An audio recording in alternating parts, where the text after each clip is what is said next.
One of the things that we encounter a lot of when we talk about dodgeball is, oh, that's really a thing. They remember from school. The idea that there's a standardized, regulated format with a governing body is a surprise to people. This event for the sport of dodgeball, it is the Super Bowl, Olympic, you name it, gold medal match to see who's the best in the world. It's what we all train for, it's what we all look forward to. It's the best of the best coming together and having a great day, really. We have 300, 400,000 players around the world that play this sport. And that demographic is not necessarily the demographic that's shared with basketball, tennis, golf, soccer. It's very untapped. The minute a company comes in and says, we do dodgeball, they will have an exclusive market. Right now, we're on the ground floor. So if you've got the desire to be a part of something that's very community-based, family-based, and that's on the upswing, that's getting more popular, this is the sport.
Hello, is this working?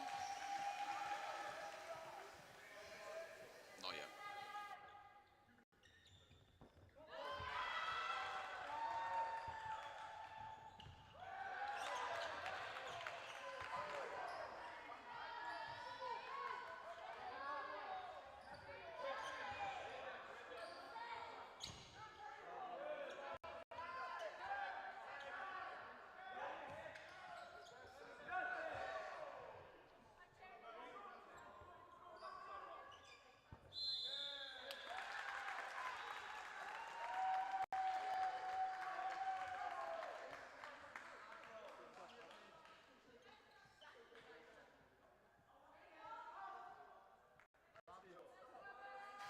Hi guys, welcome to this mixed match between Belgium and Wales. I'm Sam Robinson, joined here by David Poole. So I believe this is a placement match for the part of the 13th place, potentially, in the mixed division. We have Belgium v Wales, and I believe the score is currently 2-0 to Wales. Yeah, at the moment we're experiencing a few technical difficulties that we're just working on at the moment, but we'll see.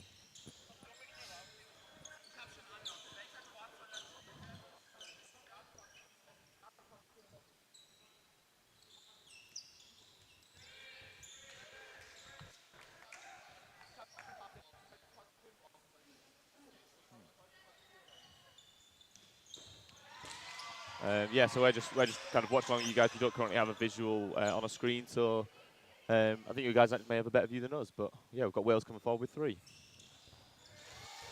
Block in the middle, connecting a hit. Sorted. There we are. So we've got all the information in front of us now. We are 4 minutes 30 into the first half of this match. Wales leading the first set and currently leading the second set by 3 players now. Yeah, I'll just figure out exactly which positional playoff this is for at the moment, if you bear with me. So this is the semi-final 4th B. If you are following along on Turnify, it's like it's like a semi-final for the positional playoffs. Is sort of how this, like the 4th place in each group. Basically every oh wow, that's not catch. Every group has like a playoff positions. So in this case, the 4th place in each of sorry, I can't speak. 4th place in each group will play each other in like a knockout format. So the 4th in Group A, B, C, and D will do like a mini semi-final and then a final of those winners and the losers to determine the exact position of every team coming at the end of this Euros. So there, Wales just finishing off, eliminating the rest of the Belgian players, taking the second set. So Wales currently leading 4-0.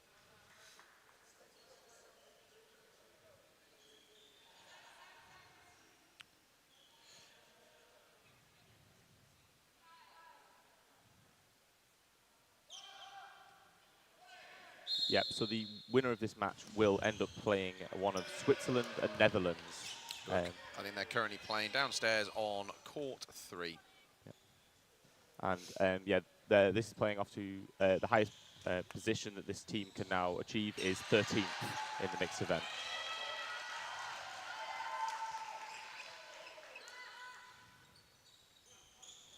I know, speaking with the manager of Wales before this game, he's a bit disappointed. This is a very good Wales team. They had a very tough group and some of the results didn't quite go their way. So it does result in sort of coming further down in the group than they're expecting. But that's also showing the experience and the development of some of the other nations and teams here, showing how actually you can't take your foot off the gas. Teams are getting better and teams want to do better, and some of the results you've seen throughout the tournament so far are really demonstrating that. So here we are now, third set. Belgium leading 4-2. The running counter on the left doesn't connect, so Belgium still have the lead, have possession, but there is still over halfway in this set to go. Yeah, and a really strong hit there at number 66. Yeah, that kind of, it looked like 35 from Belgium was happy to take the 1v1 there. It would have been a very good play for him because it would have resulted 3v1 of his team, in his team's favour. But he went low, and I think it was Clark there for Wales. Number 66 didn't manage to connect. And then the following play does result in Mans getting hit as well. So Belgium now take their first set of the game. Score now being 4-2 to Wales. Yeah, I think Belgium typically haven't done as well at the Euros, but I think this is a team that is looking strong, and given the Welsh team have fallen short of some of the expectations they may have wanted, this could be a game that Belgium could take.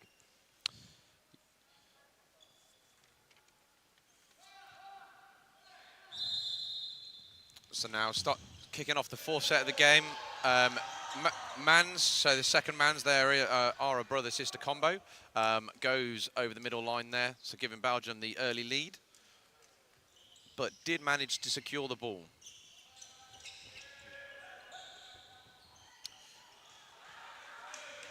And Belgium there also managing to take the second player out. Jones caught a bit too far up court. And another hit there, increasing their lead. Just a hand signal there from Clark on the right, just telling the team to settle. Very calm, composed, experienced player. Yeah, I believe Clark is the mixed captain, actually, if I'm correct with that. He's recently moved clubs, where he used to play with Carmarthen Wizards, and he now plays with London Storm. Yeah, I think it's an absolutely spot on call. Losing quite a few players in a short time frame does sometimes force players to go into the mindset of, oh, we need a catch, we need to rush things. But he'll be more than aware that there was 2 minutes left in the game. So much time for anything to happen, and sometimes you just need to be composed. Absolutely. Both of these players, the Welsh players that are left on court, can take a strong catch, and I wouldn't be surprised to see a pre-throw catch come out. So we have Belgium 5 players, Wales 2. Possession with Wales coming up, probably making a single ball hit or single ball attack, but managing the hit. And there we see Clark with a fantastic backwards diving catch, followed by a responsive single ball attack. I think it was number 86 was caught up court, and the opportunity was there. And now you see it, Wales have managed to even the players on court.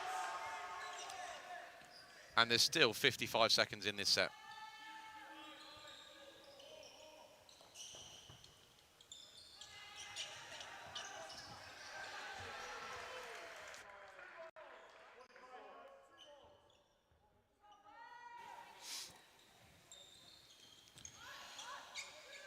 Yeah, so 35 seconds left, and Clark makes another catch there, with Mans making a hit to clean up the set in favour of Wales. It just goes to show that with 2 minutes left on the clock, just because you're up on players does not secure you the win. Yeah, I think the key moment there from Clark, just, you know, reminding the team to stay composed. I think that was a key element there. You know, aware of the time, staying composed, and managed 2 catches, and then finishing off with 3 hits as well with the players on court. Yeah, a really strong performance there from Wales. Did anyone come in from the first catch? I didn't see anyone come in. I wasn't sure if the catch was possibly called as a bounce. I'm not sure. I missed that moment. Yeah, it may have been that the player came in the side. That's been happening a few times.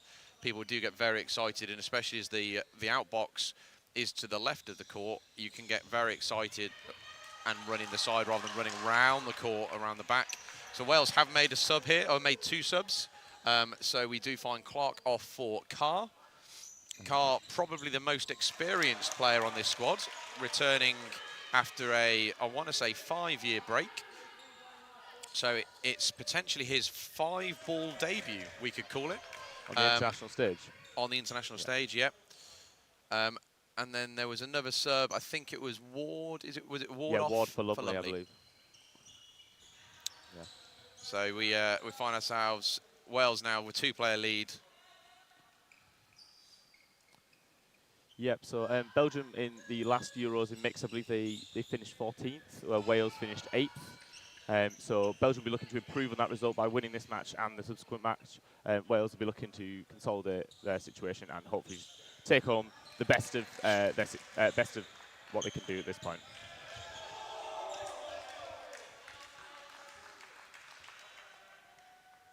Yeah, I think this Euros has already had some exciting upsets in the group stages for a number of teams. I think that's the right opportunity there to go for number 13 from Belgium. You're 3 players down, and if Wales are throwing single balls, there are the opportunity to look for the catch. It just didn't quite stick. As an interesting approach there from Wales, with continuing with the single ball attack, even when they're leading by that many players. I think sometimes you'd see teams move to a more aggressive approach, potentially throwing more of the ball possession, so like 2 out of the 3, maybe 3 out of the 3. But their approach worked. They won the set, taking the lead 8-2. Yeah, absolutely, and a timeout, I believe, has just been called by Belgium. Now, given that Wales are 8-2 up, what is Captain Rob Clark telling his team on the Welsh side? He's probably re-bringing up the set they were losing by 3 players. I think that was probably a crucial set. They just lost 1 set. They were in a position where actually they could have lost the second, and that would have evened up the score 4-4. And I think it's just reminding the players, we don't need a rush, we don't need to take risks. Our calm approach works, and that's what exactly just happened in this last set, was staying calm, back in your throws, but playing together was really effective.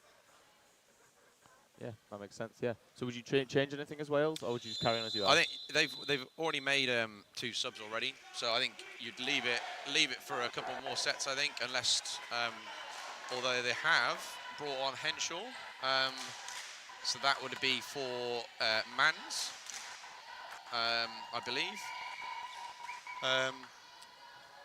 But also, I think it's a tough one. Like, even if players are performing, utilising the subs in this style of tournament and format is huge. 20-minute halves, the intensity is really high. You can make subs every game. So there is an opportunity for someone to come off just for 3 minutes and then come back on, and that can really have a positive impact on players and teams' performances. Yeah. Do you think the coach should be looking to see what some of the rotation options in his squad can do as well then? Absolutely, absolutely. I think, like, you look at the bench and there's a lot of experience there. So I think he can probably put on any combo and not have any worries about what his team can do. Yeah. 35 there from Belgium, caught with his back turned following his standing counter, which didn't quite connect, and Wiggins there does capitalise on that.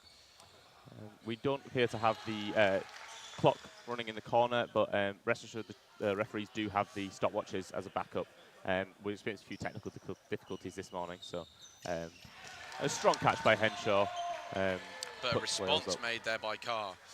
Sometimes the mixed is get a kind of like a game of chess, that if you do lose a player, teams quite often do look at a very quick, aggressive response just to try and take back either the lead or kind of at least revenge the lost player on your side. Henshaw not quite making the catch there. Carr has, I think Carr was in a position there where he was unsure whether the player was hit, and it wasn't necessarily obvious. So the rule is, if you're hit, you need one hand up whilst Rex is in the court. To be fair, the hand did go up in the motion of throw for Carr, so as he then threw, the ref then calls him out because in theory he's targeting an out player. Yeah, it's one of those there to stop that aggressive throwing at people after they're already out. Yeah, the sportsmanship sort of side of it. Yeah, sportsmanship, and there's a tactical element sometimes of you're definitely not going to get caught if you're throwing at a player who's not allowed a catch. Yeah, so absolutely. You can switch play over. So yeah, I think it's a good rule. I don't think there was any intention there or anything from Carr. It was an honest mistake, but all it was a player out. It doesn't affect the result there. Wales still secure that set, taking the score 10-2. Yeah, and it looks like we have the refs just updating the match clock at the moment to around 4 minutes 48. It appears to be. Belgium have also made a couple more substitutions here. It'll be interesting to know whether that's just to rest some players. Or to bring in a different style of play. Obviously, every player you has different skill sets, so you can make a couple of changes and totally change your style of play to be more aggressive, more defensive. You've got better blockers, people who are potentially more agile. So it'll be interesting to see what comes out of this next set. Yeah, and as we start off again, Belgium take the 3 balls on the rush. So that was a quick huddle, fast approach. Yeah, I think one thing I've noticed is that in the mixed format especially, having the fake throw to bait someone into dodging early, and then you can hit them when they're in the air, it's been really, really effective for a lot of teams. Yeah, there's a huge advantage by forcing players to move, because as soon as you're potentially in motion, it's harder for them to, especially if you go in the air, you've got to land before you can then remove. So it does force opportunities for people who are really accurate to then pick out hits rather than trying to predict where players are going to end up. Oh, and a very nice block by Carr there to stay alive in the neutral zone. Yeah, I think the switch from Mans on the right wing to Carr is working a bit better at the moment. Again, 2 different playing styles. Carr probably more as a thrower. Mans more of a kind of an asset player, a very good defensive catcher, relies very much on his fast running counter. Really composed there from Wales. Belgium are definitely going with a more aggressive approach by the looks of things. They threw 2 out of the 3 balls in that previous play. It didn't result in a hit, but definitely showing them trying something different. Yeah, and we've got about 1 minute 20 left in this set, and Belgium are 3 players down, so they're going to need to try and squeeze something out of this last minute if they want to claim this set. And that's always a good start, making a hit there at number 10. Yeah, so as Wales come up with 3, Belgium may be looking for a catch to even things up. And a catch is made, number 11, with Carr then following up to take that player out. So we're now 4 on 3. With 48 seconds left on the set clock. So it's still a 1-play difference. There's a massive opportunity for... And Carr with a phenomenal pre-throw catch there to take out 2 of the Belgian players, despite the pressure he was facing. Yeah, I was going to say there was an opportunity for Belgium there, just being 1 player down, but unfortunately that phase of plays does result in Wales taking a 4-player lead and completing the set. There was a headshot there. Carr running over, making sure she's all right, which we like. Yeah, an interesting thing that I'm not 100% sure about there is that there was just over 2 minutes left on the half-time clock. So it'll be interesting to see exactly what time the refs have for whether there is another set as is or if it's a 90-second set. Yeah, I believe looking at it should rotate into a 90-second set. Yeah, I think when the actual the whistle went, there was about 2 minutes 3 on the half. There we go. Final 1 minute 30 set of the first half. The score currently 12-2. Key moment probably for Belgium here, really wanting to take this final set of the first half, give them some momentum going into the second half, and just reducing that score deficit they have. Yeah. Yeah, remember now, because these positional matches are now knockouts. If Belgium were to bring it back to the point where it's even on score, then I believe is it a final set to decide? It'll be I want to say a final 3-minute set, which would then subsequently, if at the end of the 3 minutes the players are even, go into a sudden death. I'm not sure if overtime, I think they call it, which would be the next hit or next player out results in that team winning. So catch is a win or a hit. Yeah. Or a line fault. Yeah, absolutely. You definitely don't want to lose going out for a line fault. Yeah, and even things like an invalid. So for those that don't know, true, an invalid throw is when you throw further than a meter away from where one of the players in the opposition's team are standing, or kind of where they are. And it's essentially that you're throwing too safe and not giving the other team an opportunity to be involved in that. And that's penalised with the throwing player being called out. Yeah, it's one of those things to essentially kind of stop the time wasting and make sure that the game stays active and stays alive. And we end the first half, Wales 14, Belgium 2. A strong showing from Wales.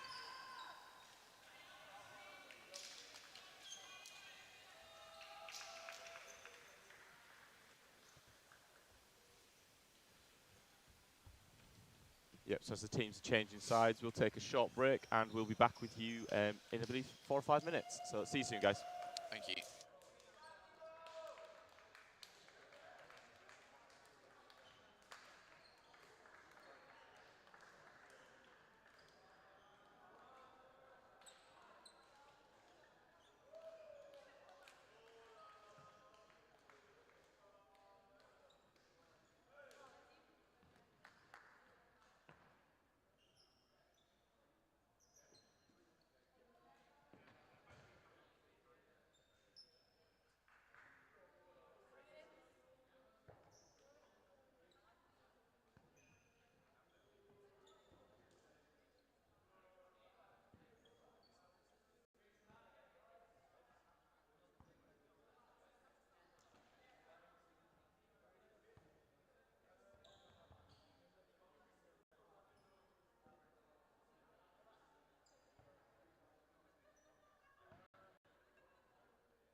Okay, and we're back. So just had half time. Both teams swap sides.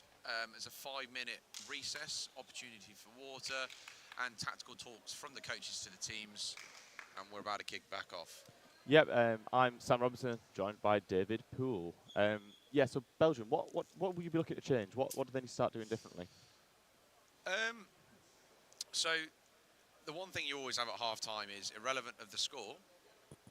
Irrelevant of the score, that score can be flipped the second half. So it's not out of reach for Belgium to be looking at equalising and taking the win here.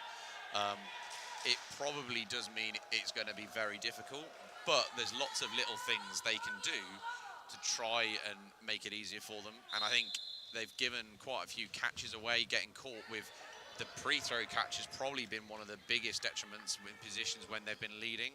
So trying to stay calm and controlled, not allowing the pre-throw to hit, and trying to be a bit more off-centre whilst being aggressive. Potentially will enable them just to have more players in later on in the set and control to look at getting those wins. Yeah, no, that makes sense. It's, just see here, Wales have made some substitutions with 44 and number 9 coming on for 2 fresh players, 2 fresh arms. And 5, I believe. So, yeah, so Ryder and Carlton on for Wiggins and Carr. Yeah, so there was a one-for-one trade on the right originally between Belgium and Wales. But then a subsequent phase of plays has resulting in the substitution number 9 taking out his opposing wing. So only a minute gone in the set. Wales leading by just 1 player. Yeah, so I think the mixed game is always an interesting one because you do have the different strengths that you can see from the men's and women's divisions, and it's kind of seeing how that blends together. Yeah, you do find the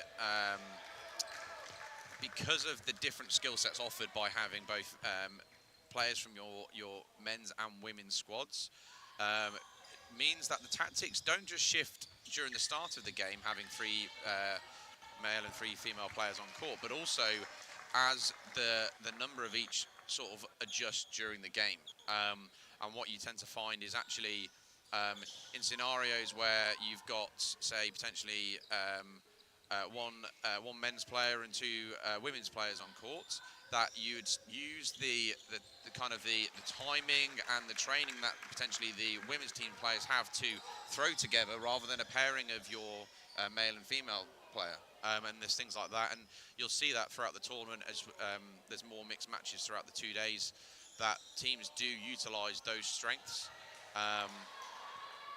Yeah, absolutely, because obviously these women, the women's players will play together, the men's players play together in their respective divisions, and the tactics. Oh, a close attempt at a catch there by number 2. Yeah, that was a very kind of a forwards diving as a feet sort of gave away, going for kind of like a goalkeeper save catch, but the ball just slips through the right side. Unfortunately, that would have been a really key play if it had been pulled off. Yeah, no, absolutely. So just under 3 minutes gone of the second half. Wales securing that set. The score now being 16-2 to Wales. But I think that was definitely a more composed, a better start for Belgium there. I think the 1-for-1 trade for the 2 players on the right was a good opportunity. Wales securing the 3rd ball off the rush, coming through for their first attack. Not quite making connection. Yeah, I think Belgium need to be a little bit cautious about the counter that Wales offer. Actually, they've got some strong wingers with some quick releases, and it's just sort of finding the opportunity. They might look at the score and think, "Oh, we need to win 7 sets to bring this back," but you've got to win 1 before you can win 7, and it's more important to start securing those before worrying too much about the time. Oh, and a really nice dodge by number 35, but unfortunately hit by the second ball, which number 44 of Wales actually caught on the deflection. But given that Wales already had 6 players on court when that catch was made, there is no player that comes back in for Wales, with number 10, Henshaw, being hit in that exchange. Yeah, so as you can see, we were talking about before, now you have the two women's players of Wales with the ball because they will coordinate better. Their timing's probably more in sync because of a similar style of throw compared to putting a men and a women's player throwing at the same time.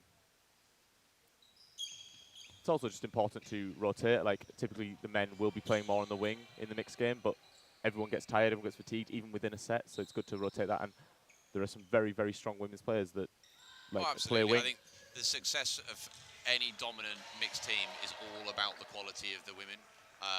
You can have three really good guys, but it's not down to their ability on court. It's always down to the caliber, the quality, the teamwork, and most of the time the calm-headedness of the women within the team. Just really good attempt there at dodging that 4-ball attack. Gets caught in the air. Tough position now for Belgium. 1 player v5. The flip of the first half where Clark was in this position for Wales. It'll be interesting to see if there is a flip on the... if Belgium can turn it around. Yes, absolutely. So Wales opting just for a single ball approach there again. Yeah. And playing a bit safer, potentially not wanting to give the opportunity for a catch away. Yeah, the Belgian player's got 25 seconds in this set to try and turn something around, so she'll probably be looking for the pre-throw catch. She's got to look for the catch. Not enough time to hit all the players out, but Wales, their very disciplined approach, really, they're aware, their coach has definitely communicated how long's left, and they're looking at just burning down the time, which is a very, very smart tactical way just to finish the set. It's very annoying if you're the one player left in this position, because you're trying to do as much as you can for your team, and the other team's just not giving you that opportunity. Yeah, the goal of that, the Welsh throws there, is to put it, make it a valid throw, so within this meter radius of the player, but without giving them the opportunity to be making the catch. And it's a fine line to walk, especially because throws don't always go exactly where you want them to go. Yeah, it's aggressive but safe is probably the way I would phrase it. Yeah. And one of the important things that teams will try to do when they've got a lot more players on, so in a 5-on-1, is try to have the team with one player trying to give them the possession, so that it forces them to have to throw and it tires them out, whilst allowing the team with more players to just control the game. So Belgium take 3. Belgium there again winning the middle ball. First attack of the set is a catch. Yeah, and a catch by the Belgian captain, De Lasse. Yes, Carlton there, 44 with it was a very fast standing counter, just in the position where it managed to wedge in number 19's chest, giving Belgium an early lead in this set. 35 again, opting for a kind of a one-step standing counter, a very aggressive play. It has worked for him. It does leave him in a vulnerable position, but Man's there not looking at returning play when he did get the safe block. So that is, again, Wales just utilising the depth of the squad. There we were with that aggressive standing counter again from 35. It did connect, taking the 1-for-1. But Wales also, in the next phase of play, managed to hit out number 89, securing a one-player lead. Yeah, I know number 9 of Wales is very strong at those reaction throws, and sort of saw the opportunities like we need to take a player lead again, and took the initiative and made the hit. That's a really good time 2-ball attack, but Ward just getting low enough for the block there. Belgium still in this set. They're still just halfway. There's halfway left. 2 players down. Loads of time. Yeah, I mean, you can see the Belgian player that's just gone out informing his retriever to possibly not grab that straight away, because he was looking to make the catch before it hit the ground off the court. There we saw the hold from number 2 from Wales. She was very close to the player, but again, the risk of giving away a catch in that position. Oh, and unfortunately, number 17 of Belgium makes a line fault as she tries to dodge those 2 balls. So we find ourselves 1 Belgian player left in, number 27 against 4 this time. Yeah, this is the same player that was in the last 1v5. Yeah. She must be hoping for a different result in this one. Yeah, a bit more time this set, so 40 seconds now rather than the, I think there's 20 last time. Bit more time, but it'll be interesting to see what approach Wales do here and whether Belgium can turn it round. Yeah, you've got to balance as well as like Wales as a team. They know they need to be patient and just let this play out. But it's sometimes as an individual player, especially if you've not performed where you want to be playing, you kind of sometimes want to show your caliber and may sometimes look for a catch that you don't need. So there was a hit made. Unfortunately, number 2 with the post-stand encounter does make contact, giving Wales another set. Yeah, I believe, Wales 20, Belgium 2, and there's about 10 minutes left in this second half. Yeah. It's going to be difficult for Belgium to bring this back now. And is this a timeout that's been called? I believe Wales may have called a timeout. I'm not sure. I'm not sure if it's Wales or Belgium that called this timeout. Yeah, I think for Belgium, at the moment, it's about getting a couple of sets now back and just building the confidence as they look to play there. They'll be playing another match after this against whoever loses, assuming that Belgium don't turn this round. They'll be playing the loser of the match between, is it Switzerland and Netherlands? Yes, that's right. Yeah, I think statistically it is probably impossible unless you're winning games within 30 seconds to secure the draw, the comeback or the win. So I think from Belgium's point of view, it's heads on to the next game. Okay, what can we do differently now to get our heads in the right place and just finish off kind of implementing something slightly differently in preparation for what is where they want to finish the tournament with their final match of the tournament with a win. Yeah, absolutely. And I think from Wales' point of view, they just, they don't really need to change anything. It does look like they've made another substitution. Yep, Mans is back on, the 18 Mans. And we're off again. Yep, so to just remind people at home, the set difference doesn't matter in these games because it's like a knockout format for these positional playoffs. So it doesn't matter if Wales were to win this by 10 sets or win this by 1, they would still go through in the same situation.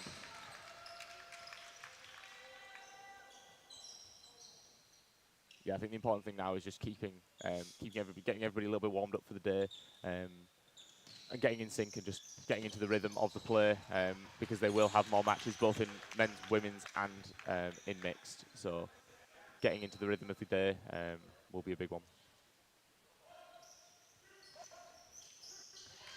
And a hit there. Oh, and a very strong hit by 25 on number 9, catching him square in the face. Strong hit.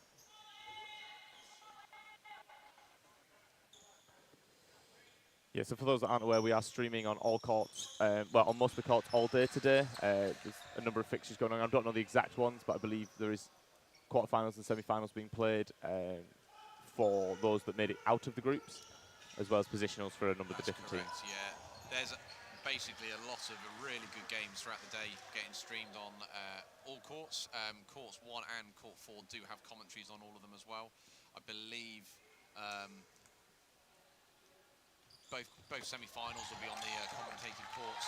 Two of the quarterfinals, or maybe all the quarterfinals will be as well. So we'll be able to talk through some of the kind of higher scoring games, or and then there'll be a lot of playoff games we'll be covering off as well, similar to what we're just running through at the moment. Yep. So I believe the next match on this court will be the quarterfinals of the men's.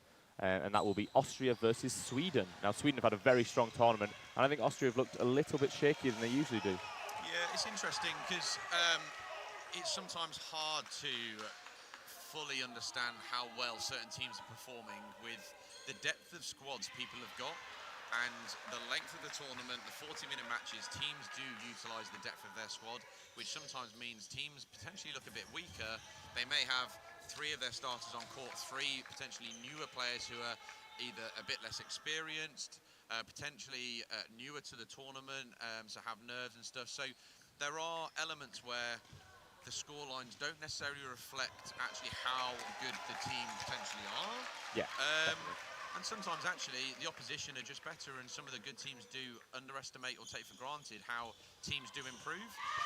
And like we've just seen there, actually, Mans caught up court in a position without any balls, 25 pump fakes and converts that hit, taking their first set of the second half.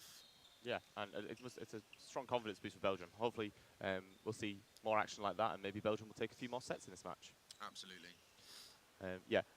Just to clarify with that, with Austria, they have actually won every match across all 3 disciplines in their groups. So the shake starts running to is there's been some close matches, particularly with Switzerland, but as David mentioned, it sometimes comes down to that depth of squad and rotation. I believe then Austria and England, the only 2 nations to win everything in all 3 divisions. Northern Ireland closely behind. I think their women's team did lose. I may be wrong, but I want to say to Italy in the groups, but it was by, I think, potentially only 1 frame. So again, Northern Ireland, they're not quite the undefeated element, but actually their women's team are of top caliber as well. All 3 of those nations were medalists last year, and obviously come into this Euros wanting to do similar. Yeah, so Italy beat Northern Ireland yesterday at 15-13 in the women's. So a very, very tight game. But it shows the caliber of the teams here. I think Spain have made it out in the group for the first time. Oh yeah, it's really, really amazing ever, to see. Which Brilliant. again just shows the depth of some of the nations coming through and how teams are just improving year on year, which is what we want to see. It keeps the kind of the founded teams on their toes, because you can't just keep expecting to, have games which you're automatically going to win, and we've seen that. I think Wales and Scotland in the men's facing off against some tough opposition this year. Yeah, I think there's been a group in the men's: England, Scotland, France, and Hungary, I believe, which has been a very, very tight group. Yeah. And Switzerland, Austria, men's was very close. Yeah, that had Wales in that group as well. There's been some really, really strong performances. It's also interesting thinking about how potentially having kind of 2 teams or 3 teams going through to the knockout stages as opposed to 1. Because for argument's sake, if you have say your mixed team goes through and your men's team doesn't, actually that gives you an opportunity to rest your men's team, your men's team players who are then playing mixed, potentially aiding your mixed performance potentially, rather than having them getting stretched. Because some nations do have players playing in both men's and mixed or women's and mixed divisions. I think Italy and France are probably the only 2 to have totally separate squads. Yeah, so for example, on that exact case, I know Scotland got through with their mixed team, but their men's and women's teams did not make it out of the groups. So you may be seeing some of the strong Scottish players rested for their men's and women's positional matches in favour of. That's exactly what I would be doing if I was coach. I think, positional playoff is key, but actually you've got your depth of your squad, and it's a great opportunity for some of your lesser experienced players just to get some experience there, which will help the nation in the long run. Yeah, 7 seconds left in this set. So will we see Belgium do anything here? 25 has been really strong. Goes for the leap of faith and does not make the hit. But it secures a draw because there was a line fault on the left-hand side. So that is a 1-1. It's a bold move, the leap of faith there. I think that's in favour if he wanted the win in the set rather than... I don't think he was aware of Ward there, 22, being called out for the line fault, because I would, that wouldn't have been a smart call else. So I think he believed it was 2v2, 7 seconds left. He was going for a leap of faith, which you see a lot more from the European nations than the home nations. But it does enable you, I think, especially with players who play a lot of handball, they're used to that the jumping, diving kind of throw, and it suits them really well. It enables you to get closer to your target, making it easier for that hit. It didn't quite work there, but fortunately there was the line fault, which means that the set was a draw. Yeah, so the leap of faith, if the player secures a hit or causes the player to go out directly, then they are still alive, and they just have to get back to their side of court as quick as possible. And players on the opposing team can throw and hit them at any point in that. And it just reminds you that dodgeball is a non-contact sport, and any contact between 2 players is a cardable offence. So when making these leap of faiths, it's about you can't just jump at a player, which would be unsportsmanlike conduct. So it's just over. I believe we may have 1 extra set after this, because the half clock is maybe a second behind the set clock, which will be really interesting to see what the referees have on their stopwatches. Yeah, but it'll go in. Yeah, I'm not sure. It should be. 'Cause there'll be a 30-second countdown. But so as long as there's any time left on that half, you will see a 90-second set. yes. But it may be that the referee has a slightly different time, or they're on the same time. It's just delayed on the technical system. Not quite making that jumping catch there on the left 25. Yeah, I've been very impressed by 25. He's not given up. I think it's easy to get demoralised facing this stronger Welsh team, but he's been putting a really strong performance in. I think he's single-handedly pulled some impressive moments out. Yeah, and it's good to see, like, even in this situation where Belgium are, in theory they have lost, they're still working hard. You've got to bear in mind, these players have been playing for 2 days already. 40-minute matches, it does take its toll on your body.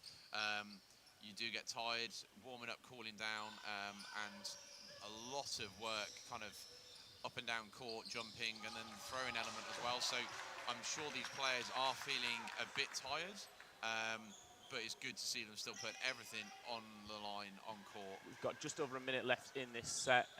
Belgium will be looking for a catch or something to try and balance up the teams, with Wales on 5 players and Belgium on 2. Yeah, I'd like to see a hit or a free-throw catch from Belgium when needed, but it's actually down to just a single player, with number 27 being hit on the counter there. So number 17, Tara. Yeah, Tara, which I believe is her first name, on the back of her shirt. Unfortunately, she line faults. Yeah, unfortunate line fault there. I think Wales will go in again just to utilise time. It wasn't the most aggressive throw there from Lancaster, but it did work. The player did manage to line fault. Yeah. So it will be a final 90-second set. Yeah, I'd really like to see Belgium come out of this firing. I think they have the arms there. They haven't seemed to screw as many catches as I think they're capable of, but maybe that's a credit to the Welsh accuracy and power that they're generating. So we'll see what comes. And we're off. With Belgium securing the 3 balls and a cautious start instead of releasing that third on the quick. Oh, bottle cap has just, referee dropped his bottle cap, but he managed to get it off court before anyone got hurt. Good reminder to stay hydrated.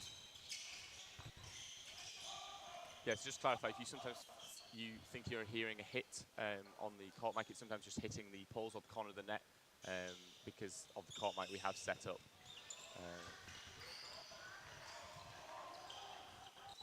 The discipline shown by Welsh captain Clark, number 66, to not release and instead reset with the 4 balls.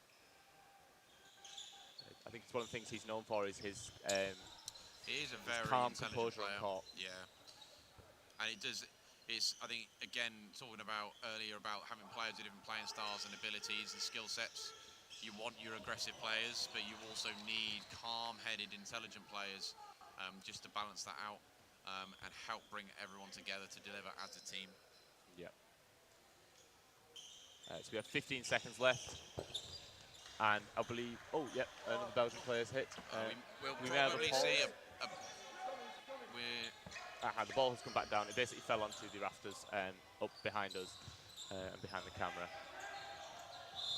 Oh, the discipline shown there by 44 Carlton to bring the set to an end, with Wales taking the final set, and they take the match. So that'll be Wales going through to the 13th place playoff, and Belgium into the 15th, 16th. Unsure exactly who they'll be playing. I'm sure that will be finishing a similar kind of time. Tournify will be updated shortly with the fixtures. Yeah, so I actually think it's an interesting one where by losing this match, Belgium do possibly get a second match. Oh no, I'm incorrect with that. My apologies. In some cases where there is 5 in the groups, if you're in the 4th place positional playoff, if you come 4th in your group and you're in that positional playoff, you may then see an extra game as they determine those lower positions. Because some groups have 5 teams and some groups have 4. So just seeing if I can get the score for the Netherlands. yeah, we'll see shortly. But that game ended Wales 25 and Belgium 5. It looks like Netherlands did take the win over Switzerland, so Netherlands will be playing Wales in the 13th place playoff. Well, thank you very much. We'll be back shortly.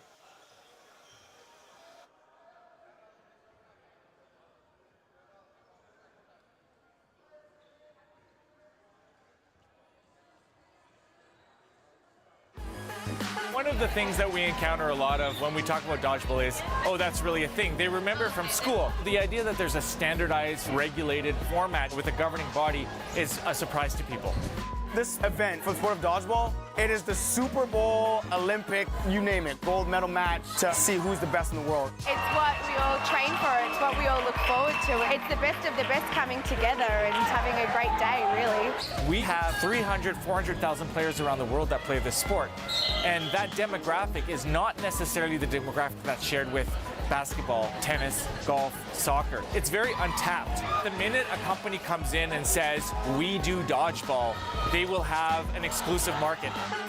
Right now we're on the ground floor. So if you've got the desire to be a part of something that's very community-based, family-based, and that's on the upswing, that's getting more popular, this is the sport.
Hello, hope you're enjoying the action so far this weekend. If you're watching from the UK and wondering what the difference is between our rule set and the EDF rule set they're playing this weekend, then I am here to help.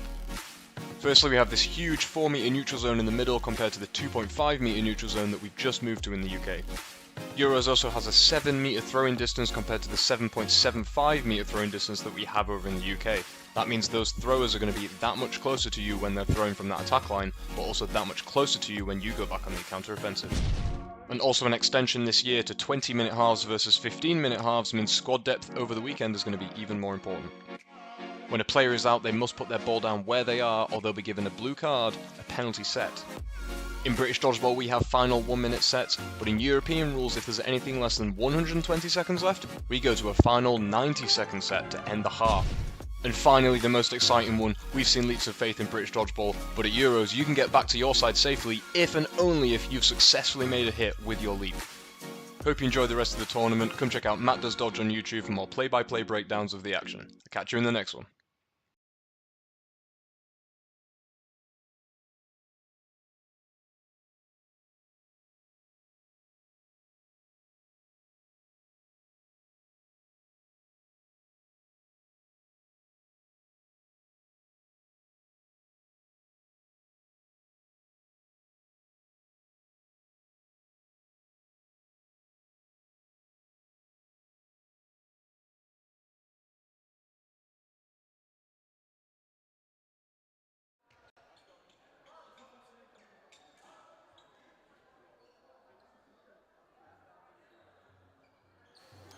Hi guys, welcome to this quarter-final match between Sweden and Austria in the men's division. It's going to be a very, very exciting match. I'm Sam Robinson, I'm joined here by Sam Ward. Hello guys, looking forward to this one. Yeah, this is going to be a very exciting match, I feel. There's a lot of good talent on display. Austria have won every match in all 3 divisions so far in the groups, but Sweden have been looking sharp. And we're off. Wins that middle ball. And an early hit on to Leitinger, but he does make the trade and Metz is there to punish. 2 for 2 early doors, 4 apiece here.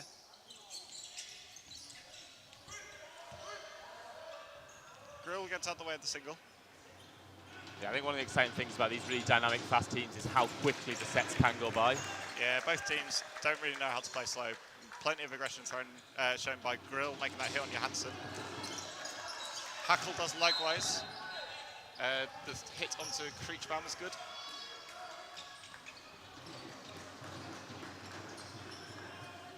Play 2 called on Austria. 2 players up, 3 balls in hand. Plenty of fakes coming out. 2 balls blocked out. Yeah, number 33. The pre-throw onto Schmid is good. Yeah, number 33 caught on that pre-throw. Not caught, sorry, hit on that pre-throw. Single from Sarovic looking for Krenmiller.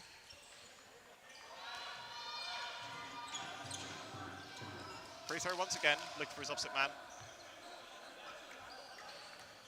Single from Grill means that Sweden have 2 to play with once more. And then, unfortunate from Sarovic. Big hit from Hackle onto his opposing winger, and then pops up for Sarovic to catch, but the cover throw from Grill is good enough to put him off. Austria take that first set 2-0. Yeah, and that sets over in the first 90 seconds. Sweden obviously pushing something away with a deflection catch, but unfortunately didn't secure it. And yeah, Austria take the lead. Yeah, expecting this to be a high-scoring affair with the sets going at lightning speed. Absolutely, yeah. I think it'll be high-scoring, but I do think it will be close. And it's all going to depend on how quickly Austria can start to take those sets, or whether Sweden will come out firing themselves. The other match that's currently playing in the quarterfinals in the men's is France versus the Czech Republic, and that is playing on court 1, also commentated. Chaotic exchange in the middle finally results in a catch from Sarovic on Metz, and he raises a hand of appreciation to his opposite man. Catch and out from Sarovic, 5 apiece. And a hit on number 33. Single on to Schmid is a big hit.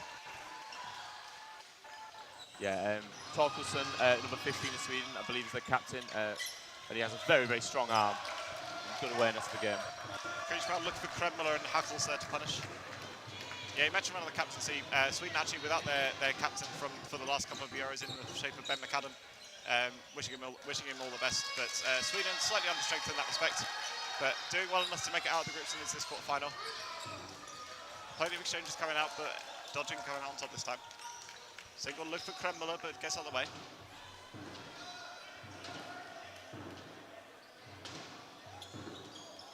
Free throw on Lighting, going to single from Hackle. No hits made so far.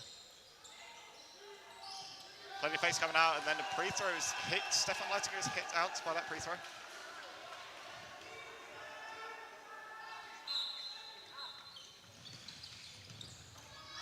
Brilliant shot onto Hackle, and then the response from Kremler is equally good. Yeah, one trade benefiting Sweden. I'm loving to see how Sweden are playing this at the moment. They are going for those hits. They're not shying away, even though they know Austria can catch really well, and they're doing amazingly through it. Oh, wow, what a dodge by Grill with the serious flexibility showing. Serious flexibility. I believe there's a video on YouTube of him doing that and explaining how his move for that. Yeah, brilliant response from Grill, makes the hit on Kjellström, and then the Swedish number 15 is there to punish. I can't see on this. Oh, it's Torkelson, sorry, the captain. Yep. Yeah, having a good game, taking out Lightinger earlier in this set. Kremler left on his own. Yeah, I think Kremler is going to be going in for that catch. I know he can make them, but there's only 50 seconds in this set, so will he be able to make something from this, or will Sweden be able to hold on to the lead and take their first set? Yeah, that release from Modin is potentially a bit indicative of how they want to play this game.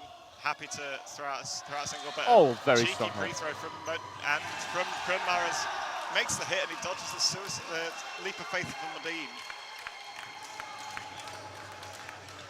Sweden will be a little gutted with that one, but it's 4-0 Austria nonetheless.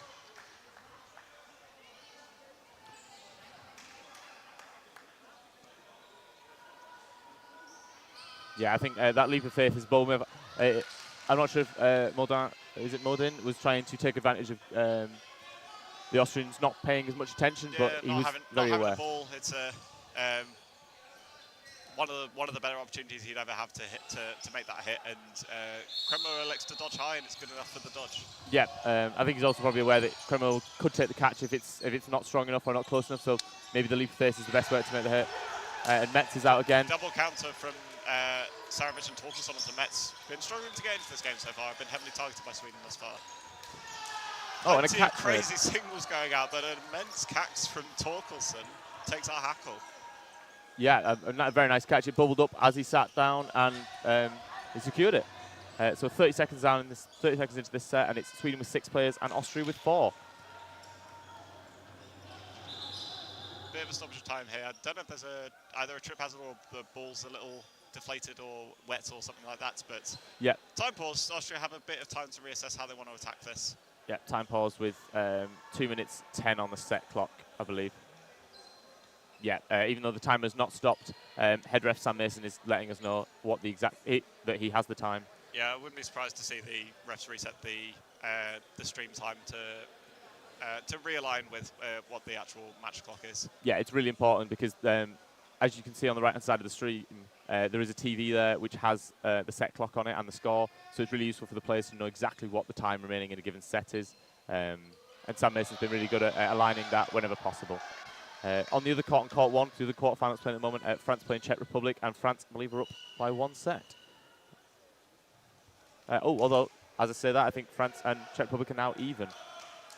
It's going to be really exciting to see, I think, the winner of each of these matches play each other, do they? Or is it the other way? Potentially, I'm not entirely sure. It would make sense for these two to play each other from a scheduling perspective. But, yeah, I'm that's true. Not entirely sure off the top of my head, but yeah, I imagine both will be watching with relatively keen interest. Single from Schmid is a little wayward. Oh no, and Sarovic makes the hit on Schmid, and then Kreml is there to punish. 1-for-1 trade benefiting Sweden.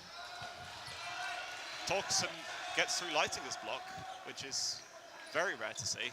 Normally almost impossible to hit when he's got a ball in hand. Absolutely. And with 2 minutes left on the clock, Sweden are in the driving seat of this set. Single from Grill and a single from Kremler. Sweden have 4 balls if they want to take it. They do. Kremler are a little wayward with letting go of that 4th ball. Single onto Torkelson, blocked away, and a single coming out from Krieshbaum is safe and valid. Grill gets out of the way. Sweden once again with 2 balls this time. Yeah, no, sorry, 3. Kremler just sent a safe single when they were not paying attention, hoping the hit, but also to avoid having the possession. Yeah, Yeah, it's a long time to see out a set when it's got a minute and a half, when you've got these two Austrians who are more than capable of making a cheap single ball hit. And more than capable of taking that catch. Yeah, 100%. But that's, I think, what they're more capable of. But that's a brilliant settler from Kriechbaum. Takes out Kremmuller up court, and Austria have 4, if not 5 They've got balls 5 balls, to yeah. place with. Yeah. Brill is facing something here. Sweden don't need all of them to make that hit. Yeah, and Sweden take their first set of the game, and it is Austria 4, Sweden 2. And that will be Grill's last action for the here and now. Florian Leitinger joins his brother and the rest of the Austrians on court. Number 4. Yeah, so our referees today, we have our assistant referees, I believe, of the Scottish mixed team.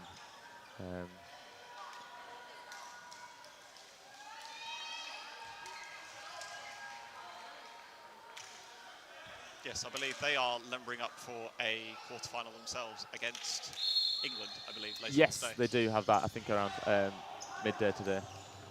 On the other court next to us, you may see out the corner of your eye, is Croatia versus Norway, I believe, in a positional match on the men's. Florian Leitzinger with the very first action, getting 2 headshots with one ball. Very impressive. Nice early start.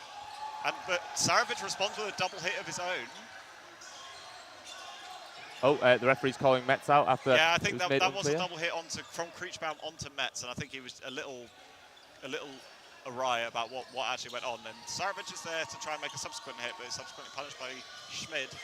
Good dodging, not quite good dodging by Kriechbaum. Good tracking from Leitinger and Schmid. Yeah, Metz is definitely struggling to get into this game. I feel like he's been targeted by Sweden, but 2 blocks from Schmid. Austria have a lot of strong players, so focusing on just Metz is an interesting strategy. Yeah, he's certainly got everything in his locker, does Metz, which is one of the reasons why Sweden are so keen to make sure he struggles to get in the game some. The remaining 4 Austrians doing enough. Block out from Schmid. Torkelson left on his own with 2. Yeah, there's 1 minute 42 left in this set. Will Torkelson be able to secure a catch and turn this set around? Oh, and a line fault by number 10. Yeah, by Stefan Leitinger. Yeah. I believe he's the captain of the men's team, Stefan. He sure is. Yeah, some teams have been wearing a captain's armband, some teams have not. It's always difficult to know.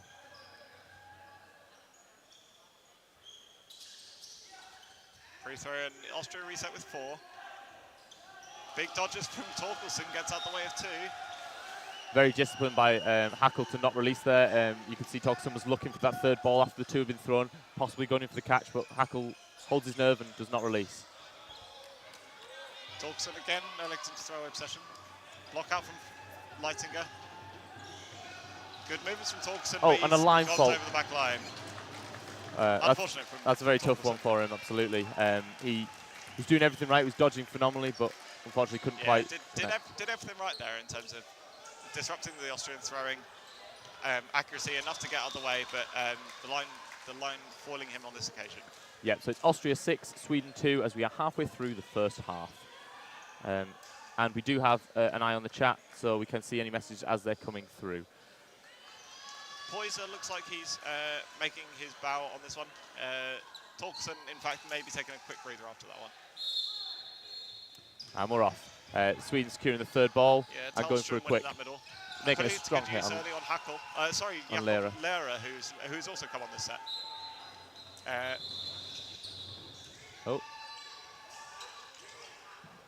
A problem with one of the balls, it appears. Once more, interesting. Yeah, the Sweden Spectaculars, I believe they're called. They sure are. Maybe the Sweden Particulars about the ball. Schmid was subbed off for Lehrer in that set. Yep. But yeah, not the kindest introduction for the new substitute. Yeah, I know Jacob Lehrer is a very, very strong throw. But yeah, seriously high quality player, and Austria are not bereft of those by any means. Absolutely not. So it looks like it's 6 on 5, and Sweden have the 2 balls in hand. Austria have an opportunity to make a equalising hit here.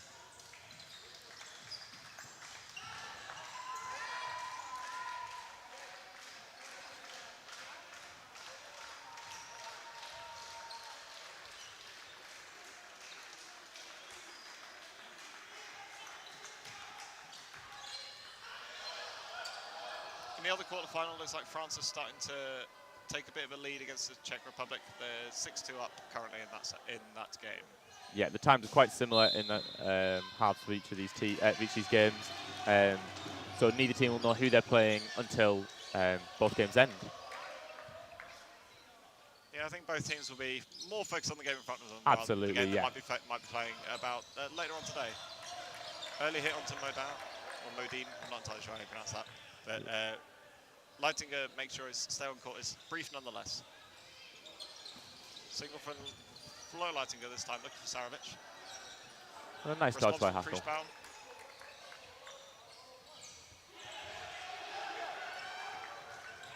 Leitinger baiting out that pre-throw from Sarovic. Kriesbaum making himself a target. Yeah, but and a trade on the left-hand side between the two number 10s. Kriesbaum and Leitinger both gone. I know, a bounce called on Leitinger, which to be honest was my gut instinct when I saw that. And a bit wayward throwing from Sweden gives away 4 balls on the second occasion. Yeah, it's Austria a put it to Gajis. risky one, giving Austria and 4 balls. The throw from Sarovic is then punished by Krenmuller. Austria take a commanding lead in this set.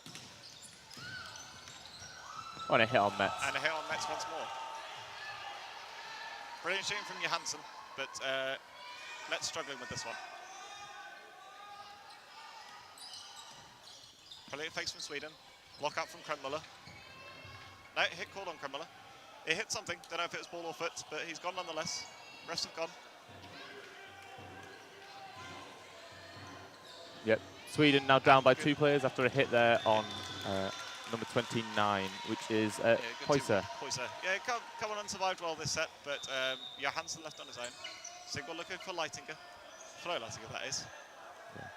The two brothers commanding the wings. Will Johansson be able to turn this set around? With the 2 Leitingers, and there's 2 Florians on court, with Florian Hackl and Florian Leitinger. But after that, I think that might have been an invalid attempt from Johansson. And, nonetheless, Austria put another set on the board, 8-2. Yeah, an unfortunate one for Sweden there.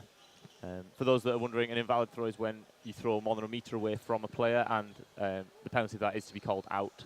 It's to stop time wasting and playing the game incredibly safe and stopping either team from getting involved in the match. Another timeout called from Sweden. Yeah, so Sam, if you are the Sweden coach at this point, what are you telling your team? I think the longer sets are benefiting Sweden. I think Austria are winning the chaotic exchanges as it currently stands. Sweden doing relatively well in terms of making hits when they set with 3 balls. But I think whenever the Austrians go for that 3rd, 4th phase, that's when they're coming out on top, and that's why they're so good. It's probably very in Sweden's nature to engage in that sort of game, and there are many other teams that they can beat by playing that chaotic style, but I'm not sure if Austria is one of them. Yeah, I think Austria do favour a lot of styles of play, but they've got such quick reactions for taking those catches and also for just making those reaction hits yeah, 100%. when things happen up court.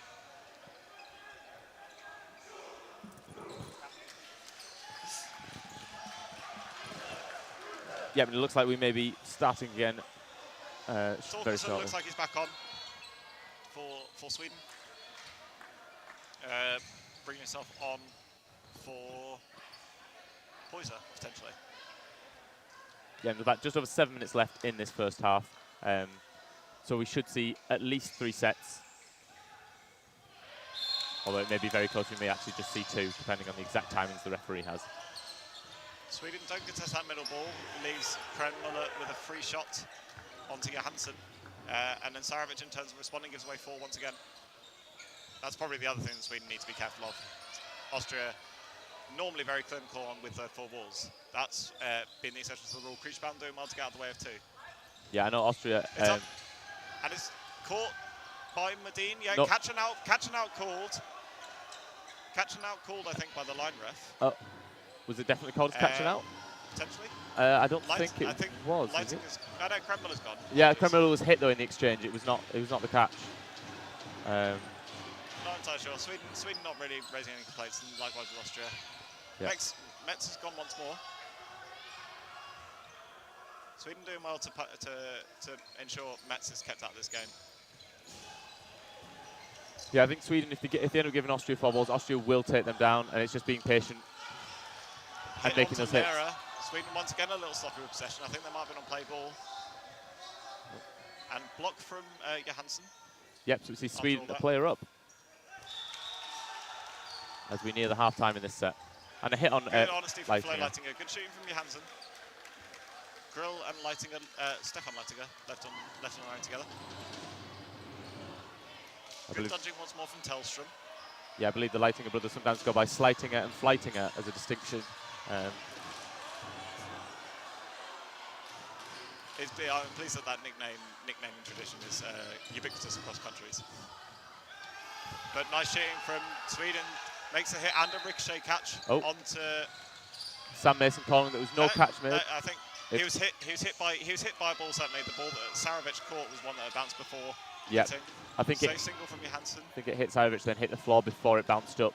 For number 19 to try and catch. Regardless, no catch for Sarovic. Sweden is still 4-1 up though, in a good position. Good single from Johansson once again. Yeah, Grill's done well at staying alive a lot. Yeah, Grill very keen to stay low. But will he be able to turn this around with 42 seconds left on the set clock? Sweden with 3 once more. Yeah, I think that's an invalid attempt from Tellström. Yeah, he's gone. Wow. Phenomenal dodging up court. And good dodging from Tellström, gets away from Grill. Yep, there's 27 seconds left on this set clock. Grill's got to be looking for a free throw catch. But even just one catch will even this up. Good block once more. Good dodging. And good decision from Johansson. Didn't need to release that. 12 seconds left. Grill needs something now if he wants to get this set. That could have been it, but Sarovic makes him pay. Yeah, he sets for the catch up court, hoping for the best, and unfortunately cannot secure that. So it is now Austria 8, Sweden 4 as we enter the last 4 minutes of the first half. Important set for Sweden to win that one, I think, to make sure that they stay within touching distance of this Austrian team. Yeah, well, there's going to be 2 sets left in this half because of the 30-second reset timer. So we may even see Sweden even this up before the end of the first half. Yeah, I think Austria will certainly be targeting to win 1, if not 2 of these sets. But if Austria win both, then that game might be out of reach for Sweden. A 12-4 deficit at half-time will be a mammoth comeback. Yeah, and on the other court, the French-Czech Republic match, France are leading 8 to Czech Republic 4 in a very similar situation to this sort of match, it seems. So also another tense, close match. And Austria claim the 3 balls and go for the quick start. Eventually. Leitinger left up court slightly but Torkelson makes him pay. And Fleitinger and Sarovic try getting a trade. Leitinger's hit and Sarovic survives. Yep, which means that we now see... Kriesbaum is gone. I think he's got off for a line infringement in amongst that exchange. Plenty of counters coming out from Sarovic, as well as Torkelson.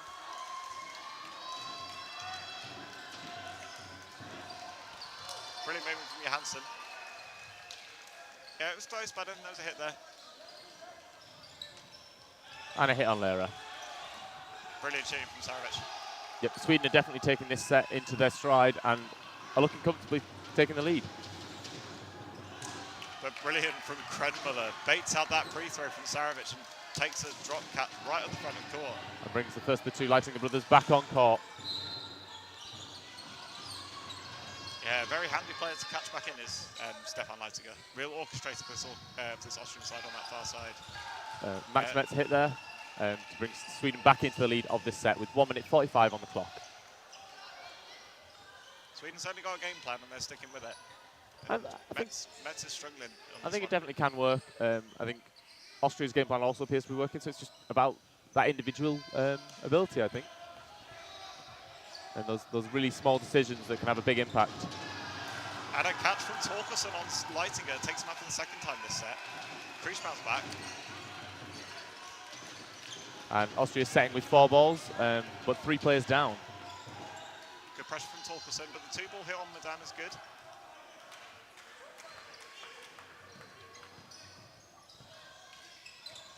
And a brilliant post throw from Grill. Yeah, takes out Tellström. Grill's been playing very well. He's been in most of the sets for most of the time and having a big impact. Good dodging from Krenmuller. Johansson being trusted with a lot of these single ball releases late on in the game. Sweden looking to take the sting out of it. Yeah, there's about 45 seconds left in this set. There's only 1 player in it. Block from Grill. And Torkelson doesn't make the catch. He was close. And it looks like he got caught in the face by Krenmuller. Yeah, good two-ball attack from Austria. Just doing enough. I'm not sure if it was an intentional, or if it was like just a quick reaction from Kremula when he saw the catch maybe secured. But either way, a very strong hit, and it's even things up. Grill testing himself against Johansson.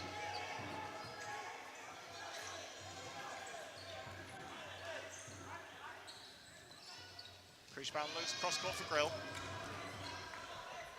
Yeah, there's 10 seconds left in this set.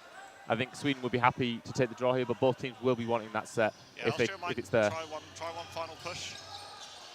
Two balls on Kremula. Johansson's gone, and that's time. Sweden rolled the dice, and Austria were the winners on the victors on that occasion. Yeah. Unfortunate for Sweden. I think that was a risk potentially worth taking to win that set and get to within one. As it stands, they're looking at a 3-set deficit. 10-4 here. Yeah, no, definitely. Sweden rolled the dice, took a bit of a gamble there, but Austria cleaned up and take home the set.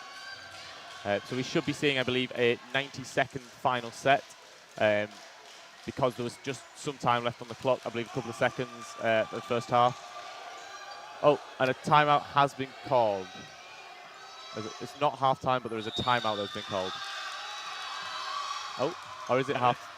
No, I believe the timeout was called. Yeah. But anyway, it looked like Schmid is coming back on for Lehrer for this Austrian team. Looks like he's stripped and ready.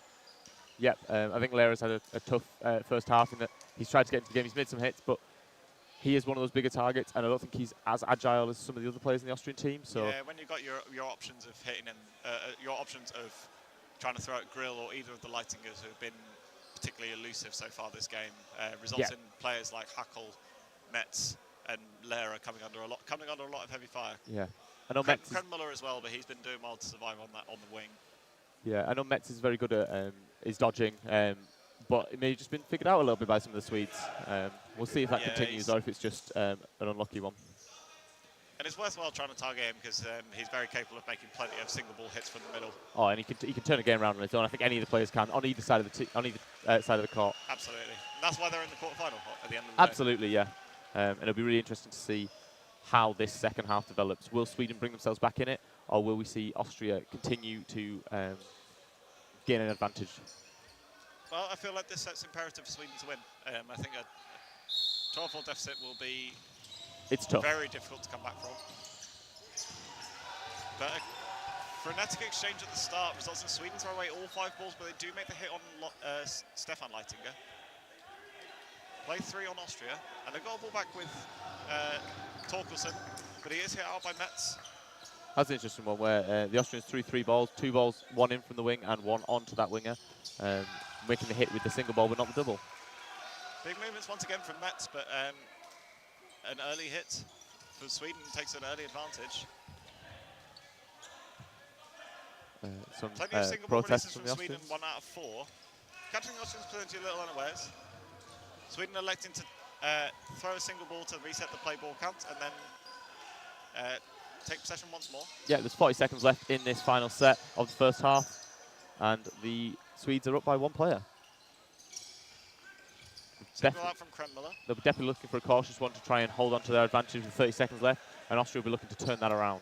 I think as Illich has come on for literally the set. Bounce in front of Schmid. Yeah, 20 seconds left. Sweden still a player up. Kremula and Hackl looking to do some magic. And a catch made by Schmid. Can do so in the middle. Brilliant catch from Schmid on Kriechbaum. And puts Austria into a player advantage. Stefan Leitinger back on court, and Austria have 5 seconds left. And a catch made. Attack and a catch from Illich, sorry.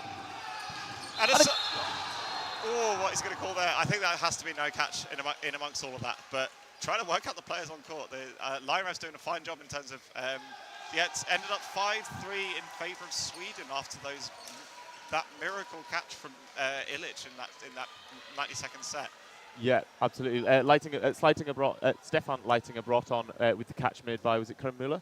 Or was it Schmidt? Schmidt, yes, on Kriechbaum. And then, unfortunately, he then gave away the catch. And in those final dying moments, Flo Hackl was hit, tried to secure the catch, and just as the whistle went, he had not quite secured the catch and had dropped it to the floor. That was a close one from Hackl, but I think the right decision reached in the end by the refs and line refs. Yeah, A lot to back of that half, but Sweden still within touching distance. Yeah, so the score is Austria 10, Sweden 6. This game will be resuming in around 4 or 5 minutes. So we're back with you shortly.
All right, welcome back, guys. This is Austria versus Sweden in the quarterfinal of the men's event. Oh, and it looks like we're off.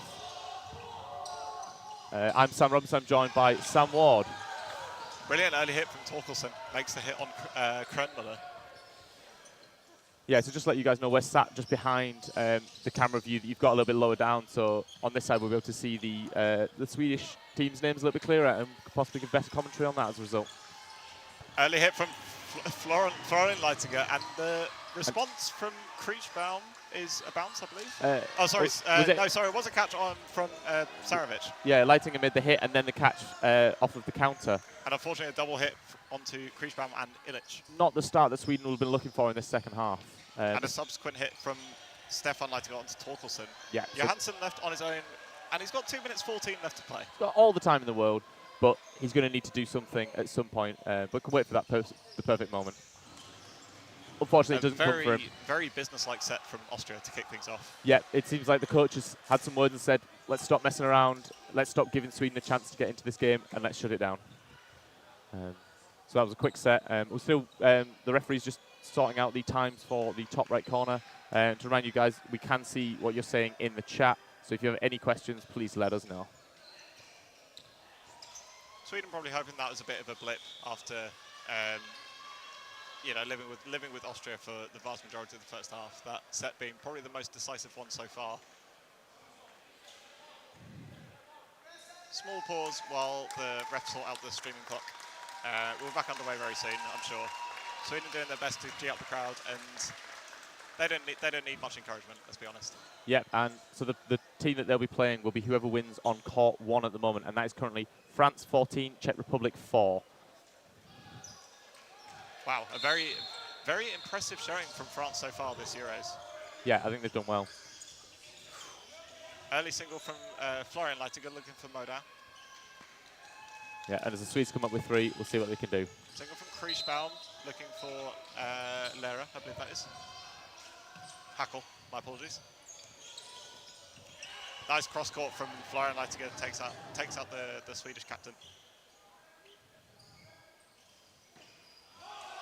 And Sweden responding time. Likewise. And another release from Kriechbaum stops Krenmüller on the counter. Plenty of fakes from Sweden. Couple of loose singles from Sweden. A little bit of communication breakdown potentially about what. And Austria setting with 5. Yep, can expect potentially two ball attacks here, and neither of them connecting. Good dodging from Kriechbaum and Tellström. Yeah, Tellström very close to the line, but fortunately did not touch it. He stays on court. That ball going into a little bit into contested territory, but Sarovic rescues it. Sweden now have 4. They throw some similar squirrely balls, but Leitinger's gone. Oh, and that's an unfortunate one from Hackle, I think. Yeah, he's got to go for that one. He went up with a ball in his hand, and he dropped it trying to rescue another one, but the ball that he dropped ended up transferring sides. That transfer of possession is an invalid attempt, and he's going to have to go. Austria then take out both Sarovic and Tellström on that attack. 3 apiece. Yeah, so within dodgeball, you can't pass the ball to the side in any way like rolling or anything like that, and passing the ball across that you had control of is considered invalid unless it's thrown and lands within a metre of a player, or is thrown within a metre of a player. So unfortunately, Hackle is removed from the game for that, removed from the set. Single release at Grill once again is unsuccessful. Yeah, minute left, 3v3. I think Sweden could take this one actually, but it all depends on this next exchange. And the hit is on Kriechbaum. Austria are the first ones to blink, throwing a 2-ball attack after a couple of 1-ball exchanges, but they do make the hit on Tellström. 45 seconds for Sweden to turn this round. And a nice response from Schmid, takes out Johansson. And Modin is left with a ball in a little bit of uncontested territory, and Austria rescue it to take 4. 3-ball attack takes out Modin. Yep, so Austria make it 14, Austria 14, Sweden 6, I believe. Don't know whether Sweden might elect to take a time out here, or potentially some substitutions. I think something might need to change at this point. Yeah, with that 4-set lead that Austria now have, with just over 15 minutes left in this game, it's going to be important for Sweden to maybe change things up a little bit. What would you be saying, Sam, if you were talking to the Swedes at the moment? Slow down, I think, is the main thing. Slow down. I mean, from an entertainment perspective, there's so much happening. This is a brilliant watch, but the game style is very much playing into Austria's hands as it currently stands. Yeah, no, that's definitely the case. Sweden's certainly one of the most expansive teams in the dodgeball community, but on this occasion, I think Austria really had the beating of them in that style of play. Yeah. Sarovic doing well to make that early hit on Metz, but the response from Schmid, I believe it was, is successful. Yeah, and it's 5-5. Schmid, as a matter of fact, I think came on this one set for Krenmuller. Yep, and another trade there sees it 4v4. That was very close to either a ricochet hit or a double or a deflected catch. Deflected catch for Modan, but leaves it alone. Plenty of fakes coming out, and some good movement on that ball from Schmid to clip Modan on the way through. Yeah, dodging that counter on him as well, which is really strong. It's a nicely timed counter from Tellstrom, but Schmid is equal to it. 2-ball attack this time looking for Kriechbaum. Leap of Faith is good on Schmid. So the Leap of Faith means that you can make an airborne attack into your opponent's territory, and if you are successful in either forcing a hit or a player to dodge off court, then you are still a live player and you can retreat to your own side, which is exactly what Kriechbaum did then. Tellstrom just stepped off court, unaware of exactly where the line was, unfortunately, so we now see... That's a sickener, unlucky. Yeah, that's an unfortunate one. Yeah, with the Leap of Faith, you have to release the ball before you land. But it's the same applies to things such as like jumping off court for a catch. As long as you secure the catch before you land, you're still alive. Yeah, catch is good while still alive. And I think that's a catch and out from Johansson. That is a catch and out. Hackle's gone. Sarovic back in. Sarovic in. He's very close to the line. Who can turn this 1v2. Block out from Leitinger. Yeah, we've got a minute 20 to see this set develop. Sarovic looking for a catch from Grill, but he's too smart for that. Puts it nice and safe. The Austrians probably very unlikely to throw to hit Sarovic and more keen to just make sure he doesn't get a catching opportunity in this remaining minute and 5 seconds. Yeah, they'll probably want to try and give Sarovic possession and just have him burning balls, having throwing balls whilst they just wait for the opportunity. Or just out from Sarovic. 2-ball attack is good. Leitinger makes a hit, and that puts Austria in a 5-set advantage. Yeah. Very dominant position. And you can hear a drum, you may be able to hear a drum on the court mic as the Austrian supporters really enjoyed that exchange. Yeah, I think the Swedes have a little bit less support than they usually do because some of the other people that would typically be supporting them, such as Norway and Denmark, are actually playing at the same time. But the Austrian supporters are out in full force. Johnsby enters the fray for Sweden, number 4. Yep. He has come on for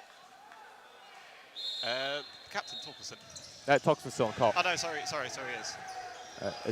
Come on for somebody else. Sarovic, I believe, is it? Sarovic's still on, and he's been hit out early doors by Leitinger once more.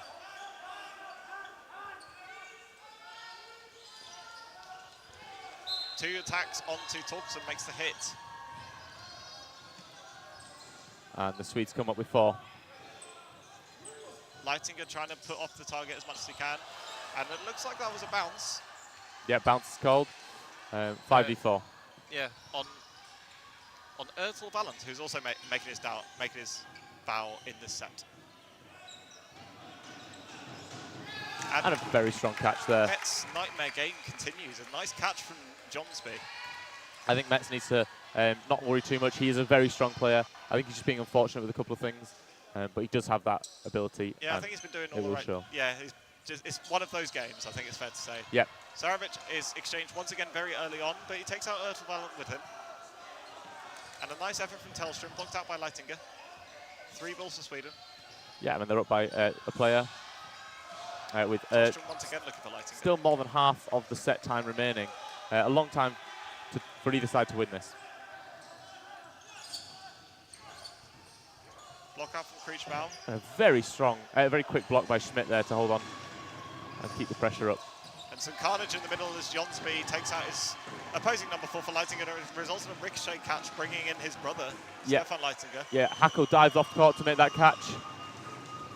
Which actually doesn't really change much in terms of player personnel, but Hackle basically trades himself for Stefan Leitinger on court. I mean, I think Hackle may not have realised whether it was a block or a hit at the time, but he also it's one of those where if you see a ball, you know it's live, and you know it's catchable, you feel like you go for it. Yeah, I think Hackle may know as well that Stefan Leitinger is one of the stronger players in the Austrian team. Very nicely done from Modan. Leitinger baited out with a pre-throw onto Tellstrom, leaves him open to a leap of faith from Modan. Single once again from Modan looking for Schmid. Sweden probably would be happy to time this out, but they'd love to win it in time. And they do just take it. Schmid's gone. So Austria Sweden reduced the 16. deficit. Austria 16, Sweden 8. Yeah, I always like the little bit of flair as the dive off court, and I know One for the clips. Flo Hackle is a big fan of those. Yeah, when it's clipped short, you won't be able to see that the player had already been hit. So yeah, very big fan of that.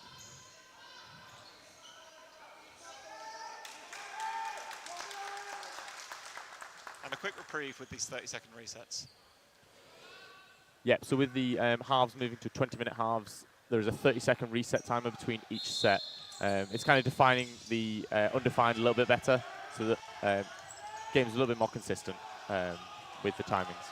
Nice shot from Torkelson. Gives away 4 balls, but he does make the hit on Leitinger. Florian Leitinger, that is. Yep, some of the comments in chat And saying... Tellström throws an absolute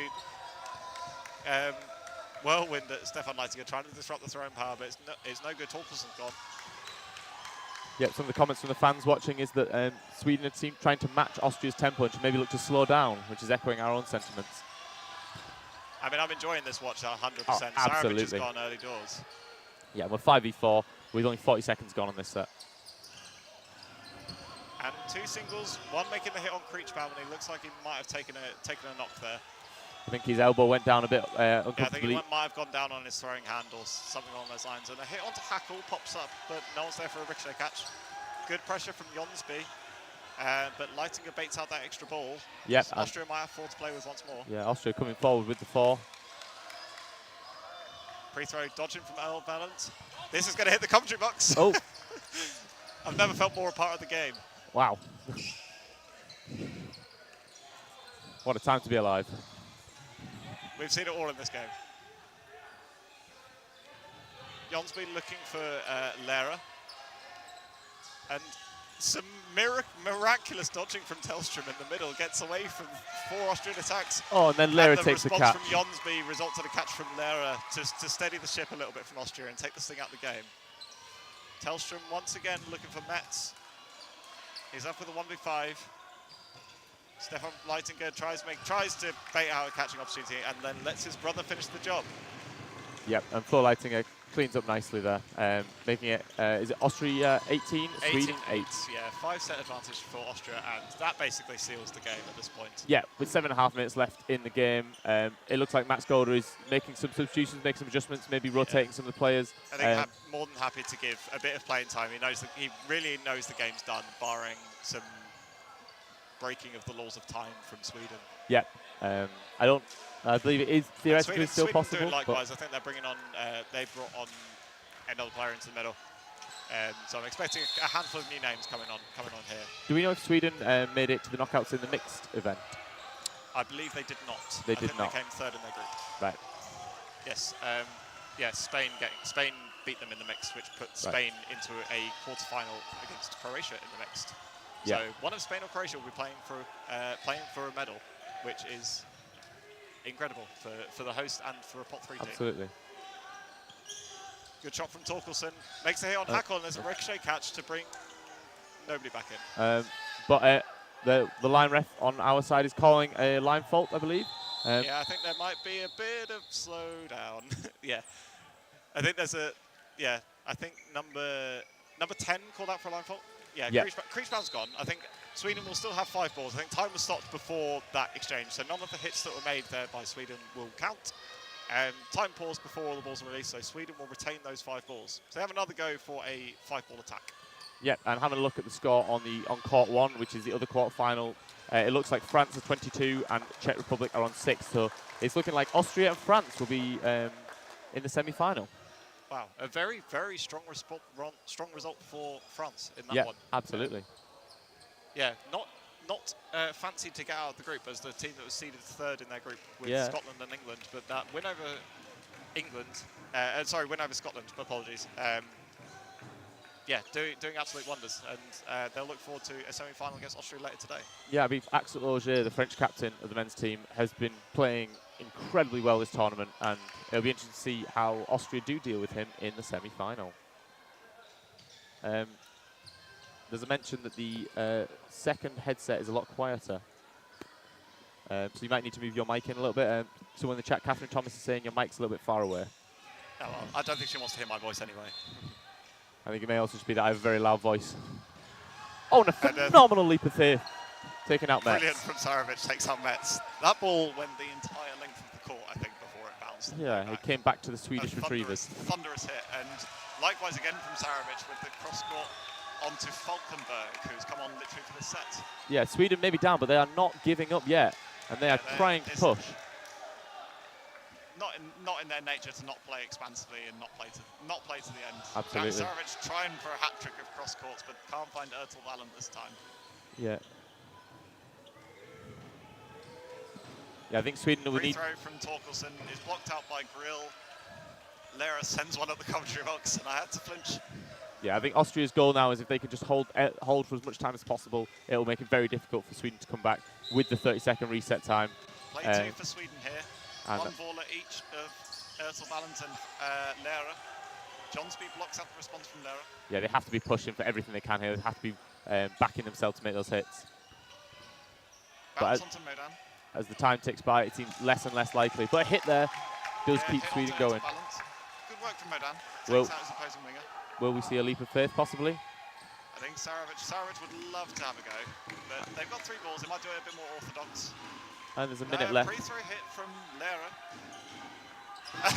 And Sarovic makes an absolute mockery of absolute Lera dream with catch there. A no-look catch from about 3 yards away. Sensational from Sarovic. Yeah, that's exactly what you want to see in these quarterfinals, and that's what just shows the caliber of player we have on court today. It's Austria 18, Sweden 10, with 4 minutes 50 left in the game. I think it makes it Sweden will need to be winning these sets very quickly if they want to turn things around and get themselves out of the quarterfinals. Yeah, well, with the reset time, you're looking at probably 40 seconds a set. The way these are going for Sweden to win. Some of the fans. I guess a little bit more. Because you'll have the 90-second set at the end. But Sarovic trying to make things happen. Makes the hit on Flo Leitinger. Yeah, some of the fans asking for the flying squirrel, which is Max Metz's signature move. We'll wait to see if that comes out. And the captain Andy Koch doing wonders for his team, just to tell them to slow down for a moment. Plenty of fakes coming out, and good dodging from Metz, getting away from Torkelson's post throw. Yeah, the Swedish came 6th last year, so it'll be interesting to see, regardless of this result, how they perform in their playoff matches. They'll be having to go one better. Absolutely. And the catch again from Sarovic. Max has gone, and he makes a follow-up leap of faith hit. Sarovic is playing out of his mind. Himself. I take it back, Sweden. Don't slow down. This is brilliant watch. And Kreechbaum repeats the feat. Yeah, Lera gets hit and Kreechbaum hit. Ertel Valent's gone. Yeah, and Hackle will be looking to slow down the flow of this game. Sweden swarming here. They sense blood. Yeah. Yeah, Hackle's goal here is to stay alive and hold for time.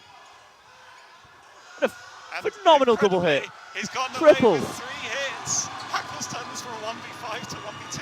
Jonsby and Telstra left on their own, no balls in hand.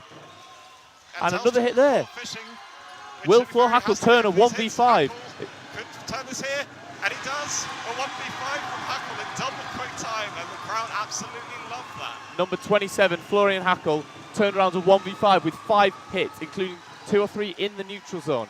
What a performance from that player. That kind of sums up Sweden's game, and I think a timeout just to digest everything that's gone on. The emotions going through Florian Hackle's mind right now must be racing. Wow, that was sensational from both teams. Some absolute moments of brilliance from Sweden to get themselves into that dominant position, but Hackle proving to be too much of a challenge for the 5 remaining Swedes. Yeah, Hackle definitely just ended any possibility of Sweden turning this game around and just stopped them dead in their tracks with the momentum they look to be slightly gaining. A moment to be proud of. Yeah, 100%. These last couple of minutes for Sweden, they'll have a mind on the Czech Republic, and they'll be gunning for 5th, and yeah, they'll be hoping for a semi-final next year, but not this time.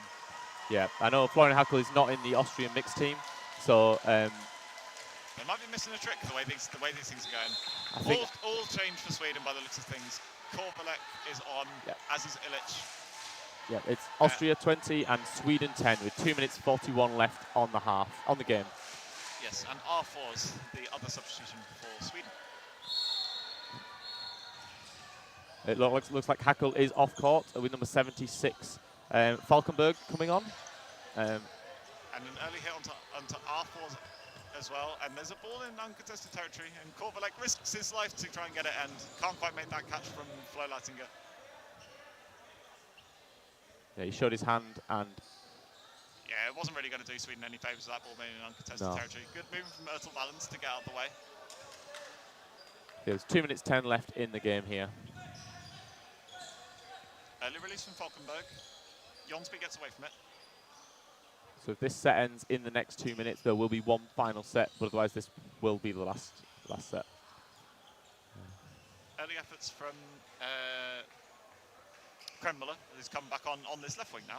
Yep, and Metz hit again. Metz once again. This will be some concern for the Austrian number 42, I think, for this early for the next quarterfinal. It'll be interesting to see if France watch this game back before they play later today. Yeah, a game to remember for Flo Hackel, maybe a game to forget for Max Metz. Well, he'll probably forget it very quickly if Austria do go to win a medal, and they'll be hoping for the top one. Yeah, you'll have to just clean the slate between every match. They'll be going into semi-finals against France, and that'll be all that matters. A win is a win, no matter how it happens. Early releases, takes out Jonsby. Kriesman survives. Double counter. Great movements from Ertel Valens getting out of the way. Yeah, we're very impressed with Sweden's leap of faith, and they've been incredibly successful. So I wonder if they'll attempt any more today. Austria swarm to get that ball in contested territory. 4 balls in hand to play. They've got to play ball here. It's a hit for hit. Falkenberg and Kriesman both gone. Yep, 53 seconds left on the clock. That's not Leitinger. Lehrer is hit, and then the response from Ertel Valens. And Jacob Lehrer made a line fall at that same instance, which means Sweden take that set, and we will have one final 90-second set to end this game. Fantastic from Illich to win that set for Sweden, and yeah, again, like you say, a moment to be proud of in a game that Sweden, in general, have really pushed Austria. Like, this has not been a walkover by any stretch, but Austria have really showed their class in the clutch moments. Yeah, they've definitely been testing them, and I think at a certain point you've got to enjoy the flair and think of the social media clips that can be generated from this match. Yes, superb stuff from Sweden and Austria. Absolutely. It's been a wonderful watch. 90 more seconds of it. Here we go.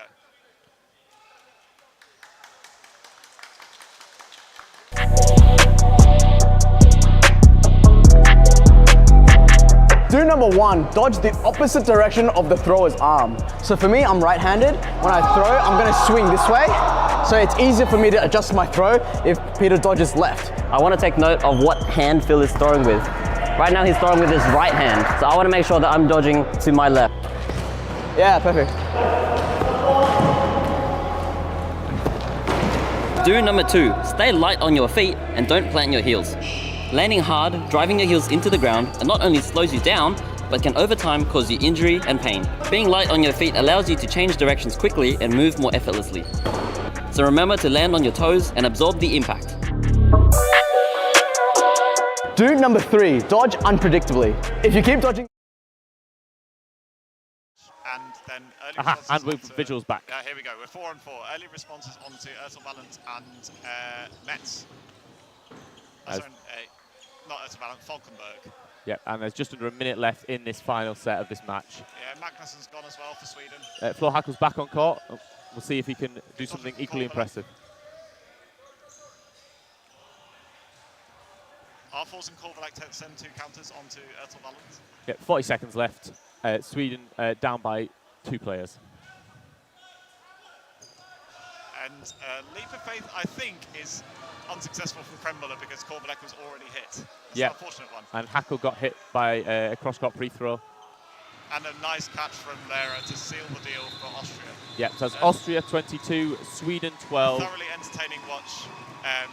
ends in a 22-12 victory for Austria. And I think we'll leave you with these scenes.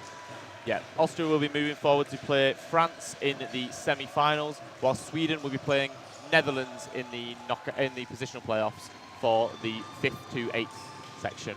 A game to be proud of for all the players involved. Thoroughly entertaining watch. Yeah, absolutely. Really enjoyed that one. So I believe, do we know what the next match is on this court? No, but I'll be talking about it.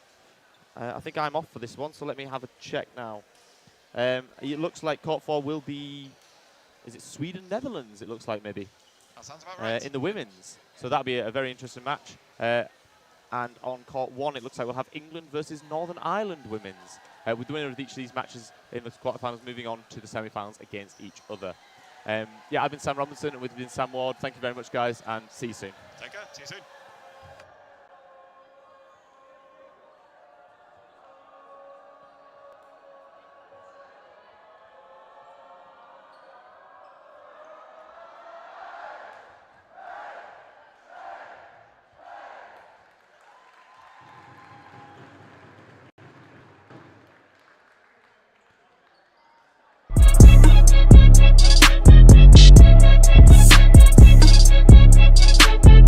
Don't number 1, don't get tunnel visioned. The person in front of you is trying to get your attention so that their teammate will cross into you. Make sure you know who has the ball so you don't get distracted and over-pressured by the person in front of you.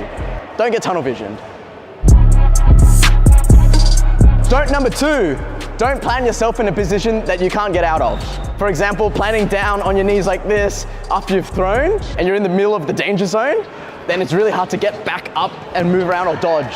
Give yourself options to move and dodge.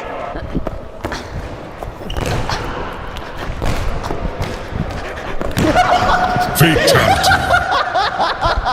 Well done. There's no way I'm gonna catch that, man. Don't number 3.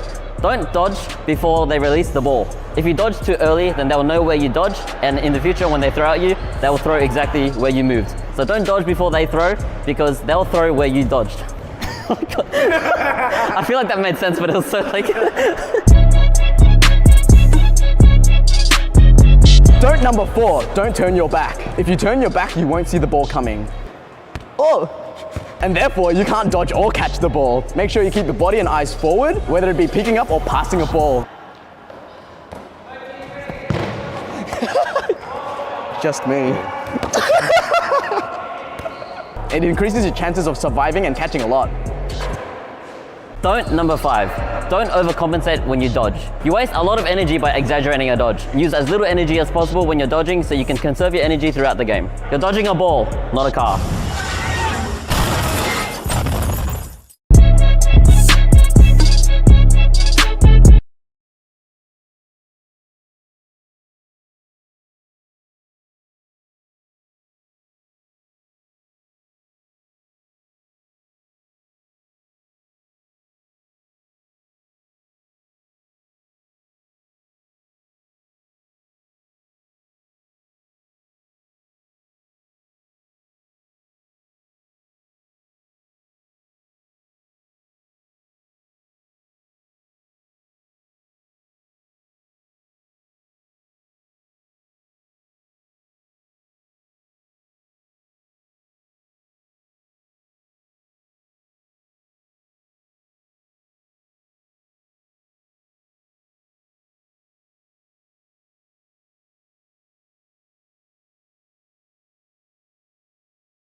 One of the things that we encounter a lot of when we talk about dodgeball is, oh, that's really a thing. They remember from school. The idea that there's a standardized, regulated format with a governing body is a surprise to people. This event for the sport of dodgeball, it is the Super Bowl, Olympic, you name it, gold medal match to see who's the best in the world. It's what we all train for, it's what we all look forward to. It's the best of the best coming together and having a great day, really. We have 300, 400,000 players around the world that play this sport. And that demographic is not necessarily the demographic that's shared with basketball, tennis, golf, soccer. It's very untapped. The minute a company comes in and says, we do dodgeball, they will have an exclusive market. Right now, we're on the ground floor. So if you've got the desire to be a part of something that's very community-based, family-based, and that's on the upswing, that's getting more popular, this is the sport.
Hello, welcome back.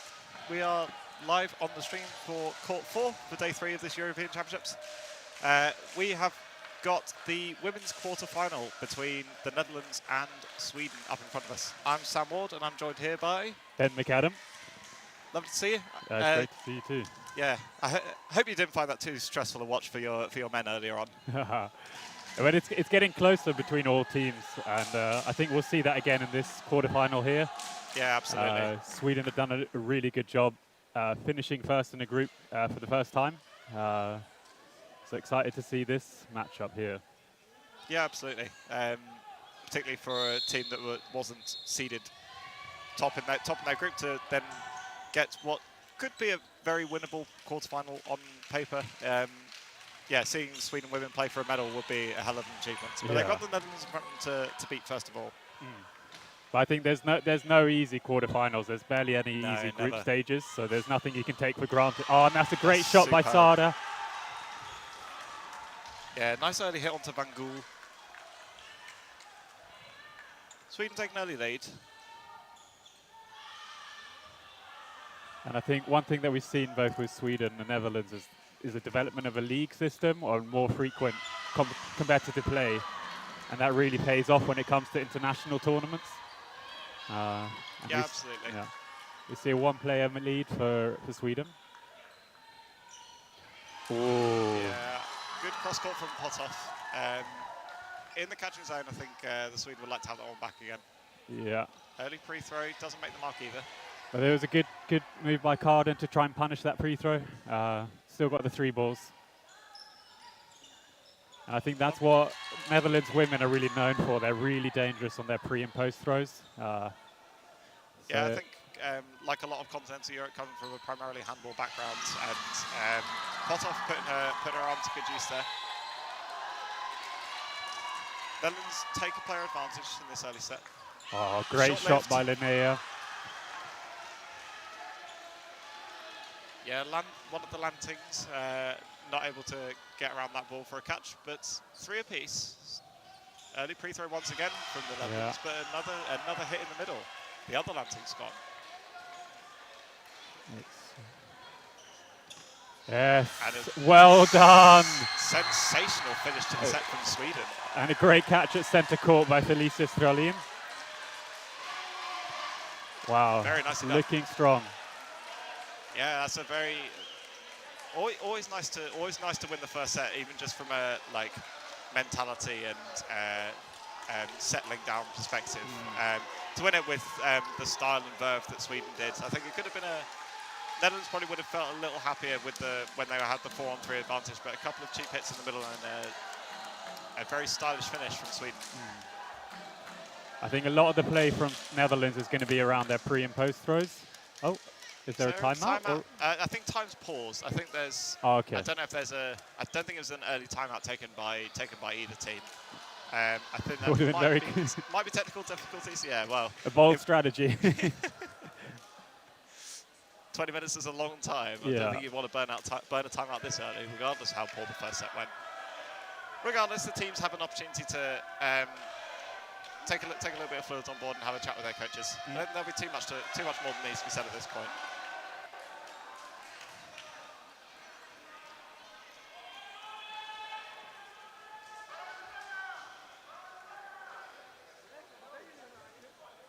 Yeah, I believe the Netherlands looking to match their ranking from last season. Ended up finishing 5th in when they were hosting last year, which was a really strong achievement from them all concerned. Sweden ladies guaranteed to improve on their ranking last time just by virtue of the fact they've been in the quarterfinal, finishing 11th last year, which I think. To be honest, I think they're a better team than that. The ranking in the end probably certainly didn't flatter Sweden. I think they were better than that, but they're more than showing their worth here. There was a lot of excitement in the Swedish camp at their achievement, so it's been really, really fun. Just the energy from the whole tournament.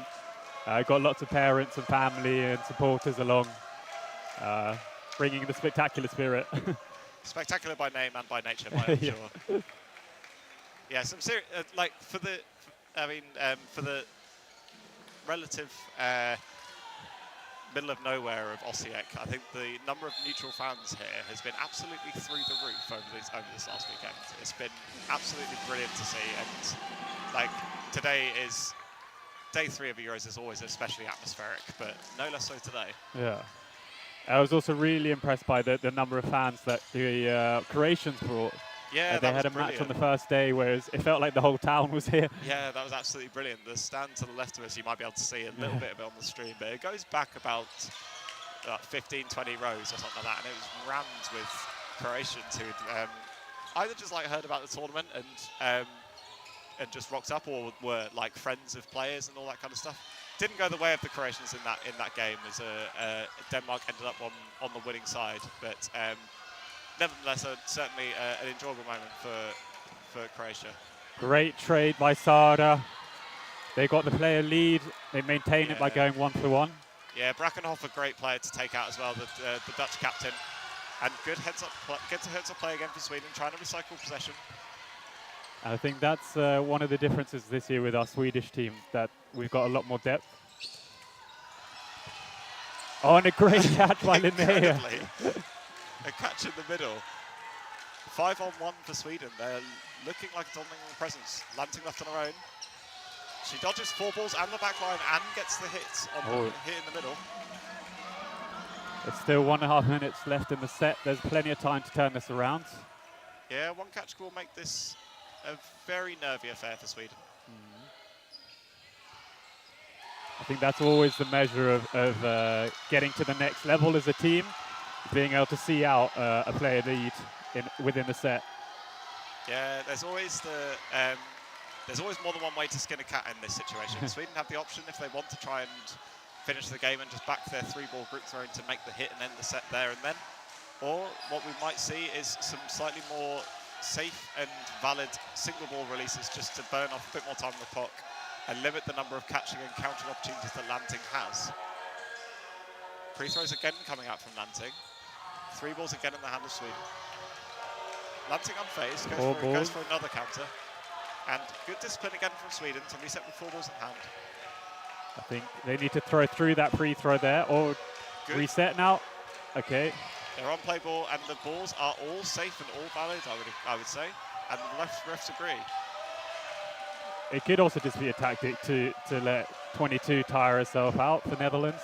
Yeah, certainly. There's certainly no harm in that. And Sweden, as the team in the ascendancy, will on the scoreboard will not be unhappy with whittling down more time off the half clock, even this early on in the half. Well done. Really good throw by Sanna Seala and Julia Sekulic.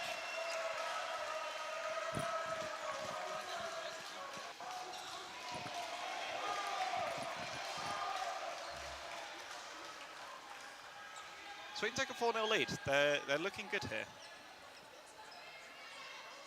Yeah, Netherlands, like you say, known for their like pre-throw, post-throw, and then getting a catch in the subsequent exchange, but yet to find their form so far. Sweden doing well to punish the opportunities with accurate responses.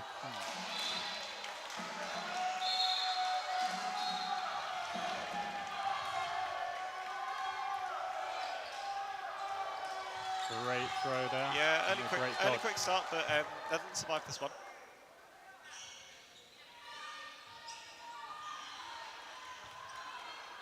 One thing I noticed on the ball releases, 3 ball attacks, is that sometimes the side that's going to throw, they're grouping up.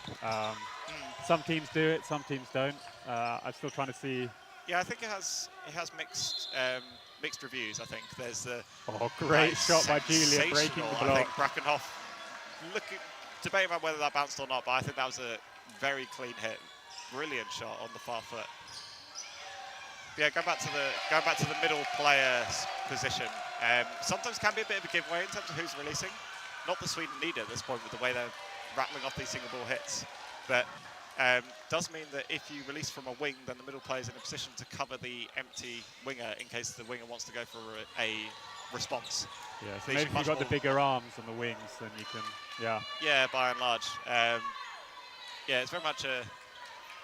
Yeah, you can go layers deep, because then you might be like, we might elect to hug the right player, and then the left player is releasing just to throw them off their stride a little bit. Great post throw by Potov, number 5. And they get 4 balls off the back of it. Yeah, they're only down by 1. Hit here would even it.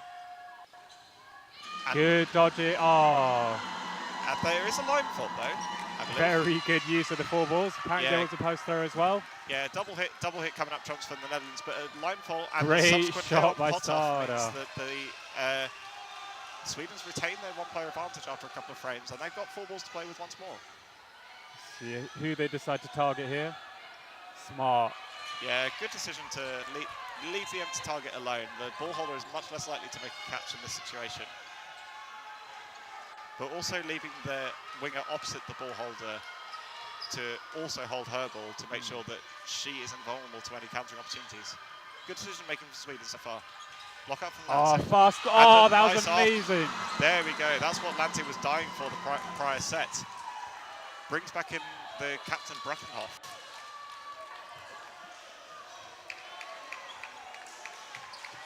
Good throw there. Yeah, nice areas. Got past the ball, but just missed the legs as well. 20 seconds for Grudzinski. What can she do? And I think she's block and bounce. Oh, it's a ball, is a bounce, according to Sam, the referee.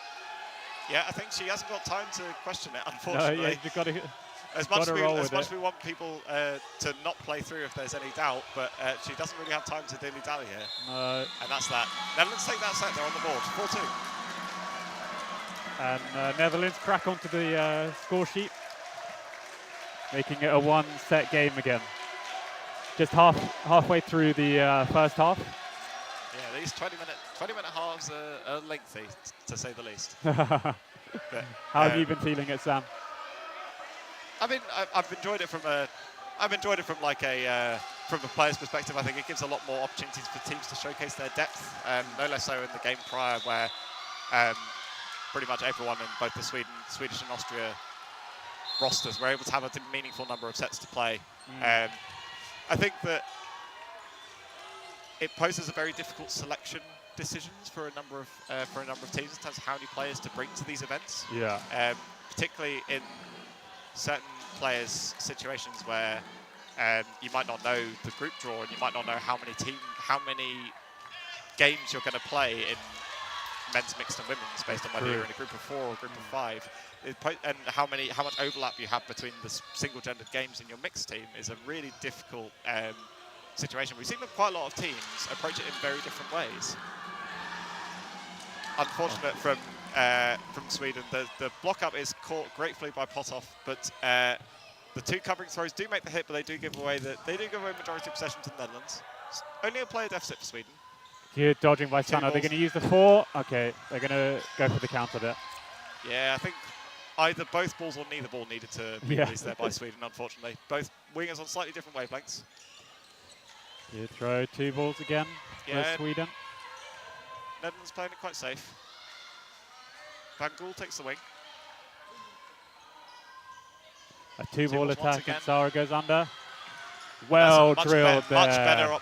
Much better execution of the double counter from Sweden on that occasion. I think that's the one that sees a lot of success across all categories, but especially in women's, the double counter on the single ball. Absolutely. Oh. Clever block from Van Gool, blocking it up into a catchable area for Lanting, and she takes it gratefully. Potov's back, and more importantly, the Netherlands have a 2-player advantage. They're on play ball here, though. I think. Well delayed on that second I think that was a bounce. That was a great effort, but I think that was just a bounce. And 4 balls. The exchange on the far side means that Potov's also gone for the second time this set.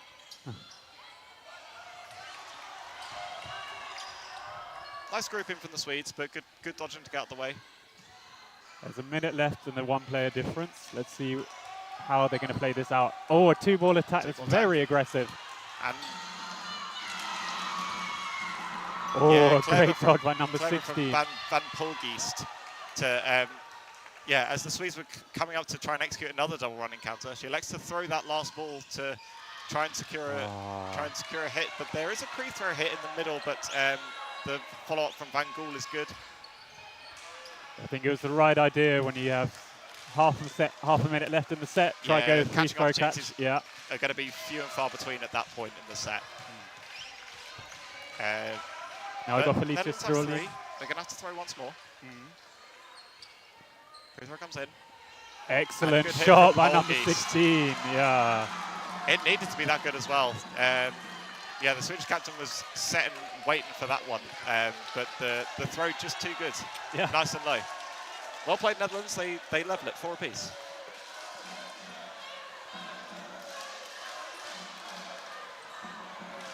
Sweden G up the crowd once more.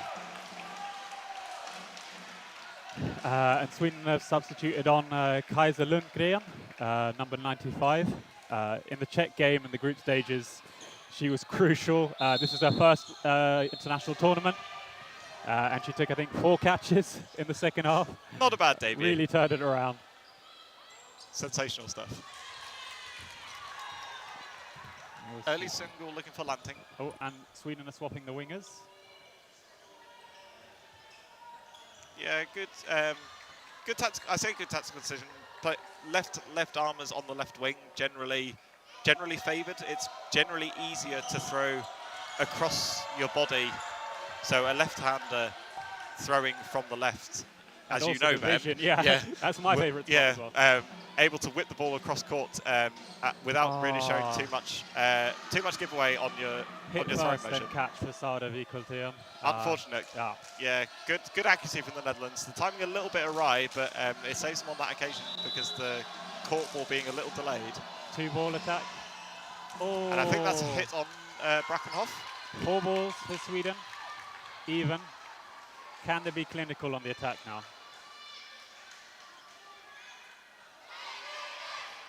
Oh, a 3-ball release. But there is a catch in amongst all that by Lanting, sorry. So now it's 4-3. Yeah, Van Gool's back in. And I think that might be a stoppage of time to work out, check what actually happened. I think there was a rogue single. I think there wasn't just a rogue single. I think one of the Swedes did walk for it. Yeah, Sanna Sela walked through it.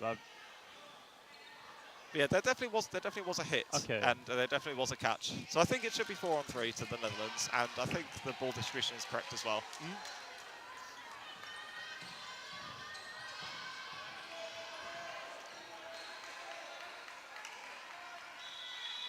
one of the more recent rules, I think, introduced into the European rule set of when time is paused, players must restart in contact with the back line. A very nice 3-ball attack from the Netherlands to further the player advantage to 2 players. A nice aggressive 3-ball release. Yeah, very good grouping and very good timing from the Netherlands. And Van Gool survives the 2-ball attack. Van Gool.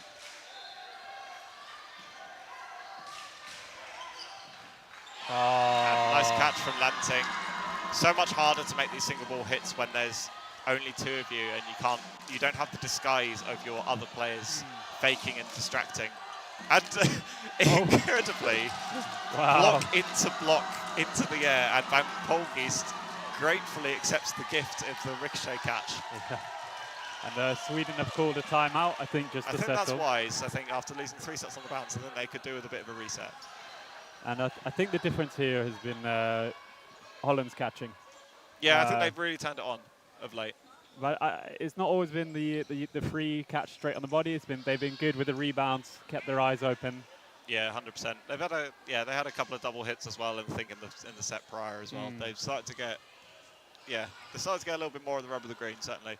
But yeah, we said that was one of Netherlands' main strengths of fashioning these catching opportunities and being able to take them when they're there. Yeah, plenty for the Netherlands to be cheerful about at the moment.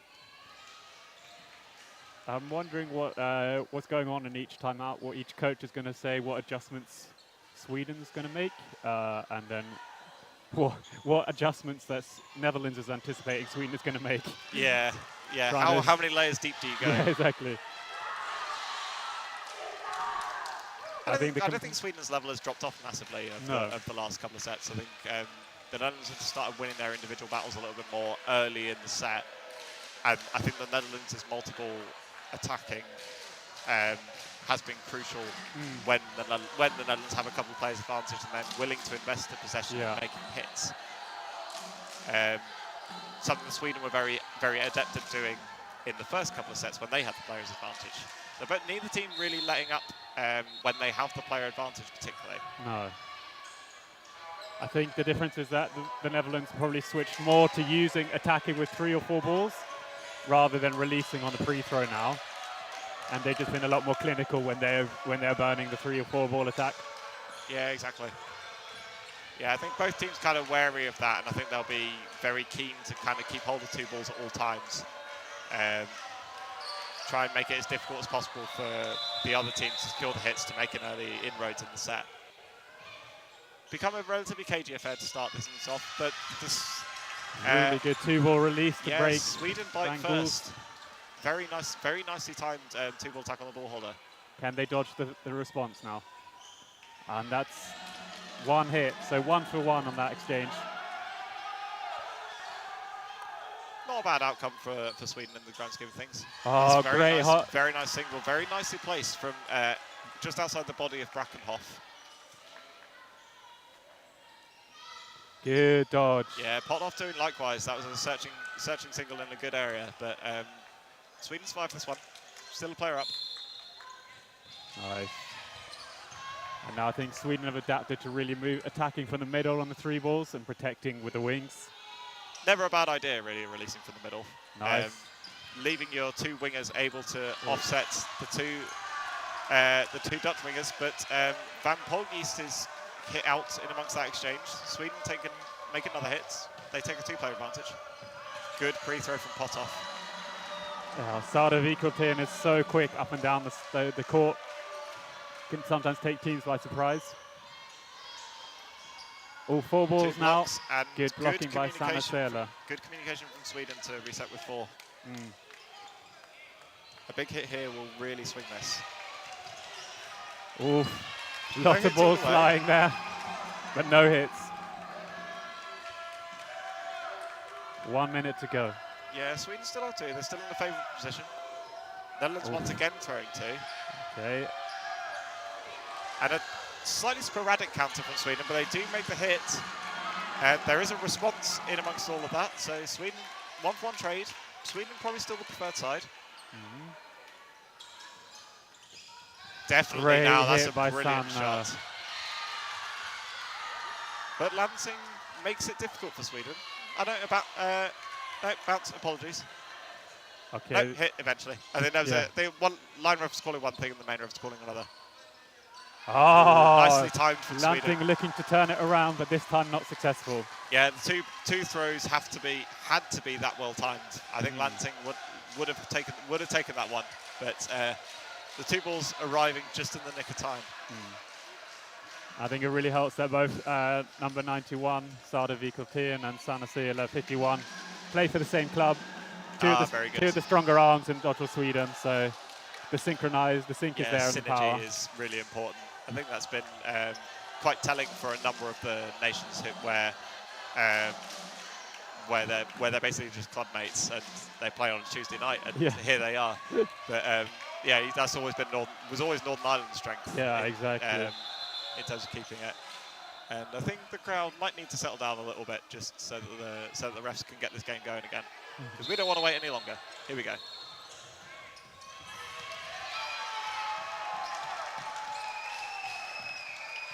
Sweden do win that middle ball.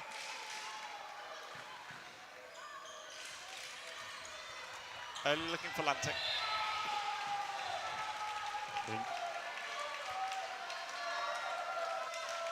Plenty of fakes from Sweden.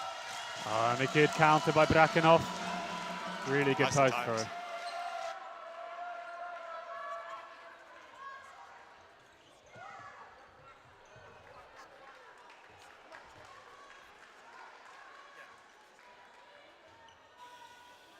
All right, we're back. Sorry about that.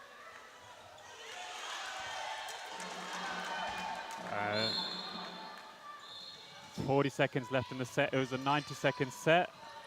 So let's see if... both teams playing it particularly cagey, but the Netherlands with the player advantage as it stands. Oh. Good areas that. Brakenhoff faking once again, baiting out another pre-throw to try and get another hit in the set. And signal ball dissuades her from this. Sweden need to start increasing the risk. Yeah, down by 20 seconds. Netherlands happy to whittle down even more of the time. Two-ball attack, block out, and the Netherlands celebrate that like it's the set, because it nearly is. Sweden with one ball in hand, and they need to make something happen. They haven't got time. Release incoming. She makes that hit, and that is certainly a hit on the Netherlands. I think there's a question about whether there's a hit on the Swede. I think the rest will deliberate this one. So I think one is if Brakenhoff got hit, and then two if Sanna Sela got hit before the whistle or after the whistle. Yeah, I think that there might be this isn't going to sit well with one of the teams, I think, regardless of what the ref calls, but that's the way of the game, I'm afraid. It would be big for either team to take that lead into the second half, though. 1-1. Okay, it's a tie. I think that's the correct decision. I think there's a hit on Brakenhoff, and I didn't see a hit on the Swede. So I think that's a tie in that set, and it brings us to a tie in the game. Seven apiece. Yeah, 7 apiece at half. And Sweden's starting strongly, and Netherlands looked like they were starting to really motor on, but Sweden again doing well to curb the momentum of the Dutch. Right, so I think there's a bit of deliberation with the ref and the Dutch about that final decision, but that's half time, so we'll be back in about 5 minutes. Oh.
Hello, welcome back. We are back for the second half of this women's quarter-final between Sweden and the Netherlands. First half tied 7 apiece, and an early line infringement from Sweden, unfortunate. And a good dodge on that initial attack there. And a wing swap. And a 2-baller call as a result. A play ball call as a result.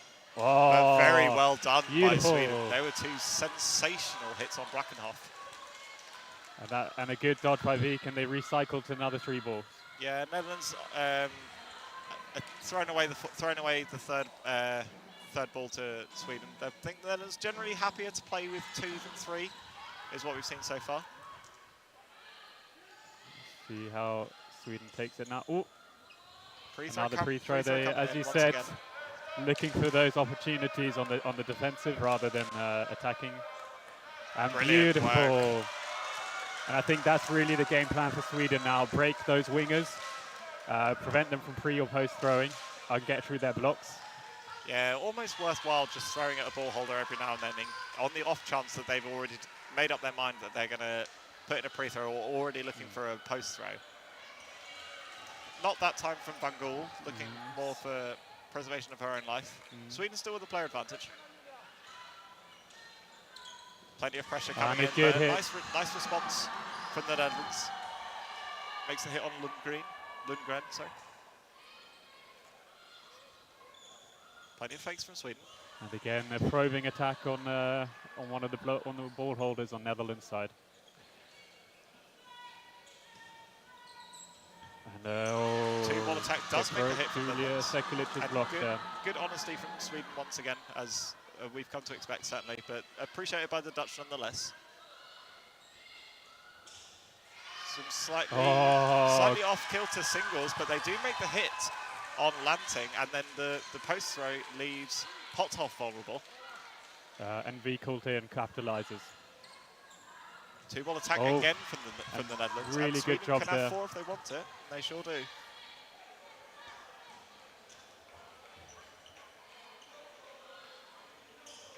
And they use 2 of them, and I think it's just a bounce from Grudzinski. Okay. Yeah, Sweden still with the player advantage. 2 balls in hand in a good position. 2 balls once again tried on a wing. I think this is more indicative of the Dutch plan when they've got majority of possession. They really try to get a hit through on one of the Swedish wingers. Yeah, well, I think that knowing that there's Netherlands got away with one there. I think that was their last ball in a bit of uncontested territory. But as it stands, there isn't the time to dilly-dally for the Netherlands. But they don't have the balls to play with. Played. Sweden's grind out that set. Really good control.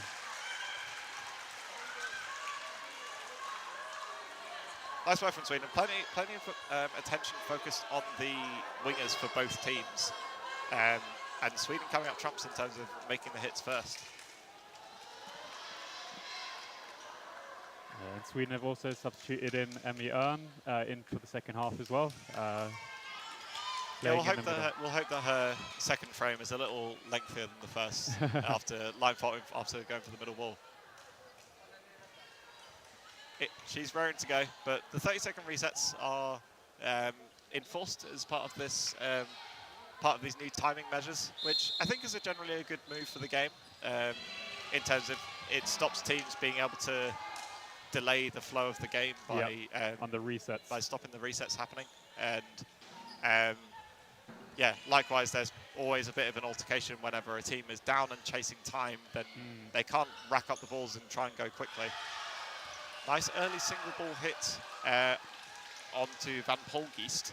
On the nice cross court is really good. Yeah, she's taken plenty of catches so far. I think that Sweden will do. Good dodge by Lundgren. Yeah, she was thinking about that one, but does the sensible thing of getting out of the way.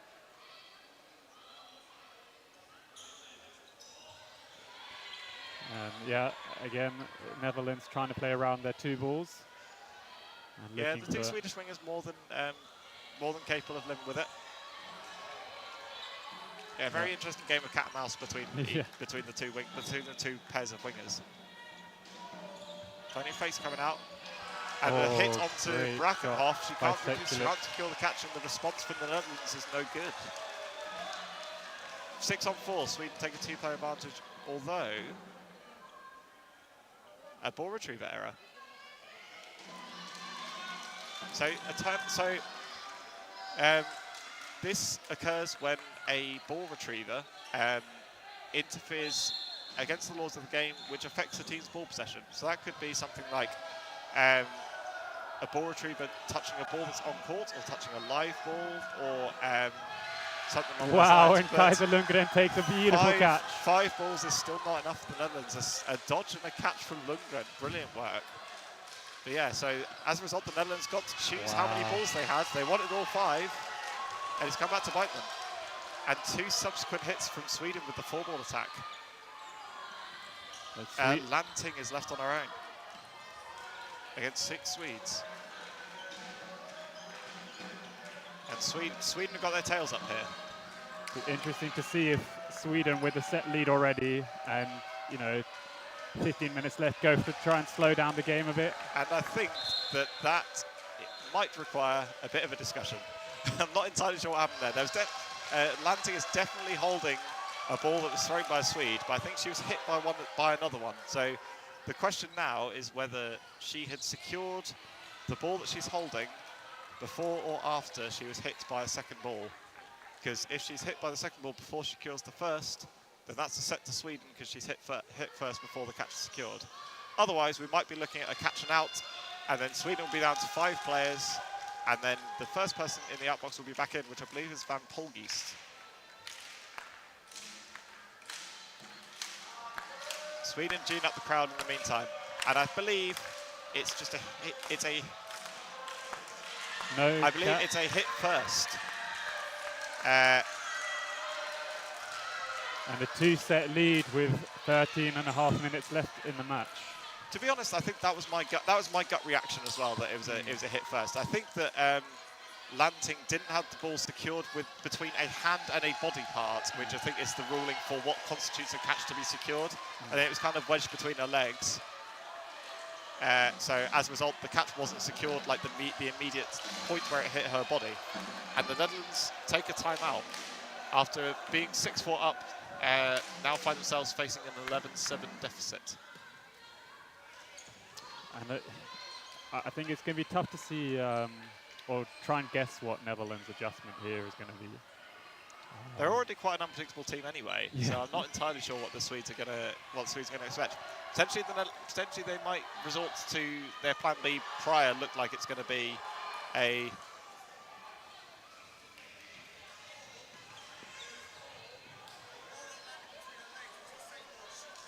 Okay.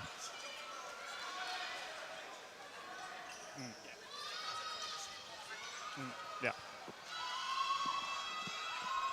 Yep, Sam Mason, our head ref for today, just coming over to let us know that yeah, it was indeed hit first. I think there was the question as well of the ball that she dropped to try and catch that ball was the ball that landed between her legs, but it's all a bit immaterial because she was hit before securing that ball regardless. But as it stands, we are lining up again with Sweden with a 2-set advantage. For the first time since the start of the game, they went 4-0 up.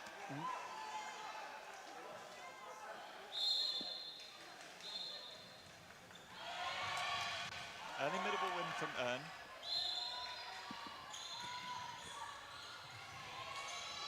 Oh. Good areas. Good placement, exactly, from Hero. Plenty of fakes coming out. And great catch by Brackenhoff. Catches behind her ball. One of the best blocks of her life.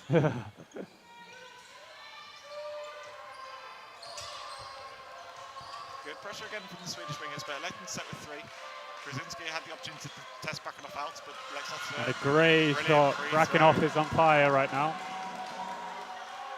Yeah, the Netherlands are starting to be a bit more direct in terms of testing out these counters. And a good double. And another hit by Brackenhoff on the left. She's really heating up. Yeah, she's taking this game by the scruff of the neck a little bit here. And she rescues that 4th ball from the Netherlands. Puts the Netherlands on play 3. Oh, I thought that was a catch, but just couldn't secure it by equal to him. I noticed that that tactic in the men's game, in fact, when Sweden had one ball in hand, they had it on a wing and then charged towards the centre of the court to distract everyone, and then settled into the middle. And I just noticed that from Grzinski after Saravic did it in the men's game. And Sorry, Ben, spilling all your secrets. Brilliant shot from her. I think that's it rolled like up. It blocked Yep. onto her foot. Yeah. I It's think a she two-player knew. lead, and there's 1 minute 15 in the set. If Important Sweden hit can that. get this to a tie, that would be just as good. Seriously demoralising for the Netherlands if Sweden can get something out of this set. Having just used their timeout as well for the Netherlands as well. I think not getting a win in this moment. And it looks like a hit on her. Yeah, nice shooting from Lanting. Great Likewise honesty from and a Nero. great hit by Nero. Yeah, good honesty from Potov because I'm not sure the rest were calling that. I think it looked like ball from here, certainly. Nero's got 3 to play with. 40 seconds to go. She might be looking for a drop catch or Yeah, we've seen looking what for the her count. arc could be like. Ooh. Clever blocking from Yeah. Happy to give the 3 balls back to Sweden. Yeah, I think it looks like both teams might be happy to see this out to fruition, and a bounce called.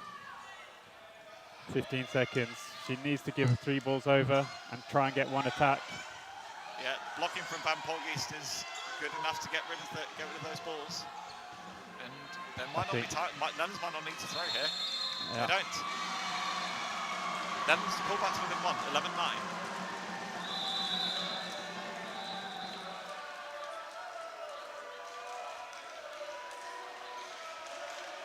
I think it's also quite interesting with the 30-second reset is that there's time for the coaches to talk to make individual adjustments player to player. Yeah, absolutely. Yeah, and I mean, I imagine what the Swedish coach might be saying is that their wing is going hyper-aggressive all of a sudden. So we need to be prepared to either trade or revenge, or just control territory and keep yourself alive. Yeah, committing to one or the other. A good adjustment from the Netherlands to inject that aggression into the game to win them that set. I think a lot of it seems to be going down to momentum as well. One team gets good play and it keeps on snowballing a little bit. Yeah, absolutely. Both teams very reluctant to let go of any kind of set advantage they've got.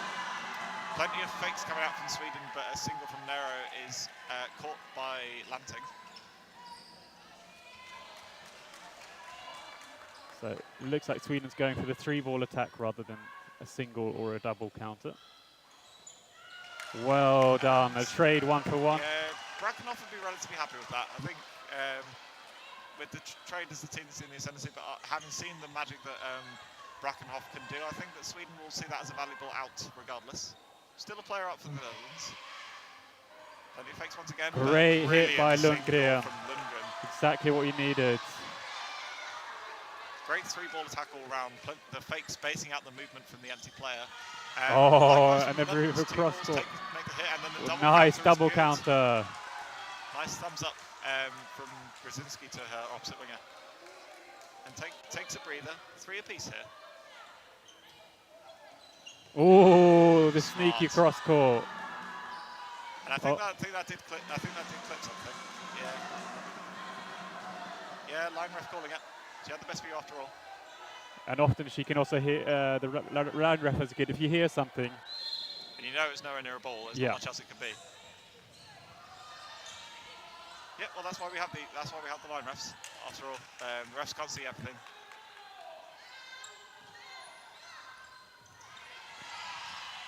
Good dodging again from the Netherlands, but Sweden do get the ball back, whether they like it or not.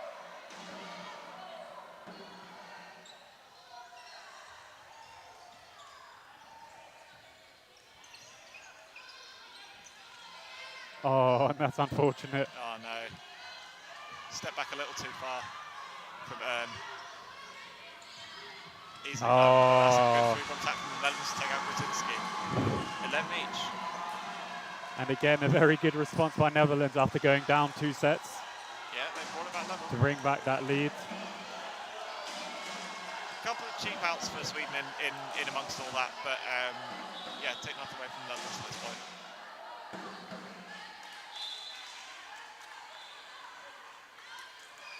And this is shaping up to be an incredible quarterfinal. Yeah, this is really gonna be a nothing tense to finish for separate everyone either concerned. team. Yeah, space in the semi-final awaits, but neither team there yet.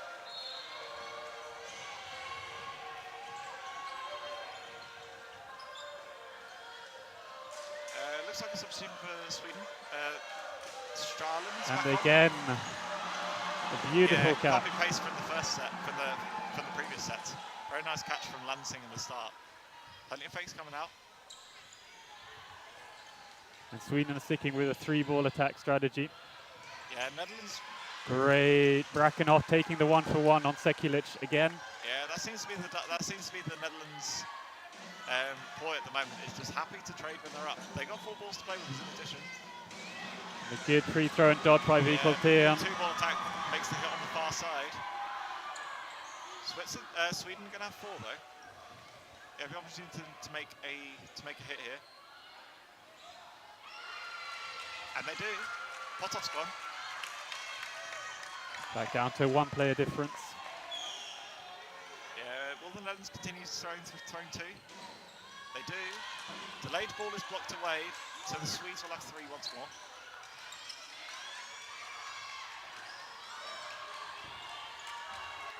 And 2 balls over to Sweden now. How is Netherlands? Are they going to go for a 2-ball release? They are, they're successful in this occasion. Now Sweden need to get something on this 2-ball release here. Yeah, halfway through the set, and that wasn't far away. And 4 just balls dodge. for the Netherlands. This is, feel like you need to keep both By Swedes Potter. alive for this one. Yes, Oh, Felicio, brilliant great catch. catch versus Australian. Sweden needed that big time. A little bit of lapse of judgment from the Dutch in terms of slightly scattered 4-ball attack. And a block from 4 balls over to Sweden. Gives 4 balls away. 55 seconds left. Next hit here is massive. And Wow. Sweden have got it. Lanting's gone.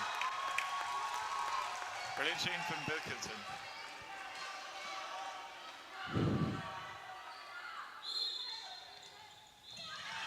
Netherlands persevering with these 2-ball attacks and blocked out once more. 4 balls. Good. But the Oh, free throw great is free good. throw. Sweden probably won't be too unhappy with the draw. We're happy with that. The win. They've really used that 4-ball attack brilliantly. 2 balls right 15 on target, seconds. right on Control time. the risk now. Good dodge. 7 seconds. She's going to have to go here. And brilliant heads-up play from Sweden to just secure that hit. On Schurz, who's actually was just on for that set, was left alone pretty much the entire time. But Sweden take the lead once more, stem the Dutch momentum.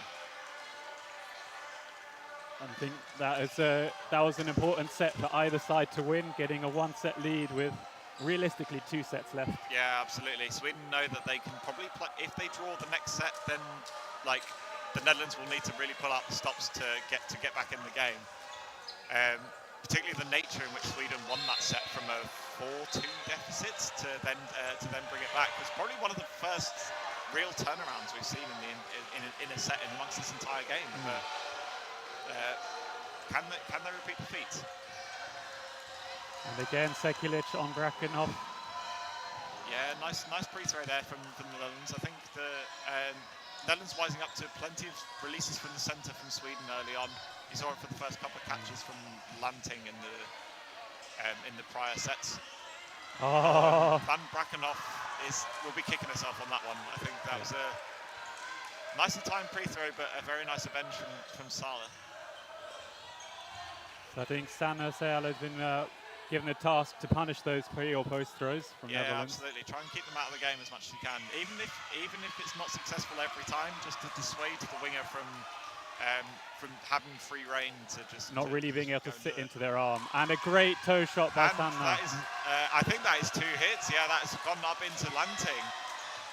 Sweden come up trumps on that one, but they've only got one ball to play with. The Netherlands might make a revenge hit here. Hang on one sec. Yeah, Swedish coach taking an opportunity to settle his players down. They're in an advantageous position here. Admittedly, the Dutch have 4 balls in hand. There might be a hit incoming, but we'll see. I think the debate now is whether it was a double hit or not. It's probably worth also mentioning that time will be stopped in the game. The set clock on your stream is still running, but rest assured that the match is not ongoing as it currently stands. So I'm expecting, after there being some decision on whether this was a double hit or not, so I think one ref's called a hit on one player, and then it went into the floor before it hit Lanting.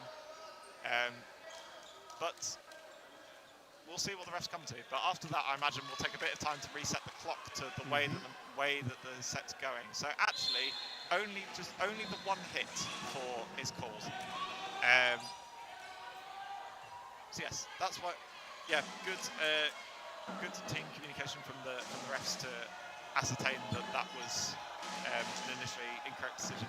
It was a very close one, but as it stands, Sweden's still with the player advantage, but Netherlands with possession. I think we'll probably be resetting to maybe 2.5 minutes on this set. Sorry. We'll find out. But I think it becomes an interesting mind game at this stage for both teams.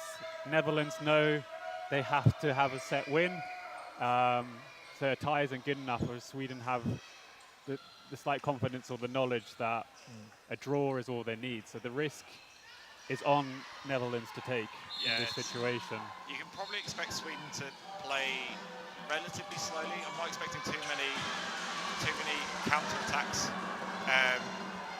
from Sweden. But here they go. Plenty of fakes coming out and a single ball on a ball holder. Sweden relatively happy to play this slow. They're level. Draw suits them down to the ground. And Netherlands are going back to releasing 1 on the 3 balls. Yeah, I think trusting their defensive countering plays more so than their group throwing at this point. And to be honest, the two Swedes on the wing have been doing excellently at surviving these 2-ball attacks on ball holders. Good dodge there. Yeah, Krasinski gets away with one there. I think she was dodging in towards the ball and didn't need the catch, and does the sensible thing. Good block by Kaiser.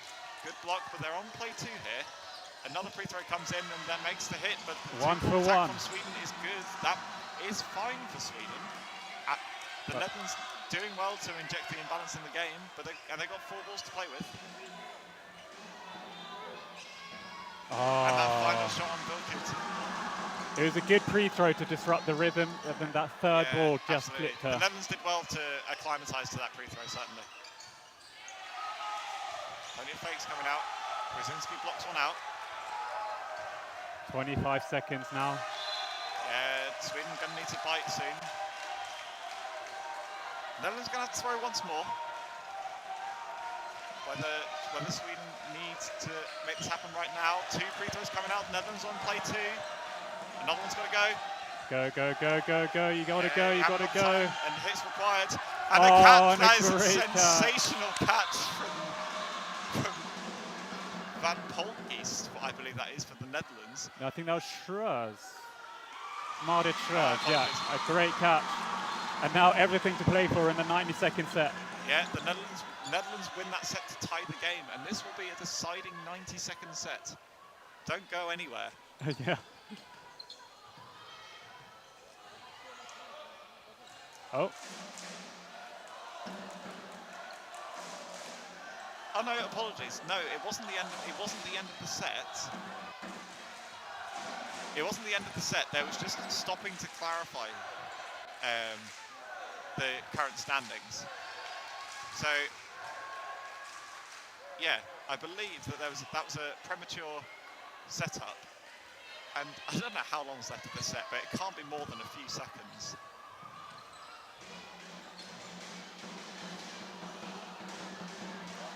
So, Sweden hoping for a miracle here, I think it's fair to say. Poised and ready to go. She hasn't got long. The only realistic chance is to catch the ball. But Netherlands aren't going to throw. Oh. But still, it's been a great quarter-final, and we love it. There will still be, there'll still be more to come. So 90-second set, I believe, incoming. Unless was that the end of the set or the end of the half? Not entirely sure. We'll either be playing a 90-second set, or we'll be playing an overtime set. But either way, it's crunch time for both teams.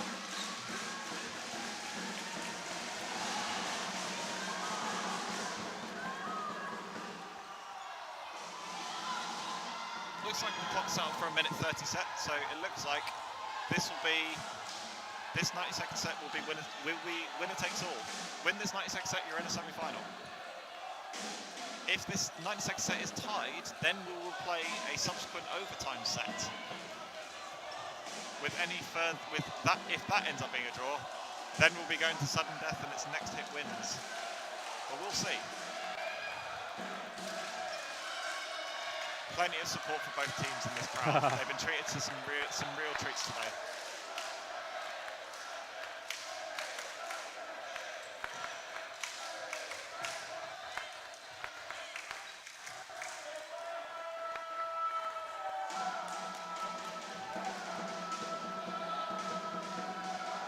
So these are normally pretty frenetic, so I think the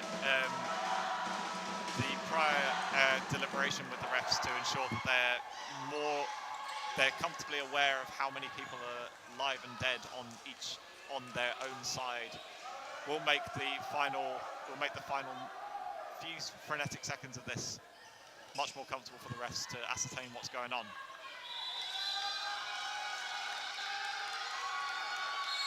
I think the key here is if Brackenhoff makes a play or not. Yeah, it'd be interesting to see if Sekulic elects to basically hold the ball for basically the duration of the 90s. She might well do after that initial hit from Nero. And getting an early hit in a 90-second set is big. Yeah, absolutely. Netherlands playing catch-up. And dodging. Not able to do likewise. Good dodging from Nero.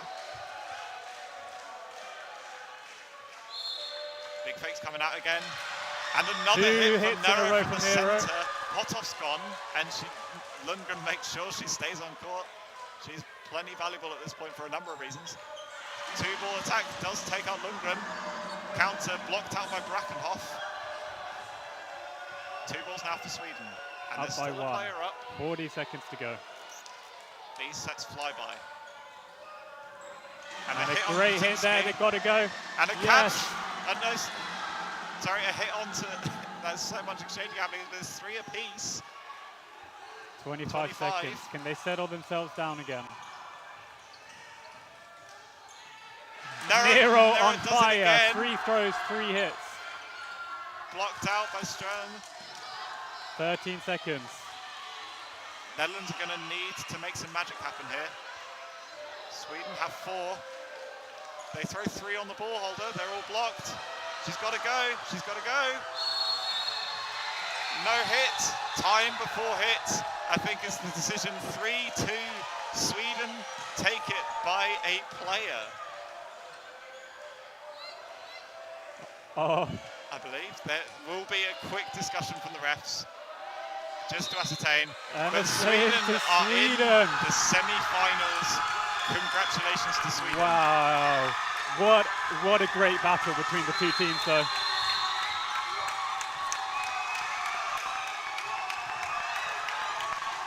And you can see what it means to this Swedish team.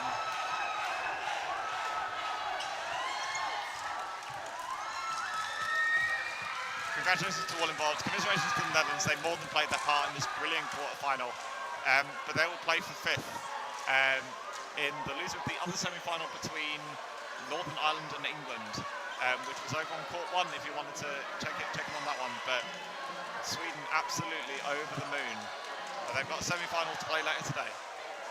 That is such a great result. It really, this is what dodgeball's all about. A really close game. And then, yeah, it goes one way or the other. Yeah, a few tears on both sides for a number of reasons. But it's been a joy to bring this one to you. I've been Sam Ward, and he's been Ben McAdam. Thank you.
Hey, and welcome. You join us now for this this mixed match here. We've got Northern Ireland on the opposite side of the hall from us, Italy on the near side. My name's Will Robinson. I'm joined here. And Juliet. Yeah, we're really looking forward to bringing this game for you live from Court 4. We've got another match on the court next door. We've got Serbia versus Belgium. We'll try and keep you updated on some scores if we can as that goes on, but no promises. Okay. Referees just having their final chat, and I think we're ready to get started. Interestingly, I think we've got a very unchanged Italy team from their group stages. No, they stay the same, so yep. It's going to be a very, they are very strong on the wings, so it's going to be interesting. Yeah, we have Italy treating this as a development squad, so you'll see just coming into the bottom right picture of your screen, probably one of their men's captains and most well-known players, just there, ball retrieving in the white bib, geeing up his team. Yes. A new set of faces for Italy this year. Northern Ireland, probably some familiar faces for those of you who are familiar with dodgeball. Very good in this category. I think winning it last year. Yes, they won it. I don't know if they won it at mixed game. I know that they won at men's game, but maybe Northern Ireland can do the same this year. So it's going to be interesting. All right. Let's see what happens. Let's go. Here. And yes. So, yeah, well, just checking in here in the media pack. I think Northern Ireland did win it last year. But yeah, here we go. Here we go. Oh no, one more chat for the referees before the beginning. Maybe some technical issues. One thing, I think we've had the set started already. I'm sure we'll reset that there on the stream. 5 seconds not gone yet. Yes, that's fine. Yeah, yes. 20 minutes. Back to 20 minutes. Yes. I think I've been very impressed this year so far with the media team. Like I think EDF and Croatian Dodgeball have really put on a great tournament. Yes, for us. they step a level. It was very impressive. So thank you to Zoe Wales because she made an incredible work on it. Exactly. It means we just have to press one button on off. We're all happy here, and yeah, finally we get going. Here we are. Let's go for this quarter. Okay. Northern Ireland winning that middle ball. Coming forward with 3. And Northern Ireland take the lead. Early first hit there down the Northern Irish right wing.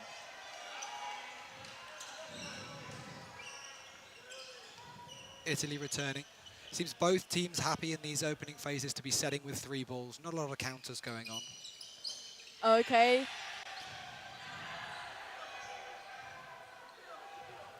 Italy now with 3, because we've got a rogue ball on the court. Okay, very aggressive game. Yeah. Strong hit down the Italian right wing. Arnildo. Nonetheless coming back and dodging over the counter. So we've got our first counters of the game. A bit more chaotic dodgeball coming now after we've had the opening exchanges be very organised.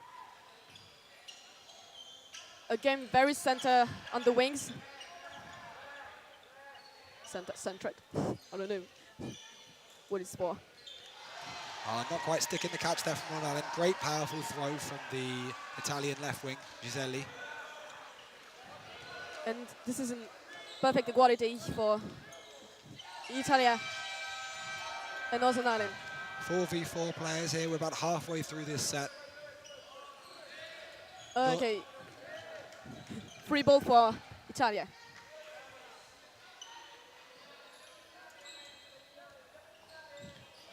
Acrobatic dodges there. Northern Ireland coming forward to the counter, but successfully blocked there in the middle by Italy.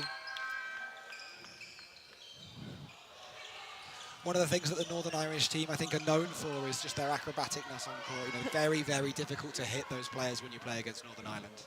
Indeed, at the final in last year, it was very impressive. Like, oh, wow. Northern Ireland now taking a lead in this frame. 4 players to 3. Just under a minute to go. 50 seconds. 3 balls now for Italy. 3 players.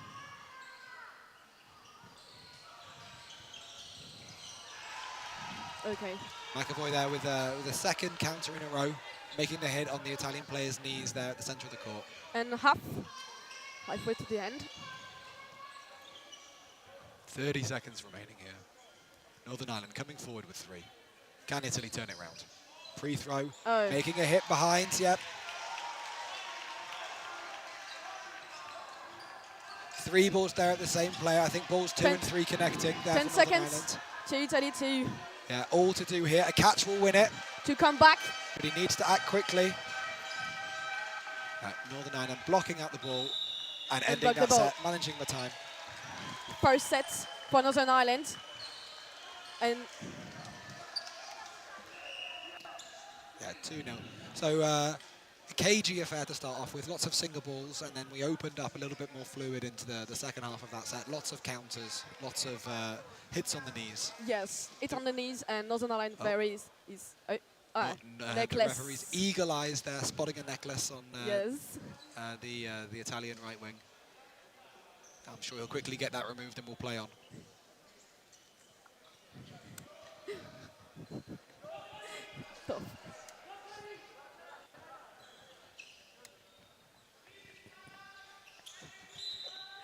And we're off. We're off. Back.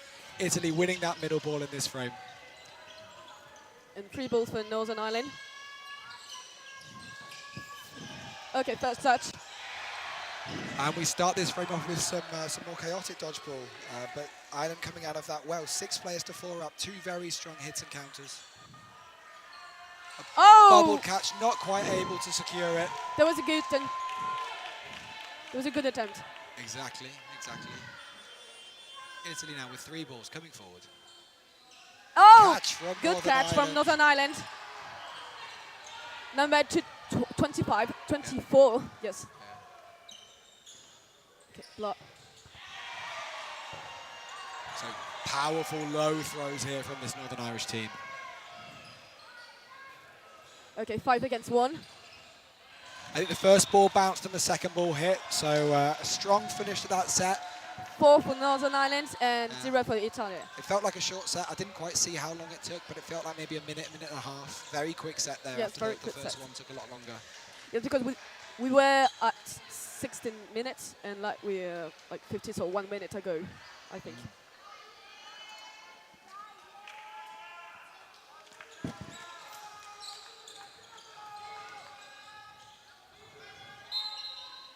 Let's go. 3 balls for Northern Ireland. But it's cost them a player. I think a foot there over the centre line. Yes, indeed.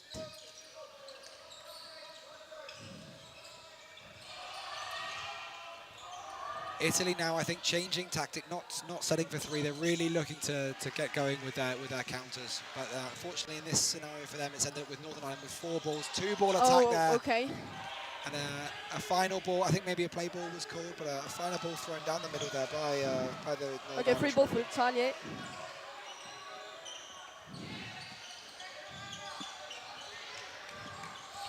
The Northern Irish wings really, really keen here to eat up the territory, make sure that Italy don't get any space on court for free.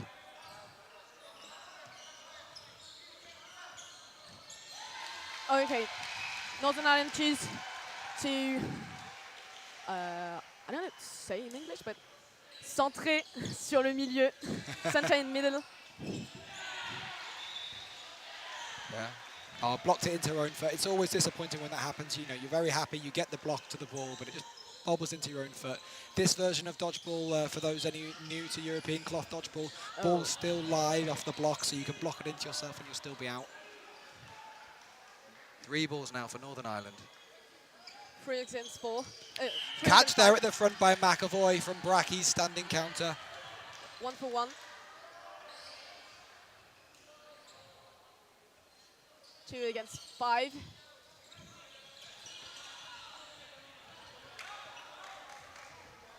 Almost 1 minute left on the set.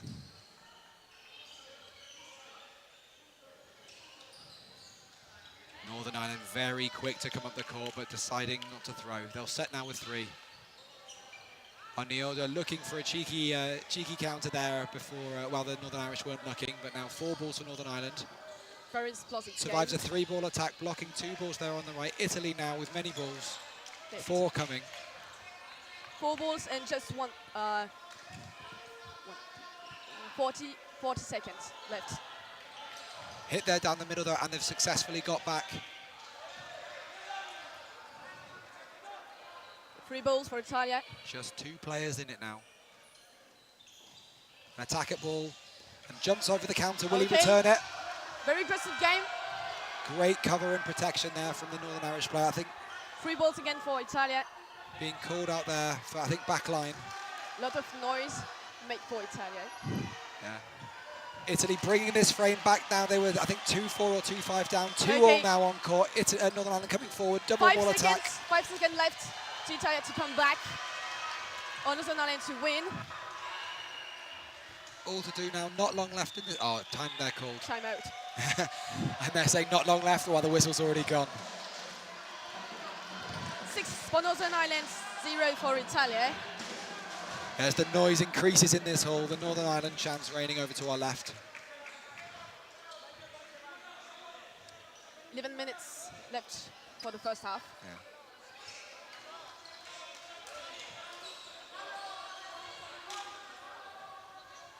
Yeah. Pause here. Maybe a problem of no technical problem. I think just double checking the time. Stop time. Yeah, from our point of view over here in the commentary booth, we can't see the big screen. I think you can just see sort of midway up and over to the right of your screen, just behind the Italian in the white shirt. But all the information on there for the players, so it's visible for them at all times, how long's left in the set and how long's left in the half, and the score. Great bit of equipment, always very useful information for you as a player. Italy taking this time to have a team talk in front of us. Coach laying down the law here. Lots of little tips going to his players. Referee just call the captain or the coaches.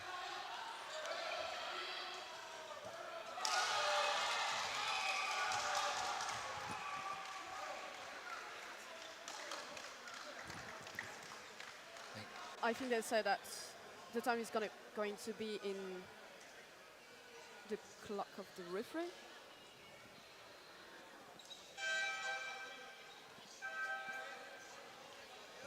It's important as a player, I think, when these discussions happen, and they do sometimes happen in dodgeball, to keep that energy up. Make sure that you're keeping your head in the game, not losing focus. You can see the Italians really trying to talk through what's happening here. Top end of your screen, Northern Irish also having that conversation. What's going well, what's not going well, what should we keep doing, what should we not keep doing. The timeout can change everything. Exactly. We can calm themselves. Italian coach coming in now.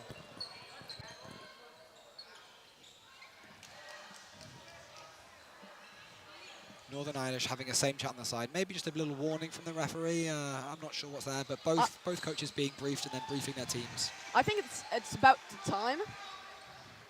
It happens. We'll try and find out for sure what that is, but yeah, I think time being is a good assumption. Yes, I think it happens.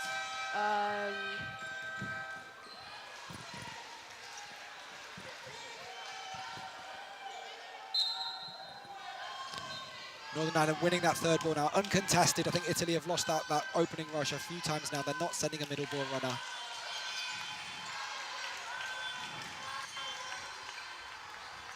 Okay. Great advancing down the wing by both. Italia take the lead, and Giseli's out.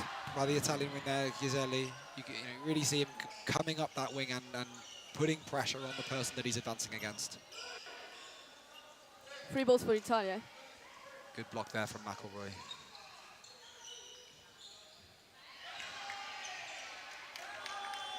Five in this set. 40 seconds gone.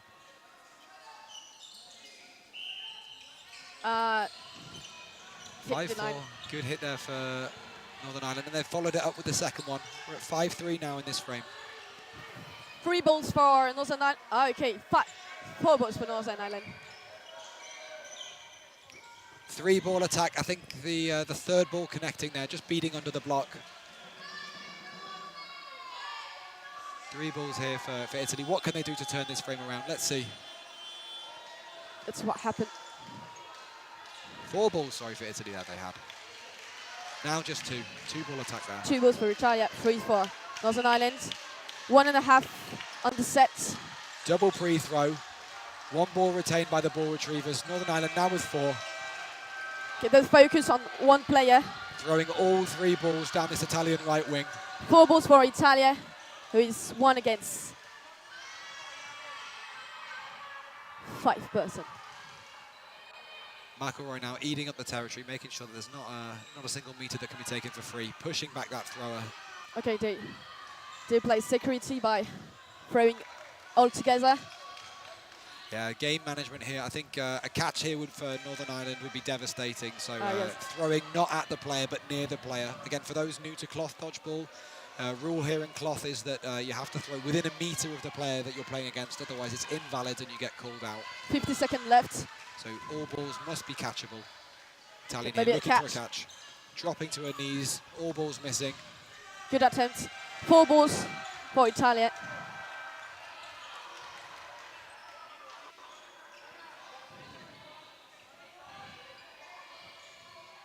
You can focus on the fit. 3 balls here for Northern Ireland. Will they look to finish or will they look to throw off body? 20 seconds. Yeah, I think they had to finish there. As the block came up, the Italian player able to catch that ball, but I think at that point all the Northern Irish made the decision, we're not going to let her. Threw 3 balls at her.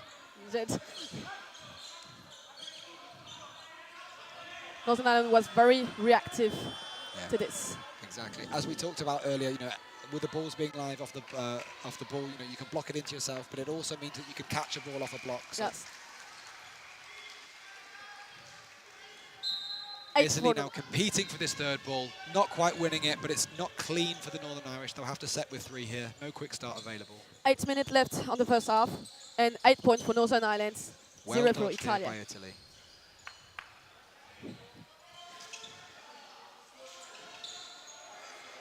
Those eagle-eyed viewers will be able to see Italy calling using hand signs behind the ball. So if you keep your eye on number 96, this Italian right wing, Ghiselli. It's going to be interesting. 1 ball for Italia.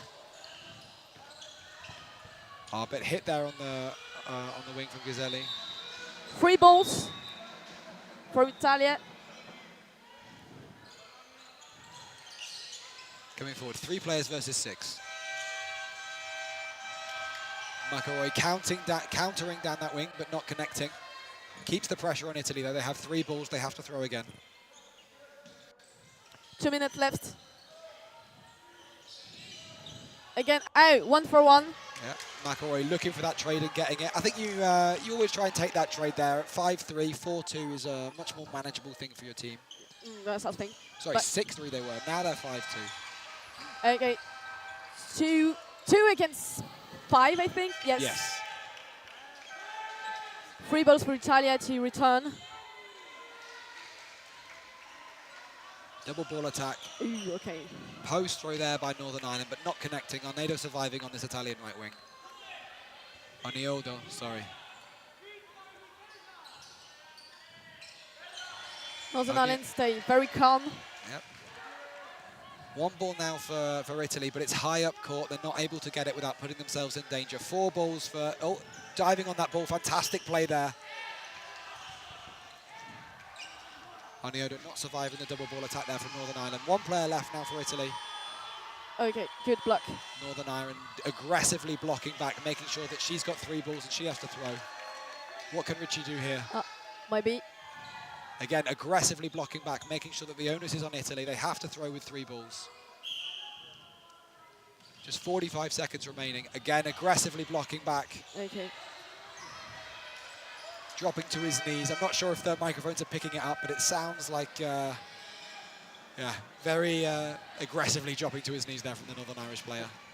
It's number 6.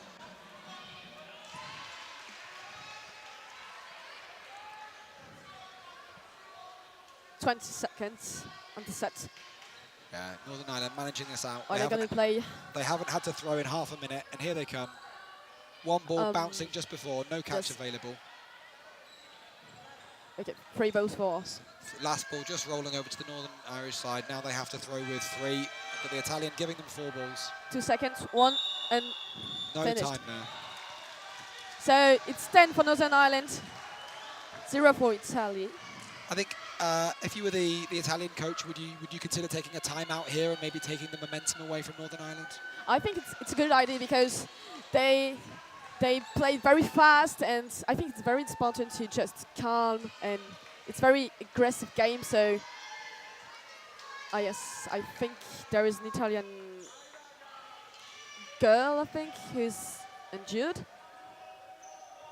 I don't know what happened. Yeah, you should be able to see it just on the left of your stream. As we start this frame here, 10-0 Northern Ireland. We're going to the 6th frame of the match.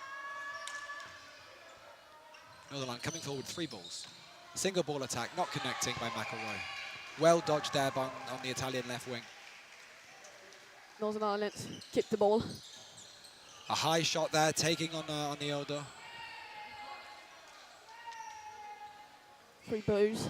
I just noticed Mini coming on now, number 5 now on the Italian right wing, their captain. As the Italia's chants go around this hall, Northern Ireland with 3 balls coming forward. Single ball attack on Mini, the Italian captain, well blocked, and a counter, but no, not connecting. Resets the Northern Irish with 3 balls. Yep. 2 minutes left. Catch there, as we talked about that ball being live, blocked in the middle by Northern Ireland. I didn't see that. We've got an Italian ball retriever stood right in front of us, so it's difficult to see. Oh, good block from number 21. 2% left from the Italian team. They had 3 balls, they've given away now 1, they've got 2. They'll be looking for a catch here. Will Northern Ireland play it safe, or will they finish? Safe throw there, not catchable, bouncing just in front of the Italian player. Very well managed from Northern Ireland here, not giving away anything.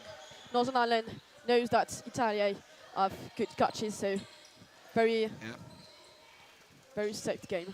Another throw there by McElroy, not catchable at all. Just off to the left of the Italian left winger. Italy coming back, resetting Northern Ireland with 3 balls. Here they come, looking for the catch. Free throw there. 1 minute and 10 seconds left on the set. 2 balls for Italia, 3 balls for Northern Ireland. I see Northern Ireland probably trying to do the same. I think Italy might have to do something different. They're trying a couple of pre-throws now, but yeah, nothing coming close to them. Catch. Yeah, they tried From something number different. 3. They tried something different, unfortunately not working out. What can Pucci do here? Touch. 2 ball attack connecting on the right foot. 12 points for Northern Ireland, 0 for Italia. 2 minutes left on the first half.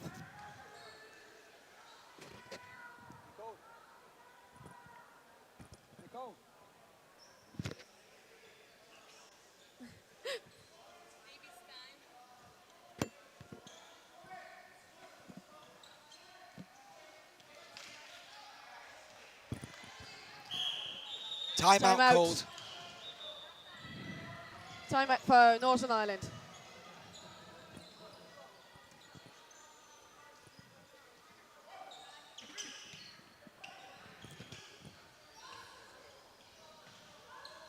So if Northern Ireland, they're calling the timeout at 12-0 up. What do you think the Northern Irish will be talking about in this huddle?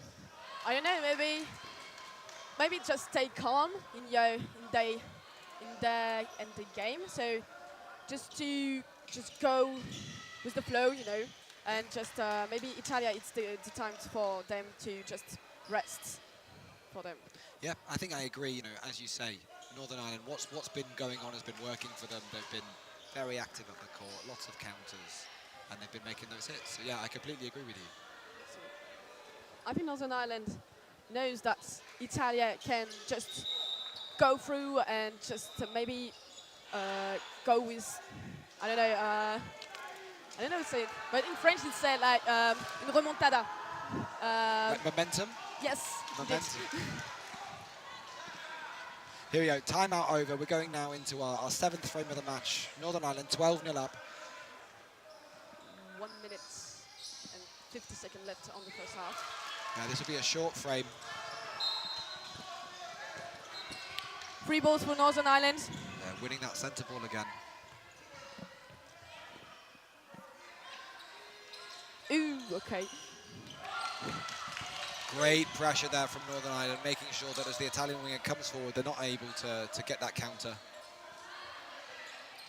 Oh, okay.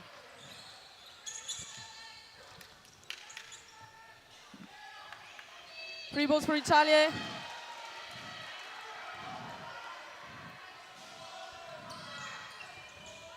Very good block from the 85, number 85 from Italia.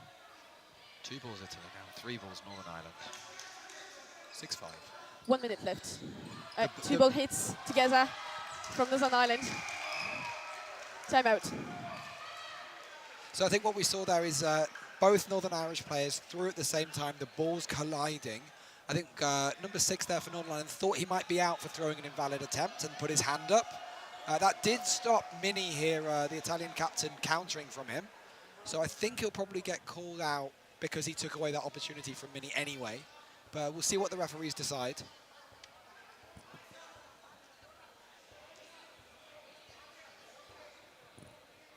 Yeah, I can see some of the referees gesturing with hands up in the air there. I think he's probably going to get called out because he put his arms up, believing he was out.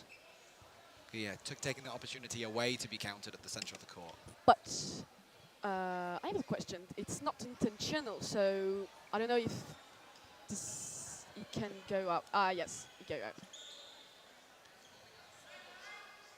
Yeah, Northern Irish player calling himself out there. Self-fulfilling prophecy. 1 foot on the back line as we start off this frame. 5-5. Well, so as we continue this frame, 5-5. 1 touch. McElroy getting out there on the Northern Irish right wing.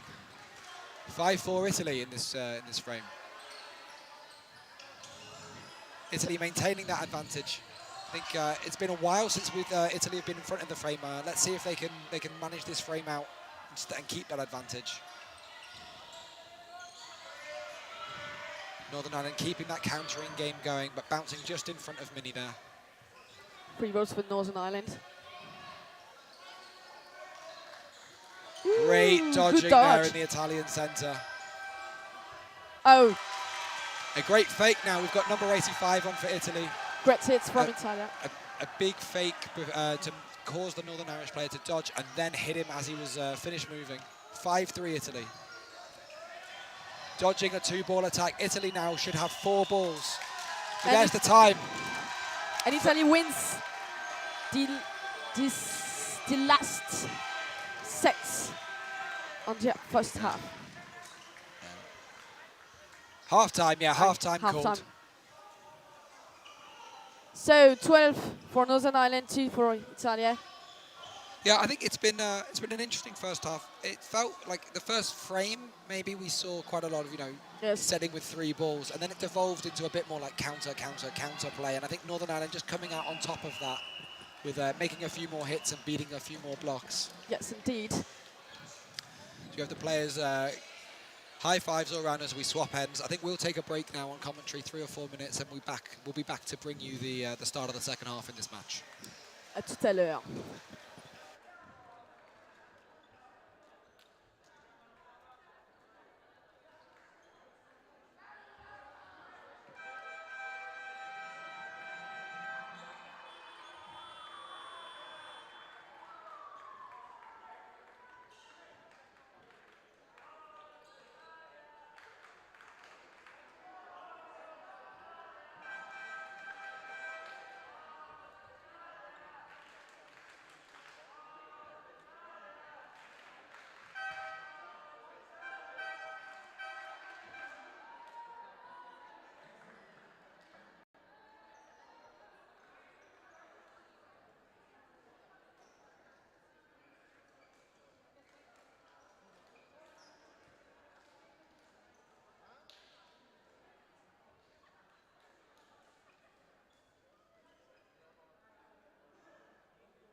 Welcome back. Joining us for this second half of Dodgeball, we've got Northern Ireland playing against Italy, 12-2 up for Northern Ireland. My name's Will Robinson.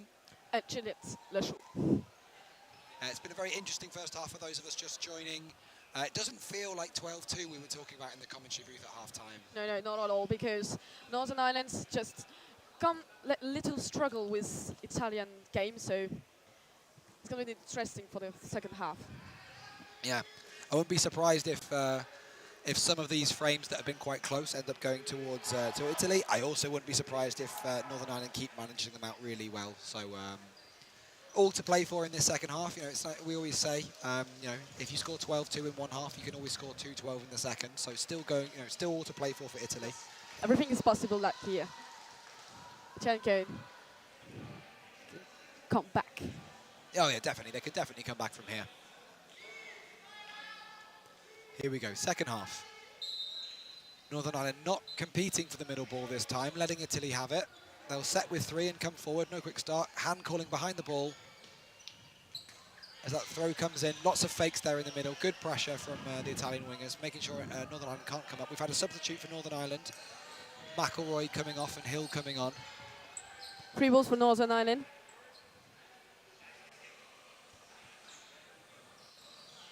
Maybe a couple more subs as well. It's difficult. It's been difficult to see the Northern Irish numbers from this side of the court, so maybe a couple more subs have happened. 3 against 4.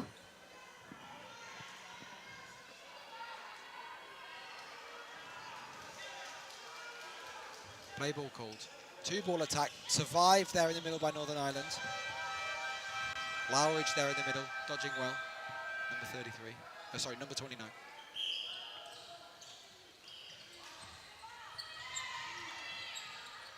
Northern Ireland now with 2 balls. Italy coming forward with 3. Just 3 players for Italy against the 4 from Northern Ireland. 1 down. Double ball attack, not connecting. Setting Northern Ireland up with 4 balls here. Probably attack on the left. Wing attack there. Both wingers throwing at Ghiselli with the ball. Countering there. Good pressure from the number 22.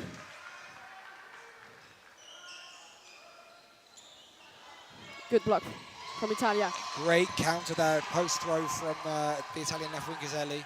Able to make a connection. Now we've got 3-3. 3 balls for Italy. Italia come back on the set. 1 minute almost left. 3 balls for Northern Ireland. Yeah, another close frame here. Oh! And I feel catch and out. Making the catch, and as he jumps out of the court. So yeah, again, those new to these cloth dodgeball rules, you can make the catch as long as it's secure, and then you hit the ground, it still counts. 3-2 now Italy, 4 balls. Okay, Italia take the lead. Making a double ball attack against the Northern Irish left wing. 3 balls now for Italy. Can they finish this frame off? Pre-throw there from Lowridge. Connecting 2 players now for Italy. 13 minutes left, 30 seconds left. Yeah. No. Lowridge unfortunately stepping off the back of the court there. 4 for Italia, 12 for Northern Ireland. Italy taking the first frame of this second half. Clearly a great team talk at half-time. Some real momentum in the first frame. Italia hits hard for the second half.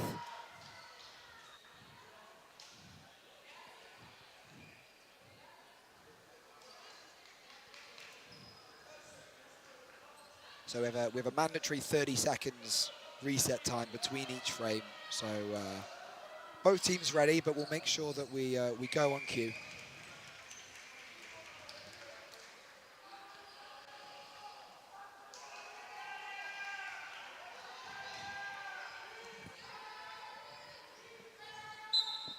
Again, Northern Ireland not competing for this middle ball in the second half. That's interesting.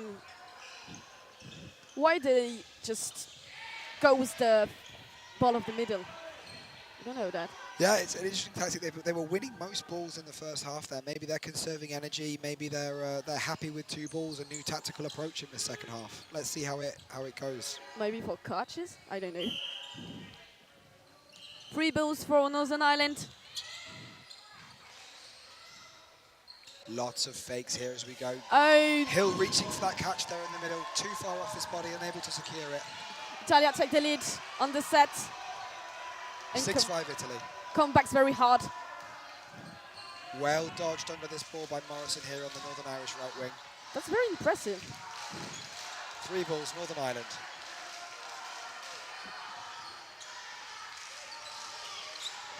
Oh, Ghiselli hit wow. out, but then counted out. Maybe, I don't know, it's a catch or... Mini claiming the catch, but being told by the referees that it bounced. No catch. No catch for But Mini. a few hits happened there. We end up now with Italy with 3 players. Northern Ireland with 3 also. We've got an even set here. 1.5 minutes on the left, on the set. Single ball attack here from Northern Ireland. They've managed to retain the ball on the block from Italy. 3 against 3. It's close.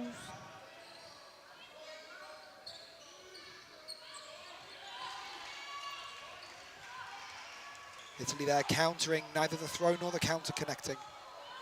3 ball for Northern Ireland. 2 ball attack there from Northern Ireland, connecting just under the block there on the Northern Irish left thing. We've got a 1 player advantage now for Northern Ireland. 1 minute left on the set. It's a very close game. Double ball attack, dodged well.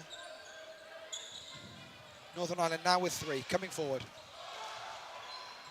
Single ball attack, dodged well. We've got a counter blocked again down on the Northern Irish right wing by Lowridge. 40 seconds.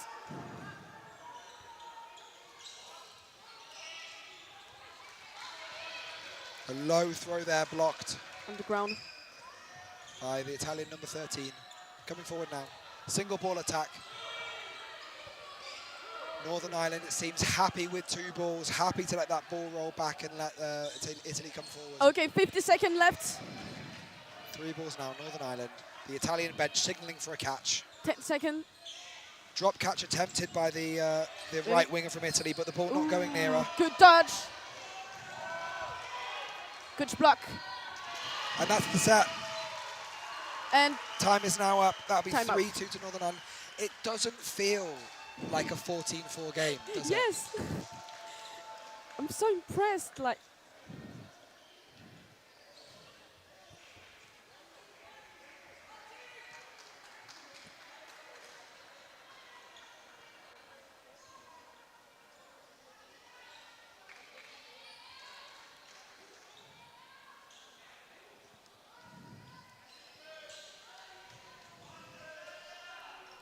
Italia is 5 set away from the Northern Ireland. Everything is possible, like here, like we saw in the last. Again, not contested ball there from Northern Ireland in the middle. It's been a new tactic in the second half, as we say. Current score in the second half, 2-2.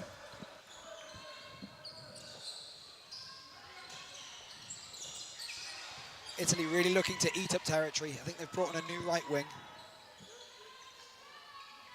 Ooh, that was fine. The judge here calling backline here on Hill. And by that, Italia take the lead. I think we have a 5 versus 5 game. All even in this frame. Good dodging here by Northern Ireland. Strong throws from Italy.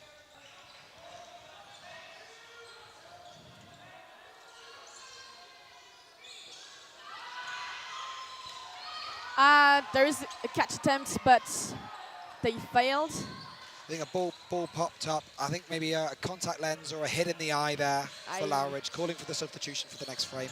Oh! Great catch there. Catching out! Catching out, securing the catch with the second ball hitting him on the back. That puts us 4-2 up now for Italy in this frame. 3 balls here for Italy, 2 for Northern Ireland, 4-2 for Italy. Single ball attack. Trying to make, but a counter there coming in, making sure, pressure coming in, making sure that Morrison can't advance up the court. 1.5. 4 balls for Northern Ireland. Both looking to attack ball and making a hit. 4 balls again. Just 1 player down Northern Ireland. Can Italy manage this out, or will they, Northern Ireland bringing it back, two players each now. Northern Ireland comebacks. Free ball for Italia. It doesn't feel like a 14-4 game. No! We've had so many close sets. I'm so impressed. Oh, good. Okay, they touch. Yeah, block first, but then I think hitting her on the thigh. 2 balls here. Did. 3 balls here. Catch Northern attempt, Ireland. maybe. Called a catch there by the referee. Ooh. Ghiselli No coming catching back out. up. No, the second ball didn't hit. Oh, where? It's a swing game now. 2-1 Northern Ireland, now 2-1 Italy. Ooh la la. And Northern Ireland can... Italy looking to maintain this possession. They've got 2 balls here, making sure that Northern Ireland can't get those balls in their hand. Free ball for Northern Ireland. What can Morrison do to turn this frame around? What can Italy do to manage it out? Ooh! Oh! 2 hits there for Northern Ireland. I think Ghiselli looking for the trade and not managing to get it successfully. Morrison then making the hit. Fantastic play here. I'm too impressed. Another really close frame. Very close frame, indeed. Score now in this second half, 4-2 to Northern Ireland. Overall score 16-4. 10 minutes left on the second half. Halfway through this this second half.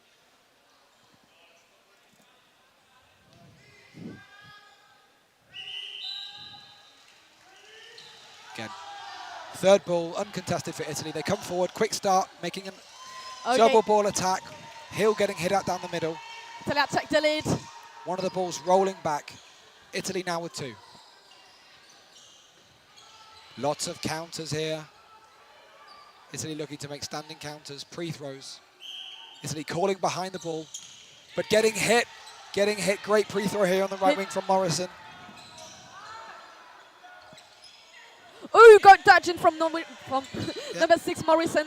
Morrison, yeah, managing to avoid the double ball attack from Italy. 2 minutes left on the set. Block there on the Italian left wing, and a strong counter, but dodged under by Morrison.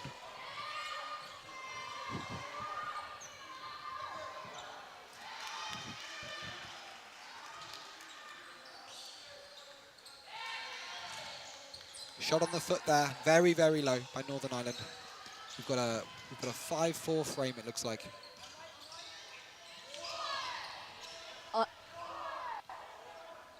Northern Ireland managing to get more balls, advancing down the court, looking for that pre-throw. Okay, I think a bold rebound on the number 85, and yes, indeed. And Northern Ireland take the lead with 5% on the court. 2 now for Italy, coming forward with 3 balls. Good touch. Double ball attack. Italian ball retrievers reloading the Italian players here. 2 balls Italy, 3 balls Northern Ireland, coming forward, 5 versus 2. Will they manage out the frame? Aggressive hit, aggressive attack there. 2 balls, but neither of them connecting. Looks like Northern Ireland are looking to finish these frames off quickly now. 1 minute left on the set. Good dodge from number 42. 42, Karoum, I think. But yeah, jumping over that double ball attack. Northern Ireland coming forward now.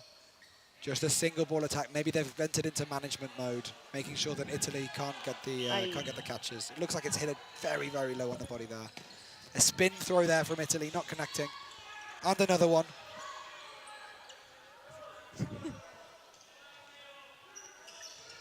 Northern Ireland coming forward with 4. Can number 60 here for Italy make a catch? He avoids the 2 balls attack. 30 seconds left on the set. Maybe a catch from Italia can change everything. Yeah, Northern Ireland in management mode here. A throw going near him, but not near enough to catch. They play very... Yeah. I think they could have taken the counter there, but it's a much more risky play. Instead, deciding to set now with 3 balls. 10 seconds left. Maybe... Yep. Again, the ball valid, but not catchable, and the Italian player trying to dive on the ball there as it goes past him on his left, and getting hit by the second ball, I think, on the knee as he slides on the floor. 6 minutes and a half. 18-4, Northern Ireland. Not long left in this match. I think at this point we can probably call the game for Northern Ireland. I think 14 points in 6.5 minutes might be too much for Italy. It's possible, I saw too many dreams in my life. It can't be possible like this. Timeout called then. Timeout. I'm not sure by which side. I think it's Italia because it's 1 timeout per half. Okay. So Yeah, each team, as we moved up from 30-minute matches to 40-minute matches, each team now gets one timeout per half that they can call. And if you don't use it, then you lose it. So. Okay. But yeah, I would also guess that Italy called this timeout. I think, what would they be thinking here? I think the frames that they've won have been perhaps more their chaotic frames where they've gone 1 for 1 for 1 and just looking to have that high court presence and maybe try and get a few trades with Northern Ireland and dodge out the way on those return throws. Northern Ireland probably looking to play this second half quite calm. Maybe make some substitutes. Make sure that their players stay warm. It's a long tournament. There's 4 days. Yes. If you're playing, it's all about having that big squad and managing the. I think there's a change. Aaron Murphy go on the court. Yeah. And I think Hill has left. Hill is left. Karoom and Morrison staying on the court from the men's category for Northern Ireland. It looks like we've got Lowridge back on court. I think whatever issue she had with her eye earlier on has sorted itself out. Looking as Italy line up across court from us. I think unchanged going into this set. No, I don't think so. Okay. Some briefing there by the referee. Don't know what happened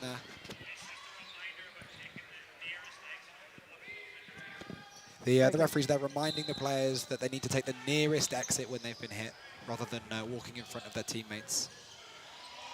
Strong first throw there from Italy. 6-5 Italy in this frame. Just 10 seconds gone. Northern Ireland looking to counter, but dodged well by Gazzelli on the Italian left wing.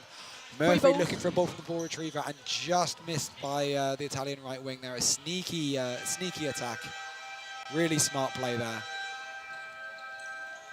Northern Ireland take the lead. Yeah, 2-ball attack there. One ball at ball and the other ball hitting the number 2 player.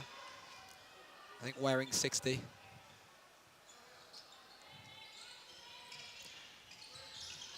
We've got a 5-on-5 here. Ooh. Just as Murphy, as we said, fresh on this set, making a hit there across the court. Hits on the head. And again, another sneaky, very clever attack there. Very sneaky game. Hitting Cunningham as she wasn't looking and preparing for the throw. 4 balls for Northern Ireland. Focus on one wing. Hitting Gazzelli there on the arm in the double ball attack. Sorry, triple ball attack. 1 ball here. Pass to the Northern Irish left wing, Karoom. Ooh, good catch from Aaron Murphy. 3 balls from Northern Ireland.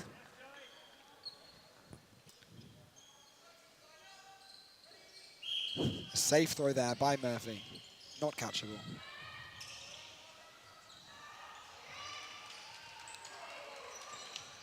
Ooh, okay.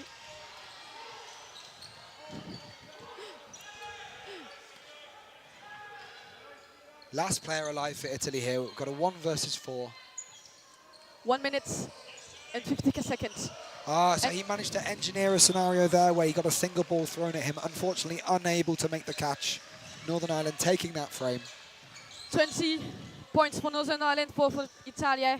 Italia, unfortunately, can come back, but stay very, very aggressive and determined to win the next set. Just 4 minutes 20 and something left in this match, so I think we're guaranteed 2 more frames. Yes. Maybe 3 with maybe 1.5. 3 if it goes fast. Yes. Maybe 3. Let's see if Italy come out of the gates all firing, all aggression. Like I said before, everything is possible, but... They really tried a fast, quick start there. Not quite going to plan. Blocked well by Northern Ireland. 4 minutes left on the second half.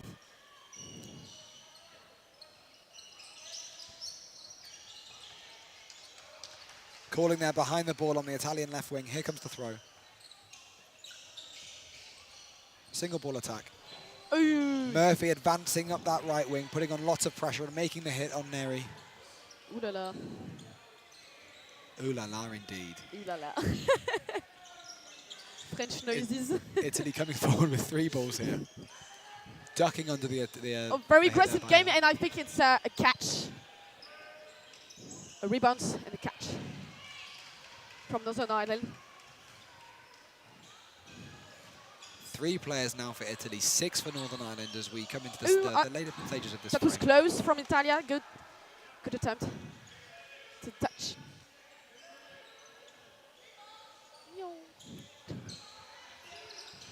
Running counter here from Italy. Oh! Great low hit there against Karim. Fantastic from the Italian right wing. Incroyable. Number 7, I think. Incroyable.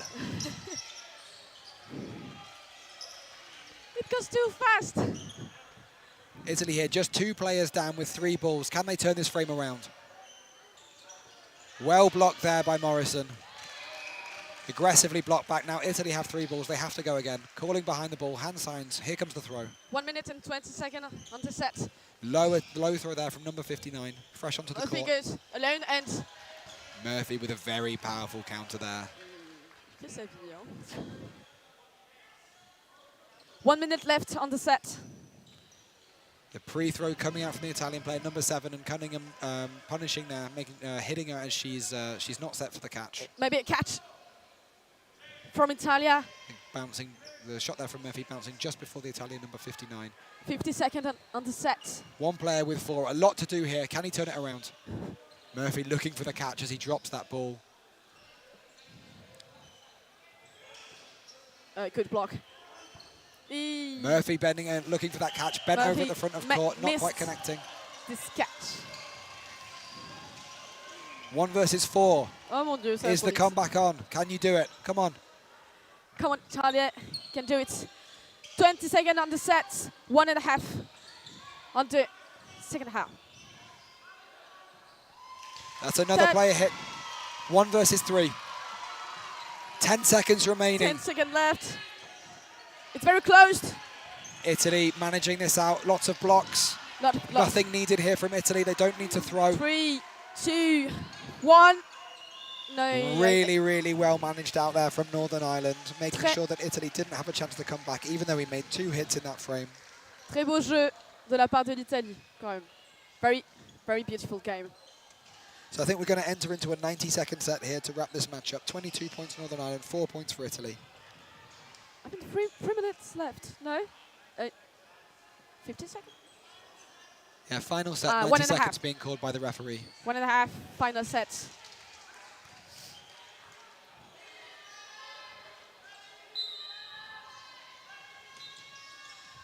Free balls from Italia.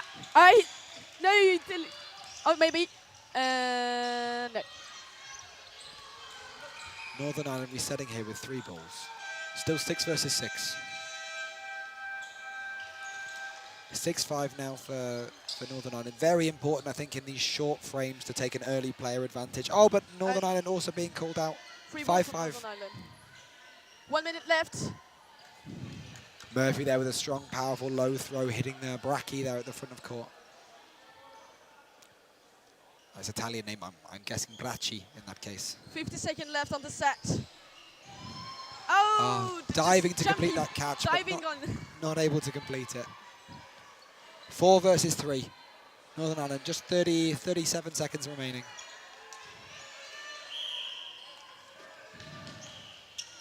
Northern Ireland passing off the ball in the retreat, making sure that the ball's always in the hands of their wingers. 25 seconds left.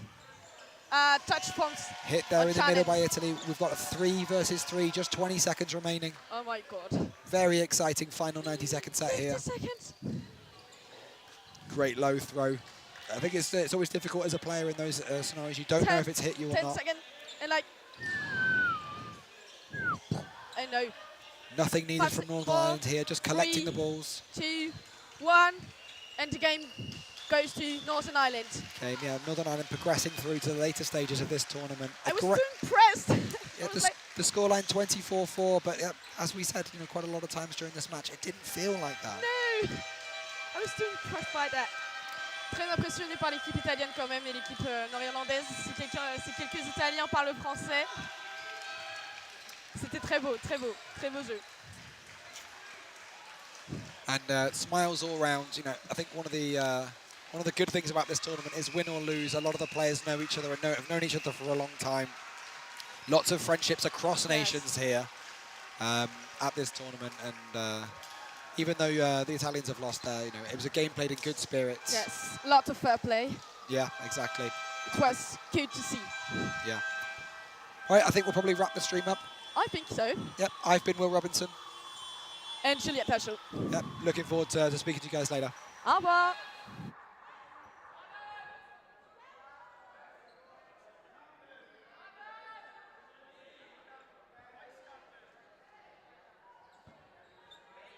Hello, hope you're enjoying the action so far this weekend. If you're watching from the UK and wondering what the difference is between our rule set and the EDF rule set they're playing this weekend, then I am here to help.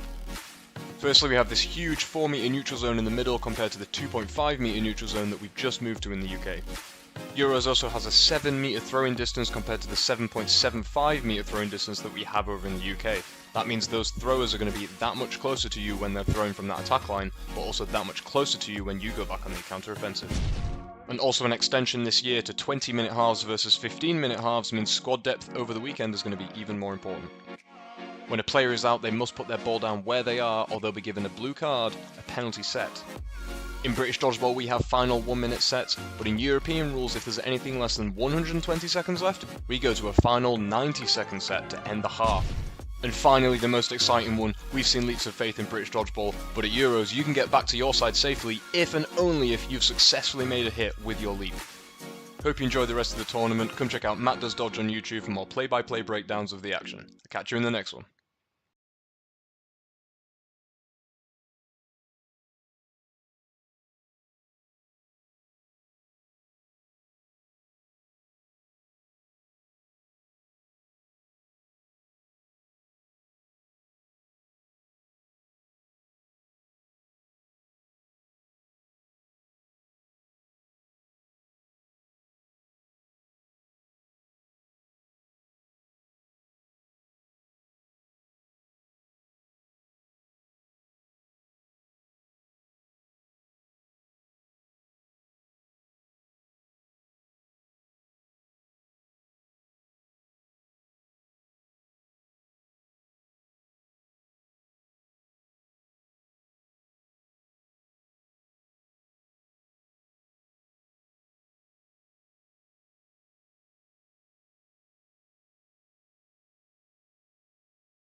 Good afternoon, ladies and gentlemen, and everybody else.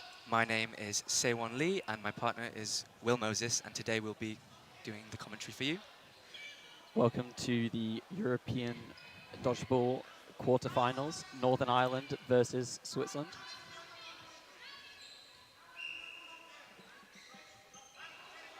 Oh. So,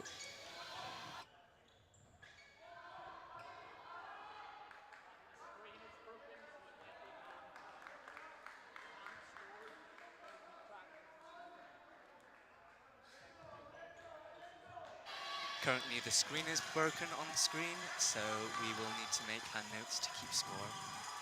Or just on the notepad. Yes. So that has just caused some technical difficulties. That is a delay at the start of the game. I hope you are all enjoying from home. We're getting ready to hype up the Swiss team and Northern Irish team. Northern Ireland have just finished a mixed match, and we'll go straight into... Yes, that was a big win against Italy just now on the same court. And both teams' fans have just encouraged them.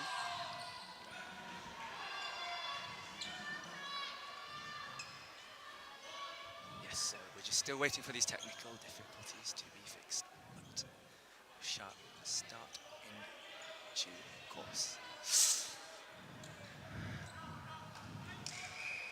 Comment where you are all watching from. I hope you're enjoying it. We certainly are, and we anticipate greatness today from both sides. Just a reminder for anyone that's new, this is cloth dodgeball, so it is 5 balls, and they are all cloth balls. It is 6 players on each side at the start, and they must start with 1 foot on the line, and then walk onto the court. We are playing hard lines, so if they touch the edge, they are out.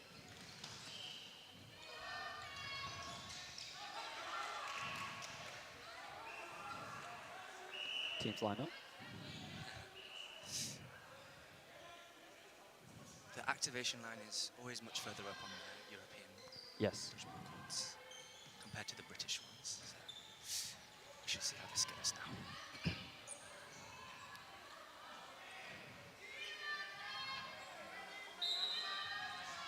Let's begin. Northern Ireland secure the middle ball. Mr. Johnny Hill.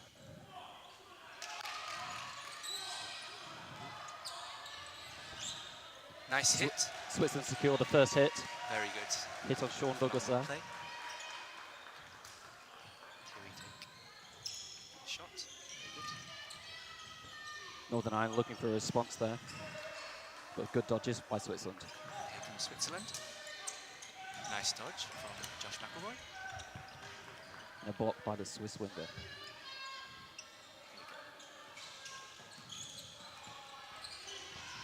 Hit out there by Northern Ireland. Number 4 with a lot of pressure.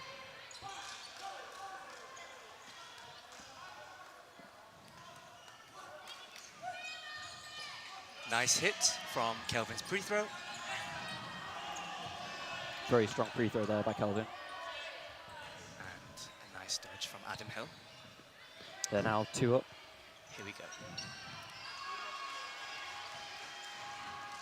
Big hit. Honesty. Number 4. Favre. So that was the captain that just got hit out there. Let's see how the team will cope under this. Ooh, nice spin. Number 23. Northern Ireland's winger getting hit out there. That's Adam Hill. Let's see if Switzerland can bring it back.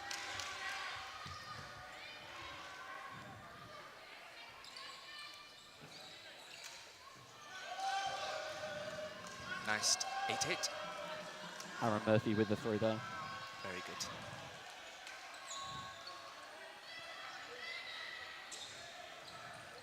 Very nice attempt from Kelvin. So Northern Ireland look here to close out this set, not allow them to get back into it. And that's exactly what they do. Very good. Very good performance. Very intense start there.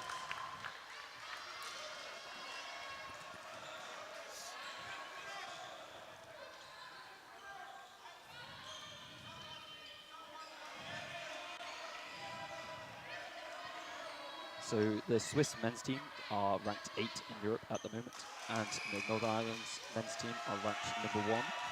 And as many of you may know, they were the 2022 European champions.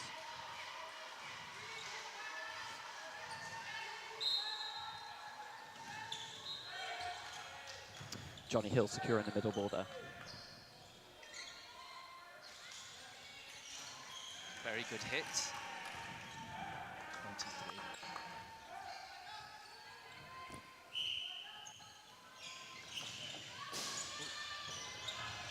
Hit out from Adam. Hit and then catch by Sean Douglas. Both the Hills are out. And then Adam Hill back in.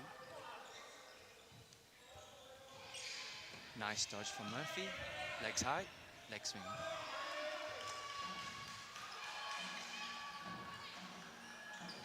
Cross court from Lee.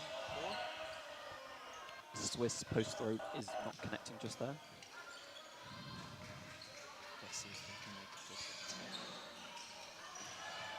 And a catch by Very Swiss. good catch. Amazing performance from the captain, Favre. Now it's back on a 4-on-4. And here they come. Nice pressure from their team. The other Favre.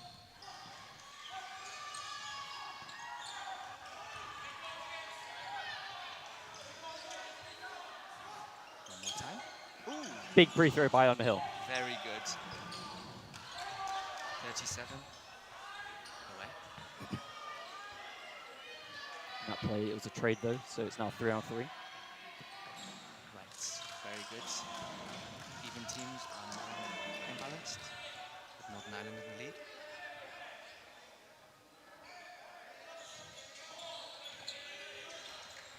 Switzerland holding their ground. Amazing. Northern Ireland looking to take 4 balls here. They secure the second to last kill. Now 2 up. Let's see if the captain can do anything here. Ball being retrieved from the sidelines. Very good dodge. Massive dodge, but sadly it made a hit. Oh, right. So once again, Benjamin Favre being the last alive for Switzerland. His survivability seems to be off the charts. Benjamin Favre is one of the 2 players who currently competes outside of Switzerland. Having moved to Vienna right before COVID, he has a huge amount of understanding of the Austrian playstyle that he has gained through the club, the Dodgeball Club, and has brought back within the Swiss team. So it's Switzerland securing the middle ball for the first time there. However, Calvin Lee making a big hit on the opposite winger.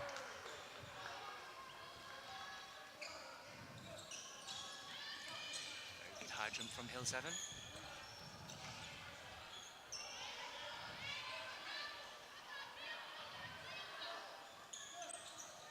Ooh, 91 with a tremendous hit. Good Asher. tracking in the throw there. Very good.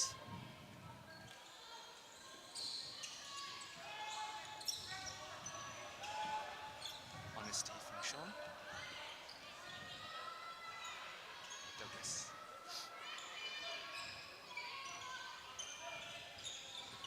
Hill swiftly moved out the way there. And the brothers throw. Very good. A perfect 6-8 demonstrated there by the Hill brothers. The Hills truly are alive, Smokey Poppins would say.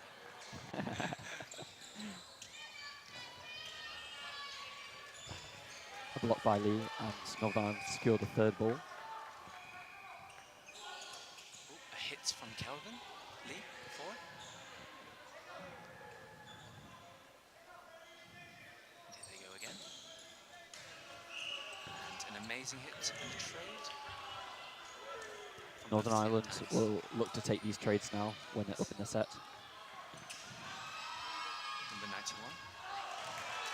91. And a good powerful toe shot there.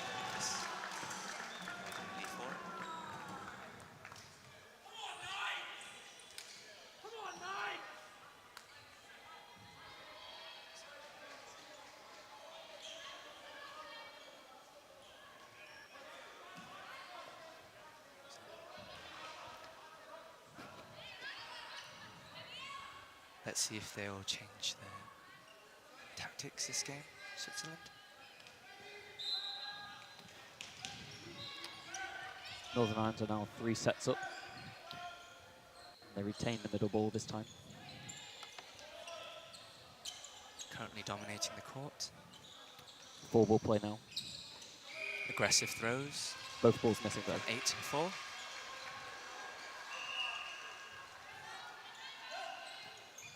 Nice fake from the captain there.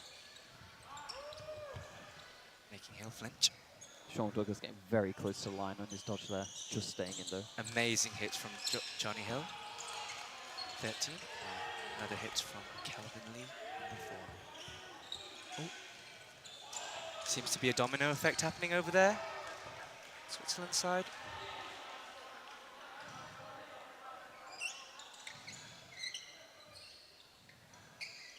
Here they come. Amazing 8-8 from Switzerland. Well done, 33 and 91. That is Raffler and Basher. Oh, ball is broken. The Swiss pre-through connects on Douglas, but Hill trades back. Here they come. Very good attempt, Switzerland. But, and I just got... Might have an injury on court here. Oh, right. And we'll pause the time now. So, it seems to be a head injury, but very well played. Thankfully, it's nothing too serious. Yes.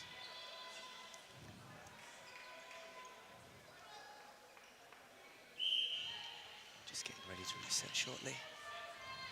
So, any good Switzerland facts? Well, did you know that there is a bear hidden on the Toblerone logo? Oh, here we are. We're back. That's a good fact, Aaron. Very irrelevant, I know. Nice toe shot. A clean toe shot from Johnny Hill, 18. So that's NI's 4th set in a row. It is now 8-0. We apologise for the lack of scoreboard. We've had some technical difficulties. Timeout called by Switzerland now, so there'll be a few minutes for them to regroup.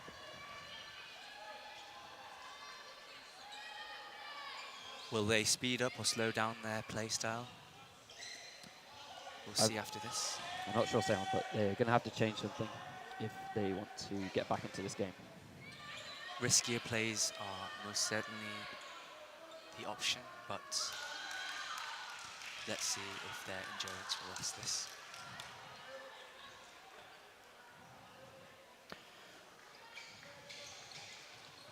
So what's very interesting about the Swiss squad is that the majority of them are made up of the Lausanne Foxes Dodgeball Club. And similarly, if we look across to the NI team, a large majority are made up of the Ballyhackamore Dodgeball Club. Correct. They are the most experienced players. You would have seen them the most recorded on other Euros that are happening. Yes. But yes, shout out to the Northern Irish clubs, Queen's Dodgeball Club, yes, Kapow Dodgeball Club, Ballyhackamore Dodgeball Club, and of course Crossfire. Sending you all love.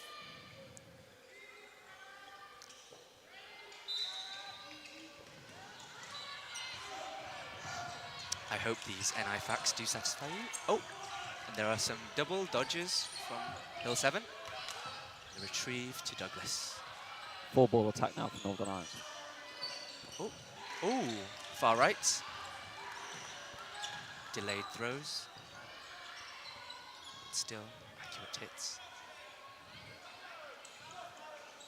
Nice pre-throw from Hill 7.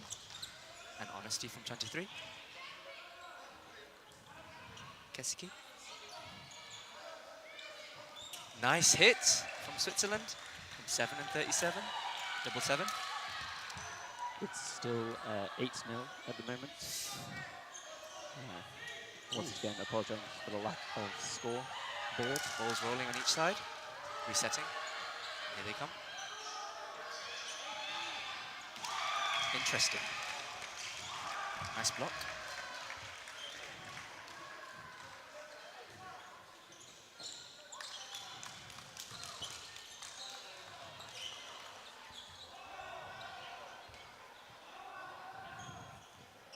Ireland up 2 players now.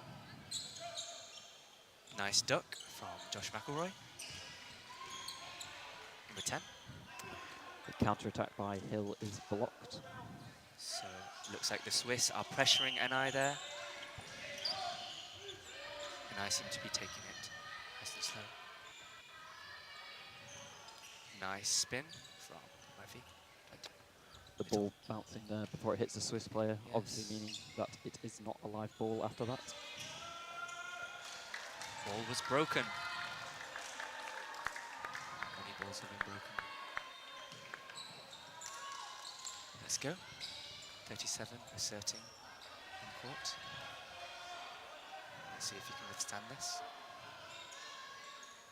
Nice. Nice. 2 balls in the hand. Hopefully he keeps them on. Unsure. No look through by the Swiss there. There you go. 2 on 7. McElroy resisting the kill shot there in case it gets caught. Flinching. 37. And there's a perfect hit. That is now 10-0 to Northern Ireland. Amazing teamwork from both sides.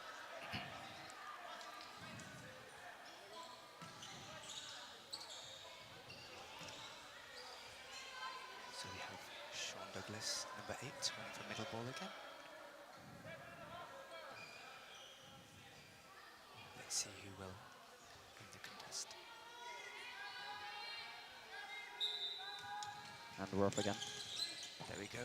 Ball retrieved successfully, and there is a fault. He overstepped the middle line, and he's now out. Yes, and the reason for that is a safety rule, as if both players were allowed to go over the middle ball, they could potentially clash. Correct. So, there's discussion between the refs.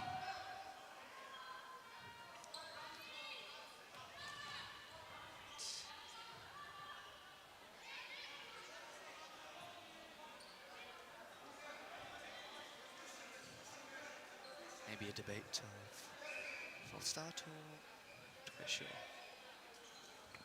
Yes, just some words between seems to be a warning there. Douglas and the coach. Sorry, the refs.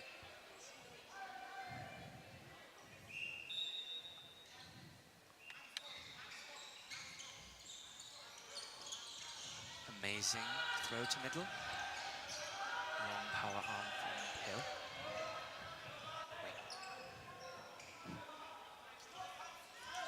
Let's go Switzerland. Oh, and there is a hand hit on Hill. And Josh has changed position now to wing. Oh, and the other Hill is out.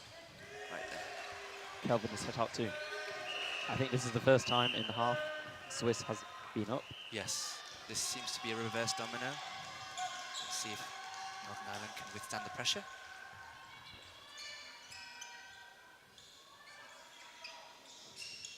Nice, accurate middle throw from Murphy. Murphy managing to equal the players. Dual throw now.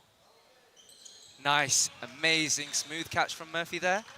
And a successful hit. Just like that, and I've turned a 4-on-3 down to a 4-on-1, 1-on-4. Very good catch, a consecutive catch from Murphy. Clean sweep. Magnetic Murphy, shall we call him today? I like Let's that. see if he can keep it up. Murphy is commonly known as Smurf. His unique Dodgeball physicality and dodgeball tactics must give him that title. But we shall see further today. And The score is now 12-0. And Peter Morrison is making his debut on this game, or just this game, apologies. Number 6. Very good hit. Josh McElroy securing the cross-court. Favre, the other Favre brothers. There seems to be 2 sets of brothers on this court. May the best brothers win.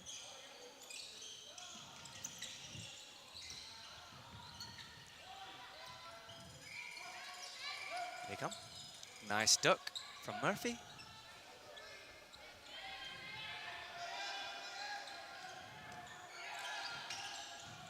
Amazing hit from Switzerland on Josh McElroy. And Murphy. Switzerland once again up by 1 player now. Bounce ball from number 7. Ooh. Number 4, lead the lines. Let's go. Nice throw, 33. It was a swing of an arm there. Switzerland now up by 2 players. The rolling raffler with crossing their legs in the air, but it seemed to have worked. Oh. Nice persistence from Morrison. Great dodges all around. And Hill in that tight corner, he managed to dodge that. Very good dodge from Morrison again. He's a known exceptional dodger. Let's see how he'll withstand this game. Very good hits. Very good hits. Crosshair on the wings. Perfect 1-8 ball there, securing that kill. Oh, honesty from number 4. Very good. The free throws are seen to be very effective by Hill. Oh, a nice duck from number 91. Pache. And here they come. Switzerland up in numbers, and 2 amazing dodges from number 6 there. And up and down there. Let's keep it moving. Under the feet. Ooh, nice trade. Switzerland will take the trade there. They're going to look for the first win in this set. There we go, Hill's carrying here. Last year he was referred to as a cucumber, but let's hope he doesn't pick all this up. Now it's 1-on-1.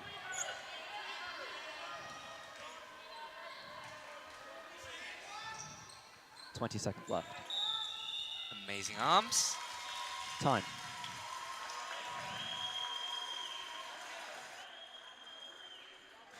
Even Stevens there, in a amazing way. That makes it 13-1. 13-1.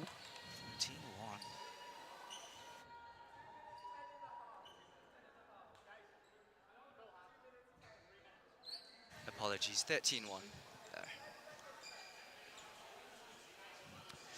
So we should just quickly explain how the scoring works. If a team wins a set, they gain 2 points. If a team loses a set, they gain 0 points. And if both teams draw, they both gain a point each. Number 91, over the middle line.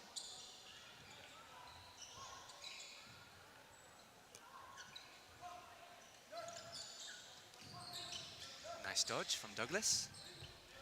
Ball is retrieved. Here they go.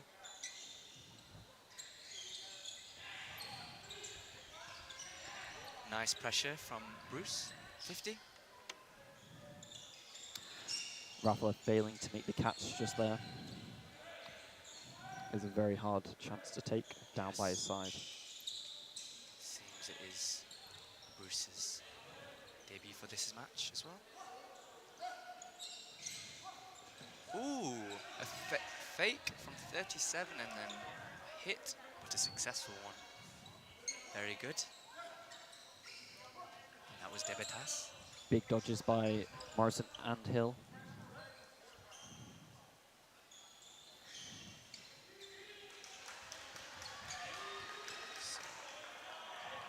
Seems like NI is, Northern Ireland is 1 up. Ooh, a little swing there from the marksman himself. Sean has very powerful throws, almost like a sniper, I'd say. Yes, I agree. Let's see if he'll do it again. Ooh. Dodged them like a laser. Sean Douglas obviously having a lot of experience. Yes. And he is the NI men's coach.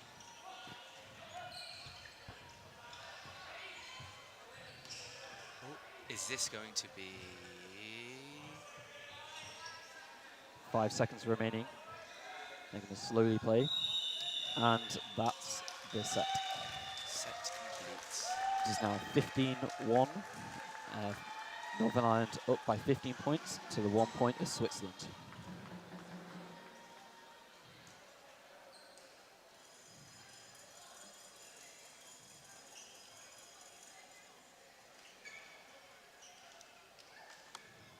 And that's half time.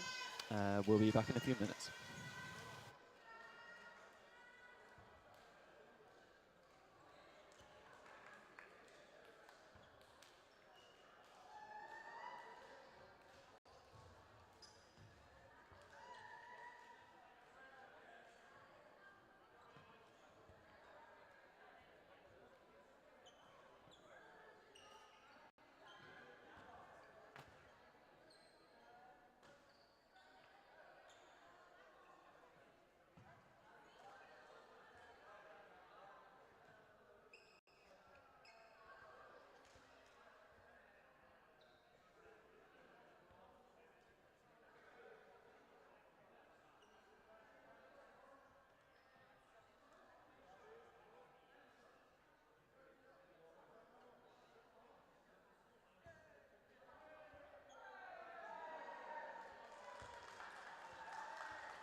So it'll be nice to hear in the chat where everyone is watching from today and who you are supporting.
Bonjour tout le monde.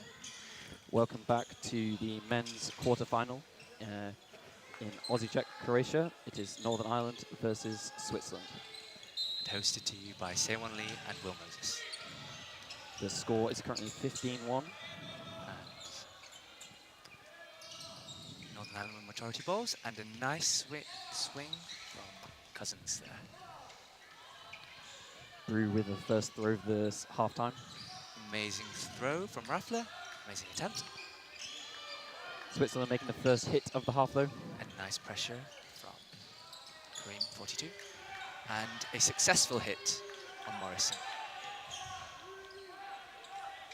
And a line from 33 there.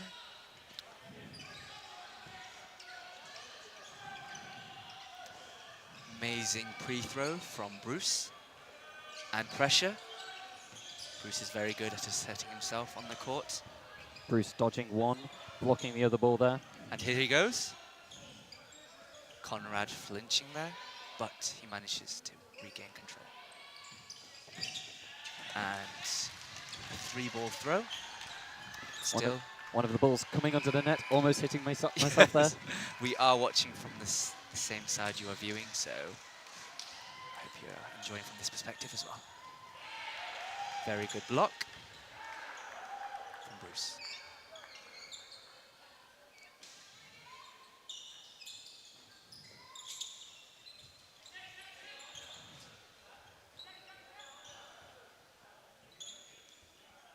And here they come. A nice throw from Cousins there. Let's see if Switzerland can stand this. Nice dodge from Keski. Here Aaron makes a call there. Nice block from Keski. A nice attempt from Kareem, 42. Kareem is debuting for this second half as well in this court, in this game. And a nice headshot from Debitas. Not that we support headshots. Not that we support it, yes. But haircut, shall we put it. A nice block from Kareem and a consecutive hit on Debitas. Northern Ireland confirming that kill just there. Yes.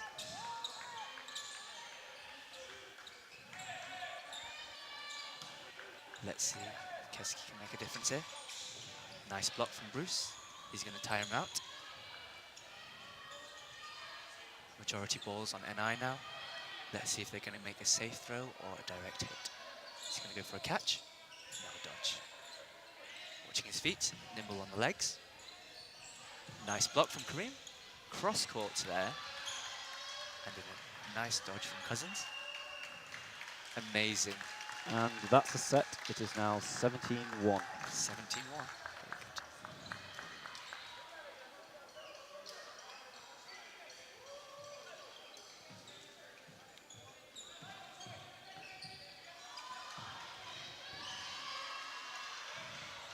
So Switzerland will need to have a big turnaround now to get back from 17-1. Yes.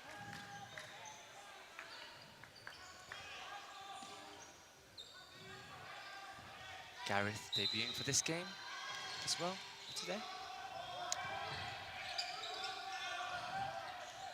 Oh, and a nice dodge from Gareth. Number 70, apologies. Thompson. Switzerland's quick start just quite not connecting there, but it is very powerful if done correctly. Nice hit from Kareem, 42. And a block from Thompson there. And here Kareem makes a call. Nice middle hit from Sean, and then a nice follow-up hit from Switzerland. Both very effective on Douglas there, since he was not looking in the direction of the left winger. And an amazing toe shot from number 42. And here they spread themselves out, Switzerland. Let's hope the space helps. Ball bounced there.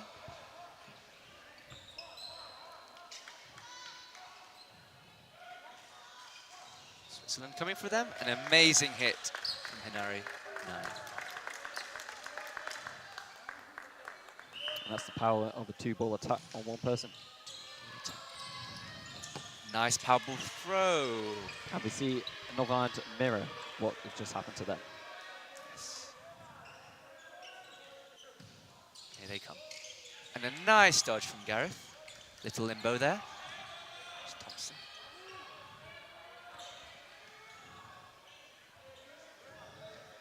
Here they come again. Nice dodge and attempted catch from Binari. Very close to a big play there. Yes. Let's see if Debitas can bring it back. Douglas opting to go alone there. Is he going to time out this set or make some successful hits? Oh, a bait ball there, but Kareem resisted with a nice dodge, sliding to his right. And here they come. Nice dodge from Debitas. Once again, a ball coming very close to us under the right side of the court here. Over the head of Thompson. And a block from number 42, Kareem. Debitas with 30 seconds to go. Will he make a change? An attempted catch, but unsuccessful. And a nice clean catch from Gareth. Yes. I expected Gareth to be playing very well today since he got a good night's sleep last night. Good night's sleep without any interruption of snoring. Yes. So, but yes, he is known for napping on this trip, but it is doing him wonders. Let's see if he can stick it out for the rest of the game as well there. They are debating, switching positions, Thompson and Morrison. Morrison going for the middle ball. The Switzerland fans trying to encourage their team. And it seems to have worked. They've got the middle ball. Yes, a successful retrieve. And here they come, Switzerland. Here we go. And a successful hit on Morrison. The score is now 19-1. Ooh, the legs are up. 91, Ashe. Raffler, the ball returned. And Raffler with the throw. And Kareem with the attempted throw on Marshall. 7. I believe it's his. This is the second time Switzerland have been up 2 players in the game. Ooh, and a high throw from 33. But here and I come. Amazing trade from both sides. Equal footing. And Switzerland with the upper hand here. Oh, Powerful 3-ball attack again. Number 33.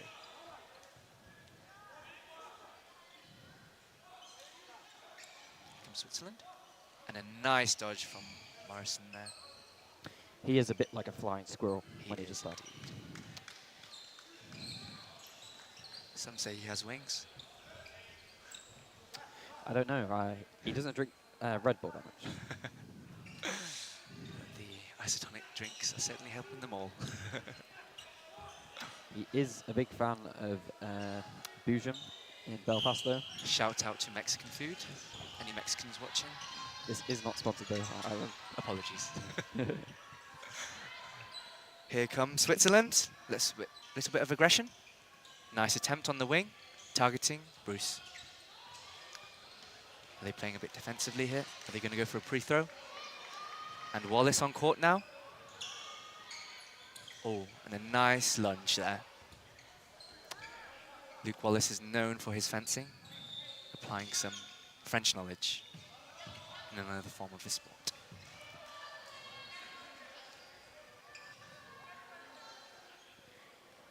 Tying the shoelace is very much important so we don't trip. Similarly, we can have breaks on court if the floor gets too slippy. Let's say if someone lands on it and spreads their sweat everywhere. Luke Wallace light on the feet. Here come the discussions. An attempted throw. Nice throw from Morrison there, and a nice cover from Wallace. Here come Hinari making the calls. Nice attempt. Cross-court 6-8 there. Yes. Very hard to time when you're so far to the left, but the spacing is needed. Yes. Nice blocks, Hinari. Double block by number 9. Human shield. It's very form. Oh, there's divers into each other.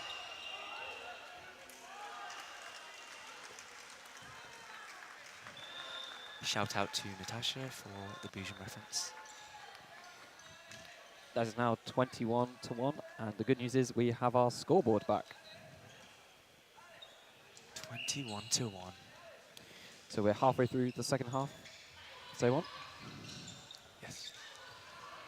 We're playing 20-minute halves, which is much longer than the average game that's played at club level. Yes. Which represents the intense level of international dodgeball. Yes, and having to endure it for the first 2 days, now onto the third, must be a tough trip, but they are all doing it regardless, so well done to all the teams attending Euros.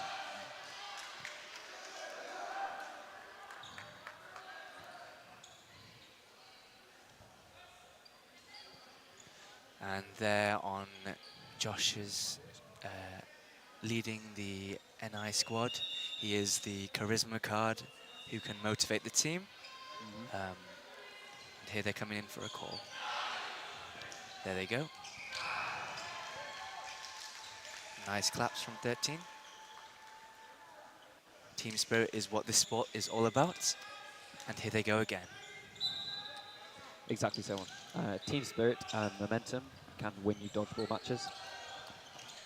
Sometimes even with one person on the other team competing against a 6, we've seen amazing plays. Let's see if anything like that will happen in this game.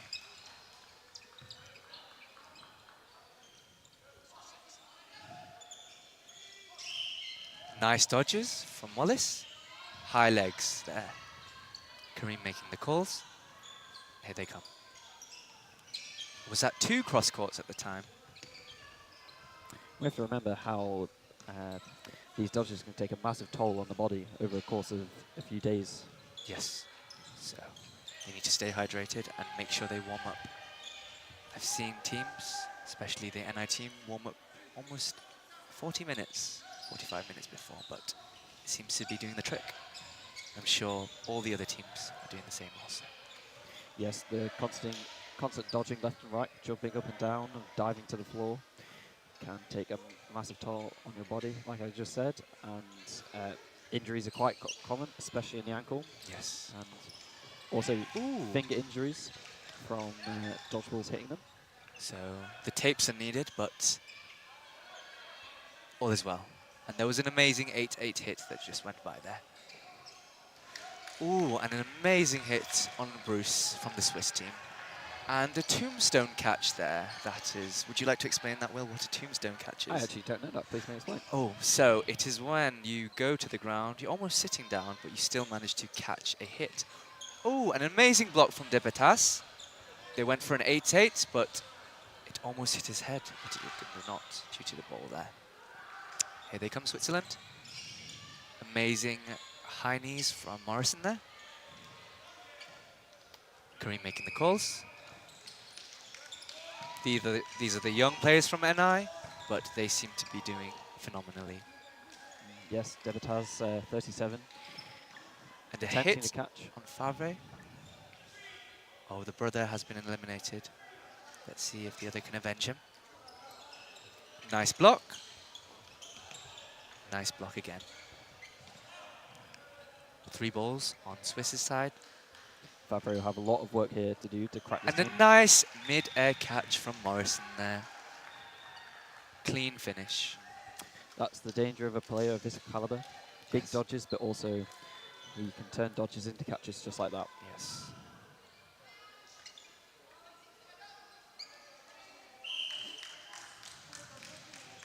What are the rules we always follow from Dodgeball, Moses, that we learned from that?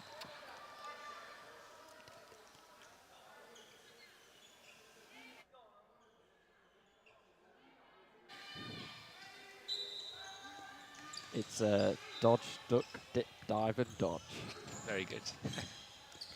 And as the phrase goes, if you can dodge a wrench, you can dodge a ball. Nice single release from Kareem. Oh, Wallace up with the pressure. Skipping away there. Yes. And so is Mosh. Luke Wallace, a new member to the NI squad. He's still studying at university at Queen's University Belfast. Shout out to Queen's. Yes. He is the head coach at Queen's Dodgeball. Clubs on clubs. The captain of the Queen's Aces, which is also my team. Here NI come. Let's see if Switz can outstand this. Brew passing on the calls. Saving those balls from going over the line. Have they got all the balls there? Yes, a 5-ball attack here now. Let's see if they can go for a royal flush. Hit on Kareem. Very good. Not wasting the 5 balls there, securing a key target. He is a very aggressive attacker. His presence on court is phenomenal. Ooh. Oh, big catch there. Big catch. Very good. NI down players. Let's see if Switz can win this set. This could be a nice start to a comeback. Switzerland if Wallace can withstand this. Switzerland with 1 minute 10 to time out the set or to hit Nice out block Macquarie. from the left wing. Wallace coming in there. And it will take a lot from Switzerland now to gain over 11 wins in the next 5 minutes. This is a very good way to play when you're up in numbers. Just wait for the other side to throw. There's no need to rush.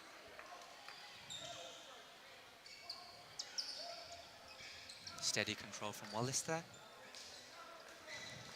And here he Wallace comes. clearly slowing this game down now, trying to finish it on his terms. Needs encouragement there. Let's go.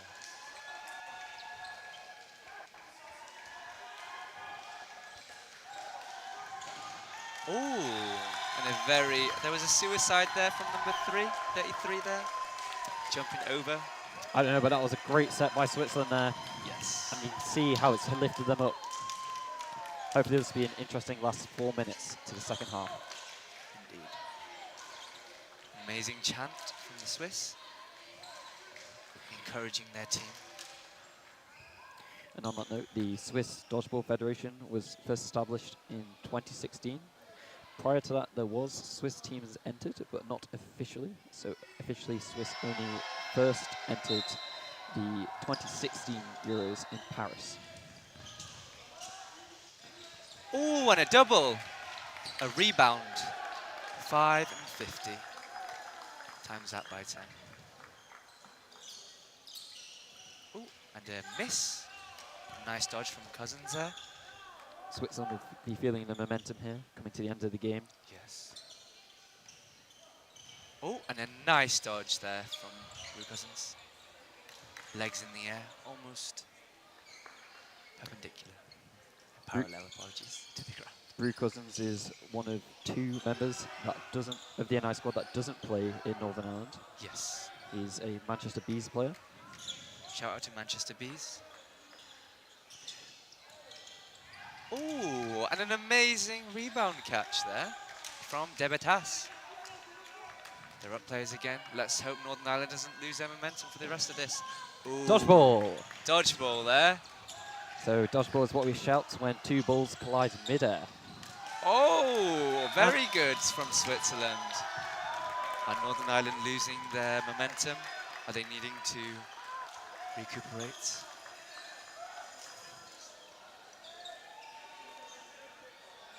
As long as Switzerland keep this morale up, I'm sure they can get many points back.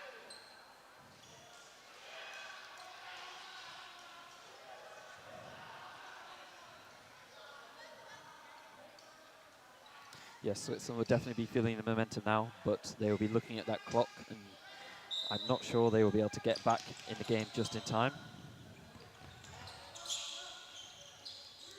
Oh, and a hit on Wallace from number 7, I believe.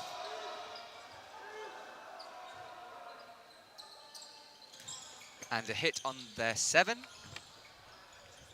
Marshall. 7 for 7 there. Yes. 777. Can we find another 7? Oh, my apologies. Luke Wallace isn't number 7. Oh, he's 7 for Queens now. Yes.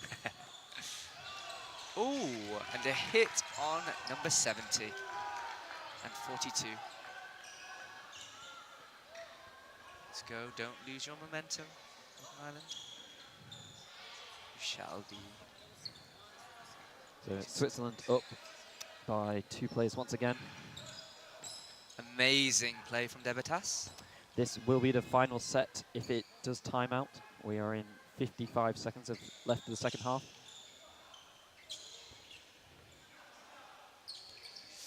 Again, in Switzerland's favour. Let's see if Northern Ireland can bring it back.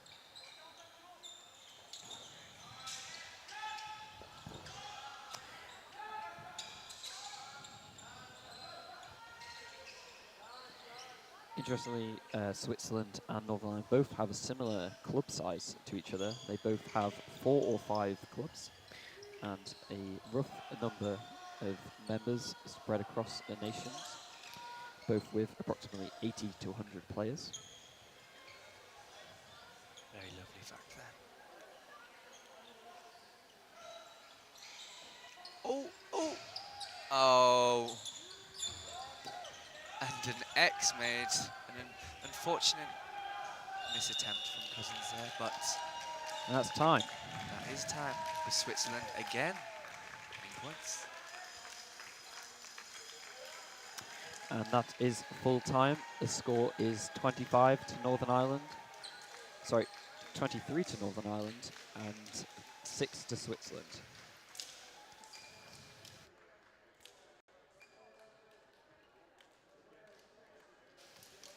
You've been watching Croatian Dodgeball 2023 with Sewon Lee and Will Moses. So to finish, Northern Ireland have got through the quarterfinals against Switzerland, and they move on to play teams. I don't think they've for the been decided semis. yet. They have not been decided yet, but we shall see. But in the meantime, take care, everyone. Yep. Thank you for listening to us, and we hope to see you soon. Thank you. And thank you to Zoe Wells for allowing us to commentate today. Thank you very much. Much love. Thank Bye, you. everyone. Bye.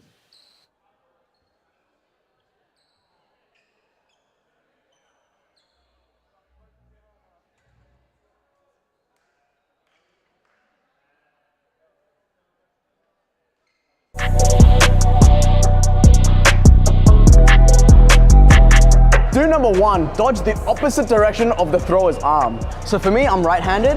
When I throw, I'm gonna swing this way. So it's easier for me to adjust my throw if Peter dodges left. I want to take note of what hand Phil is throwing with. Right now he's throwing with his right hand, so I want to make sure that I'm dodging to my left. Yeah, perfect. Do number 2, stay light on your feet and don't plant your heels. Landing hard, driving your heels into the ground, and not only slows you down, but can over time cause you injury and pain. Being light on your feet allows you to change directions quickly and move more effortlessly. So remember to land on your toes and absorb the impact. Do number 3, dodge unpredictably. If you keep dodging the same way, the opponents will learn your dodging style and know where to throw to get you out. Do number 4, zigzagging backwards. After you've made a throw, zigzag, sidestep backwards like this. What this does is it makes the opponents confused on where you're going to dodge. As you're zigzagging backwards, be careful that you're not dodging in front of your teammates because players will throw the ball at you and they might get hit. So just be mindful of that. Do number 5, pancake. To pancake is just lying flat on the ground. You make yourself the smallest surface area possible and you're really low, and it's actually quite hard to get someone that's lying on the ground. There is a high chance the ball can hit you on the back and rebound up for your teammate to go for a catch.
And welcome. Here we are. We're ready and set up now. We've got our quarter-final ladies match on, Wales versus Italy.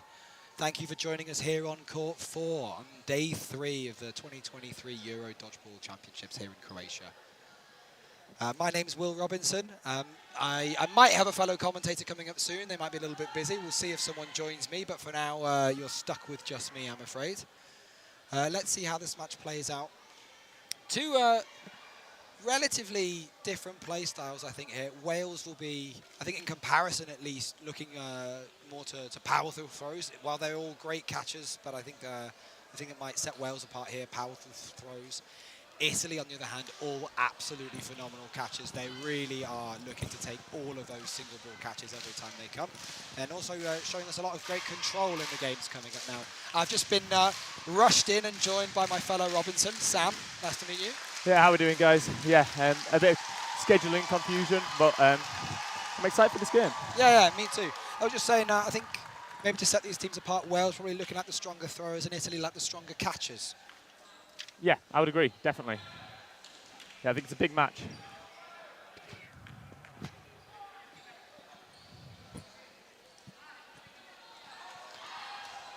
Right, just finishing off the formalising the game before we get started.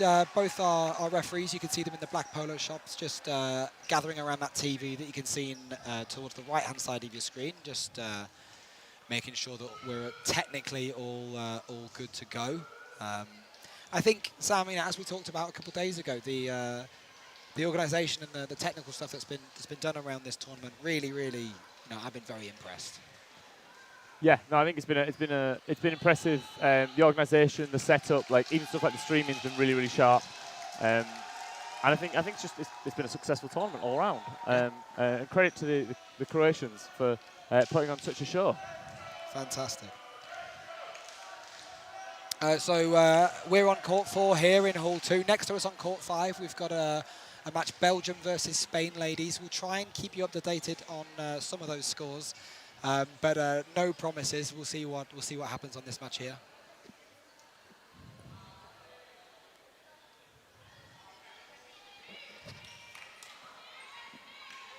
Yep, we're looking like Alex Nelson, one of our referees, just walking across the court here. Looks like we're ready to get started. Yeah, it's going to be a good match. It's going to be a very good match. I believe our line refs are the Danish men's team. Yep. Which, with the Danish manager, obviously, on the mic with me. Yeah, so I'll be calling out my line refs for all the mistakes they make. And we're off. Wales winning that first centre ball. So we're off 6v6, Wales with 3 balls. Let's see what they do.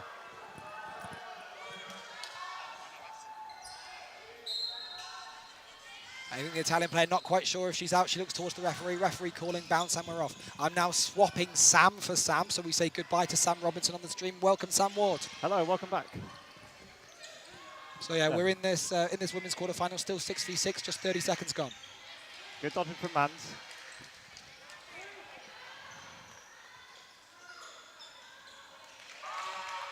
Yeah, Wales having to wait to find their fate at the end of yesterday, working out whether they were going to be in this quarterfinal in the first place. A cyclical set of results with Hungary beating Wales, Wales beating France, and France beating Hungary meant that they were all tied on set difference. As a sporadic throw from Italy gives all 5 balls to Wales. Yeah, it gave away too much faking at the front there, I think, and it meant that they had to play ball. So now throwing 2 balls, resetting Wales with 4. Here they come. 3 balls attack, the 2-ball attack there, making a connecting hit on the Italian left winger. Benvenuti. Italy now coming forward. Single ball attack, Dodgeball in between Lancaster and Jones. Italy quite reticent to throw down to 1 ball by and large in their play style. They're more than happy to take these 2 balls and focus on these counting opportunities. Wales currently dictating the pace of the game. Good pressure from Jones and Lancaster. Standoff in the centre of court here. Good pressure, and that ball in uncontested territory gives Wales all 4.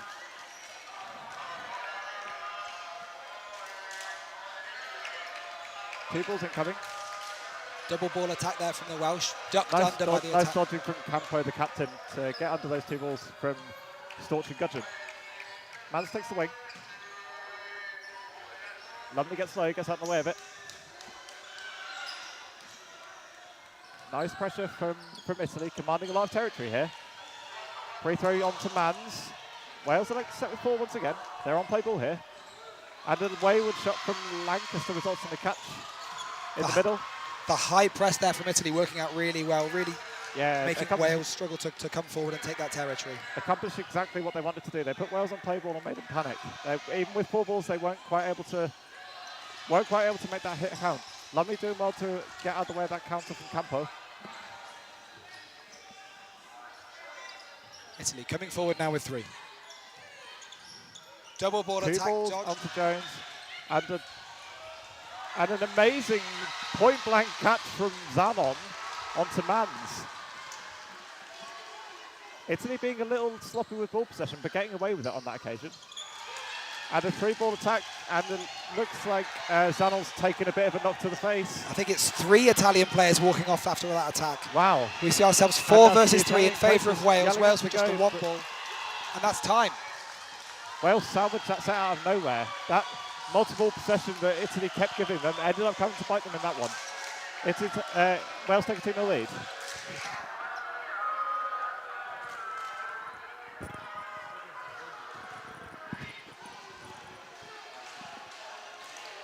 Wales take a 2-0 lead.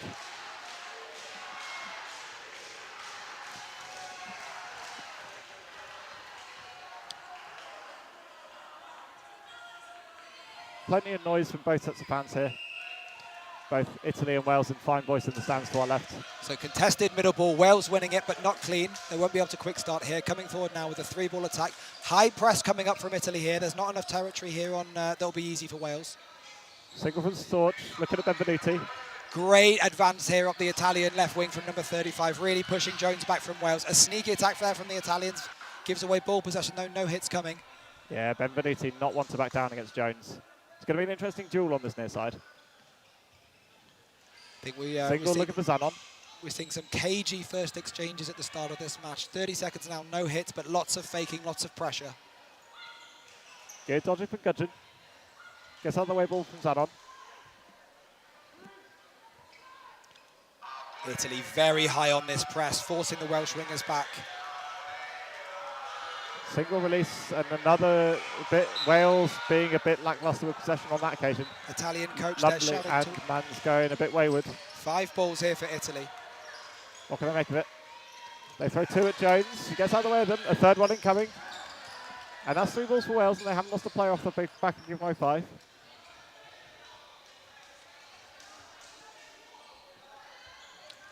Here Wales come up now. No pressure on them this time. They're able to move forward with much more ease.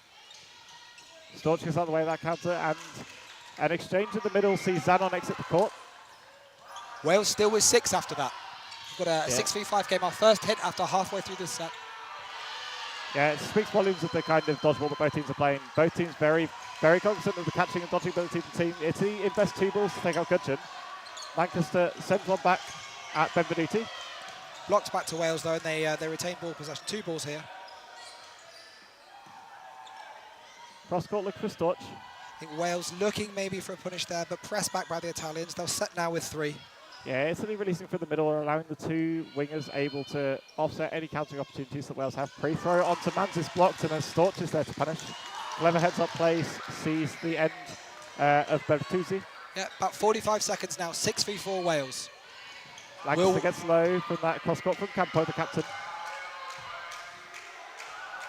Italy again, setting up camp in the neutral zone. Mans and Jones able to drive back the pressure, and Mans is able to get through the blocks. Good honesty there from the attack number 8, Brocchi, sorry. 2 balls onto Lumley this time. Massive movements from Lumley and Mans. That leaves Wales with 4 balls and 5 players to use them against the 3 from Italy. Yeah, a hit here will do wonders for Wales. There's only about 15 seconds left in this set. And it's a catch from Italy on Storch. That levels this frame up now, 4-4. Wales still with 3. Pre-throw to Jones. And it's a great catch down from front of court. From Campo, and I think there might be a bit of a stoppage here, because I think Campo was hit prior to the release on Jones, so I think Jones might still be in here. Yeah, I think Campo there, probably not realising she's hit, she's already going through the moat. She makes the catch at the front of court and then gets hit, and is looking for the chest pass on Jones. Hit before she released, but I think probably hands up straight away. Yeah, I don't think there was any malicious intent. I think she realised immediately as soon as she released that she should have been a dead player, and therefore she shouldn't have released that final ball onto Jones. I believe the catch is good, and I think that means that Mans will likely be out. Jones then makes a follow-up hit onto Campo, which should leave Italy with 4 and Wales with 3, assuming the hit on Jones is because it's from a dead player, it'll be a dead ball, so Jones might still be in here. But like we say, there's plenty of eyes on court. The rest have got a lot to unpack there. So I'm expecting a little stoppage here. And probably a further stoppage to add on a little bit of time to the set. So I think we're currently looking at a 0-0 seconds left of the set. But I imagine there might be something more to go, unless that whistle was for time and they're just dissecting the final 5. An interesting frame that I think, in retrospect, as we look back on it, it started out very cagey. Yeah, 100%. 6v6 for almost halfway, and then it was only really in the last sort of 30-45 seconds that we got throw for throw for throw, and a lot happening in a very short space of time. Yeah, Italy really injecting the imbalance into the game by starting to go for some more of these counters and just setting for catches on these after throws. Taking an excellent one from both Storch and Mans in that flurry. I think Wales, if Wales do lose this set, I think they'll be slightly remiss to have lost it from a position where they were 5-on-3 with 4 balls in hand, resulting in only a catch. I think is not something that Wales will look too kindly on in retrospect. But yeah. I think before you sat down, Sam, I was just chatting with Sam Robinson, saying that from our perspective, where we were sat, you might be able to give us a bit more insight. We rated Wales probably having the slightly better throws, with Italian being the slightly better catches. I think that's probably potentially fair on balance. I'd say Italy's strength really certainly is in their catching. And we saw that there with 2 front of court catches from maybe a couple of metres away as they dropped absolutely. To their knees. They're an incredibly tricky team to play against, just on the proviso of they're very nimble, they're very fast up and down the court. But throw it anywhere near the centre of mass, then there is a card for Campo. So that's a tough one, I think, for Italy to take. So I think the reason that Campo is being carded is because she was knowingly out and then continued to play and make attempts. So the punishment for a player basically ignoring a clear hit and carrying on with the game is a yellow card. So what that means is that Campo must sit in the penalty area next to the coaches for the next 5 minutes, and only after 5 minutes she'll come into the outbox. She will come to the outbox unless that 5 minutes expires between sets, in which case Italy will be able to start with 6. During the period where Campo's in the outbox, Italy must play with a maximum of 5 on court, and if Italy make a catch while there are 5 players on court, then they will not gain that 6th player back in. So it looks like that was the end of the set after all that. And there's a quick word with the Wales captain, Ward. So there might be a bit of a, not entirely sure everything that's gone on. But like I said, a lot to unpack for the refs. I think Italy maybe might feel a little bit hard done by that. Letter of the law, I think the card is fair, but I think, You saw Campo's expression. She was begrudgingly accepting the punishment. She realised she was in the wrong the moment she released that ball. But I think there was enough kind of grey area there I don't think there was clear and obvious intent of playing as a dead player. Yeah. But personally, from my perspective, I blame the line refs. Look at them, Danish team out there. No, I'm joking, anyway. I'm joking, of course. I think the Danish line refs are doing great. Well, there's been a lot to unpack even at this early stage. So I think this now subsequent stoppage is, I think we'll be fixing the half clock on the stream as well as the score. There you go. Yeah, so it's set to Italy because the catch is good and the hit is good onto Campo, which put Italy 4-3 up at the end of that set. Jones was still in, but Wales was still faced with a 4-3 player deficit. Italy will have to start this set short-handed, and it will probably be in Italy's best interest to try and last the full 3 minutes, to try and get as few sets on the board for the duration while they're playing short-handed. But we'll see. It's very it's very interesting how often a team does win it when they're playing short-handed. Just with that extra space to dodge, Wales might end up approaching this a little differently, starting up by a player. They might elect to start throwing a couple of 2-balls attacks earlier because they're more welcome to the trading game. Contested middle ball. Wales coming out with it again. Again, not clean. No quick start available, but they'll set with 3. Very high press from the Italians here. And from the centre players, forming a real grip on the court. But Jones, Mans and Storch doing enough to subdue the Italians. Italy playing some real in-your-face dodgeball at the moment. Storch and Lancaster trying to repel the Italians, but Italy are playing with some high tempo here. Good dodging from Lumley, gets out the way of the shot from Zanon. Oh, no, sorry, Brocci.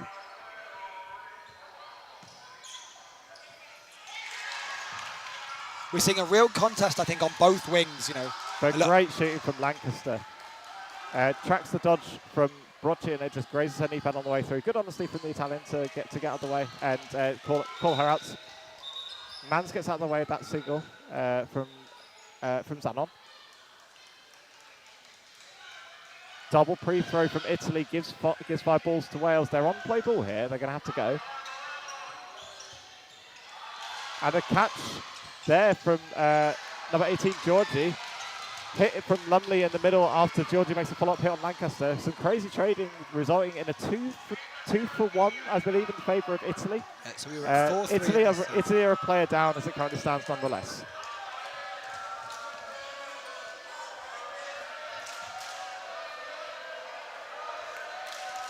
Like you said it yourself, the Italian catching is not to be underestimated. Single from Gudgeon at Bertuzzi. Very controlled there from Italy, much preferring to set with 3. Here they come. And Mans takes a number of bites at it, but she does keep hold of it. And the cover throws from Zanon and Bertuzzi don't make any hits and give away all 5. Gudgeon with the 5th to cover. 5 balls, but just throwing 1. Play 3 called now on Wales.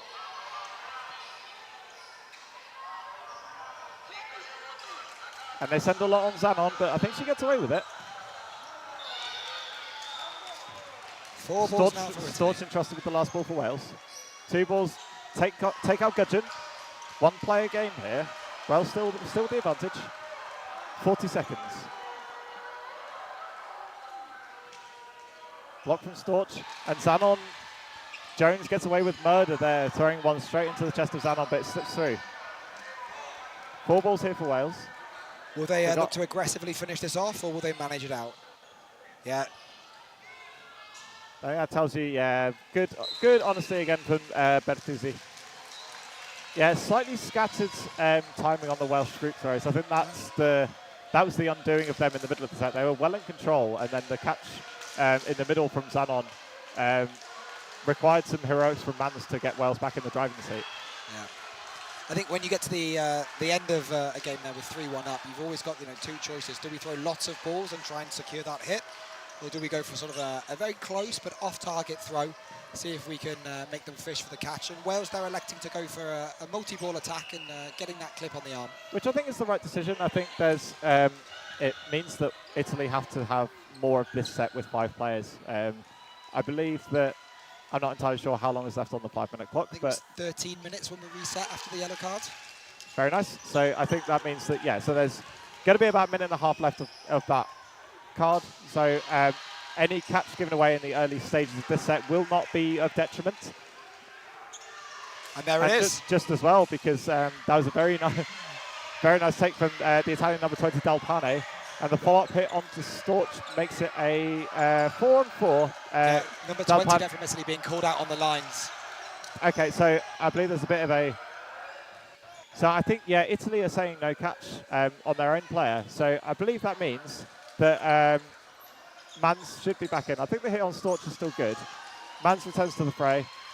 Great honesty there from the Italian team. Yeah, things you'd love to see. Yeah, I think and good heads-up play from the line ref. Very easy to miss those. Good 2-ball attack from Italy, take out Lumley. Good timing and good accuracy on those. Got a 1-player set here. Wales up, here they come. Single ball attack, nice and low. Very difficult to catch that. Especially when you got a ball in hand, you're trying to block. Yeah, Zanon wants none of it. Gudgeon does likewise. Italy might take that third if they want. She likes to leave it. And in so doing, Jones catches her unawares. They're closing the distance nicely there, getting within her range and looking the Italian person on the knee as they drop down onto the floor. This Italian team probably blessed with quite a lot of low dodges as well, and I think that sort of like is normally indicative of a very strong catcher. Is if they normally are very comfortable going to the floor.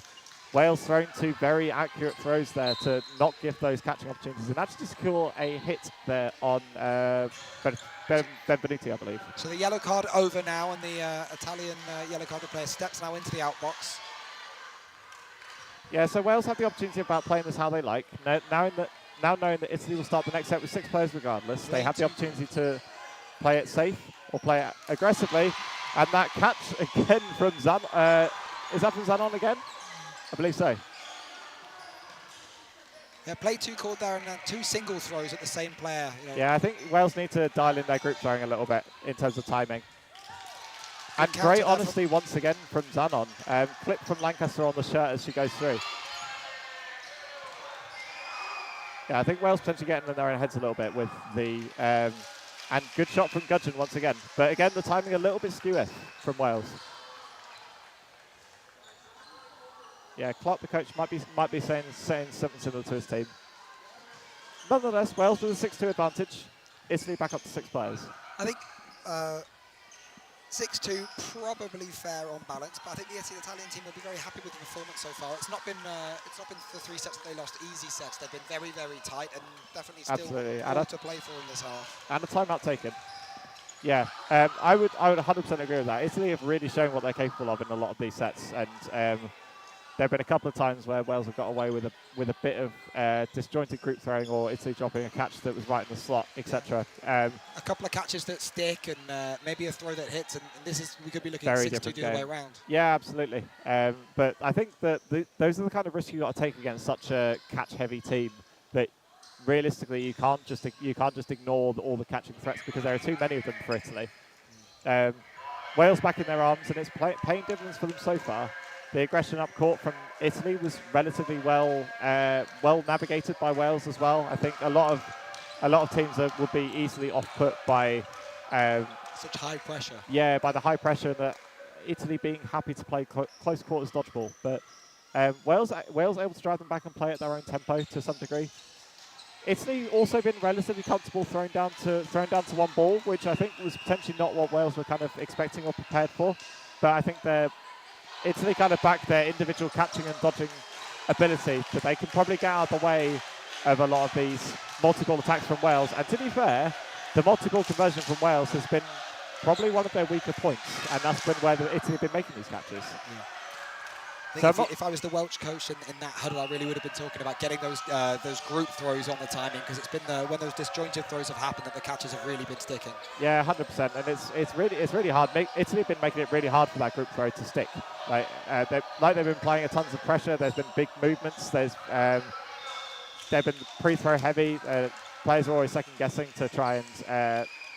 Italy been doing very well to make sure that those throws are disjointed. Block from Jones back to Benvenuti. And a big hit onto Mans. Ball nearly ricochets back for what would have been a meaningless catch, but a catch nonetheless. Dodging from Lumley and Lancaster.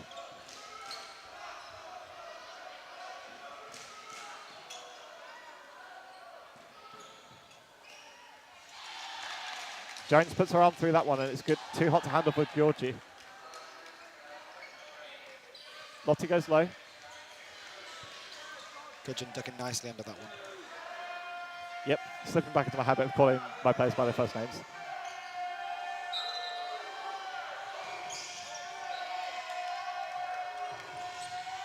Italy once again setting up camp in the neutral zone, making it difficult for Wales to play, trying to force them on to play ball. Play 2 called. That looked like a bounce. Yeah, it's a bounce from Lancaster onto Zanon. Italy coming forward with 4.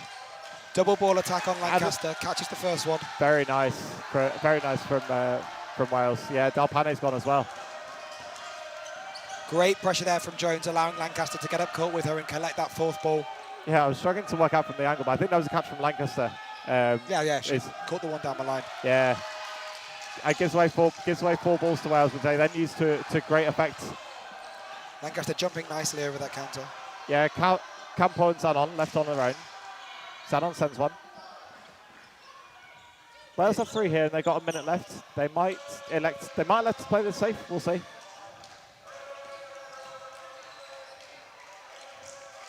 Mans throws a single towards Campo. I think we've seen her take catches in those positions if she's dropping a ball and going for a catch. Plenty of fakes from Wales trying to bait out these movements. Just under 40 seconds remaining. I think at this point, as an Italian player, I'd start looking for the catch. So rather than trying to block a ball back, I'd really be looking to try and sink this catch. Yeah, I'm surprised they haven't done so already, to be honest. They haven't really got time to mess around. And that's a great trade from Mans to force herself through and take herself out with Campo. Lancaster's there to punish Zanon, and Wales take the set. It's 8-2 in this quarterfinal. A lot of energy in the room here. Lots of Welsh fans here cheering. Yeah, plenty of noise coming from our left ears. Italy have got to get one of these next 2 sets, I think, to stay in contention of this game, and ideally both. We're going to play at least 2. We've got 3 minutes 40 left on the half. So even if this set runs to time, we'll play a 90-second set to finish the half. Contested mid ball, this time Italy winning. Quick start. Catch from Gudgeon. Very nice settler for the debutant for the Dragons. Might be eyeing up a semi-final if things keep going this way. A lot of dodgeball still to go. Singles from Mans and Georgie looking for Jones. Safe throw there in Lancaster. Nice and low. Yeah, Wales probably happy to just sit on this player advantage for as long as they can. Great movements from Lumley. High pressure again from Italy. Retreating now. Single ball attack from Jones in between the 2 Italian players. That high pressure really is will be playing into Italy's real strength of their catching in the middle. Play 2 here for Wales. Trying to force the players to throw from as far away as possible. 2 balls invested on Campo, and she calls off Benvenuti on the counter. So they can set with 4 balls now, just 1 player deficit. Lancaster left with the sole ball for Wales. Plenty of fakes coming out, but 2 balls onto Mans, and she gets flicked. That reduces the deficit now. We've got an even frame here, just coming up to halfway. Again, some serious hostility from Italy. Bounce on Storch. So comfortable sitting up there with 2 balls. Play 2 called And again play on 2 Wales. once more. And Benvenuti runs into the counter from Lancaster. 5 balls given away to Italy, but they do make the hits off the back of it. 2 player deficit. There might be a bit of a. I think it looks like Georgie's struggling. There's a 3-ball attack that does take out Lancaster in the interim. Reduces the deficit now to 1 player. Italy still with most of the balls. I think 3 balls now on their side. The Welsh ball retriever struggling to get that just on time. Great movements from Lumley once again. Italy can't pin her down one way or another. Great variation on the dodging. Wales have 4 here, and they've got about a minute left. 1 hit will make it a lot more comfortable for Wales. Or even things up for Italy. Great timing on the pre-throw from Campo. Jones, that is a brilliant effort. Brilliant hit onto the foot of Campo. It is the final ball that Jones is entrusted with. 2 balls looking for Gudgeon, and they make the mark. A tie here suits Wales more than Italy, it must be said. 30 seconds remaining now in this frame, 2-2. Very even frame this has been. Pre-throw on to Lumley. Running counter coming in. No, held off that. Oh, yep, still held off. Wales with 3. She sent me with that fake, it must be said. Yeah, me too. Brocci facing off against Jones. Pre-throw from Jones is blocked out by Brocci. 3rd ball in no man's land a little bit for Wales. Play 2 here. Play 2 called. And that's a tie, and Wales will be thrilled to bits with that. Yep. As you said, that match finishing just before the long time finishes in this half. So for those new, that means we will go down to a 90-second set, 1 minute 30 on the frame. How would you play this this differently? Because the 90-second set does play out differently to a 3-minute set. Yeah, it has. Yeah, you end up seeing players take risks after only a couple of volleys, often, because you normally tend to get like 3 or 4 efforts per team with majority of possession, unless you end up just completely skittling people and it becomes a very counter-heavy game. I think Wales will be happy to play this relatively slow, backing their arms and testing out the Italian catching, particularly early on. Wales winning the middle ball again there, I think, for the first time in 2 frames. And a nice trade in the middle between Elisa Storch and Benvenuti, I believe that was. 20. Oh, my apologies. Del Pare. And a brilliant catch from Campo, captain leading by example. 3-player advantage here for Italy. 2 balls invested on Lancaster. Double ball attack, but as Lancaster came forward for the counter, brilliant pressure there from the Italian right wing. Lumley, Jones and Lancaster going up together. They need to make some magic happen. Pre-throw to Jones. And a single coming out and a catch there from Campo. 35 seconds to remaining. It's a lot to do here for Wales, for Lumley and Lancaster. Italy probably just looking to maintain control of this. Play 2 called now on Wales. There's one, there's the other. Yeah, I think one hit that's secured. given us a hit on Benvenuti. I think it was loss of control. But about 20 seconds left and Lumley was up with the sole ball here for Wales. I think from an Italy perspective here with 4 balls, really looking to manage out the game. Maybe making a hit here. No. Not quite. 3 safe balls though. Not giving a catch is just as good. Just 5 seconds 4 balls here for though. Wales. They're going to have to go Lumley and Lancaster. 2 balls at separate targets. There is a catch from Italy just to put the final nail on the coffin. Wales having to take the risks after being down early in that 90-second set. So Italy win that 90-second set and they make it 9-5 to Wales at the half. I think that final catch there from Zanon, not actually affecting the outcome of this game per se, but a huge mental positive to take 100%. Into that second half. As Wales look for those hits, they're just sinking these catches on the Italian side. Lancaster knows that the moment that she puts even putting her full arm through that ball, Campo is more than equal to it. Thoroughly entertaining half. Yeah, I guess we'll take a maybe 3 or 4 minute break now during half time, and we'll rejoin the stream very shortly with our predictions for the second half and some commentary. Prediction? It's going to be a good one. There you go. Right, in a speak bit. soon.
Hello, we're back.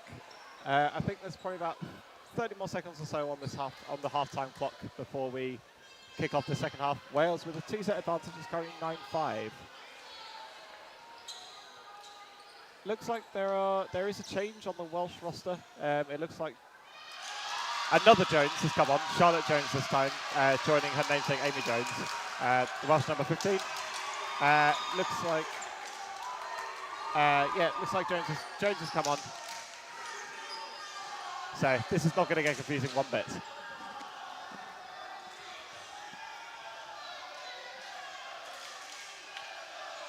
Welsh fans in fine voices always.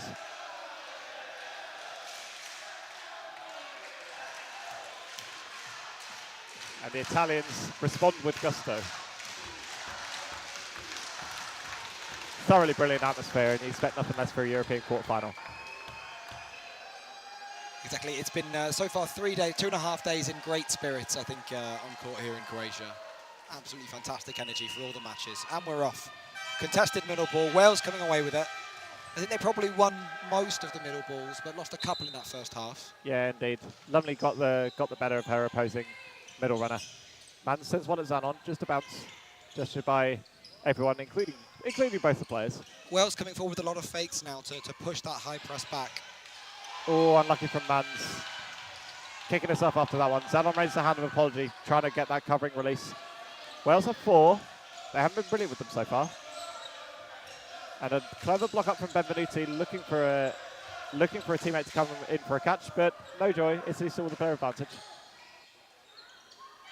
But a nice take from Jones. First involvement in the game, and it's a very solid one to make the catch on Del Pane. Italian coach showing us his defensive clearance skills.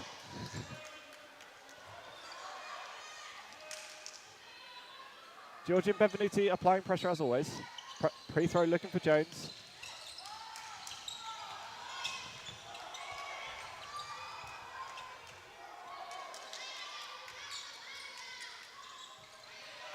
And a searching release cross-court from Georgie.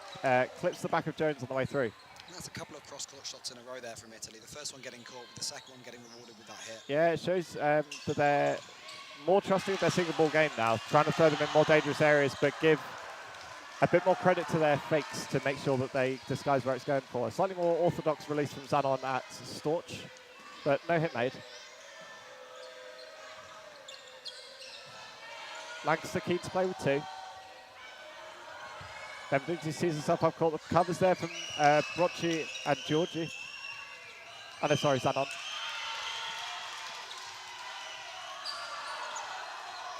Single release in the middle from Lumley.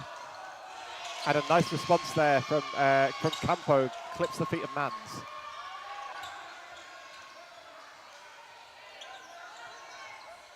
And I think that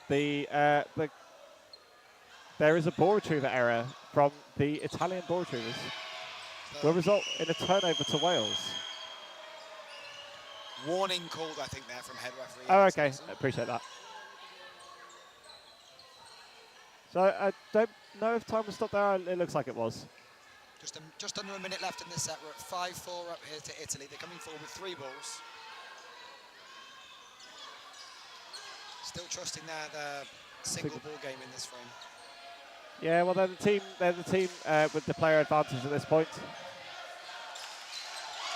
Unfortunately for Lancaster, good pre-throw to get past the block off the knee, and Italy get the bonus prize of it bouncing back into the grateful arms of Brocci.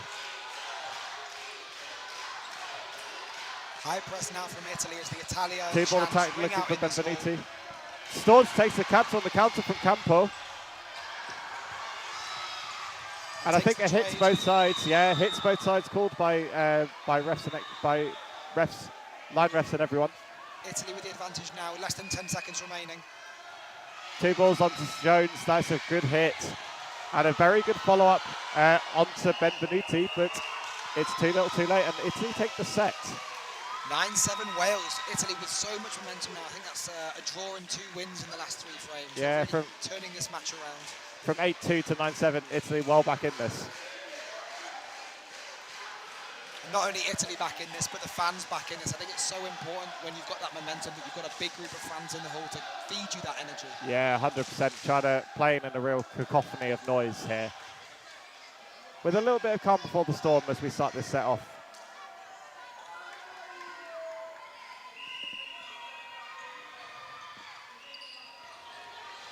Wales winning that third ball, contested again, not clean enough for a quick start, but they'll set again with 3.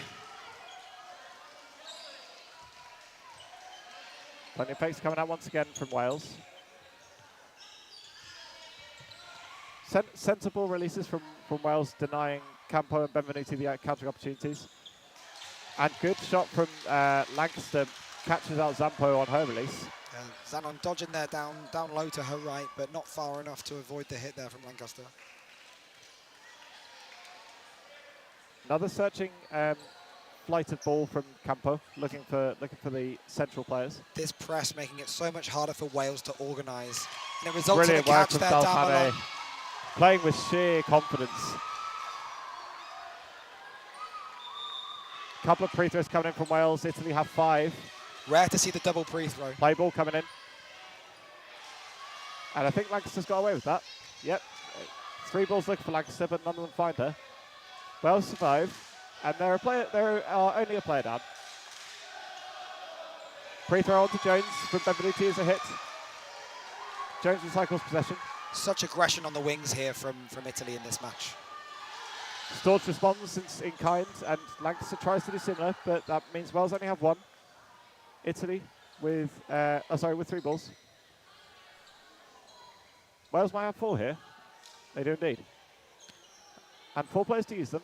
Only 1 down here. Italy having a high press with 2, but not that sort of high press and disruption with 1 ball. Plenty of fakes and good hit on Benvenuti. Great timing on those releases from Wales. Really dialed in their 2-ball releases after some scrappy ones in the first half.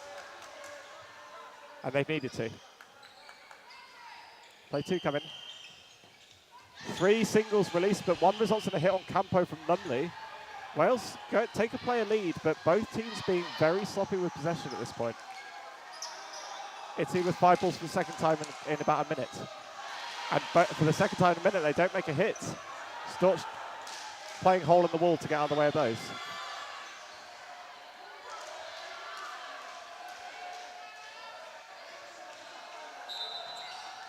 Oh, Georgie tries taking out Lancaster's ball. Italy wisening up to the fact that Wales are throwing these single balls at ball holders and try to go for these catches. We saw Dalpane work her magic on Mans in the first half of the set.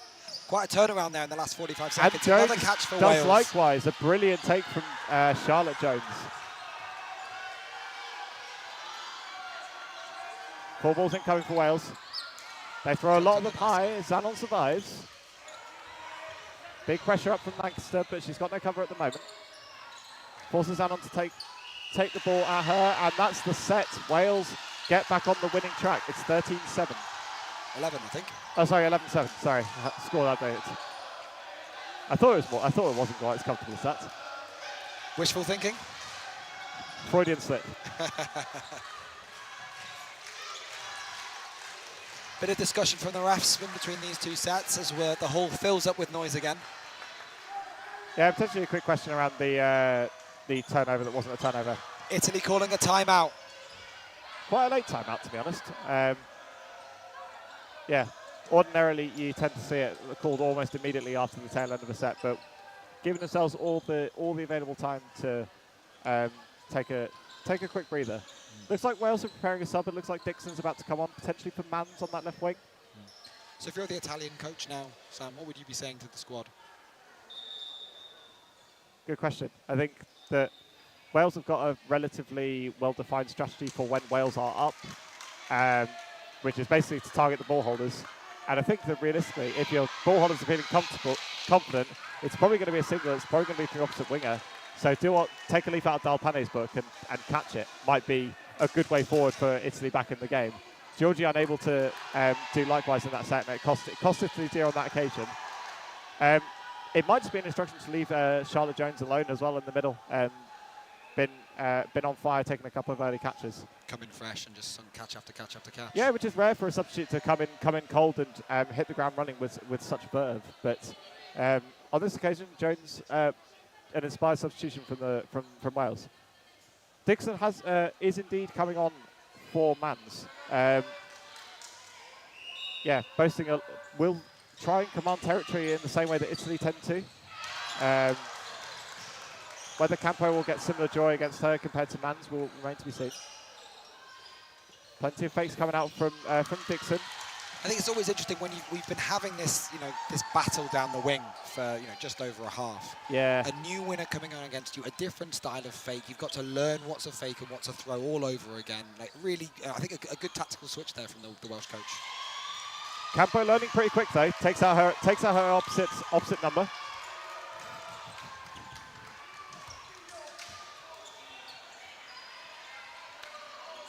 Play ball called on Italy. 2 balls invested on Lancaster.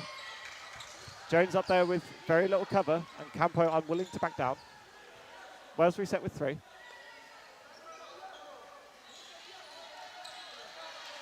And a turnover called. Turnover for Wales gives them all 5. Attentive line refereeing, I have to say. Must be said. Well, rules are rules. And it looks like there's a hit on Campo and a bounce on Del Pane.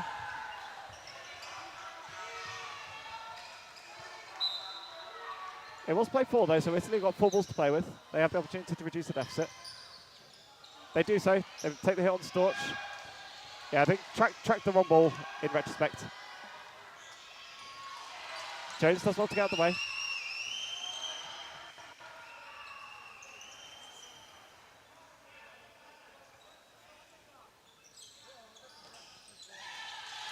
Lancaster putting all her might behind that, and it's too hot to handle for Benvenuti, but a hit from Zanon on Lumley.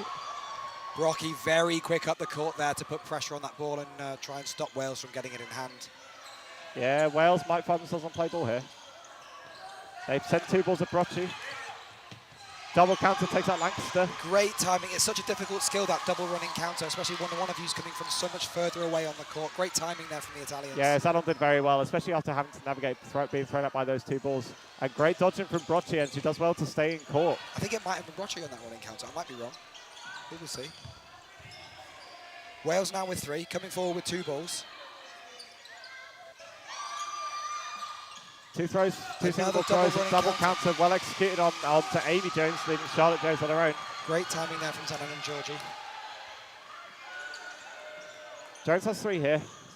So might be seeing a 3rd double running counter in the set. And it does the trick.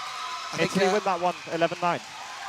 Maybe we can guess now what the Italian coach might have said in that timeout. Double running counters. They've been very, very fruitful for the Italians in that frame, and the Welsh coach responding with a timeout of their own.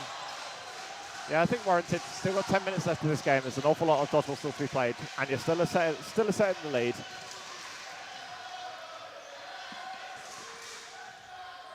The Wales players indulging their fans with their chants. Yeah, the fans trying to G up the team as much as they can. And Wales haven't been playing badly, but Italy have been thoroughly clinical the moment that they have got any kind of advantage in the game. More than happy to invest possession and sometimes players in taking out players through these double running counters, and Wales have no answer to them at this point.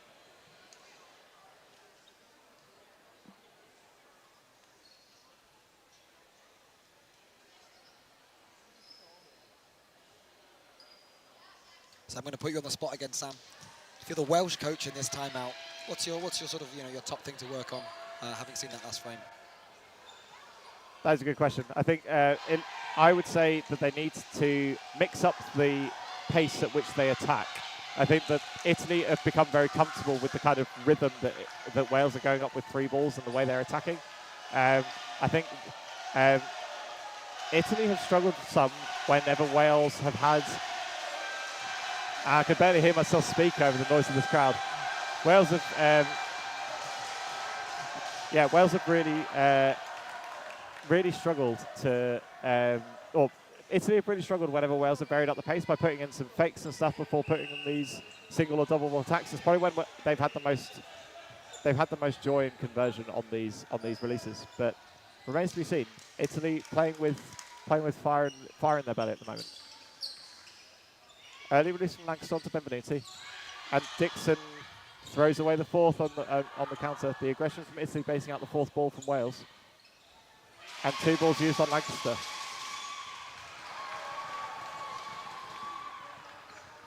Three balls here for Wales, and again Italy posing a lot of territory, and again Wales unfazed. Italy offering to rotate the wing very frequently as well to make sure that players are able to put in an awful lot of efforts to, to make sure they keep going up and down to put off the Welsh as much as they can. Single release from Storch. I think a very conservative throw there. No danger of a catch in that one. 100%. Dixon taken out by Campo. And Jones nearly takes that catch for a third time, but not on this occasion. Wales down to 3. It's still with a full complement of players.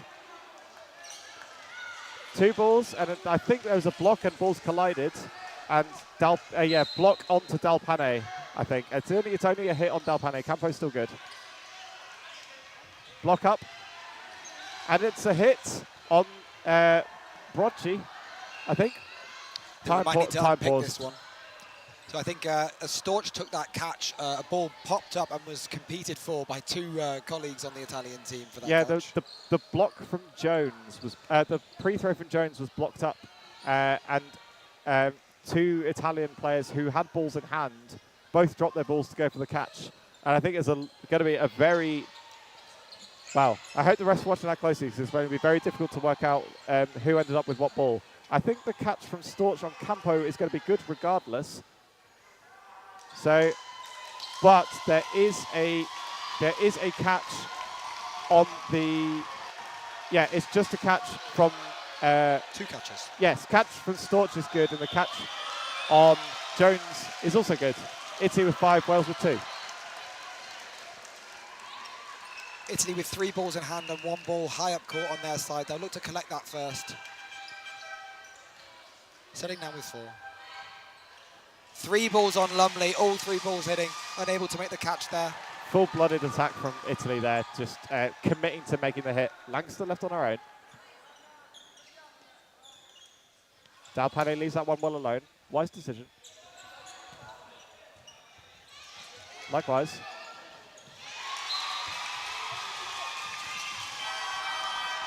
And we're all square. Just under 8 minutes to go. 11-11 Wales in this quarter. 11-11 Wales Italy in this quarter final. 7.5 minutes left. There's still a long way to go in this game. But Italy won with all the momentum. Yeah. After a 9-3 advantage that Wales had at the start, Italy really turning the screw. I think that Italian timeout paying dividends. I would 100% agree. Yeah, the Wales won less so after the last set. Ball's gone loose. Italy have 3. But a catch from Jones sees Benvenuti exit the court. And Wales have 4. There was a covering throw in from Italy. And 3 balls take out Campo.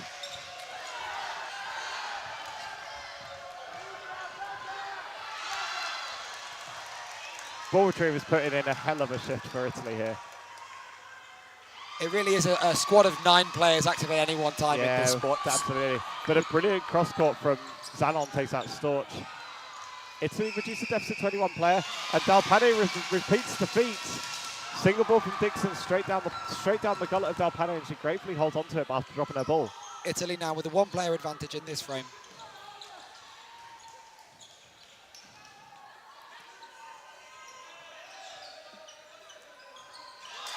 Brilliant shot from Georgie. And Wales might be able to have, Wales might not have any balls left here. There's a couple of squirrely releases there from some of the Wales girls in the face of some aggressive counters from Italy. Plenty of balls onto Jones and they make the hit. Wingers retain possession with a very high press. Jones struggling to get that ball in her hand. Oh, Italy backing off now as she gets it. Yeah, good efforts from Benvenuti. And 2 balls take out Lumley.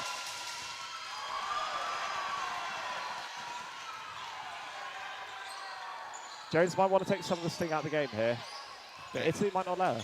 Italy with a lot of momentum going in. If they can finish this off quickly, they'll really back themselves in the future frames. Yeah, Benvenuti electing to not throw a single counter. More than happy to let Zanon assist. Single ball release is left well alone by Zanon. Jones has a minute.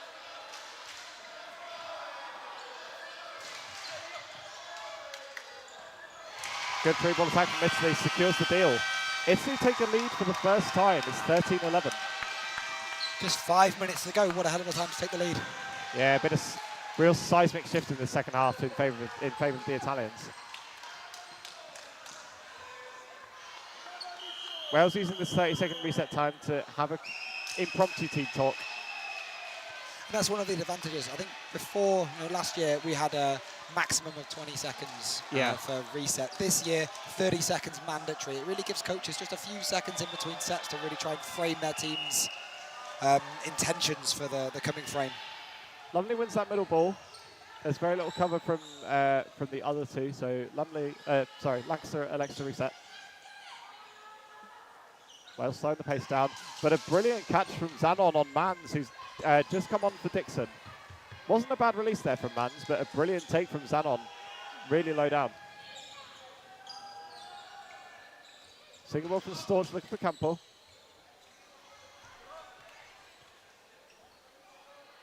Yeah, looks like Wales are more keen to play with two at this point as well. Single release from Benvenuti and Jones. Block out from Lancaster. I have to say, I'm very impressed by the fitness levels of Italy. They've employed a high press throughout this game, and that's basically like doing shuttle runs forward and backwards, up and down those wings for nearly 40 minutes, and they've kept the same wingers on.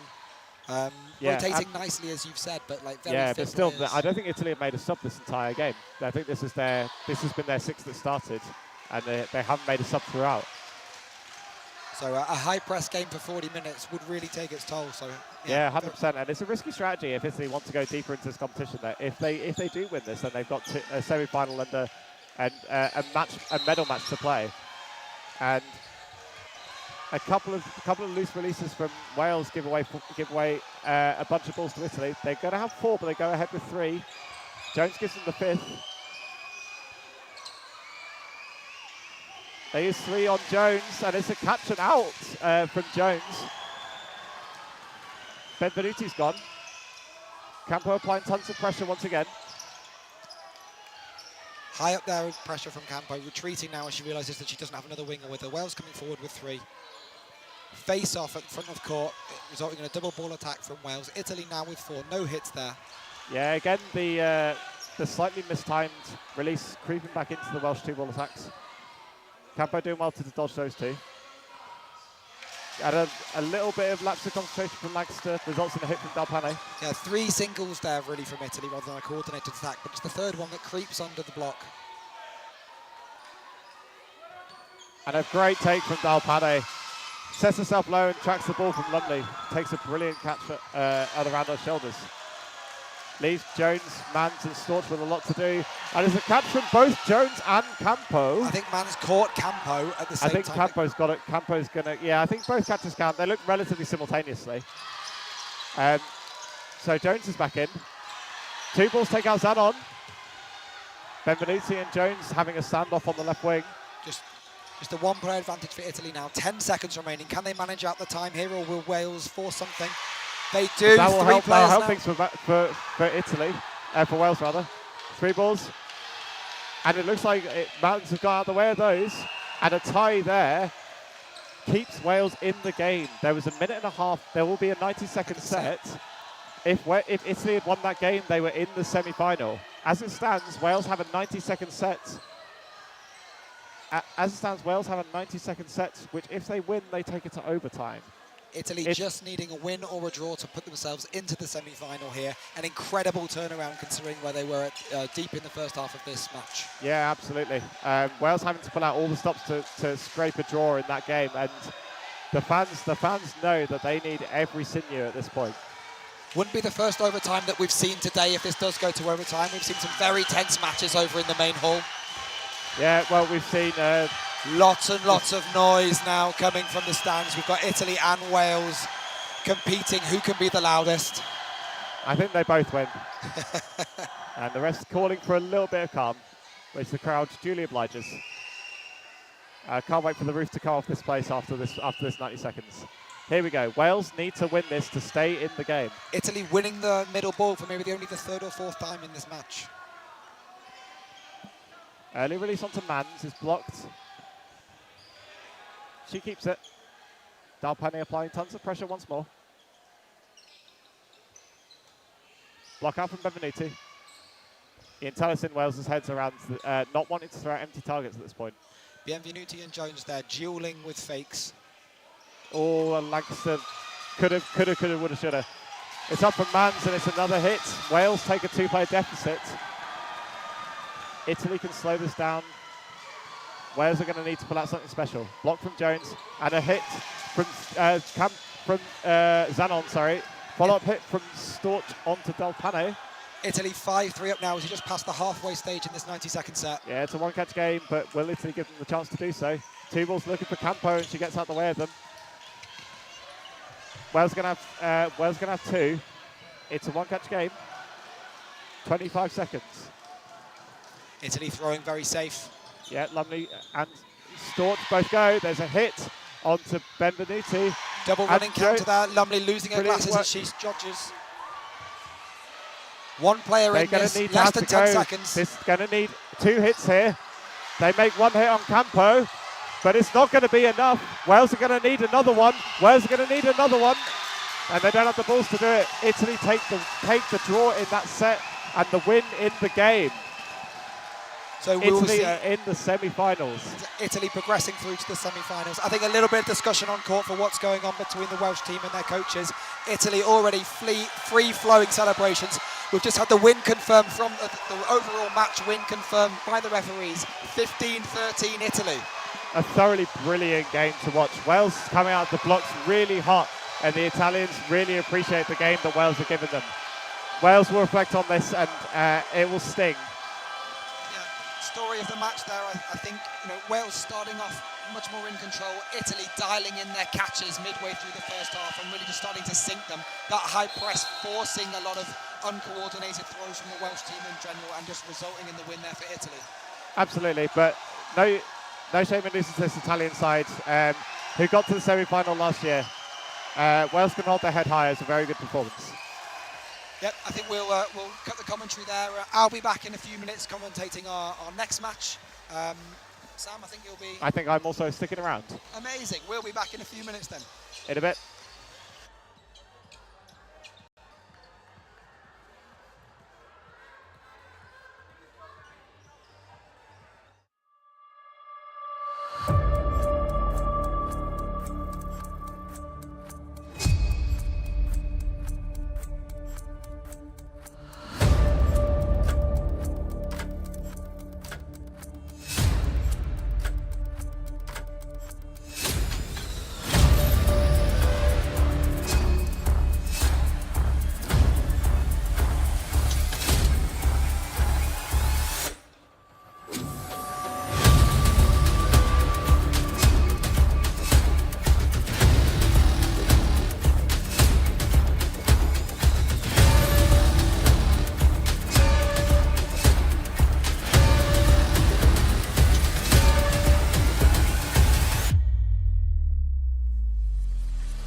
Welcome, welcome, welcome. Court 4 for this semi-final match in the mixed. We have England playing near the commentary booth, Spain playing opposite us. My name's Will Robinson. I'm joined in the commentary booth by David Poole. Hello everyone, welcome. So this is the semi-final fixture in the mixed division. You have, as already mentioned, England lining up nearest to the stream, a regular participant in this event in the semi-finals. But what we do have on the other side is, I think this is Spain's first time potentially out of the group, let alone in a semi-final. This is a very exciting matchup, and I'm really looking forward to seeing how the Spanish team perform. I think based on experience, what we'd expect is England to be happy with either. They're very happy setting with 3, very happy playing an organised game of dodgeball, also very happy just to back their arms and go 1 for 1 for 1 for 1. Absolutely. And the interesting thing here, and I think we've mentioned this on a few streams previous, is obviously when you get to your semi-final games, teams do tend to do a bit of research on their opponents, and there isn't a lot of footage out there of the Spanish mixed team, and it'll be very interesting to see if that has an impact on England's preparation here. Yeah. Spain, I imagine, probably more comfortable in the chaos. Yeah, absolutely. And again, wow, there we are. A catch taking out Josiah on the right wing, and also, by the looks of things, a deflection on Richards, number 66. Currently, Spain with the lead, but David managing to take out Iceman, number 0. Yeah, officially listed on the team sheet as Parado. We, of course, will be calling him by the name on the back of his shirt, Iceman, because that's more fun. And I'm very excited to see how he's performed. He's been incredible throughout this tournament. An absolute incredible arm, but a very dynamic player and with very, very safe hands. I was lucky enough to be able to commentate the Spanish mixed game against Sweden yesterday that got them through to this point. Very, very excellent set from Iceman. He was able to take out a lot of the Swedes. Yeah. It'd be interesting to see if he can do that again today, was what I was going to say. Yep, no, we're in this set now, 4 players apiece, with one of the English players there stepping on the back line. Head play maybe not quite warmed up in this game. Spain 4-3 up. Just a minute to go in this set. England with 2 balls as Spain come forward to attack. Pre-throw from Josiah. Delays the Spanish throw, enabling him to catch the second ball. Catching in number 66, Richards there. Josiah taking his second catch of the frame and then blocking a counter and holding well. This is the England that we're familiar with, much more organised. They'll be happy to set with 3. Absolutely. There, we've got a pause here from the referees. What are you saying? Sorry. I think Josiah would have potentially backed himself for a single ball hit there, but when you've got players who are confident taking single ball catches, it's not worth the risk. So he reset there for possession. Eagle-eyed viewers will be able to see the England coach there on the left, just indicating for some calm. So we've got 30 seconds left. 2 players down for Spain. Opting for an aggressive 2-ball attack, not converting the hit there. Spain seems to be very comfortable going, looking for that catch in retreat. Yeah. They're, again, seeing them play, they're confident throwers, but they're confident attacking the single ball catches.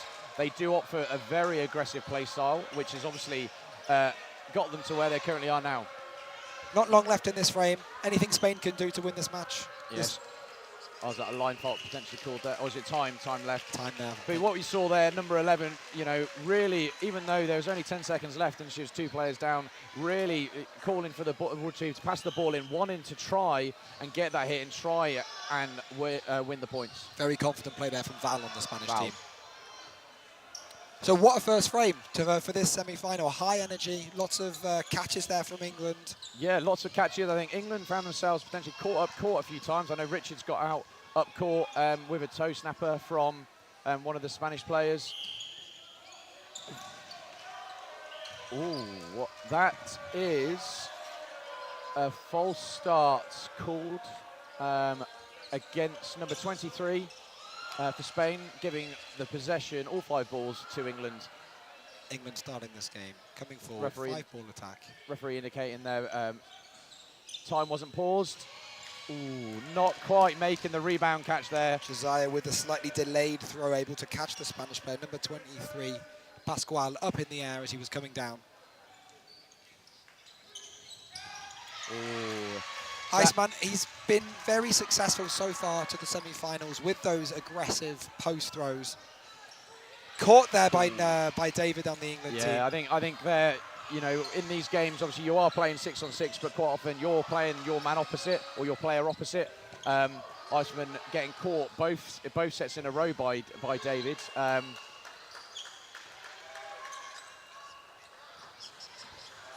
And then a hit through the block there. England controlling the lead in this set, looking for an aggressive 2-ball. A lot less even of a second set there. I think the first frame, it could have gone either way, Spain or England. Lots of energy, you know, hit for hit for hit. That one, I think, might please the England coach a little bit more, a lot more measured, especially in the second half of that frame. Yeah, a lot more composed. I think for any coach, you want to be comfortable players up. You know, when you get to sort of halfway or 2 minutes into the game, you ideally want to be 2 players up. It's a very strong position. A very strong position to, you know, go to the final minute of a set in. Spain winning that third ball, uncompeted in this frame now, setting them with 3, coming forward. Looking to get David out. He's made 2 good catches, and it might be that Spain are now targeting him. Yeah, I think sometimes you do opt for that. Unfortunately, Iceman there is taken out. Catch is made, number 66 caught from England. Bring him back in, Iceman. This is a huge opportunity now for Spain.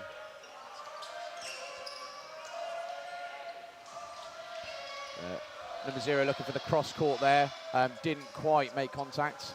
And number 2 from England responds, and it does result in a hit. I think that's the second time that Josiah's managed to get Iceman out with a cross-court single in this frame. He'll have to start being a bit more court aware. I think, as you said earlier, you tend to play the person opposite you quite a lot. Yes, you do, yeah. So you're, you know, just being more aware of the opposition winger on the other side of the court, maybe, for the Spanish player. Absolutely, but then there we have Josiah being caught out, and Iceman's back in from the catch. It was a catch and out, but we now find ourselves 5-4. Yeah, 5-4. Only a minute gone. 4 balls for Spain. This time, being able to hit Nathan David out. Yeah, that's not able to complete that catch. Really strong throws there from the Spanish team. Double ball attack there from England, successfully securing a double hit. Iceman able to come back and make that counter down the right wing.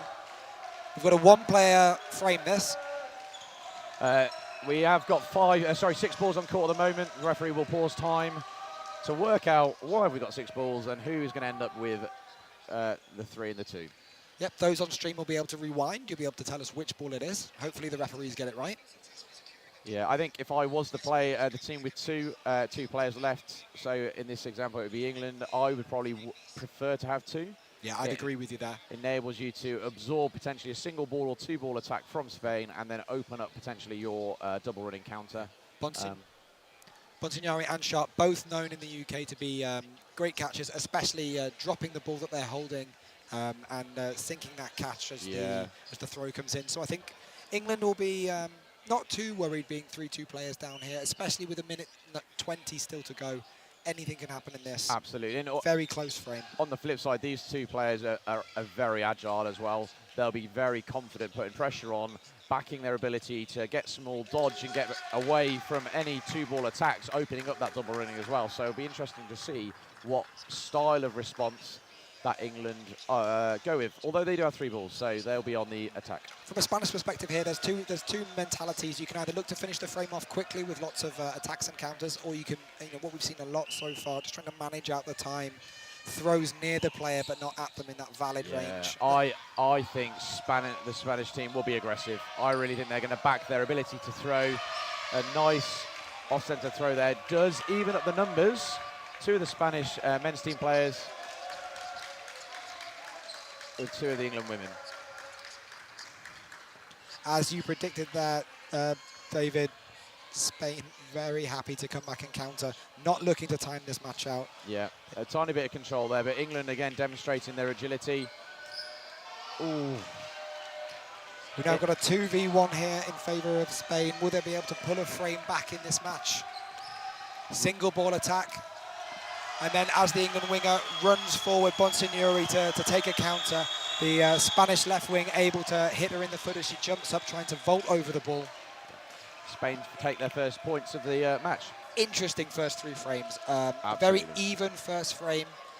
Much more in favour of England in that second frame, and then again a very even third frame, but Spain able to just overcome in the end. I think Spain were definitely probably in control for the majority of that set, but it was still very close.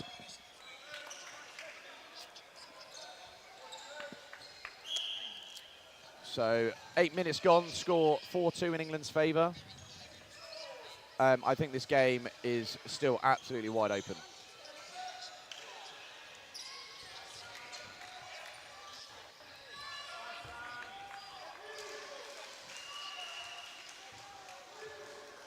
Here we come, England coming forward now with the balls. I missed that. Spain looking to press them back, not necessarily needing a counter, but just looking to eat up that territory so they've got space to set for their throws.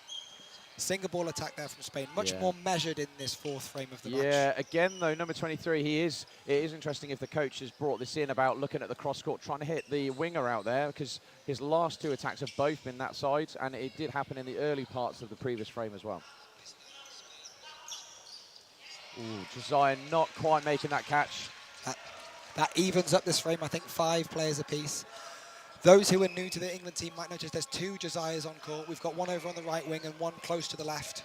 So it's the leftmost Josiah taken out. A bit of chaos there in the front, the ball bouncing up, and the Spanish player not able to secure it as a catch. 5 players now, England, 4 Spain. England with 4 ball possession, a strong position to be in. Iceman making the catch before stumbling out of court. Iceman Josiah number 2 sent to the box, and a player for Spain returning. Yeah, again, Iceman making a very good catch, just as we said earlier, just demonstrating his skill set, bringing back in his fellow teammate and catching out Josiah from the England team. What an even frame here. Absolutely, just over halfway, players even, and David now taking the right wing, just telling his teammate to let's calm down, take possession. It looks like they're going to go with a very structured attack. 4 balls now. We'll expect 2 balls on the left to be thrown. Wingers attack there. A very aggressive approach. 3 balls thrown, I think, there. Yes, yeah.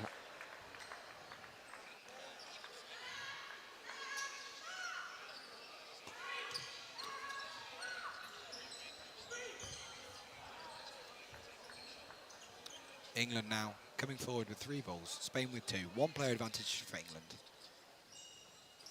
But they make that attack.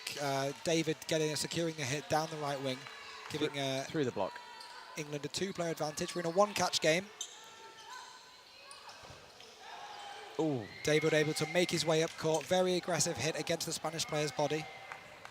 There was, I think the Spanish ball retriever wasn't quite happy with the aggression of that, but it was a full body shot. There was no intent for a headshot. Many balls being thrown there against the final Spanish player. I think as she dropped to the floor, maybe one of them hitting her in the face, looks like maybe in the eye. Yeah, a bit of frustration there. One of the benefits of playing cloth dodgeball is that the balls tend not to hurt so much, especially compared to, if you've played rubber, no sting or 8.5. Yes. But one of the few remaining places it can mildly sting is if you get caught in the eye. Usually you need a frame, maybe 2 off to rest up and recuperate. Spain calling the timeout here? I'm unsure. I presume it would be Spain. Just taking a bit of momentum out of the game. There's probably a few things just want to address. It's not as if Spain are out of this game at all. I think there's been some absolute quality dodgeball from them, but just giving the coach the opportunity to address a few little things here. What opportunities do we, or what elements do we need to change to give them more of an opportunity within the games? Yeah, I think from a Spanish perspective, I've actually been very pleasantly surprised with how well they've looked when they've tried to be orderly. Yes. We came into this match expecting them to try and thrive in the chaos, but when they've looked to set with 3, they've still been securing catches. As you mentioned, and hits, sorry. As you mentioned, they've wised up very quickly to the cross-court singles from England, and they're looking to incorporate that into their own game already, adapting and learning on the fly. Yeah, and just demonstrating why they're in the semi-final. Yeah, I only expect them to get better. Yeah. There is some fantastic mixed teams at this tournament. Not just the 4 teams who have managed to get to the semi-final. Multiple other teams have had to be beaten on the way for the 4 teams in the semis to establish themselves here. Yeah. Spain taking notable mixed scalps as Sweden and the Netherlands on the way here.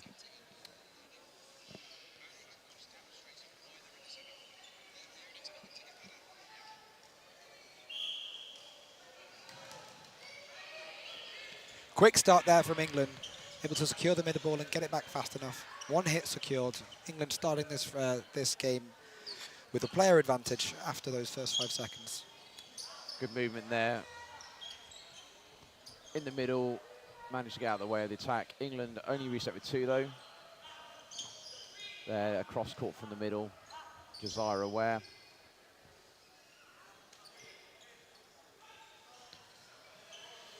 A rebound, what we saw there, so rebound catch was secured by number 30. It does take out Richards, number 66, and brings back in player who was hit out earlier in the match. Great hit there from Iceman. Just going back to the previous play, for those of you maybe more familiar with foam or any of the rubber variants, if in cloth dodgeball, if a ball comes off of you and then your teammate catches it, you're still out. Yes. The catch counts though, so if you're the first player out, you do get to go to the outbox and come back in. That is correct, yep. Again, another cross court there from 23. The Spain are really, it looks like they're opting or favouring having their middle player throw, allowing both wingers to give protection. Yep. Josiah there with another cross-court single ball attack, securing the hit. That was very, very good tracking there from 81. Just demonstrating the strength of the Spanish arms. That was a powerful hit. Arnie was in motion laterally, but didn't get out of the way. Unfortunately, 81 does get caught up court. Counter-attack there from David, evening up the frame. We've got just over a minute remaining, 2-2. I think Spain with a third ball coming onto the pitch now. That's correct, yep. Spain with a single ball attack, which is what I would have predicted. England responding with a 2-ball, but not quite connecting. Spain goes for the leap of faith attempt and does not connect. Again, for those of you new to this set of rules, if you make a jump over the centre line and make a hit with the ball releasing from you whilst you're in the air, if you make that hit, you do stay alive. So it's a high risk, high reward. Oh, unfortunately, the Spanish player stepping over the back line during the dodge, securing that frame for England. They'll go, I think it's 8-2 up 8-2 up. Just over 6.5 minutes remaining in this half. Yeah, it's an interesting one. I think, again, a lot of the European teams do favour the leap of faith. I think it comes for a lot of nations with a handball background. Absolutely, yeah. It is directly transfers from their ability to jump and shoot in handball, which is why you see so many of the players doing it. It enables you to, as you leap, you're reducing the distance between yourself and the target, in theory, making the hit a lot easier. It doesn't feel like 8-2. No, not at all. I think Spain are 100% still in this game, and I not feel frustrated, but be a tiny bit kind of feel, I don't know what the word is, but I think Spain have been absolutely class so far, and each game has definitely come to a few fine margins. You see England making their first substitution, so Britnell Craven, number 27, coming on for... it's Nathan David. Nathan David, 14, coming off, potentially just trying to keep him fresh. It's 20-minute halves. Does mean you want to utilise your squad. Yeah, I think it's one of the advantages that a squad like England has coming into these competitions, and I say that on purpose rather than just this match. You know, this is a 4-day event, so bringing a big squad and able to keep most of them fresh going into day 3 and day 4, such a huge advantage to have such depth. Absolutely, absolutely, and that's what your teams with bigger squads do use them, and that's the reason why they do bring them. England there swapping the ball from right wing to left wing as the Spanish came up to attack, enabling Josiah to make that catch on the single ball throw, coming cross court from the Spanish winger. England now coming up with 4 balls. Oh. Sinking the catch there in the middle from Spain though. Catch. Number 11, Val, making the catch in the centre. So catching out was called. Again, number 66 being caught out. We've got another even frame though now. Spain taking the advantage. Iceman securing another hit. 4-3 Spain as we approach the halfway point in this set. Britnell Craven though making a hit down the middle. Yes, strong standing counter, hitting the planting foot. It's very hard if that's on target to get out of the way. England now coming forward with 3 balls. All even in this frame. Very conservative throw there from Bonsignori. No way that'll get caught. Ooh. That was a very controlled approach there from Spain with a very last-minute release. Alonso. It does hit through the block on Josiah, Great hit there from Alonso. We now find Spain the ourselves. advantage in this frame. Yeah, 55 seconds left. Iceman takes out Britnell Craven. He cheers as he does it. And then held back by Alonso. Yeah. He clearly wanted that counter. Spain securing the final hit, reducing the deficit in this match. It's now 8-4 England. We've got 2 more frames in this half to have. That was a really controlled and intelligent finish there from Spain. Controlling the lead, being aggressive, but doing it as a team. That was very, very exciting to see. As we said, the scoreline didn't reflect how close this game has been, but Spain taking that does show and even up the score a tiny bit. Yeah, I think 1 catch or maybe 2 catches going the other way, and this could be an 8-4 Spain match, but we're looking at 8-4 England right now, a really finely poised dodgeball game as we come into the tail ends of this first half. Yeah, just over 3 minutes left, so there should be 2 more frames in this half.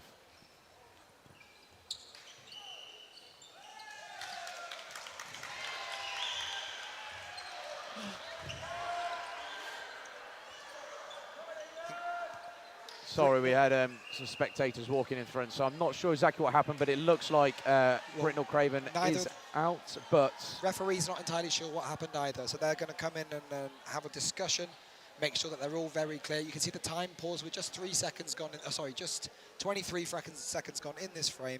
Yeah, and as you can see, the 2 referees have called in the assistant refs, so we have the Wales men's team, but the assistant referees for this match, they've all been brought in just to confirm what has happened, enabling the referees to make a clear decision. So it looks like there's a bounce been called on a Spanish player. So we have a 6v5 as we step back onto court, resuming this frame.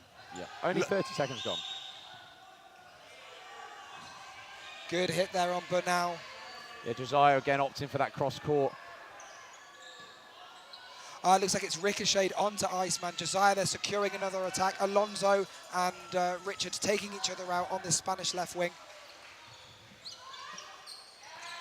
Oh, okay, the time may be paused here. Okay, maybe not.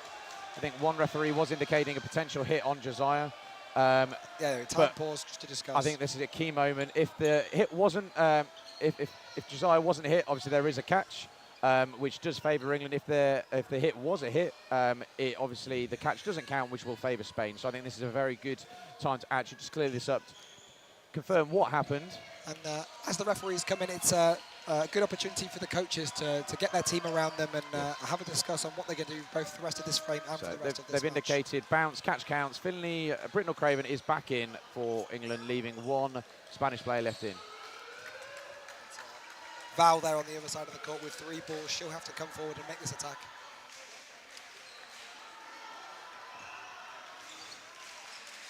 We'll say, as the commentators out, we are able to see the chat for this match. We've got it up on the stream in front of us. So if you've got any questions or any comments, any shout-outs, do stick them in the chat. We'll be able to take a look at them. Yes. 10-4 England. Again, that frame, another close one that could have gone either way. England just edging it. Is that experience, would you say, David? Yeah, I think converting hits at crucial times has been key, and managing possession and converting hits at crucial times. I think England's 2 balls have been hitting out the wingers of the Spanish team very well early on, which has established their leads within the sets. England with another quick start there, unable to connect.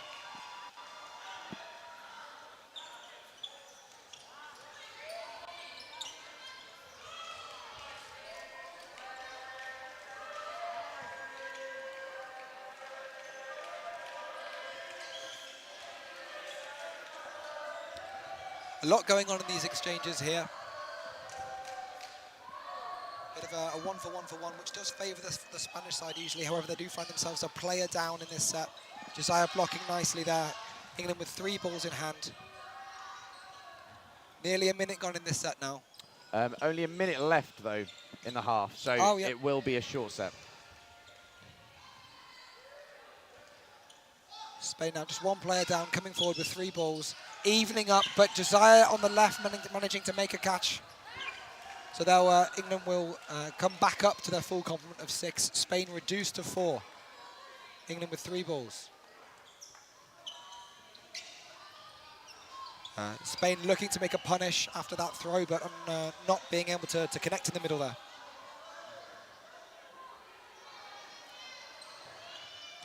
Ball bobbling up, unable to be secured.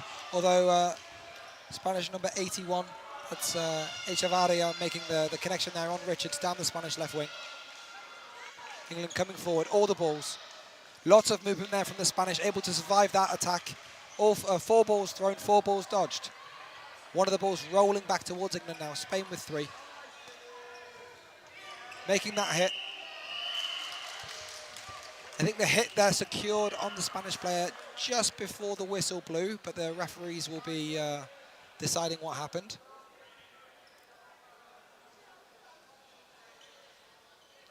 It's been a match to have a few referee conversations in the middle. I think nothing contentious from a player perspective, just trying to make sure that they get the decisions right. I think, and that's key. And it's a fine balance between too many pauses and losing the fluidity of what we like dodgeball to be. We like it to run, but if there's key elements where actually one referee's unsure, you've got to utilise the rest of the refereeing team just to make those decisions and keep it as fair as possible for the teams involved. Right, that brings us to the end of the first half. We've got England 12-4 up in actually what feels like a much closer game than the scoreboard suggests, as we've mentioned a few times. Story of that half, I think the frames where it's worked for Spain, it really has worked. They've made a lot of hits, a lot of catches. England, though, maybe some experience just being able to manage out the frames that they are winning. Absolutely. But we have seen the Spain team adapt throughout this game so far, so it'll be interesting to see what 5 minutes half-time does do for them, what the wise words the coach does have for them. They also have the potential slight advantage of having the glass front, throwing to the glass front. There is a tiny bit of an advantage there behind that blue curtain. There is a glass window, so the balls potentially do bounce back a bit better than they do off the net. Give it a tiny bit of an advantage. Yep, completely agree. I think over the weekend we've seen a slight statistical bias for the teams who have for those halves who have at this end of the pool. Absolutely. We're going to take a short break on stream now, maybe 3 or 4 minutes, and we'll join you again just before the start of the second half. Thank you very much.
Right, welcome back to this mixed semi-final, finally poised at 12-4. My name's Will Robinson.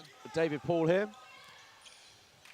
It's been, for those of you just joining, a very, very fiery first half. England probably edging out those games with a little bit more control. We've got a lot of fresh faces for the England team. Yeah, the new faces Gower on court coming here. on, Phillips coming on. Christopherson, Gower and Phillips by the looks of things. And I don't think we've had both Britnell Craven and David on court at the same time during this game either. So, yeah, Josiah heading off. It's a lot easier for us now that the Spanish are close to us. We can see their numbers, we can see their names. We'll try and keep track of their substitutions as well. I think, from my perspective, just the one change in the middle they've made. Arati coming on in that at the end of that first half. Number 34 there. So we're 45 seconds in. England have managed to take a two-player lead, but it's far from over. A very good defensive backtrack there, shutting down any England counter. And number 27 managed to hit out Iceman through the block. Really good honesty there. Yeah, and it's good to see people play with a smile on their face. Iceman, we're going to call him Iceman. Yep. As he stepped off court there, just giving us a little wave there in the commentary booth. Commentators are everyone's best friend. Really nice cross court there, taking out David. Alejandro sniping him across court. Great play, great play. Oh.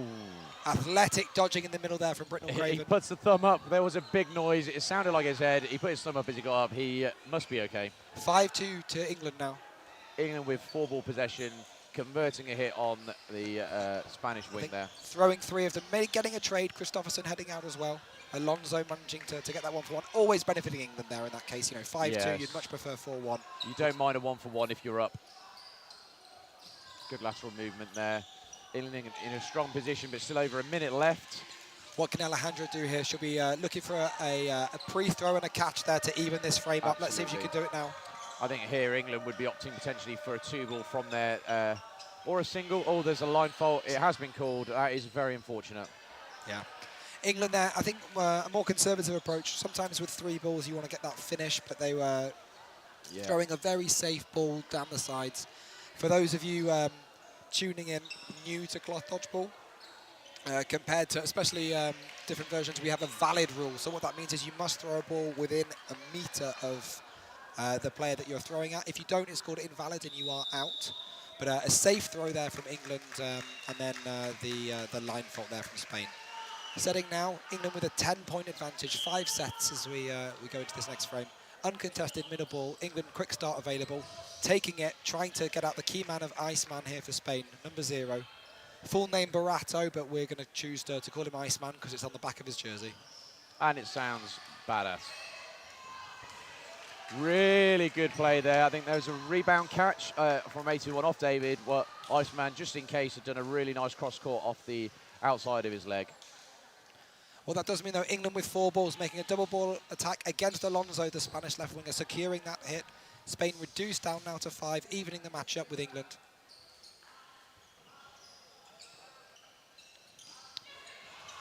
Two single ball attacks there. Iceman taking out Phillips, Alejandro taking out Britnell Craven. A bit of frustration there from the English winger. I think he thought he had that catch quite comfortably. It slips out. But Iceman looking for that cross-court snipe. Christopherson rotating his body to meet the ball square and pocketing that catch. Yeah, Christopherson, a very capable player. England making a 3-ball attack there and not securing any hits. We've got an even game here, 4 versus 4. Spain with a 3rd ball coming onto the court now.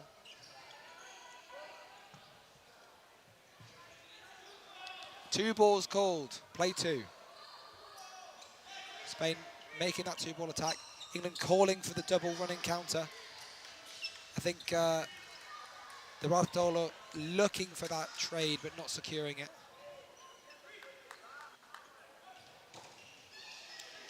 Again, England with aggression there, opting for 3 out of 4.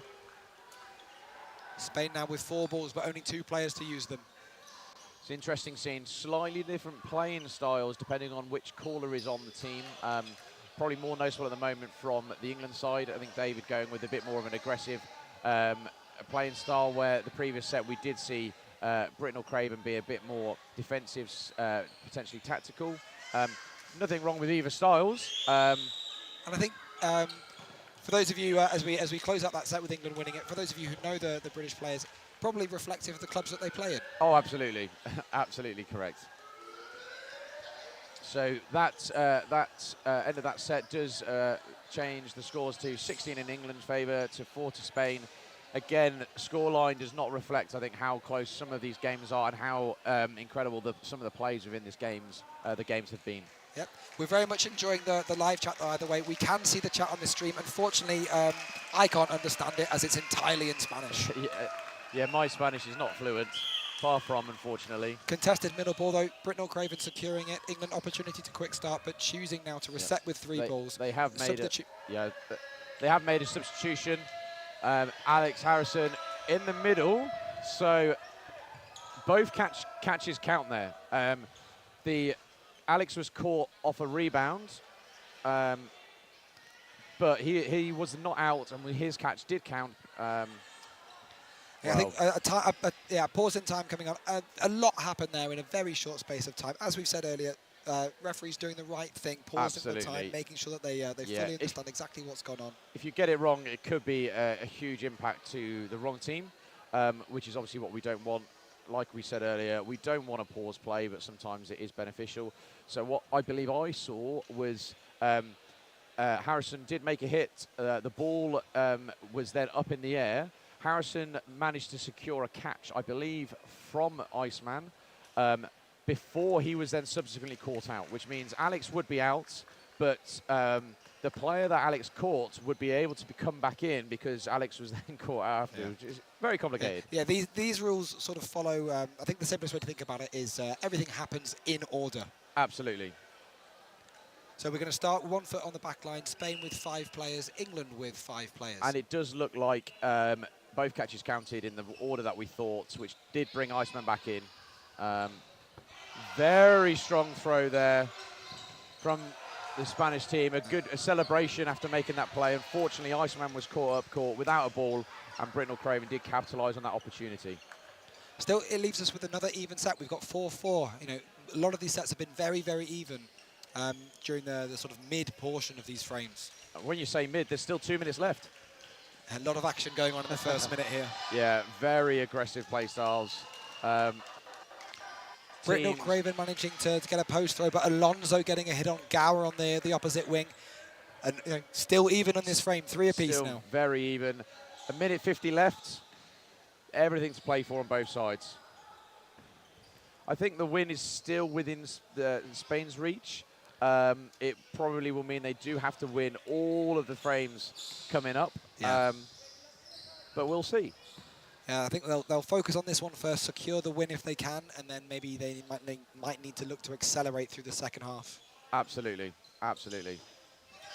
Britain or Craven there securing a hit. Oh, I was nearly celebrating there. Yeah, the rebound catches. I think the opportunity is definitely the one to go for.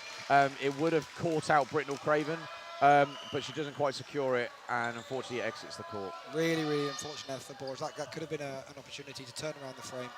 Again, here we see a bit more of the slower style from the England caller there. Yeah. Much more conservative. They're likely to throw 1 ball here. Nope, double ball attack against Arati. Alonso looking for the hit on Britain or Craven, but him blocking out the way and then coming forward to take the hit. Interesting, both players there did exactly the same play. Very smart. Popping that fake to force the player to move, opening up a hit. Alonso evening up this frame now. He has an opportunity to win it here.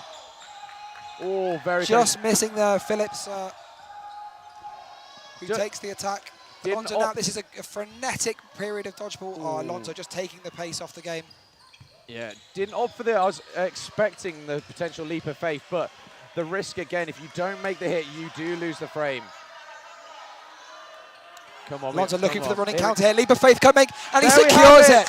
Spain taking that game, bringing the match back to 16-6. Huge celebrations from the Spanish players here on court. Yeah. Can they build this momentum into a few frames and look to close the gap?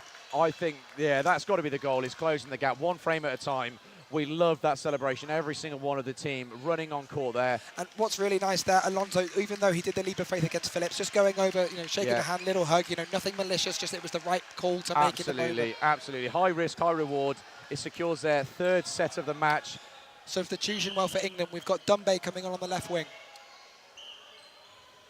I would say bringing on a fresh arm, but I think, or a dominant thrower, but England do have multiple good throwers.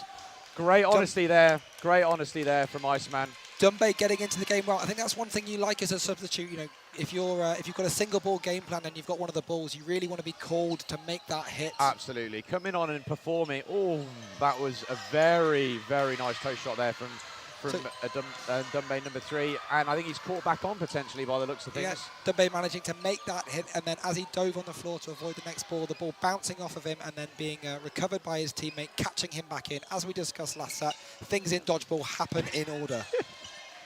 So a ball came directly at both of us, and we may have flinched, even though we have a net in front of us. Yeah, it's very hard for a player coming off the bench to perform sometimes, and I think, but staying calm, not making mistakes, and just doing play-by-play is a key element. We've got another pause going on. I think the ball is actually, you might be able to see on the stream, there's a staircase. Yep, there it goes, popping up back up at the staircase. As we were talking there, Alejandro, number 30 in front of us, making a great cross-court snipe on the England right wing. I think it was Gower. Dumbe with a toe shot there. I think that's 3 cracking shots he's had in this game. Coming on as a substitution and making an impact straight away. Just Spain with 3 balls here, opting for a single ball. Although Bonsignori there looking to pop that ball up for a catch. Her teammates not on the same wavelength that she is though, all up back at court at safety. England there with a strong single ball attack there from Phillips, hitting out Borges. Leaves Arati on her own, on court, 1 ball. What can she do? Wow, fantastic catch there on catch. Bonsignori. Arati bringing Iceman in. We've now got a 1-catch game, 2 people for Spain, 4 for England. Play 2 called now against Spain. Double ball attack against Harrison in the corner. Iceman securing the hit. We've now got a 1-player frame. We have a 1-player lead for England here. There is still 50 seconds left. Iceman taking the trade on Dumbe. I think that's Steve making his 4th hit potentially in the frame. Can Arati make a second catch here to swing the frame back round in Spain's favour? Here we go, England on the offensive. Unfortunately for Arati, unable to make that catch, backing up the first one that she made. Caught on the shoulder there, I think, by Christopherson. 18-6 now. 8.5 minutes to play. Would you call this in England's favour? I would call it in England's favour, but again, that set was an example of how close this match has been. Each game coming down to real fine margins. In so many, it's not even just the end of each game. There's so many elements in the sets where plays swinging to and fro, and great throws, some really good catches.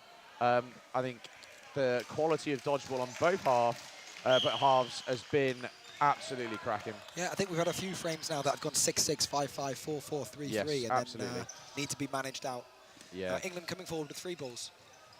Harrison securing the hit there on Irati. She will not be able to repeat her catches from the previous frame. I think we probably can call the game to England's favour, but I think from Spain's point of view, they should be massively proud for the performance here against one of the top mixed teams, but also managing to get to the semi-final. One thing they do have is they will be playing in the 3rd, 4th playoff, so there is an opportunity for a medal for them. Yeah, and I think something that at the very least, I didn't predict coming into this tournament, where Spain having a shootout for a medal in the mixed. They've been a real, at least for me, a revelation on court. Absolutely. Very, very impressed with the level of play and the improvement that they've brought, and I think maybe their 3rd or 4th European Championships. Yeah, absolutely. I'm trying to, I will probably look it up in a second, work out who they'll be playing. I know we've got, we've got Austria, Northern Ireland in the other mixed semi-final. So whoever is the loser out of that will be playing Spain. Obviously, the winner of that playing England. We currently have 18-6 with 7 minutes left. England 5-4 up in this frame. If you're England here, the longer you can make these frames last, the better for you. Whereas I think if you're Spain, you'll be looking to maybe, again, as we discussed earlier, try and reduce the deficit, go fast through a few of these frames. Alonso there securing a fantastic hit in the running counter against Phillips.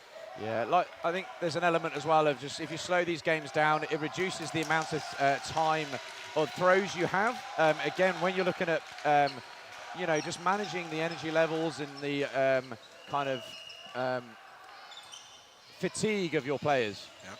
Great punish there from Bonsignori. As Iceman took out her teammate, she was there hitting him on the hip as he wasn't set for the catch. Really good honesty there, though, from the Spanish player. He making a big hit up court, but rebounding off himself, he does take the out. We now have a 1v1 opportunity. Yeah, Kristoffersen versus Borge. Borge with 3 balls and the onus to throw. Kristoffersen trying to block the ball back, as we talked about. The longer this goes for England, the better. But they do, Kristoffersen does go and secure that final hit. And again, that England taking the 2 points, but it came down to a 1v1. Again, another super close set. Yeah, I'd love to sort of go back through this match and work out how many of these frames have come down to sort of 1v1s and 2v1s. I think at least 50% of them. Maybe more. Yeah. I think one advantage, you know, you do have from a slightly bigger squad. England have been able to bring on, I think, the full, or maybe did Sharp come on? I can't remember.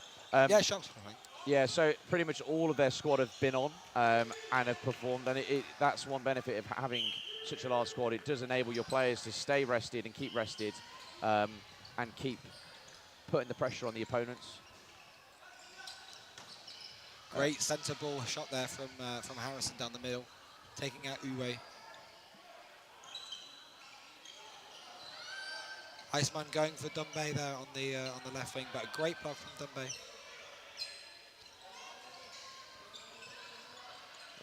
And Dumbe looking for the single ball. Iceman dropping his ball, thinking I can catch him. It would have been incredible to see Steve, or Dumbe does miss. Single ball attack there from Spain. Players currently, England, 1 player up.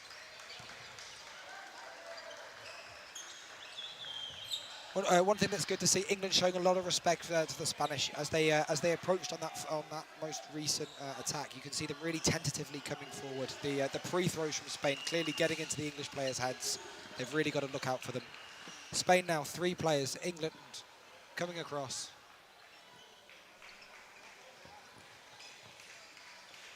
Bounce called there. Bonsignori making a hit on the Spanish 15 there. Caught without a ball.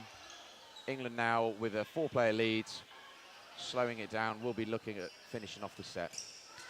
Great low, powerful throw there from Harrison, taking out the Spanish left wing, Alejandra. Iceman, number 0 left in versus 6 English players. Let's we did see a what 1v6 earlier on. The young English player Tom Bell taking on Italy 6v1. Yes. Let's see if Iceman can repeat that feat here in the mixed. Yeah, standing ovation when that happened from I think he's 17-year-old Tom Bell. Unfortunately, Iceman then not able to repeat the feat. Bonsignori taking a catch in the middle.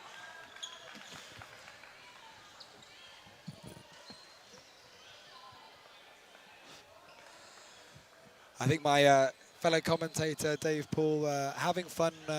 You're not able to see it on the stream, but as we've got players in front of us going left to right, him insisting that they crawl on the table in front pretending of us. they're blocking the camera. Right, we've got less than 3 minutes left in this half. This could be the final set of the day, although if it does end fast, we could be getting a 90-second set. Spain taking the middle ball, but both balls unfortunately not making it to a player's hand, so they will have a slow start. Coming forward in the attack now. Josiah back on for England on that right wing. Yeah, I think if I was Spain here, I'd be looking at just trying to take 1 more set before the end of this match in preparation for their, 3rd, 4th medal placement. Spain making substitutions as well. Iceman gone off. We've got a number, I think is it 23 or 33 coming on the left wing. 23. 33. 23. Christian Pasquale coming back on for this this final 2 sets. Fantastic agility there in the middle from Spain. I think it's 83, sorry, there on the left wing, my mistake. Malor coming on.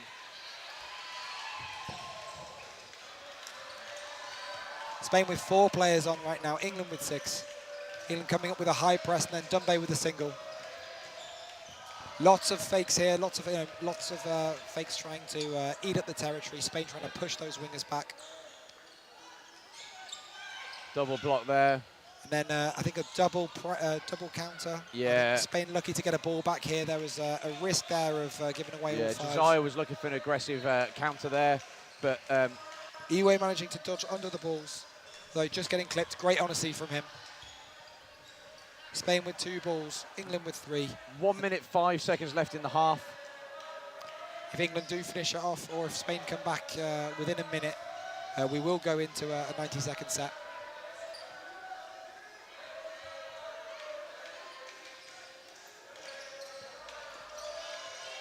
Two balls thrown there, I think, by England, securing the hit on the Spanish right wing. Beagrel, number 15. Lots of balls being thrown now in the middle of the court, especially by Mayor.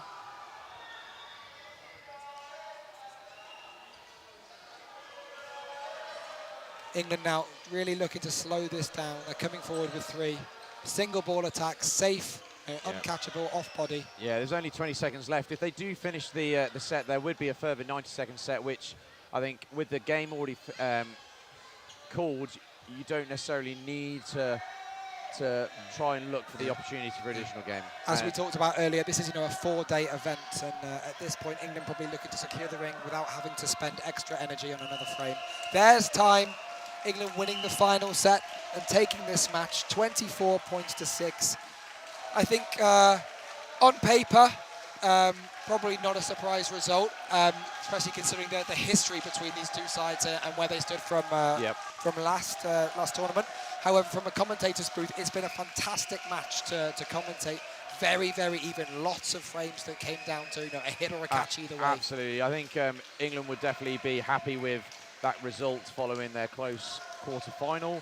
I think if I was a Spanish team, I would definitely be ecstatic with that performance. I know losing is not ideal, but I think they played incredibly. They still have another match tomorrow, the 3rd-4th playoff against the loser of the NI Austria game. I think as well, from the Spanish perspective, you've really got to see this as a journey. England, one of those great teams because they've been around, for the last, I think it's 12 years, 13 years. Yes, 13 years. They've got a lot of history. Some of those players have been playing for those 13 years, and this is not their first European Championship and not their first European Championship final. Not at all. Spain making huge progress, and I'm sure they'll look to make even more progress, towards 2 years. But as you say, still that 3rd, 4th place, but I think they can hold their hands up hold their heads up very proud on that performance in the semi-final. Absolutely, fully agreed. Well, thank you very much. That was the mixed semi-final. We'll be logging off now, and we'll catch you later on. Yep, thanks so much for tuning in.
the game has indeed started, and there we go. We are live on court 4 here. My name is Sam Ward, and I'm joined here by Will Robinson. Yeah, very happy. Austria probably the fancied side here. France doing very well to get out of the group, seeded as a top 3 team, making it to the semi-final for the first time in certainly a number of years. Austria, the World Cup semi-finalists, and World Cup semi-finalists to boot. They are certainly going to be looking to put France to the sword and set up a final tomorrow. So in this first frame right now, we've got Austria with 6 players, France just with 3. But we're reducing the deficit. Early hit onto Koch. 4 balls here for Austria. Metz and Grill throw together but don't make the hit.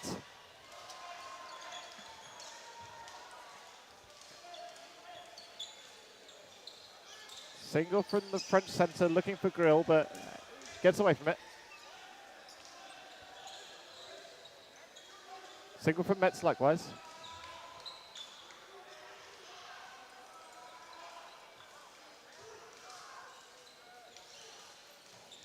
Excellent catch from Decker. There's a brilliant catch from Villa, but he's already caught out by Decker.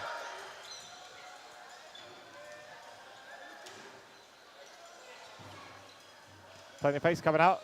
Cox hits. And I think catch is called. Catch and out is called. Yeah, the French number 51, Prudhomme has gone. Koch there securing the catch, jumping out of court, securing the catch before he landed on the ground. Making sure the catch counts in this rule set. Yeah, nice heads-up play from Koch. Austria there with very safe throws. At 5 players to 1 up, making sure that there's no opportunity for a catch. Ball going very close to and valid, just next to the French player, but very, very difficult to catch that would have been. Yeah, Decker doing likewise. And I think he stepped over the back line. Unfortunate that one from Gomez, but he left with a very, very tall task. Austria were in control of that set, and they converted it for a full 2 points. I think that's probably what we can expect from Austria in this match, to go 1-2 players up and then double down on that advantage and then play out the final few seconds of the frame very controlled. Yeah, I can imagine that. France will be hoping that they can utilise a little bit of the fact that Austria have literally just come off from a mixed semi-final against Northern Ireland, which pushed them all the way to the limit and used up a lot of energy for a lot of their stronger men who find themselves on the subs bench to start with. As it transpired, Austria didn't really need them in that set, certainly. We've got a small pause here before we take the second frame. Yeah, I think we're just trying to get the timing sorted on the stream and on the screens for the players. So fingers crossed we'll be underway sooner or later, and we should have a correct time for you.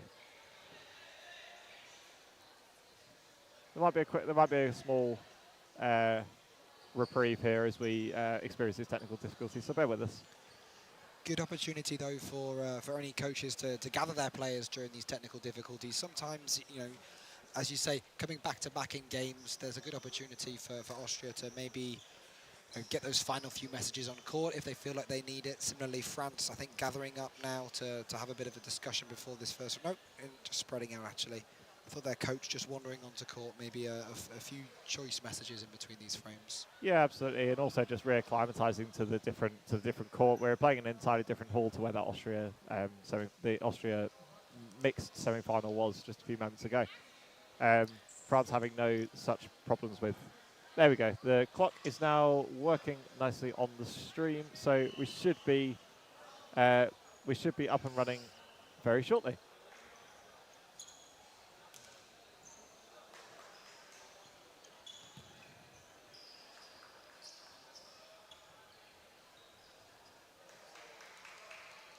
Yeah, France guaranteed to improve on their final result from last year just by virtue of being here and by some margin, but they'll be hoping to fight for a medal.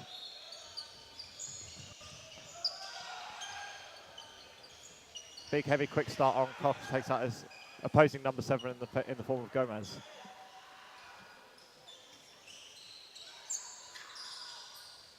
Single from Alger, doing likewise. Finds himself as the French captain for this men's team. And a sensational jumping catch on the arm of Metz, who struggled a little bit in their quarterfinal against Sweden, as a matter of fact, to get into that game. That won't do his confidence too many favours.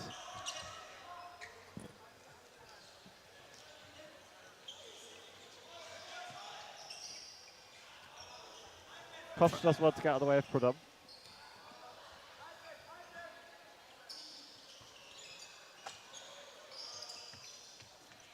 Alger a serious presence on this right wing.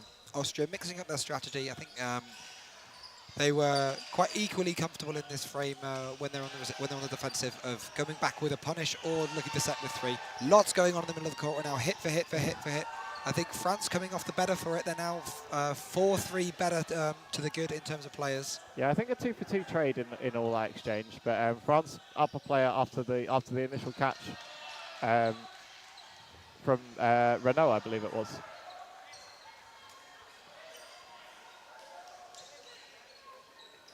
Single from Renault.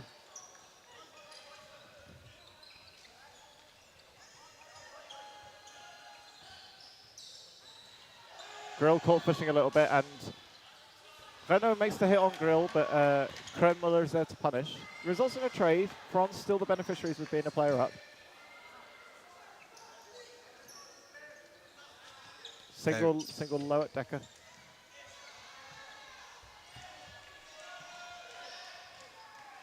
But a brilliant response from Decker through the block of Prudhomme. 2v2 here. Decker looking to do likewise. Good protection there from Austrian left winger. Yeah, excellent cover from Kremler. Decker was in a bit of danger if he'd to the French counter, but 2 balls looking for Decker. Double counter attack. The Austrians not quite able to make up their minds who they want to do the double counter attack there. Yeah, Both. I think there was a bit of by that time they'd had that hesitation, the moment was kind of gone. But they went through with it anyway, but no harm done. Still 2 apiece. Free throw from France. Single from Kremler is safe and valid. Free throw onto Decker. Decker sends one across court.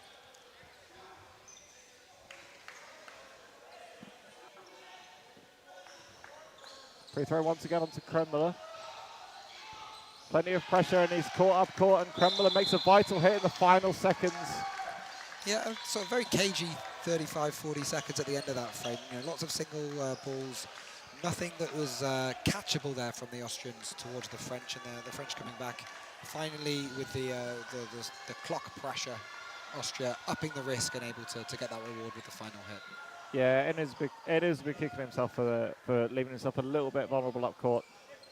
But good shooting from Kremler to get past the block. Austria take a 4-0 lead. Quick start opportunity here for Austria. But it's them that they get pre-thrown. Good heads-up play from Prudhomme to take out Lehrer. And his captain Stefan Leitinger on ball retrieving duty, having a quick word with him afterwards. May see a little less from Austria on the quick starts if they win it with this regularity.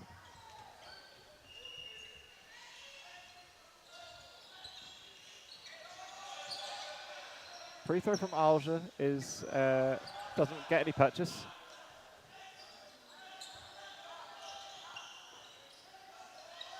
Block out from Alger on this occasion.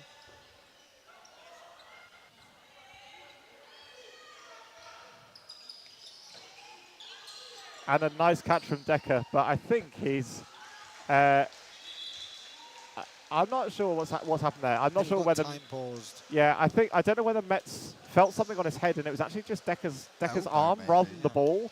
If it was the ball, then it's 2 hits. But I believe that was just a catch from Decker. And I think Metz being too honest for his own good almost, in that declaring himself out for just Decker's arm touching the back, touching his hair. Catch is good.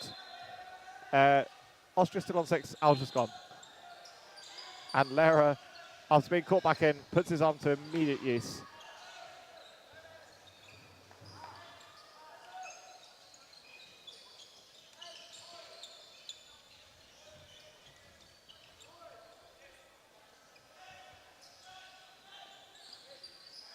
Plenty of activity from Renault and Prudhomme on the wings, but Austria do well to recycle 3 balls. And a good cross-court single. Yeah, Austria being really inventive with where these singles are coming from and where they're going to.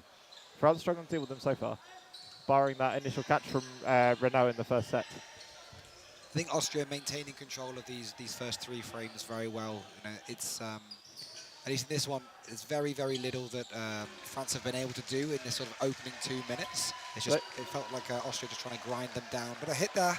Yeah, good exchange. Prudhomme throwing through the block of Koch. And Grill showing some incredible flexibility, but results in a hit nonetheless. Lehrer goes up for a trade on VR and is successful in making the hit and survives the post throw. Punish there from Lehrer. And Lehrer does make a subsequent hit on Prudhomme.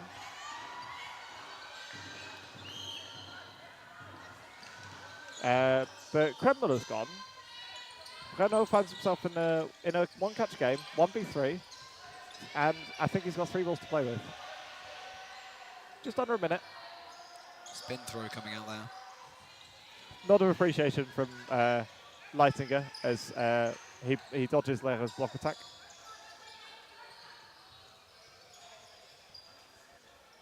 Renault trying his best to fashion a catching opportunity.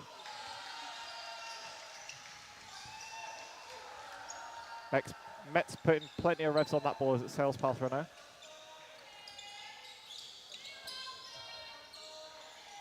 Very safe throwing here from Austria. Yeah, very safe and very smart.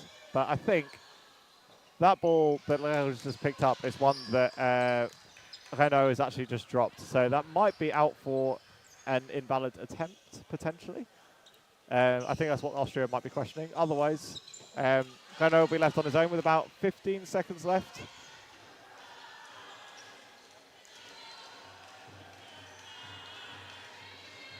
Yeah. Renault takes his medicine, and I think that's a fair decision at the end of the day. Austria extend their lead. It's 6-0. I think we've got a timeout called by France here. Worthwhile. 1 timeout per team per half, remember, and France can't really afford to lose another set in that quick succession. Barely a quarter of the way through, and Austria really motoring. So I'm going to put you on the spot again, Sam. 3rd time today. Early time. Are you trying to get me a career in coaching? Yeah, why not? If you're the French, you're the French coach there. You've just called a timeout. What are your sort of initial thoughts there? I think they need to keep backing themselves on. They've gone for I think all the catches they've gone through have been worthwhile going for. I would say that the Austria are currently trading better than France are. Kind of like it's their main suit, really. Austria being able to live with the chaos and play at an incredibly high tempo. France might find it in their interest to try and slow down the game, which is what they did in the set, which was very close, and they lost on a 2-on-2 after 3 minutes. They might be looking for more sets of that, where there's fewer chaotic exchanges. After playing barely 9 minutes, including the 30-second reset time, getting in 3 sets and change in, this has been a fast-paced game to start with. Yeah, cheers for the insights. Substitution for Austria, Ursel Valence has come on and immediately put his arm to good use, taking out Renault. I think that's always what you want as a substitute to be put in, and then for your caller to immediately call you to throw. Yeah, making absolutely. that first hit, getting you into the game. You're a little bit colder. You want to be making those hits. Yeah, get your arms through the ball. And a 2-for-1 trade in favour of France. Lehrer and Metz have both gone, but Alger is exchanged in that. Austria still with the player advantage, but it's 4-on-3 rather than 6-on-4 they had prior. And Koch does very well to take out Prudhomme at the cost of his own position on court. But trade benefiting Austria, the side who have the most players. 3 balls now to play with. Free throw coming out from France is a little early. Austria able to reset with possession. Throwing all 3 balls down that attack, but securing the hit down the right wing. Yeah, a little early pre-throw from Dupuis. and Decker's able to punish. Ball in the commentary box alert. We're involved.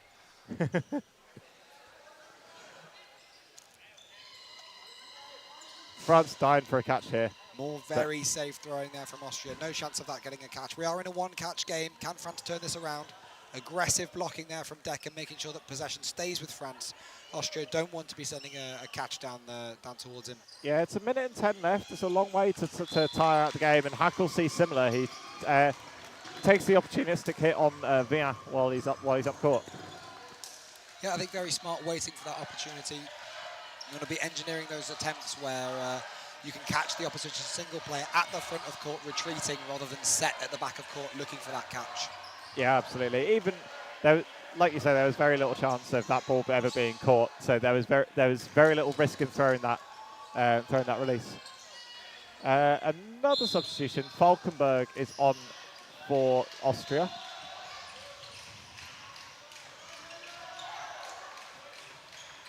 Block out from Hackle.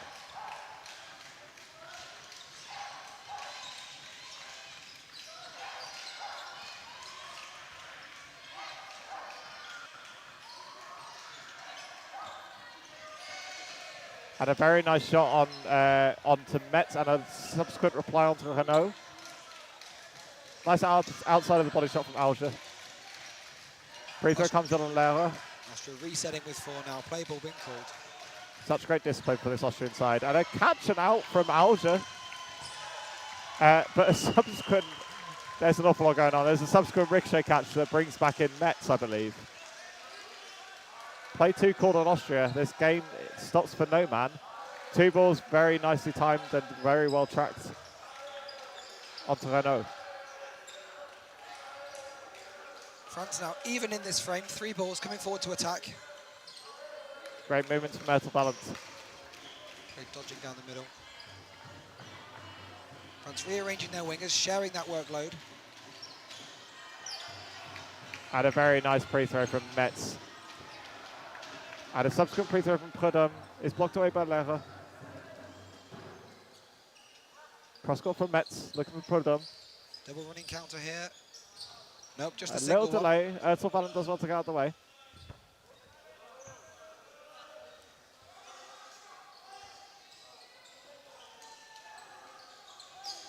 Block out from Ertel Ballant.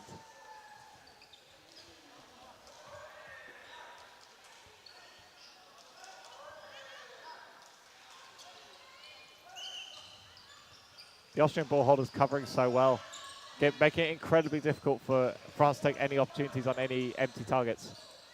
Yeah, I think you can also see some of the French throwers not quite coming from the full attack line, not taking all that territory in the neutral zone because the Austrian press and the Austrian cover, the defensive play, very, very on point today. Yeah, and the way that Austria are trading, you don't really want to be engaging in the trading game. Commentary box again, all the action today. And apologies if we have lost visuals, but we've got a frozen thing on our laptop. But we hope this is still going. We'll keep commentating as it goes. Regardless, Austria do make a subsequent hit in amongst all that. They're two players to the good.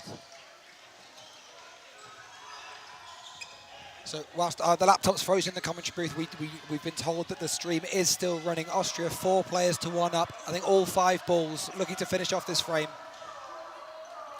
4 balls thrown and the hit secured.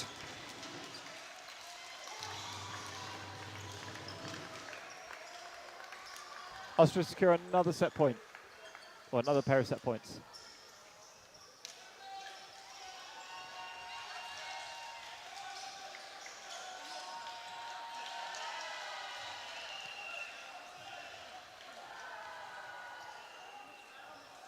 And we are able to see your messages, so do get them in if there's anything that you spot that we don't, any shout outs or anything like that. At the moment, the chat does look quite French, and my French isn't fantastic, so... Désolé, mon ami.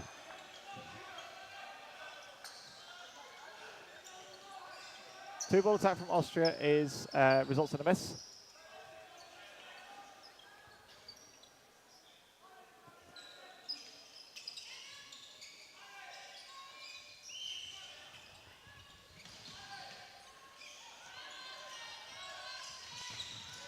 Great pre-throw there onto Lera.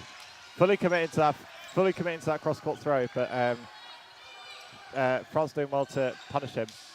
Pre-throw once again coming out from Alger. Taken out by Hackel and Ertelvalent. Plenty of pressure going to be applied by Koch. France here, just one player down, 2-ball attack there on Koch, evening the frame up. Yeah, it's good. It's a three-piece here. So we're not able to see the stream, so I don't know exactly how long's left in this frame, but it feels roughly halfway through. Don't know about you. Yeah, and the stream we've got up on our phone is a little bit delayed, so yeah, you'll know better than us, I'm afraid, ladies and gents. 2 balls here, and I think it's really a set that France need to capitalise on. Block out from the attack from Falkenberg. France coming forward. Can they secure this hit to get the advantage in the frame? Pre-throws coming out. Successfully avoided by the French players. Nice blocks all round. France left with 3 once again.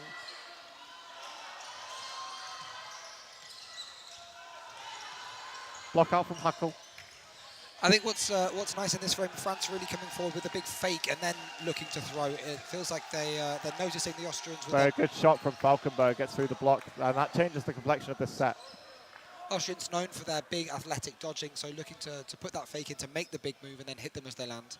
Not with success there from France.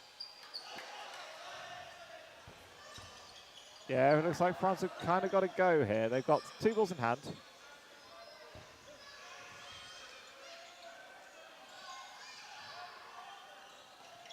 Great timing from Austria. And brilliant athleticism shown by Grill. And Hackel finishes the trick.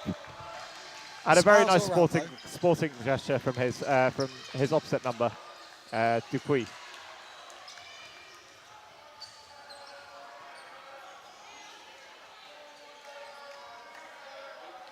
So that's 10-0. 12-0, I believe that made it.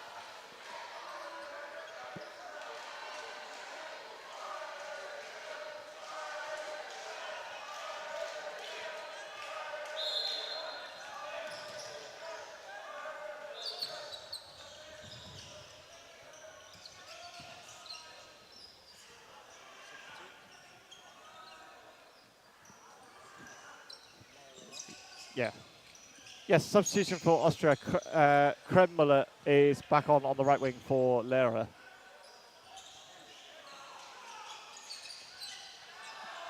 Nice post throw from Prudhomme, taking out Decker. France take a lead in the set. They need to start winning them soon. Pre-throw coming up from Prudhomme. And some slightly skittish releasing from Austria. 2 single balls at 2 separate targets. Great dodging there in the centre though from France. French centre player folding himself in half to get out of the way. Wonderful catch from Falkenberg.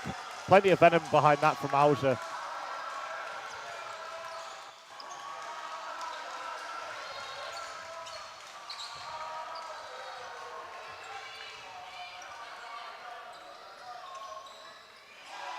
But a very nice catch from the release of Kernmüller.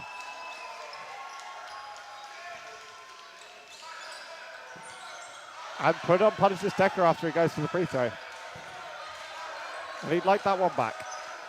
France now with 4. And a 2-ball attack takes out Grill this time.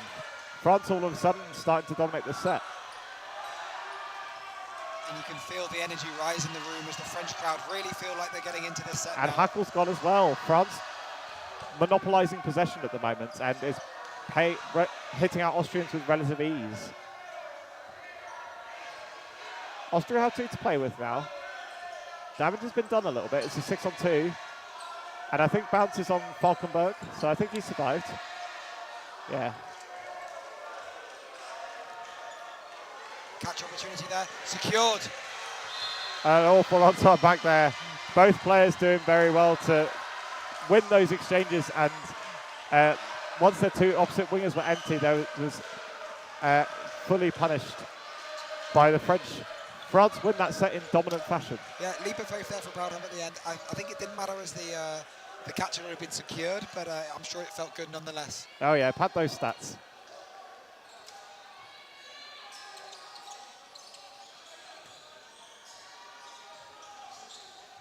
I think we might be heading into a 90-second set here. Quite possibly. I'm afraid you might know the time better than us. Yeah, 90-second set coming up. Score at 12-2 Austria. So yeah, France probably need this one as well. Hopefully in similar, they'll be hoping in similar fashion.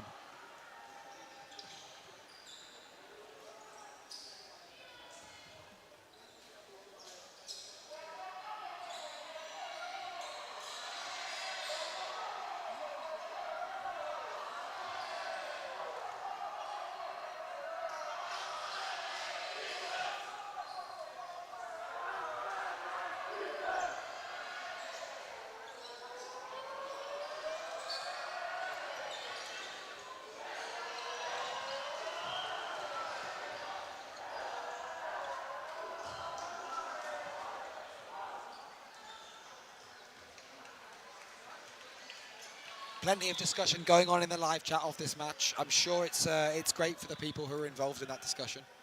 Absolutely, we love the engagement. Keep it coming. Krill does win that middle ball. Block out from Alger.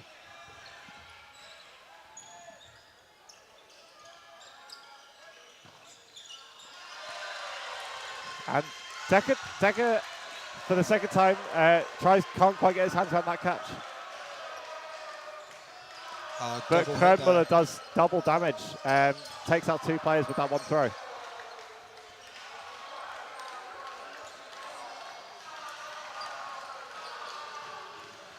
Plenty of movements from these French players in response to these Austrian fakes. Alger looking for Ertel Ballant. Just one player down here for France. Catch will swing it. That won't help matters. Alger's gone.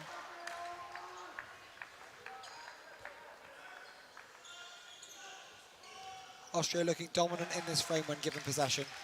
Beautifully timed 2-ball attack from Austria. Just making the one noise as they both cannon off the player. Expertly done. Hackle entrusted with the final ball for Austria. And 2-ball attack. Clips one the way through, good honesty.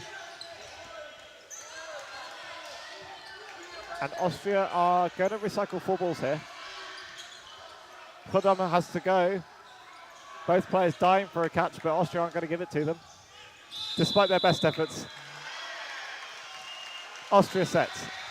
That brings us to half-time, and it's 14-2 to Austria. A very commanding first-half performance.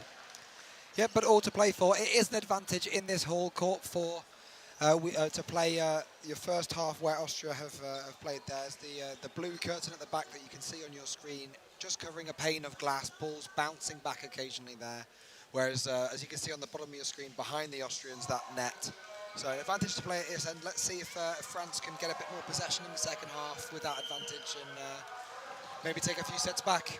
Yeah, I think they'll need it. The way they won their set was purely through monopolising possession.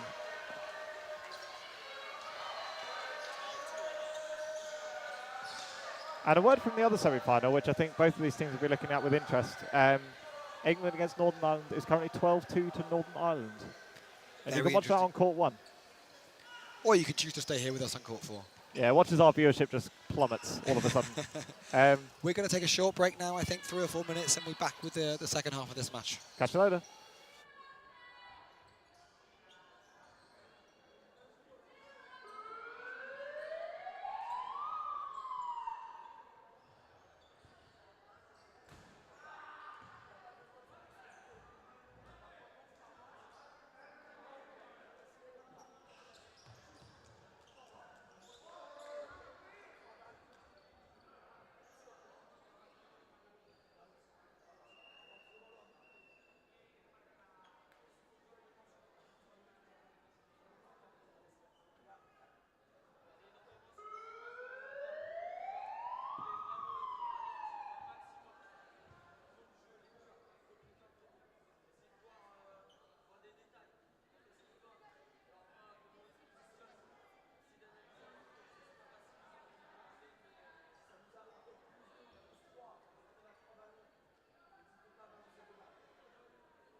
Hello, we are back. This game just about to get underway. Just wait until the final end of the 5-minute half-time. Mentioned before the score in the Northern Ireland England game, which is the other semi-final in this category, goes from bad to worse for England fans. 14-2 to Northern Ireland at the moment. So the way things are going, it looks like it could be an Austria versus Northern Ireland final in the men's category. Austria already booked their place in the mixed, as have England, and they will play tomorrow. And with the women's semi-finals following these ones on courts 1 and court 4. Austria, of course, well involved in that. Heavily featured. Yeah, I believe it's Austria, Italy is certainly one of the semi-finals.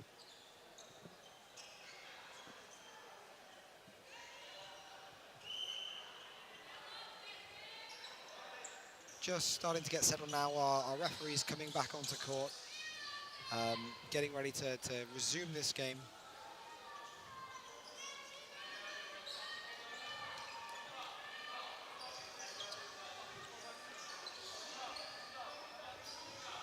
So yeah, to those of you just joining us, we're at the halfway point in this the men's semi-final game. My name's Will Robinson. I'm joined here in the commentary booth by Sam Ward. Hello. And we're off. Austria winning the middle ball. Quick start available, quick start not available. They look to set with 3. Bounce in front of put on.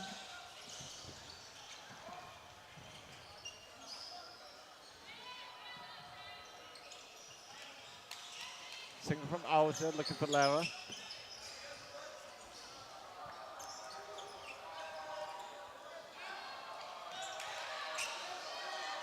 Single from Hackle, looking for Renault. And a nice pre-throw there from Falkenberg, takes out Alger. Been quite heavily targeted by Austria in the first half, but doing plenty to give the Austrians something to worry about, but we'll play no further part in this set unless he's caught back in. And Dupuis blocks one just up into his own shoulder. Unfortunate for the French number 1. Plenty of fakes coming out. Block out from Renault from the post throw from Hackle.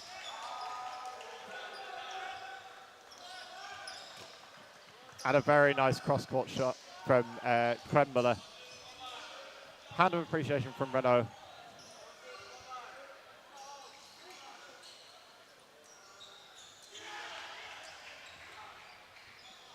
Yeah, Austria bait that 4th ball out and immediately elect to reset with possession. Free throw from Merlot. Does take out Hackle, but there is a catch made by France, and Alger's back. Krembler's gone. Could be a ball retriever error. Ball retriever error called there by the referees. Yeah, and that is the correct decision, I'm afraid. Yeah, ball retriever and his player a little at odds with passing that ball on. So again, to those new to cloth dodgeball, if a ball retriever puts a ball onto the court and it passes the activation line, it does result in a turnover, which means that the opposing team will get all 5 balls. Yeah, so any infraction by a ball retriever that unfairly affects a team's possession of the balls will be deemed a ball retriever error. So that could be things like stopping a ball that's currently on the court from rolling over to the opponents, for instance, or as you just saw there, a ball retriever incorrectly transferring possession to the other side. But let's talk about Alger taking a nice catch from Lara. Really nice to see him immediately calling for calm, not getting that dodgeball rush of blood after you make the catch. Yep, no one wants to go into hero syndrome. Dupuis, after being caught back in, is clipped on the legs by Grill. You hear the countdown from the French. And Alger makes a miracle catch and slides out of court. Earth and balance gone, but it is a French win. A catch and out from Alger. Alger working miracles in that set after being caught back in to make 2 catches to secure it for France.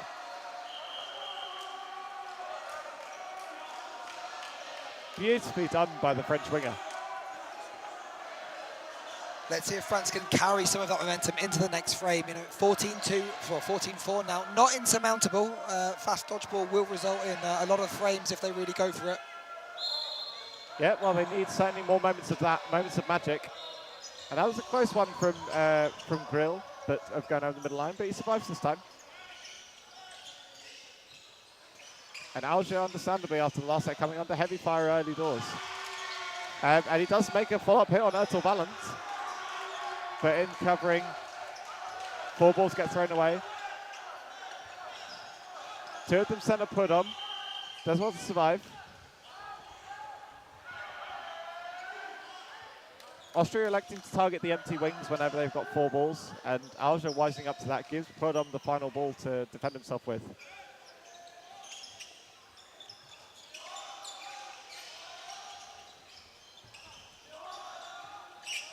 Good cover coming up there from the French centre player, Villon.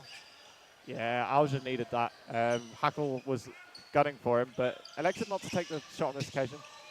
Big movements from Merlot in the middle. Villain, sorry, number 28.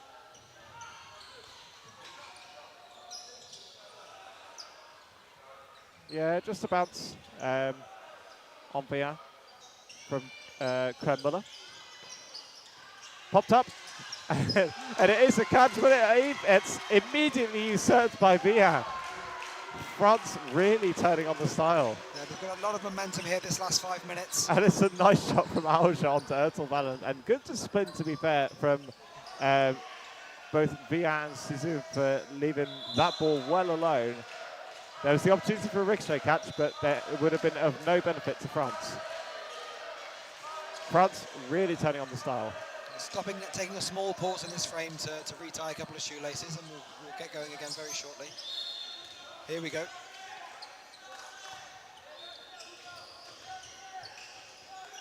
Single from Renault, yeah. And I think that might be 2. Yeah, that's an unfortunate one from Renault, Alger and Merlot. Brilliant movements from Renault to get out of the way and gets the hit on Valkenburg, so a trade benefiting France.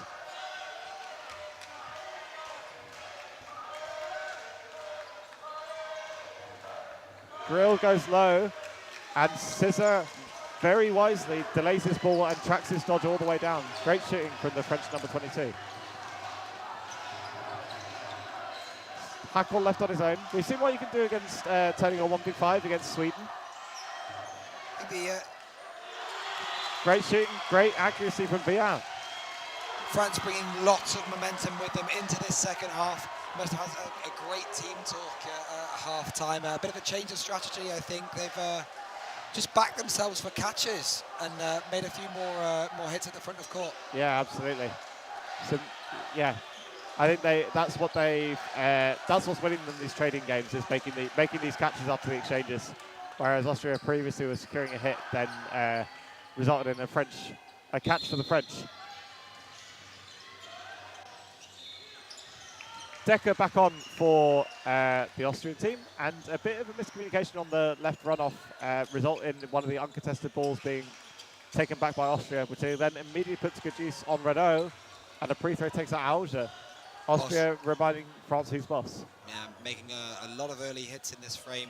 I think if I were Austria here, I'd actually look to try and play this out for 3 minutes. The French have taken 2 very quick wins. They've got a lot of momentum behind them. Maybe the longer they can draw this set out, they'll kill some of that noise in the crowd. They will, but they need to win this set to stem the momentum first and foremost. Austria won't really mind whether it takes 3 minutes or 3 seconds. They just want 2 more points on the board. Very true. Austria resetting with 3 balls, 4 balls in fact. Used 2 of them on put on. Ducking low under that double ball attack very nicely. And Grill, wise to his catching prowess, elects to not throw it put on when he's empty. Good moves from Villain to get out of the way.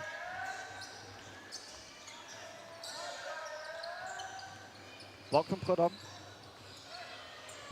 He gets away with point-blank murder against Decker. Backing himself for that catch at front of court, as we talked about. Yeah, France showing they're not out of this, not going to take going out of this final lightly.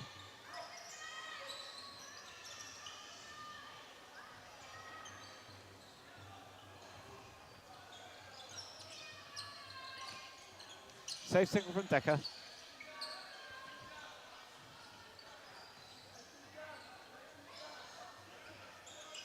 I think block and bounce on Lehrer. France investing those 4 balls to Austria. And they send 2 high on Prudhomme once again. He goes under it. And he nearly takes one super close, but Grill is just put enough hot sauce on that to get past. Bit of a fish there from Cizon. Good honesty. I thought he might have gone away with that, but yeah, left his hands dangling. Austrian accuracy slightly too good to put that in the catching zone. A lot to do here, 1v6, but we've seen it done today.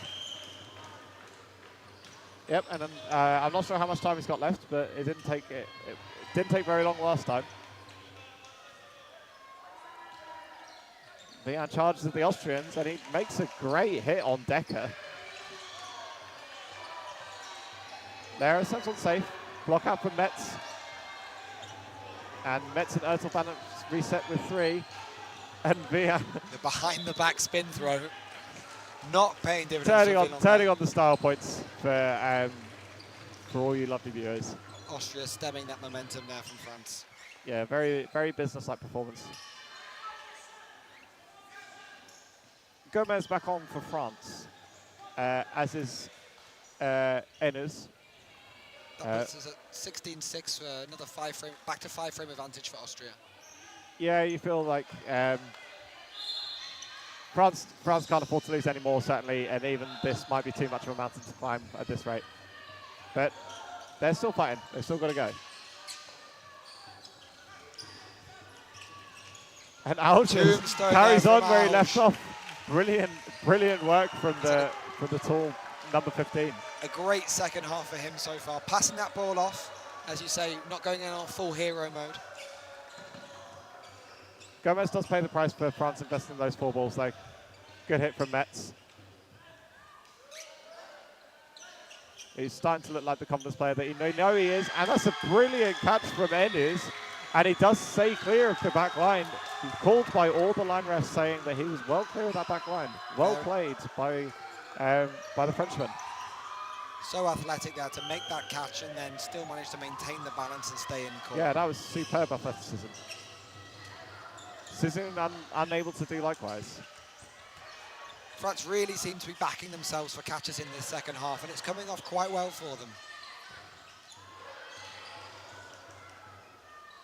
Alge trying to deal with Metz, but both players still standing. Metz sends one across court.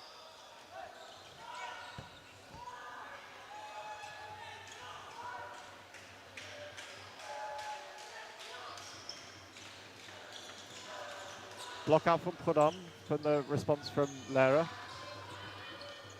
France, I think, boasting a player advantage as it stands. Yep, 5-4, I think. Alge concedes the wing to Gomez. And Metz does well to secure the hit on Gomez and get out of the way of the trade. Lehrer is hitting that exchange, however, so France retain that advantage, 4-3.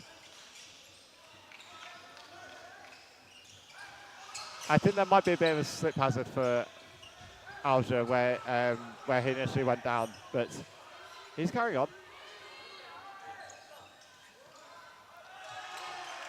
2-ball attack takes out Falkenberg. Oh, no, sorry, Ertelband. We've got a 4-on-2 frame here, I think. We sure do. Falkenberg and Metz, the 2 Austrians left in. Play 2 called. And they make it a hit on Vian.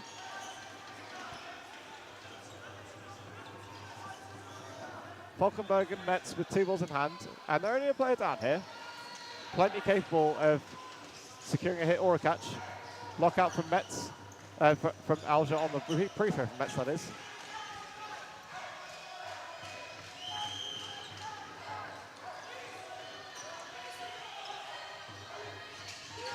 Alge tries charging Metz. He's equal to it. And Metz does make the hit on the edge target. And a hit on from Falkenberg on Prudhomme, and that is a set to Austria. France, unfortunately, letting that one slip. So 18-6, about 6.5 minutes to go in the match. Yeah, I think this game very much done. I think France will be looking forward to a reunion with England in the bronze medal match by the sounds of things, unless England have pulled out all the stops in the other semi-final. They were well out of it at half time, but anything's possible in this game.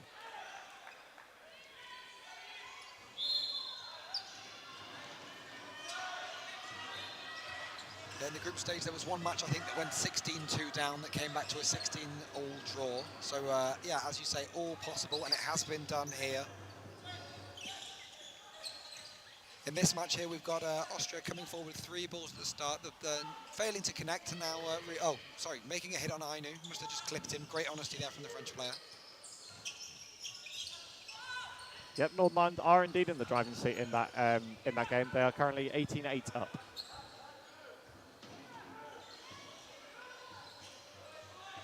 So very similar semi-finals that we've got here. 18-6 in this one. Blocked up, and Sisson takes the catch. Decker's gone from the block attack. Yeah, Decker blocking a ball up in the air, and that ball is still live and can be caught by anybody, teammates or opponents. Caught by Sisson, and means that the block attacking player is out.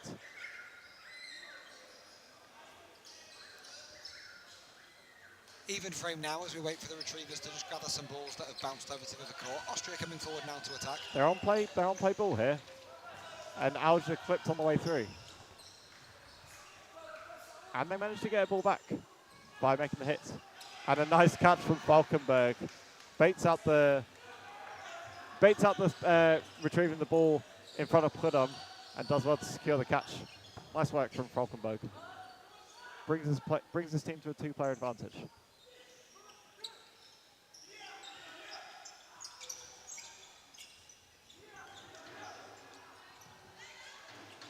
Gomez electing to set in the middle with the ball. And it's a brilliant hit onto Gomez, and I think it is just a hit. Yeah, no catch secured, and he knows it. That would have been a real sickener for whoever threw that around. Getting a missile onto the foot, pinging up available for a catch.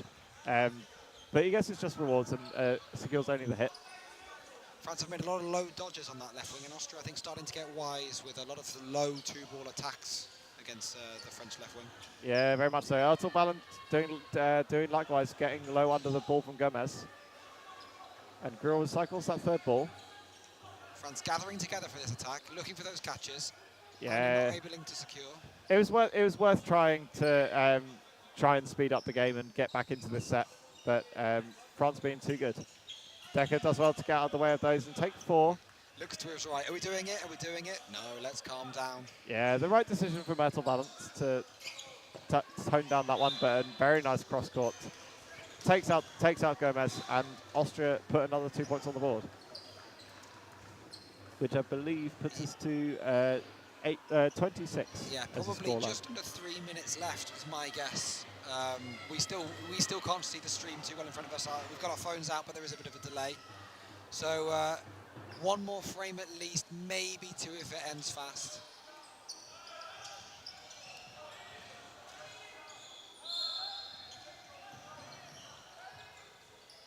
And he beats out Hackle to the middle ball. Plenty of fakes, plenty of movement. Yeah, and I think Alger has been substituted. At this point, do you reckon that's just saving him for a bronze medal match? I wouldn't be surprised. I think France know the game's up, so it's always good to give players more experience against Austria if no one else. So Stradella and Fassard is also on for France. Yep, just checking on my stream. It looks like we're guaranteed this frame and 1 more frame. It's up. And Ainu leaves it well alone, and a very good covering throw from Lera. Clips him on the way through. Unfortunate from the Frenchman. He's come up short on a bit of unlucky on a couple of occasions. Good tracking from Krembuller. The free throw hit does take out his opposing winger, but the hit is made nonetheless. France with a player advantage now. And Vian doesn't quite get his hands around that ball.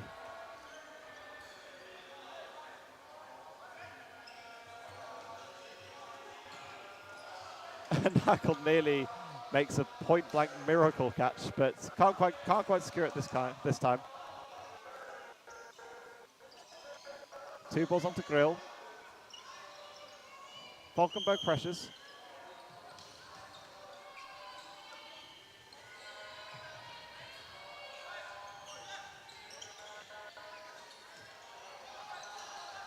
Double counting opportunity, and France do well to call off.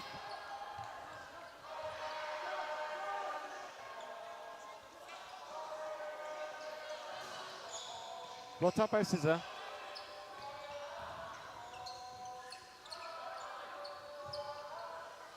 France again, same with 3. 2 balls onto Grill, and it's good.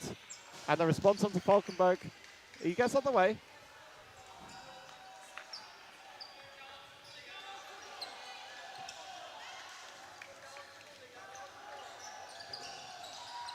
Oh, unfortunate from Guivar.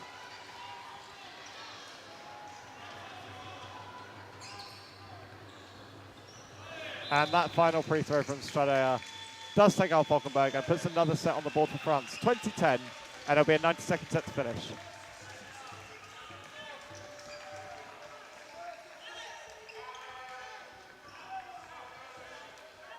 Great to see the French supporters still in full voice in the crowd. I'm not sure if it's being picked up on the mics, but no, absolutely, it's pretty raucous in here, thanks to the crowds, which, to be fair, the Austrians in full flow, and they will continue to be with their women taking part next.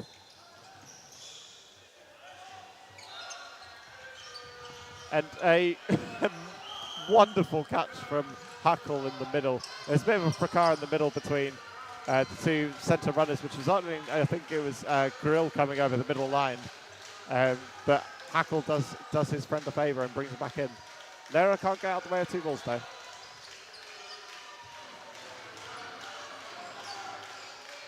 And plenty of noise coming from the stand. Blockouts from Stradea. Plenty of activity from Austria to recycle that 4th ball. Brilliant shot from Stradea onto Kremler.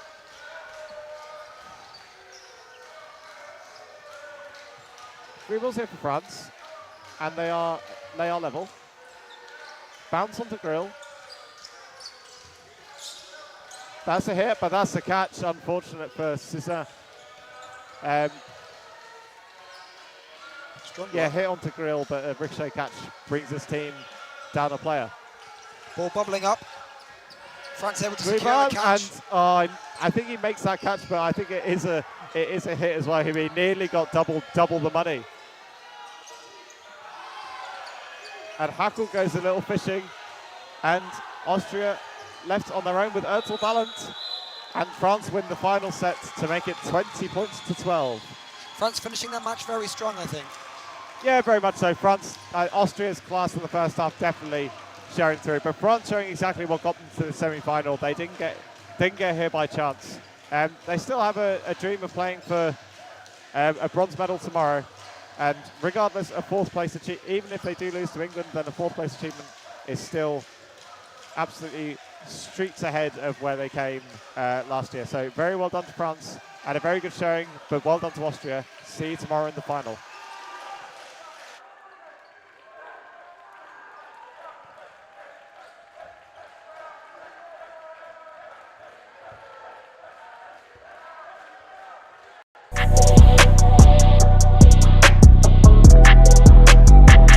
Do number 1, dodge the opposite direction of the thrower's arm. So for me, I'm right-handed. When I throw, I'm gonna swing this way. So it's easier for me to adjust my throw if Peter dodges left. I want to take note of what hand Phil is throwing with. Right now he's throwing with his right hand, so I want to make sure that I'm dodging to my left. Yeah, perfect. Do number 2, stay light on your feet and don't plant your heels. Landing hard, driving your heels into the ground, and not only slows you down, but can over time cause you injury and pain. Being light on your feet allows you to change directions quickly and move more effortlessly. So remember to land on your toes and absorb the impact. Do number 3, dodge unpredictably. If you keep dodging the same way, the opponents will learn your dodging style and know where to throw to get you out. Do number 4, zigzagging backwards. After you've made a throw, zigzag, sidestep, backwards like this. What this does is it makes the opponents confused on where you're gonna dodge. As you're zigzagging backwards, be careful that you're not dodging in front of your teammates because players will throw the balls at you and they might get hit. So just be mindful of that. Do number 5, pancake. To pancake is just lying flat on the ground. You make yourself the smallest surface area possible and you're really low, and it's actually quite hard to get someone that's lying on the ground. There is a high chance the ball can hit you on the back and rebound up for your teammate to go for a catch.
Hi guys, welcome to Italy, Austria in the semi-final of the women's. I'm Sam Robinson. I'm joined here by Flo Leitinger.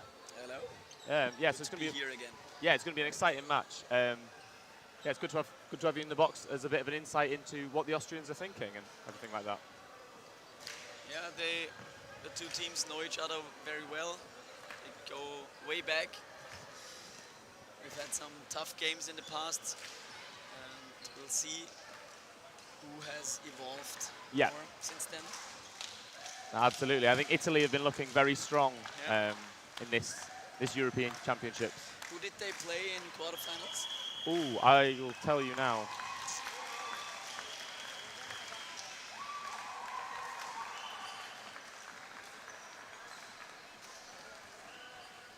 The women's, Italy played Wales. Oh, it was a very, very close match. It ended 15-13 in favour of Italy.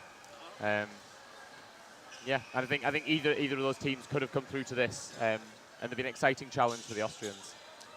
It will. Yeah, our quarterfinals weren't that close. I think it was 29-7 or something like that. Yeah. Pretty strong game, I think. That's good. That's good to see. Yeah. Yeah. So for those that are watching, this is the semi-final of the women's. The men's and mixed semi-finals have now both been played. So tomorrow you will be seeing, in the men's, Austria playing Northern Ireland, and in the mixed it'll be Austria versus England, is it? Yeah. Yeah. It was a close game Yeah. between England and Scotland. Yeah, absolutely. Some mishaps, maybe. it'll be fun to see. So yeah. And looks like we're ready to get underway.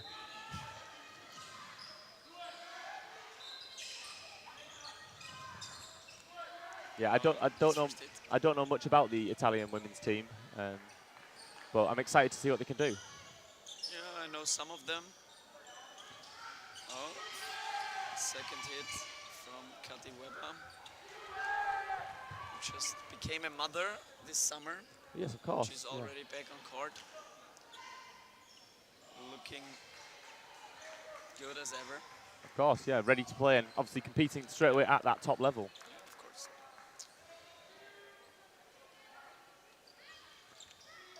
Yeah, because the Italian women came 4th last year, so they just missed out on a medal. Nice double throw on Nikki Kremser.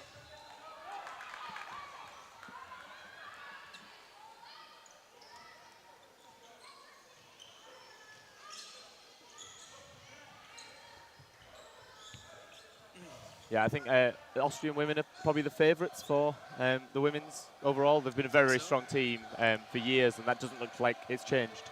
I think they're 5 times European champions. You're more likely to know than I am, but yeah. And world champions. Of course, yeah. Yeah, so yeah, Austria 3v1 now, just under halfway through this set.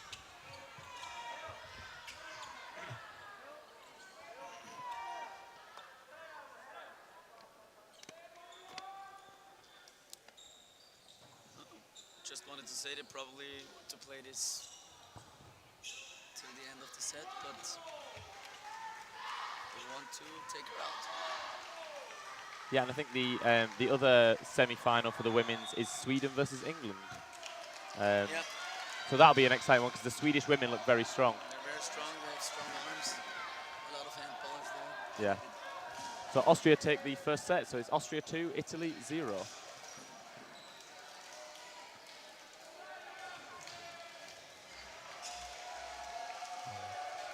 And it looks like we have, is it the Danish as our line refs? Yeah, the Danish men as line referees for this match. And the match on court 5, which is just next to us, appears to be the Norwegian women versus the Belgian women. Yeah, I think so. Yeah. Yeah, have you enjoyed the Euros so far? Yeah, they've been very, very...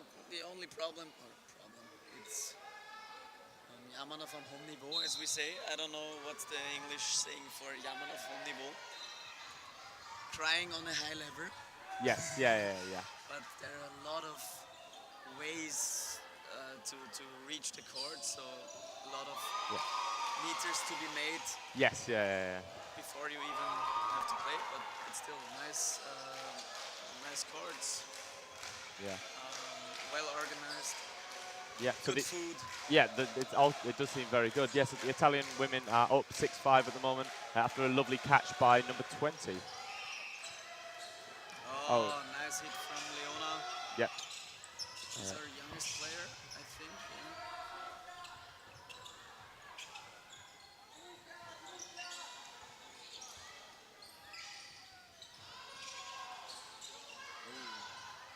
Almost hit from Annika Freit. Now 4 balls on the Italian side. Yeah, it's wondering if they can make a good hit here.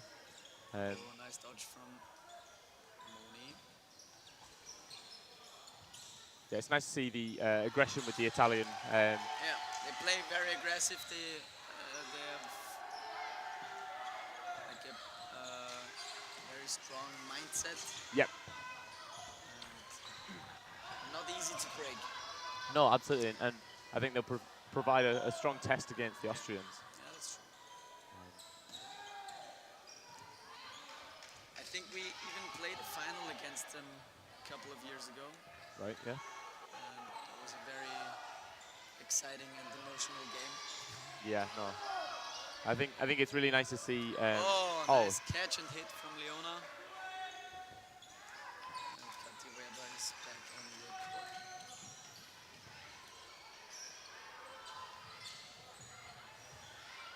Yeah, it's nice to see some other European teams are starting to come up through. Fair from Jesse Campo. Yeah, there's the 2 Italian women. Again,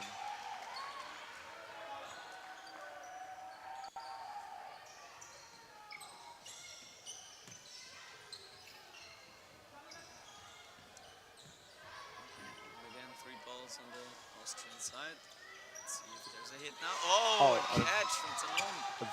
Very, very nice catch from Zanon. Wow. And brings back Dalpan, who has made a strong catch earlier on in the set. Yeah. So with just 18 seconds left in the set, it is 3-3. Will Italy break through and take the first set, or will it end with a draw or even an Austrian win? Oh, dropped that And catch. 5 seconds left. The Italians have 3 players versus the Austrians 2. Will there be a hit? And Italy take their first set of the game, and Austria 2, Italy 2.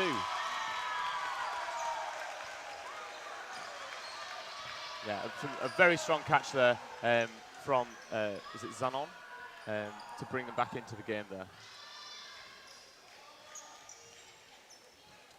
Flo's mic sounds quiet. Move. Yeah, sorry. Okay. Yes, this is the semi-finals. I hope. Oh, I hear myself louder now, so I Yeah. think it's better. Yeah, I think that headset is not as loud as this one. Yeah, and my voice is not as loud anymore. A lot of shouting. During the Euros, a lot of retrieving and calling how many balls are on court. It's fun, but it's not fun for the voice. Yeah, no. My voice has been quite sore from just all the shouting and supporting, cheering on. Yeah. But that's what Euros are for. Exactly, yeah.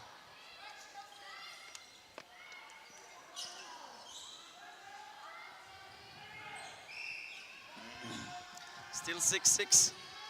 Nothing much happened in the first 40 seconds. Yeah, I like to see this sort of slow down. Both teams are quite cautious, not want to break first.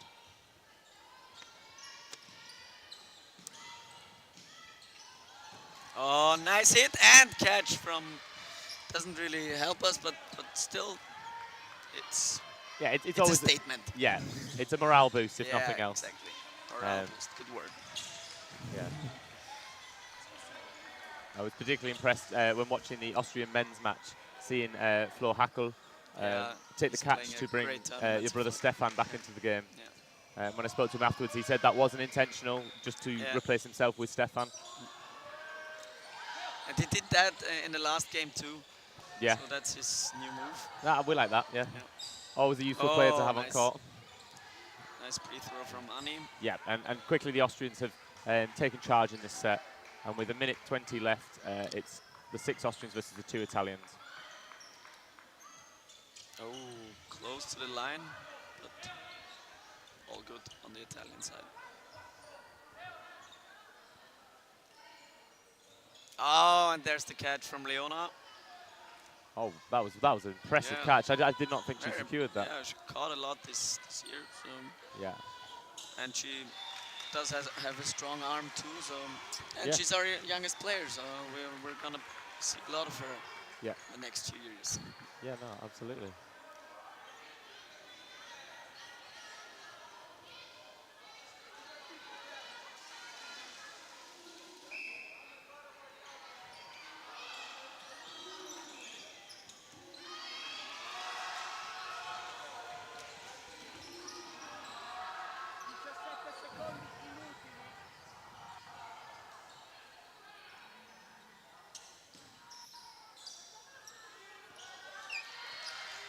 And Austria on 4, Italy 2 as we enter the 4th set of the match. Oh, almost catch. Cut to Weber. But yeah, was a hit. Yeah. A close one there.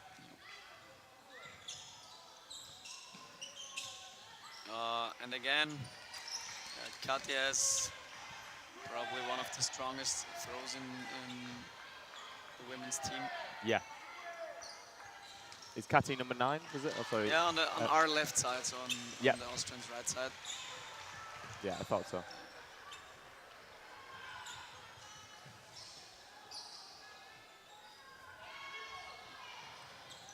Oh. Close one from Jesse Campo.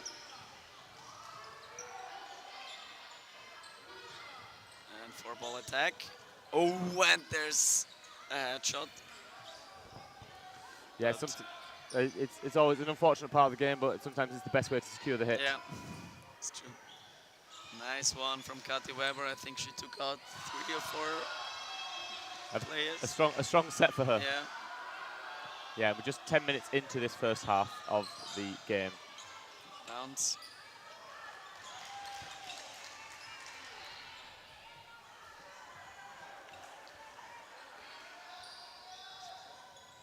Oh, nice cross shot from Zanon.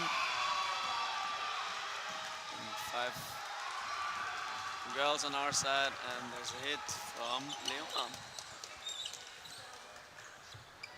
Yeah, again. They're doing everything they need to do, the Austrians, at the moment. And counter attack. Oh, and there's the catch. Wow. Ins Gesicht, Leona. I think, Italy have definitely got some powerful catches there. Being able to sweep those in the clutch moments. Yeah, they're fighting back. Yeah, down but not out. Yeah.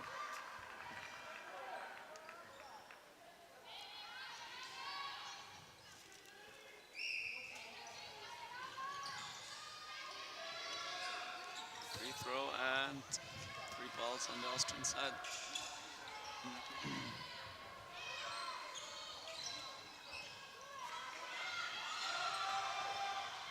Yeah, so all of a sudden, it is with 20 seconds left, there's 3 Austrians to the 2 With Italians. 5 balls. And the Austrians have 5 balls, yeah.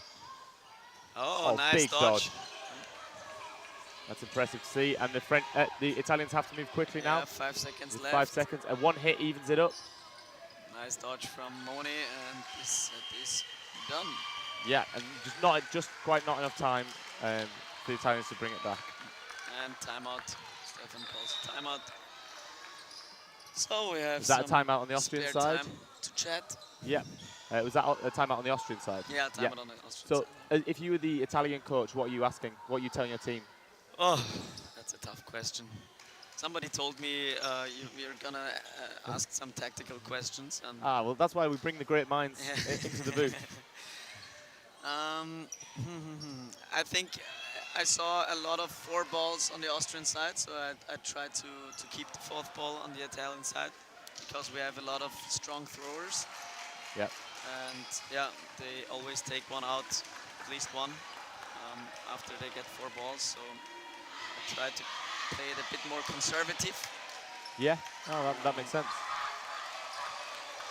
Yeah, maybe some more counterattacks. Didn't see that so much on the Italian side so far.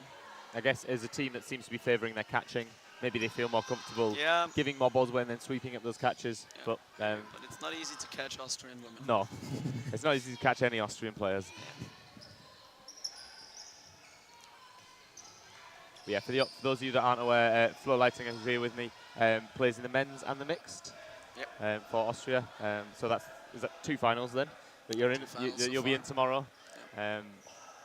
What's your number? 4. Number 4. So if you're watching the finals tomorrow, keep an eye out for number 4.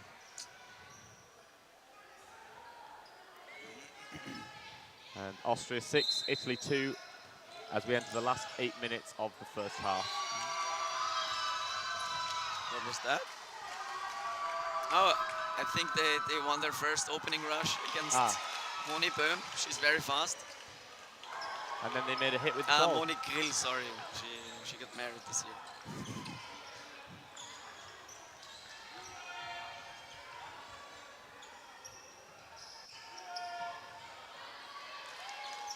Yes, the Austrians come up with 3 now, and they do make a nice hit and catch. Leni And Metzler back on the court.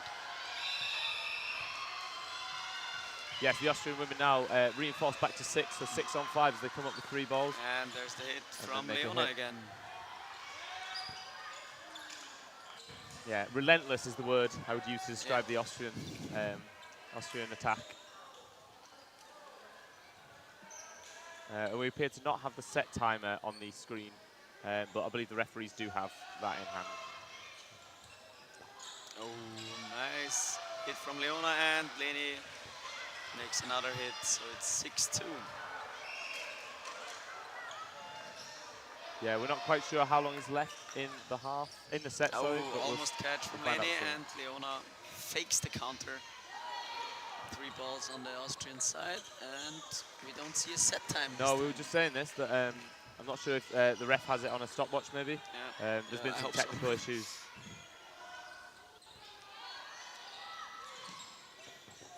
And nice 4-ball attack with a pre-throw from Dalpane. Yep. If I pronounced that correctly. I've been terrible with pronouncing names, so you're probably doing better than I am. Oh, nice catch from Tanon. Not her first this game. No, she's already proving to be very experienced at sweeping those up, especially in these situations towards the end of the where match. she's alone and is taking 1 catch out of 2 or 3 Yep. attacking balls. It's I believe 20 seconds maybe. Someone I thought I just heard from a referee. and there's the. She may have to do it. May have to do it all over again now.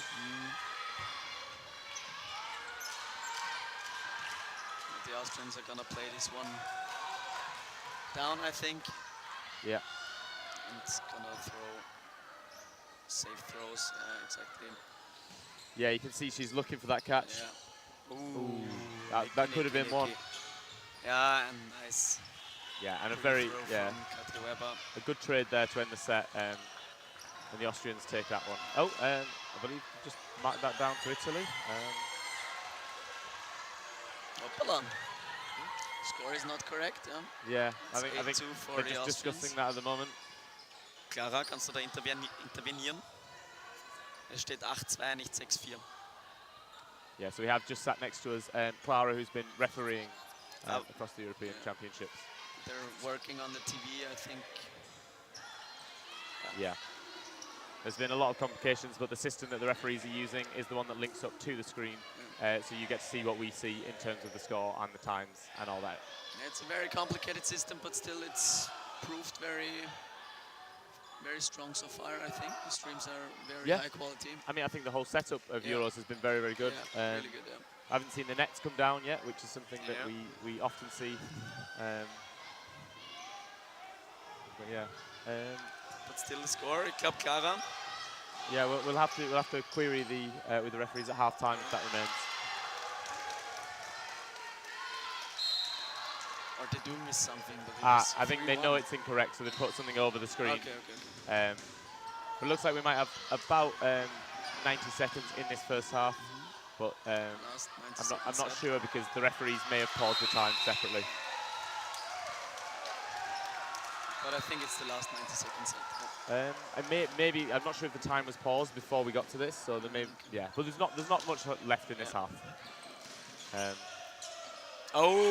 strong catch by Giorgi, number 18 of Italy. Yeah, and the Italians are now in the lead in this set.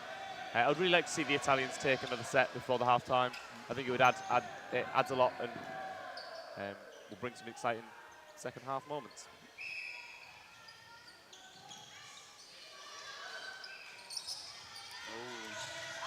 Yeah, grill there. So the Italians up by 2.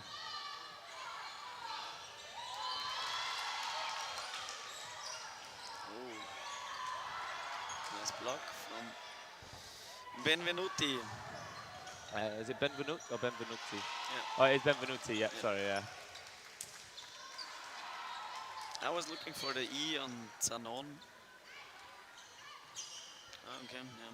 Yep, so the other semi-final, so the winner of this semi-final will play the winner of the other semi-final that's currently on court 1 at the moment, between England and Sweden. And it looks like England are in the lead on that.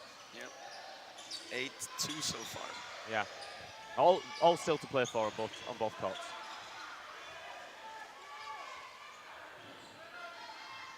Nice pre-throw from Katy. 5-3. Yeah, the Italians have 5 players versus the Austrian 3. It'll be interesting to see how this plays out. Oh, nice catch from... Oh! And everything starts popping off here. Okay. Yeah, that was that's a called. hit on Leona. The time was called at 2-1 with the Italians taking that set. I don't know if they called a hit or if they called time. I think that was time because Okay. he put 2. He put 2. He was noting 2 players on one side and 1 on the other. Ah, okay. But because we don't have the time due to technical issues, it looks like we're seeing half time at the moment.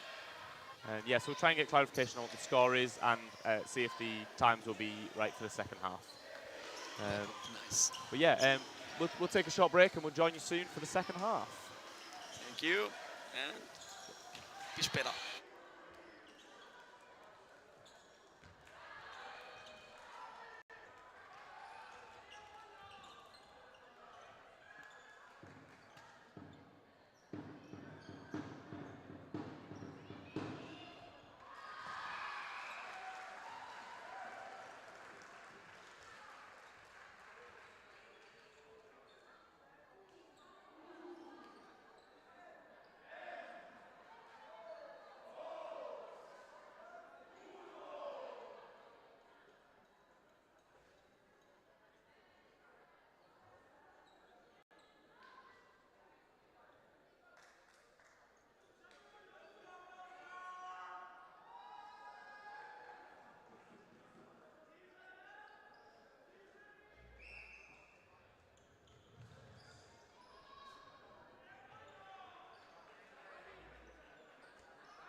Hi guys, welcome back to the Austria versus Italy women's semi-final. It's Austria 8, Italy 4 as we start the second half. My name's Sam Robinson and I'm here with Flo Leitinger.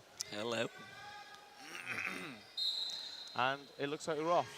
And number 11 of Austria almost full started but didn't cross the line. So yeah, for those that are unaware, if when the whistle blows, if you've moved beforehand, it's a full start, but only if you cross that first line called the return line. But if you touch the inside of the court before the whistle, yeah, it's like an out, isn't it? I believe it's kind of undefined.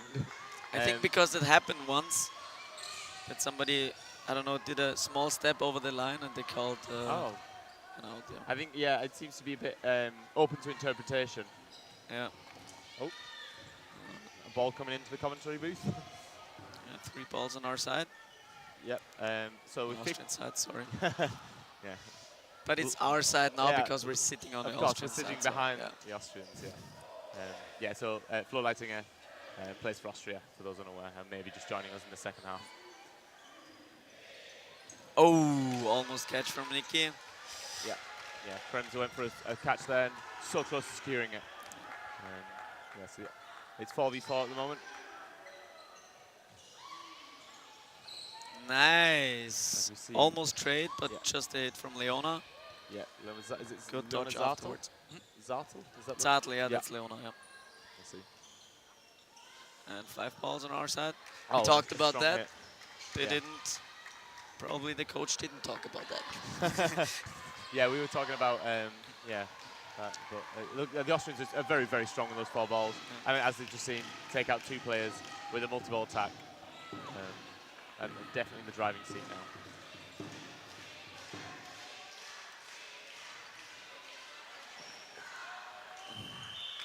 And breathe throw from Kathy. Kann man machen. So it's 10-4. Getting some distance.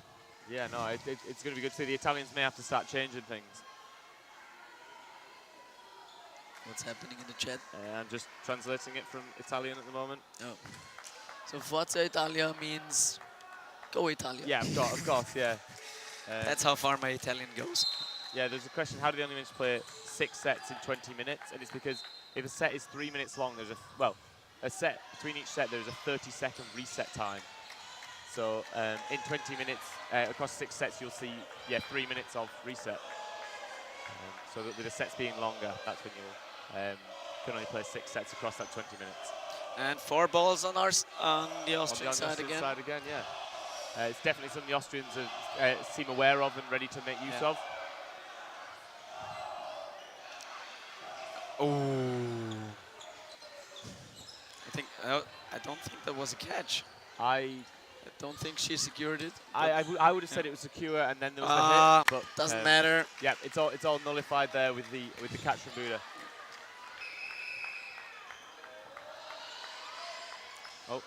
Number 55 for Italy hit through the block there. So we're seeing the 6 Austrian women lining up against the 2 Italian women. And a hit there. Yeah, I'm very impressed with both teams. The speed with which they're coming up to the front of court and moving around. It's amazing to see such dynamism. Almost catch and another headshot. It's actually dropped to the ground. It's hard to predict where the head's going to go. It looks like we don't have the set timer on our screen at the moment, but as the set finishes, that seems okay. Another question. I think that's Bernd from Austria. Didn't she catch the ball? What happens in the catch? Is there a catch and then a hit? So in the case where there's a catch, the catch stands, in which case the player that's through it is out, and the Italian team would have a player come in. But then because she was hit, she is then out. Yeah. It's sort of treated as separate events. And it's only if the catch is secured before the hit happens. Yeah. So that's important to secure the catch. Otherwise, the ref can just call the hit. Yeah. It looks like the Italian team are calling timeout. Oh, okay, a late timeout. Very late timeout. I think they wanted to take advantage of that extra bit of time to think, maybe quickly discuss. Yeah, so as I was saying before, each set between each set, there's 30 seconds of reset time. So even if both teams are lined up and the balls are on the line, there will still be a full 30 seconds from the end of one set before the next one starts. It's sort of just remove that speed with which some people reset, but also to stop the time wasting side of things. Yeah, where so like you can't manipulate the time between the sets. Yeah, because if you're on the losing side, you want to play quick sets and quick resets, and if you're on the winning side, you want to slow the game down and make long reset times. Yeah, and I think that's why they called it. And I think it's a good idea, even though 30 seconds seem very long sometimes. Yes, it does sometimes. I think I've already seen teams adjust to that, and there's a quick team discussion between each set. Yeah, exactly. Sometimes the captain just comes in and clarifies a few things. Nice hit from Ani. Freit also married this September. No Jedlička anymore, which was very hard to pronounce or spell.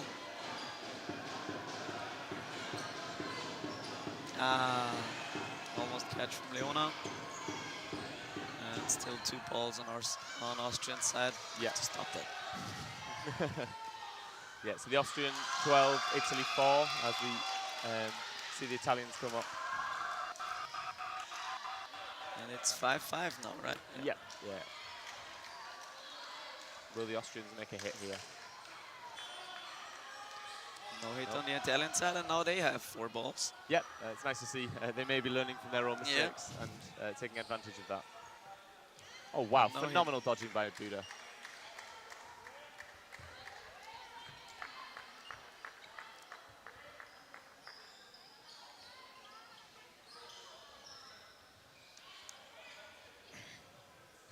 So the Italians coming up with 3 now. Yeah, seemed quite wary of that pre-throw, but was still hit, unfortunately for her. Yeah, about halfway through the set now. 4 balls again on the Austrian side. Yeah, that was a little bit of a reset, and then the player 2 was called just as they were going for the release. But it looked like they were ready to throw the 2 anyway. So for those unaware, there's 5 seconds during which, once a team has possession of like the majority of the balls, the onus is on them to throw. And there is 5 seconds with which they can they need to throw. And if they don't throw, start an attack at least. Yes, start an attack. And then if they don't throw a ball within that time, there will be a no catch because she was hit first. Yeah, absolutely. If they don't throw a ball within that 5 seconds, the refs will call play ball, or like for however many balls they need to play, and then they must throw those balls. It's usually 1 less than the number of balls on that team's side. Yeah. Depends. It also depends on how many players are. Yes. Still Yeah. So for example, if a team has 5 balls and 3 players, they'll have play 3 called. Yeah. So this set has about 46 seconds left as we look to line up again. Gern geschehen, Bernd übrigens.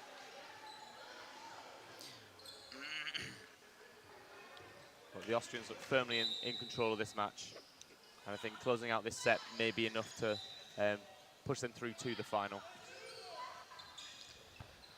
I think we're gonna see a slow set now. Yep. Playing the last 30 seconds. Not making any hits or catches, but Tisa Nagiba has her own tactics. Yeah, a catching out there. Yeah. It's still one way to get a player out. All right. And number 18 of Italy jumping up for that catch, but unfortunately does not secure it to make it Austria 14 and Italy 4.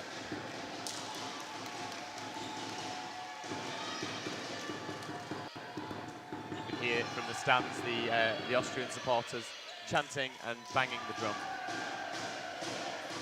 Yeah, they're famous for making some noise. Yes, yeah, the Austrians definitely do know how to make a little bit of noise.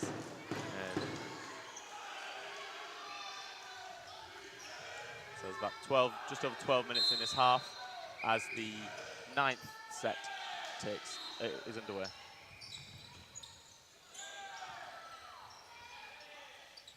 Good pressure on the outside wings from the Italian side, but also from the Austrian side. And again, the counter throw from Leona. Yeah. And there's the 4th ball for Italy. Yep. And the switch across from Metzler. And nice catch from Kati Weber. Kati Weber securing the catch to, yeah, so it's now 6-4. And a hit there as well. The one thing I have to praise the Austrian team is they're very in sync. They know what their teammates are going to do, and that understanding helps a lot. Yeah, they've been playing for a long time together. Some of them play in a club as well. Yeah, there's a lot from the Nasty Nutcrackers. Yeah, the wings, like Annie Freit and Leni Metzler are Nasty Nutcrackers. Then we have Zartl, Buda and Weber from Wolfpack, and Mari from Ninjas. Yes, of course, yeah. If I'm not wrong here. Or is she Wolfpack? I think she might be Wolfpack too. Maggie. Ninjas was right the first time. Yeah, so the Italians here will need to start making something, but unfortunately a 5-on-1 is always a difficult ask. There's a minute 20 left in this set. Oh, nice catch from Maggie. Mali, number 58, secures the catch to bring it. Austria 16, Italy 4, with just over 10 minutes left in this half. That's going to make it quite difficult for the Italians to come back into this game. And Lisa Seebeck switches with Kati Weber. So is this an approach by the coach to rotate the players? Yeah, to rotate the players fresh. to keep them warm. Yeah.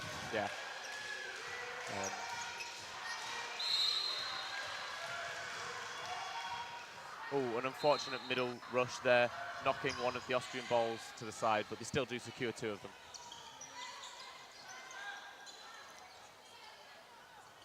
Block from Annie Freit. One of the Italian players, number 78, was line faulting in the opening rush, but a catch there brings her back into the game. She saw that coming. Oh, but not that one. Oh, and some strong individual hits. Take 48 and 36 for Italy out of the game.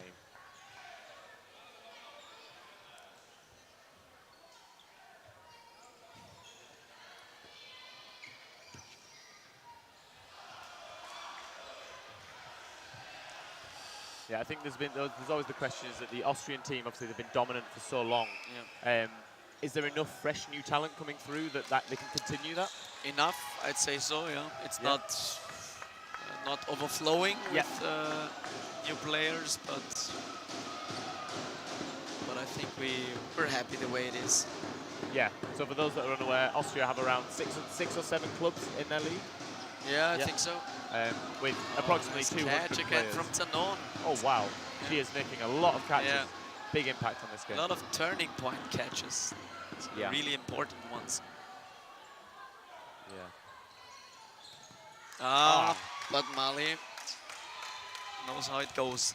Yeah, that you can't risk anything with the Austrians. And she caught Zanon, so hopefully. And nice pre-throw from Karina. Yeah, Buda makes the hit and avoids being hit herself to make it a 4-on-1 with 1 minute 10 left in this set.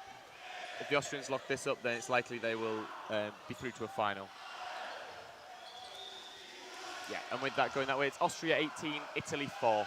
And with around 8 minutes left in the half, it's going to be very difficult for Italy to bring this back. I'd like to see Italy win 1 or 2 more sets, build that confidence, and maybe push for the bronze medal in the playoff placement match. Didn't hear a lot of that because the Austrians are making too much noise again. How very Austrian of them. Yeah, so annoying. And yeah, with the Austrian women looking likely to be through to the final, that'll be Austria in the final for all 3 disciplines. Yep, that's the plan. And I'm not 100% sure of the score in the other game, the other semi-final, but I can let you know soon. The England-Sweden women's semi-final on court 1. Oh, and a catch there takes number 20 out of the game. She's on him.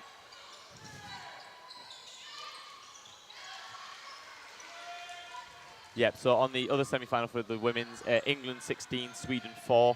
So it seems very likely to be an Austria-England women's final, Austria-England mixed final, but it'll be an Austria-Northern Ireland men's final. We're Very happy. Oh, wow. And another brilliant catch from number 18. And a passionate throw there as she comes forward. Yes, there's about 2 minutes 5 left in this set. And Metzler pushing back the Italian winger. Good pressure.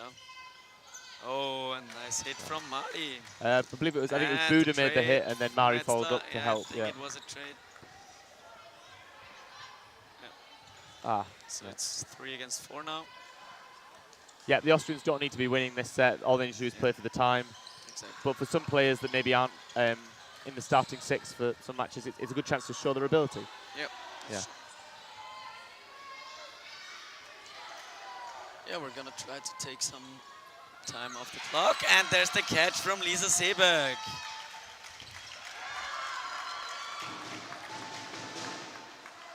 And the crowd goes nuts. Yeah. She's also a nasty nutcracker, by the way. Right? Yeah. Yes, I believe Italy have a much bigger dodgeball league system than Austria, like more players involved. The Italian leagues has more players versus the Austrian league. Really? From what I understand, yeah, I think the Italians have around 10 or 11 dodgeball clubs with around 500 players, and this may be why we're seeing the rise of Italian dodgeball. Yeah, that's true. Well, we'll try to keep up with them. Yeah, I think we have some youngsters. So we're doing like children training sessions and yeah, like the under 18 cups. things. Yeah, I think that's the right way for dodgeball to grow. We're also doing some work. Yes, of course. Yeah, you can't just sit back and walk into 3 finals. You have to put the effort in. We're very thankful to have Max Golda in our court. Yep. And just pushing the in your corner. Yeah. Corner. So Max Golda, for those as well, he's an Austrian coach as well as being the president of the European Dodgeball Federation. Yeah. So it's Austria 20, Italy 4 as we line up for the 13th set. And Buda across the line there. So the Italians in the lead of the set already. Yeah, I think the Italian women will have a strong showing against the Swedish and women. 4 balls again on our side. Yeah. Yeah, I think the Italians will do well against the Swedes in the 3rd place playoffs. It'll be a very exciting match. Yeah, that will be a good match. Oh, wow. A strong catch there by number 80 of Italy. Was it number 18? Or is it? I can't number see. 20. Oh, 20. Sorry. No. Who made the catch? The left wing, yeah. It was number 20. Zanon. 20.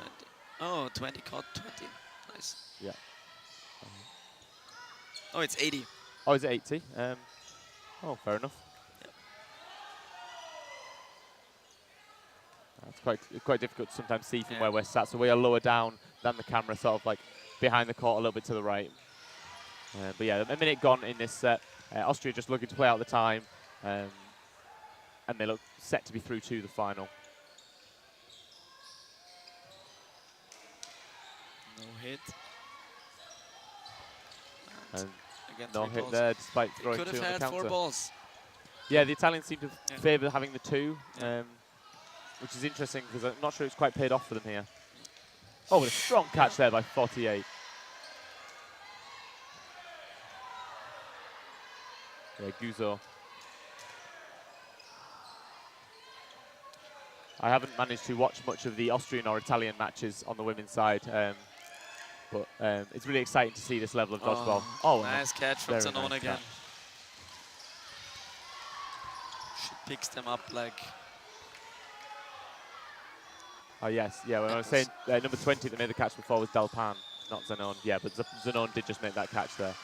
Yeah. So it's Austria 20, Italy 6 as we line up again. If Italy are fortunate, they may be able to get 2 more sets out of this. But either way, it will be an Austrian final. And it looks likely to be against England. Yeah, but this has been an exciting match. It's really exciting to see the talent that Italy have had on display.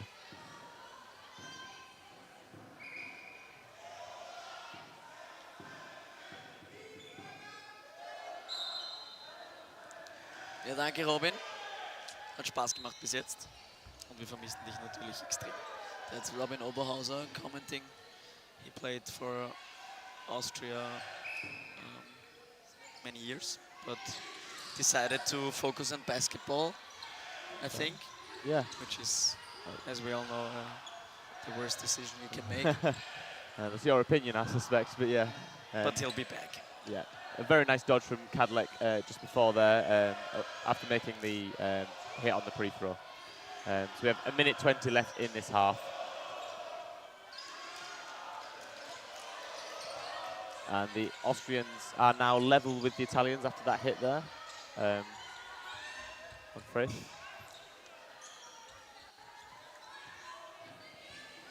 So the Austrians come forward with 3, a nice fake, and then 2-ball attack, but Dalpan securing one of them, dodging the other to bring it 6v4. And they come up with 4 balls now. Nice and they do make a hit. Although not with the multiple attack, but with the single ball reaction on Kadlec. Yeah, number 36 making that hit, Bertuzzi, and what a hit. Another catch from Zanon. Crazy. What a player. Maybe made 7 or 8 catches in this game. Yeah, and that's against the Austrian throw, so it's very, very impressive. And no catch from Karina. Yeah. If this set ends in the next, before the timer runs, then we will see one final 90-second set. So it'll depend if Italy want to claim that.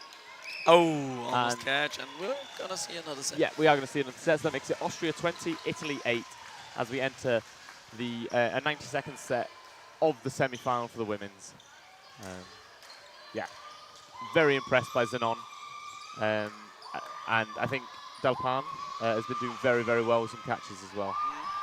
Dalpan, maybe? Dalpan. Number 80? Number 20. Number It was 20, not 80. Okay. Yeah.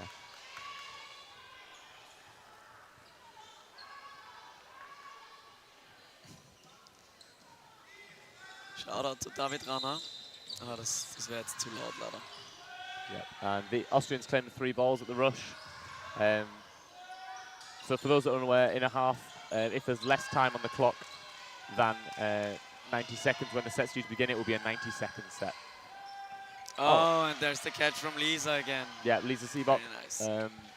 Making a nice catch there, showing that even though Zanon can catch her, she can catch the Italians as well. And the catch on the Austrian side. Yep, a 3-ball attack. Again. But still. Yeah, Austrians up by 2 players with 52 seconds left on the clock.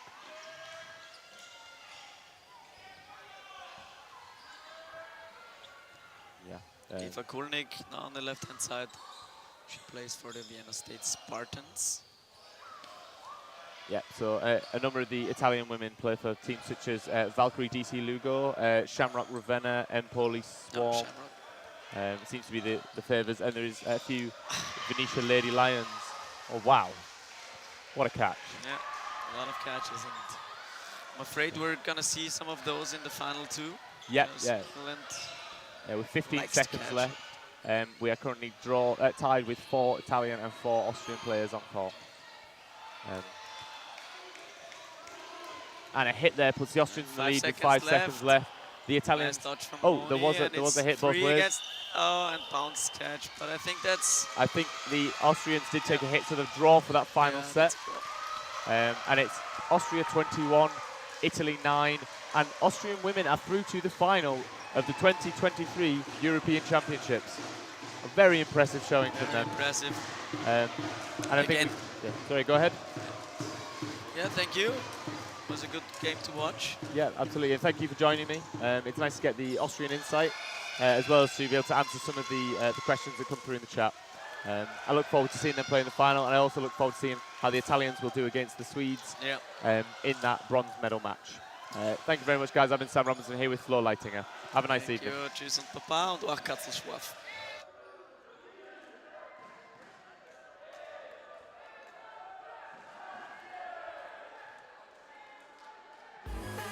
One of the things that we encounter a lot of when we talk about dodgeball is, oh, that's really a thing. They remember from school. The idea that there's a standardized, regulated format with a governing body is a surprise to people. This event for the sport of dodgeball, it is the Super Bowl, Olympic, you name it, gold medal match to see who's the best in the world. It's what we all train for, it's what we all look forward to. It's the best of the best coming together and having a great day, really. We have 300, 400,000 players around the world that play this sport.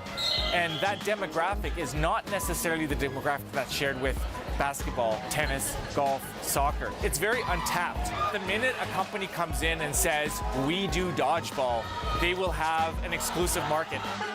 Right now we're on the ground floor. So if you've got the desire to be a part of something that's very community-based, family-based, and that's on the upswing, that's getting more popular, this is the sport.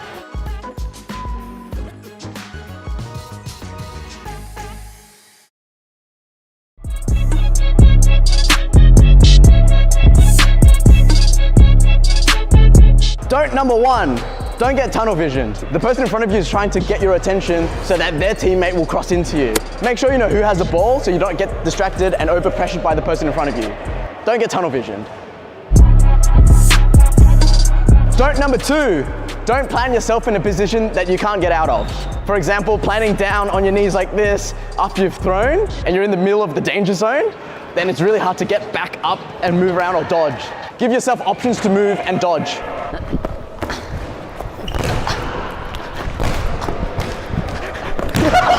Fatality.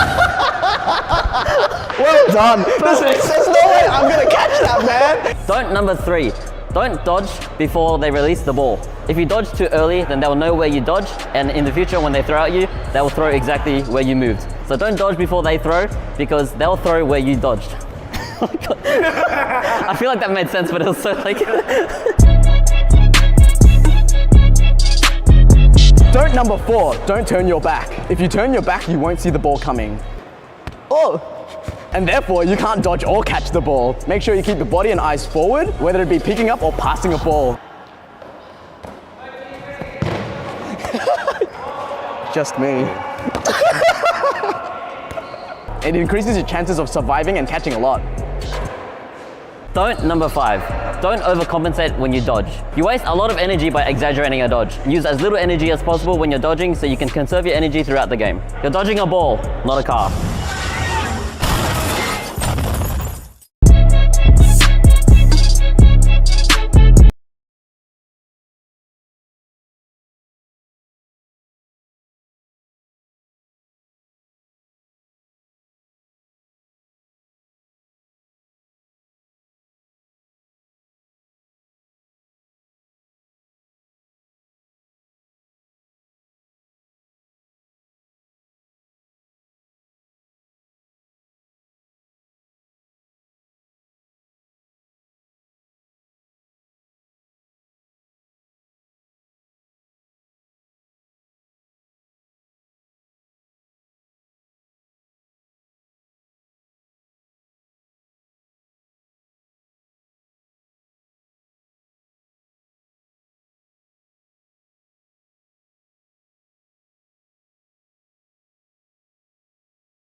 Do number 1, dodge the opposite direction of the thrower's arm. So for me, I'm right-handed. When I throw, I'm gonna swing this way. So it's easier for me to adjust my throw if Peter dodges left. I want to take note of what hand Phil is throwing with. Right now he's throwing with his right hand, so I want to make sure that I'm dodging to my left. Yeah, perfect.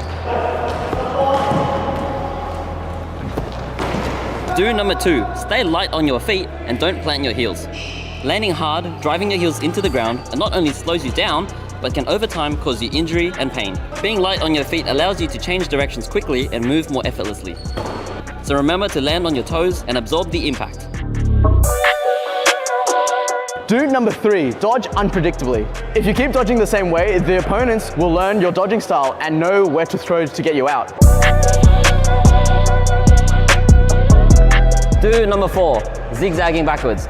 After you've made a throw, zigzag, sidestep backwards like this. What this does is it makes the opponents confused on where you're gonna dodge. As you're zigzagging backwards, be careful that you're not dodging in front of your teammates because players will throw the ball at you and they might get hit. So just be mindful of that. Do number 5, pancake. To pancake is just lying flat on the ground. You make yourself the smallest surface area possible and you're really low, and it's actually quite hard to get someone that's lying on the ground. There is a high chance the ball can hit you on the back and rebound up for your teammate to go for a catch.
Hi guys, welcome to those joining us. This is a match, Republic of Ireland versus France in the positional playoffs. I'm Sam Robinson, joined here by Zoe Wells. Hello, hello. That's very close. There you go. Yeah, you might need it closer, to be fair. It's quite difficult. That's fair. It adjusts itself. I know in previously, some of the commentators have been a bit quieter or louder than others, but yeah, I'm sure somebody in the chat will let us know. If needed. But yeah, this is going to be an interesting match. I think the Irish team look very strong this Euros. They've definitely built on previous successes. And it'll be interesting to see. But the French team also looking very strong. They've got 3 different squads, actually, between their men, women's and mixed. There's no overlap. Yeah, and just sort of looking at this French lineup, it does kind of look more like a development squad style of lineup, which is quite interesting. Several nations have done that this year. Italy, for example, Switzerland have also done it. So it's a good way of sort of getting a bit of experience at a European Championships for some of your players that may otherwise not be able to get into the men's or women's categories. Yeah, no, it's a perfect way to get through. And it also gives the coaches a lot to see at the European Championships, and then possibly to look for like the Western European Championships, seeing who is my first team and who are the strong players that I want to put forward. Yeah, I think France came 6th last year in the mixed, whereas Ireland came 11th. But this is, I think, the best they can place now is 11th for either of these teams. So it'll be interesting to see if Ireland can retain the same position as last year. And our development squad is always going to be happy with wins and game time. And just I was going to gelling say, it's a tricky one where you can't really compare France's result this year to their team last year, since last year they were putting forward their strongest possible mixed squad. Yeah, absolutely. We're off here now. Yeah, the French team, I've not seen much of their mix, but I've heard that they're showing some bright spark. And it'll be interesting to see how Ireland deal with that. Well, the French women in particular are always very good at catching, and that's actually a really useful skill to have in a mixed lineup. That's probably the kind of thing that you want most of your women in a mixed lineup to be good at, and you want your men to be particularly good at throwing. It's one of the better balances of a mixed team that you can have. So I'd say that's something to look out for on the French side. Yeah, I think you're definitely right there. And it'll depend as well on within the mixed format. The men typically will be on the wings and be throwing a lot more, but it can sometimes matter when the men are out. Will the women move, make those hits, make those catches, and turn the game around? And it's often said the women decide the match in a mixed. Yeah, Ireland drew first blood there, but France quickly returned with getting, I think, Meg Shine out. So that's back to 5v5. Yeah, Meg Shine, I believe, is the women's captain for Ireland. Yes. And a nice trade there between number 23 of Ireland and number 54 of France. Auger of France and Cardoso for Ireland.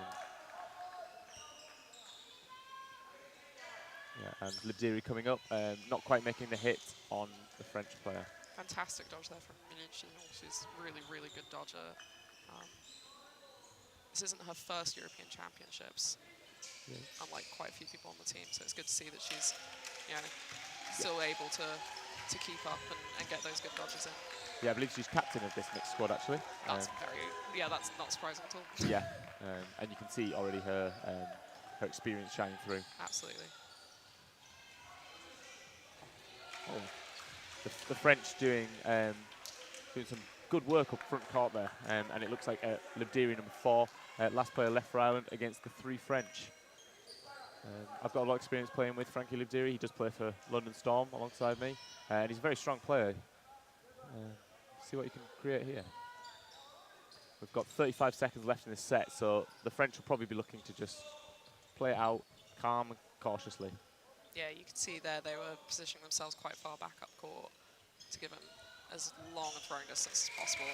And there, Berabas just manages to easily take him out on the shin as he's running up.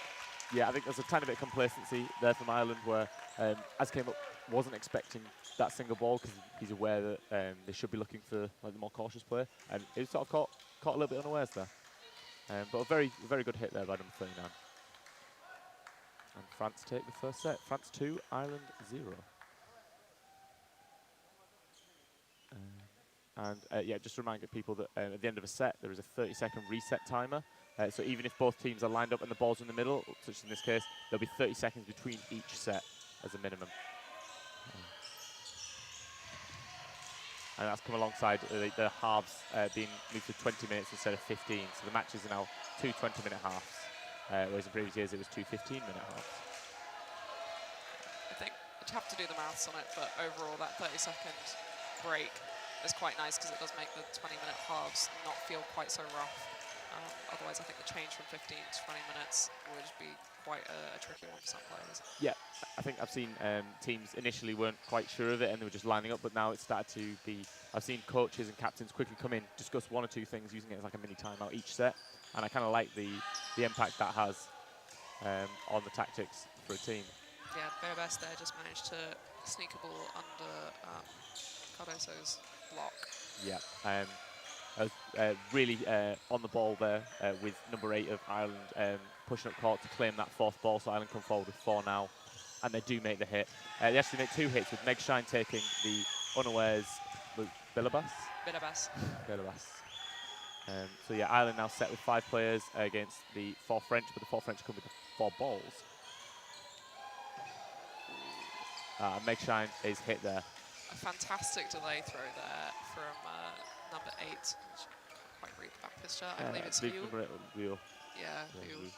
I don't know if that was part of the call initially or if he just saw an opportunity there. I imagine it's the latter. I think he saw Meg was sort of looking off court, thought she was safe, and just swung in with the last ball there. Yeah, I think the referee actually was calling that Meg Shine was had maybe line faulted in that moment, but it's always better to be sure as long as the player has not raised their hands. Yes. So just over a minute left in this set as the French take another Irish off the court, and now the French are in the lead with 4 players to 3. They seem very calm and in control, the French, at the moment. They just seem to be gently lining up, taking their hits, and not really stressing too much about what's in front of them. Yeah, no, definitely. They seem to have gelled well. They seem to be gelling well as a development team. Possibly have been playing together for a while. I'm not 100% sure. I know that a lot of them play for the French teams like Orleans, Dodgeball Club 95, and Beauvaisis.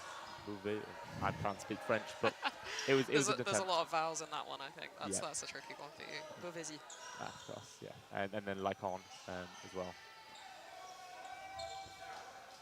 Yeah, so the French coming up. There's 20 seconds left in the set, and the Irish will need to turn this around if they want that set, because the French are leading by 1 player.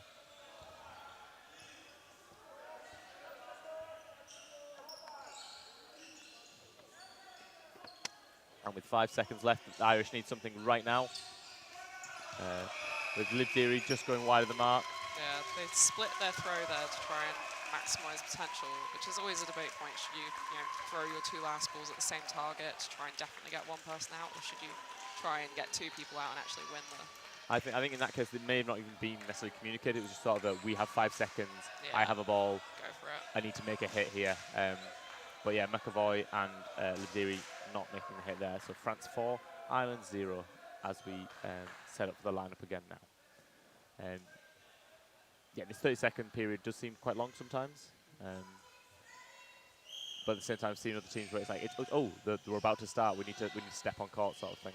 Yeah, and it removes that slightly unpredictable element in the past of ball retrievers setting up the balls in the centre court really, really quickly or really, really slowly, depending on what they wanted out of the game. And realistically, that's not dodgeball. Yeah, it removes that time-wasting element as well, where a player can sometimes just sort of have hold of a ball for maybe 5-10 seconds at the end, like push it into a corner, make it a little bit more awkward and unclear for the referees. Fantastic catch there. Yeah, Kincaid making a phenomenal catch there to take one of the French players off court, especially was it number 8? I believe it was. I can't quite see into the outbox. There's a line ref in the way. Yeah, but one of the wingers has been putting some good pressure. Oh. And the French were very unfortunate there. A blocked ball deflected back, went for the catch, wasn't quite secure, and then with the Irish trying to put the pressure on stopping that catch, there was another French player taken out. Yeah.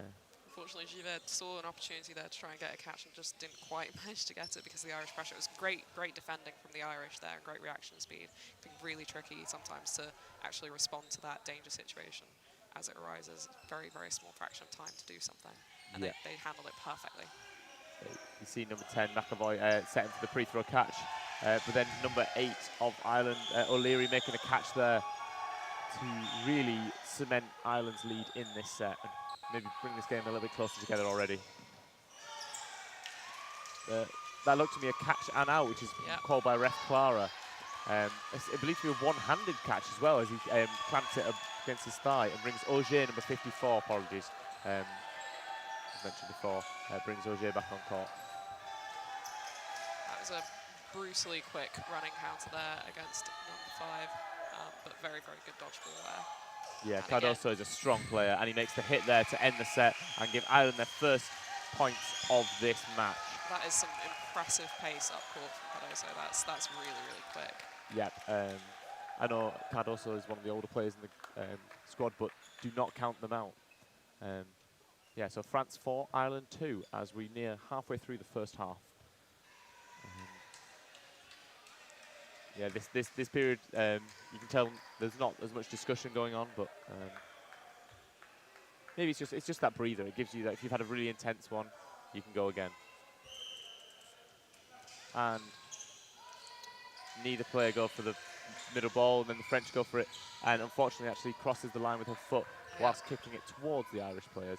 Yeah, Marquez accidentally just tripping up, I think, at the end there and planting her foot into the ball. Just quite unfortunate for her. And then after she was out, she then moved to move that ball back, so the referee positioned that ball back where it was. So the Irish come forward with 2, the French come forward with 2. I'm not sure who the pressure's on, who the onus is on here. Each team had player 1, and Meg Shine and number 39 Belabas take each other out in that exchange. So the Irish have 5 players, 3 balls, to the French 4. Really great on-the-fly refereeing there. I really wasn't sure what the correct decision would be to make there, and I don't think it's actually made explicit in the rules what you're meant to do in that kind of situation. But really, really good decision-making there, I think, from the ref to just call play ball on each side. Yeah, I think it's a difficult one in that situation. I think the important thing with the ref is to be decisive within their knowledge of the rules. Obviously, yes, sometimes referees will make mistakes, but it's indecision that's caused more problems than maybe a slight misunderstanding of the rules sometimes. Absolutely. And the Irish have taken the lead in this set, coming up with 3 balls now. Yeah, the momentum definitely seems to have swung in their favour at the moment. This is the second time they've had quite a substantial number of players against just 2. I think it was 5v2 last game as well, wasn't it? Yeah, it absolutely was, yeah. And Bazin with the free throw looking for the catch off of that. And instead of facing a single ball, he instead faces 3 balls, but is not hit. Yeah, just good dodging. Yep, ball just hits the floor in front of his feet there. I think you can sense the caution in the Irish players. They don't want to commit too close to his chest, knowing that he can sink those balls. That was really good defending as well from Chenyon from the left there when Bazin was down on the floor. I really thought he was about to get a ball in the head, and just out of nowhere from the left side, Chenyon comes in with a ball to distract the Irish. Yeah. And temporarily saved her teammate's life, as he is now hit out. Lediri hits Bazin, but there may have been a line fault before the hit, in which case I believe the player would not be out. Yeah. Bit of discussion happening. Yeah, and when the referees are discussing things, the time is paused because we want to play out the full time, which is different to some sports where that continues the entire time. So the referee is saying Libdiri threw the ball and then stood on the line after throwing the ball. So the hit stands, but then Libdiri is out for the line fault. And Chanel is the last player in for France against the 4 Irish players. Yeah, not much time left in the set now, so realistically she's going to be looking to maybe get a pre-throw hit and then a catch to turn things around. Oh, she went for exactly that. Possibly gone a little bit early with the pre-throw to give the extra time to set for that catch.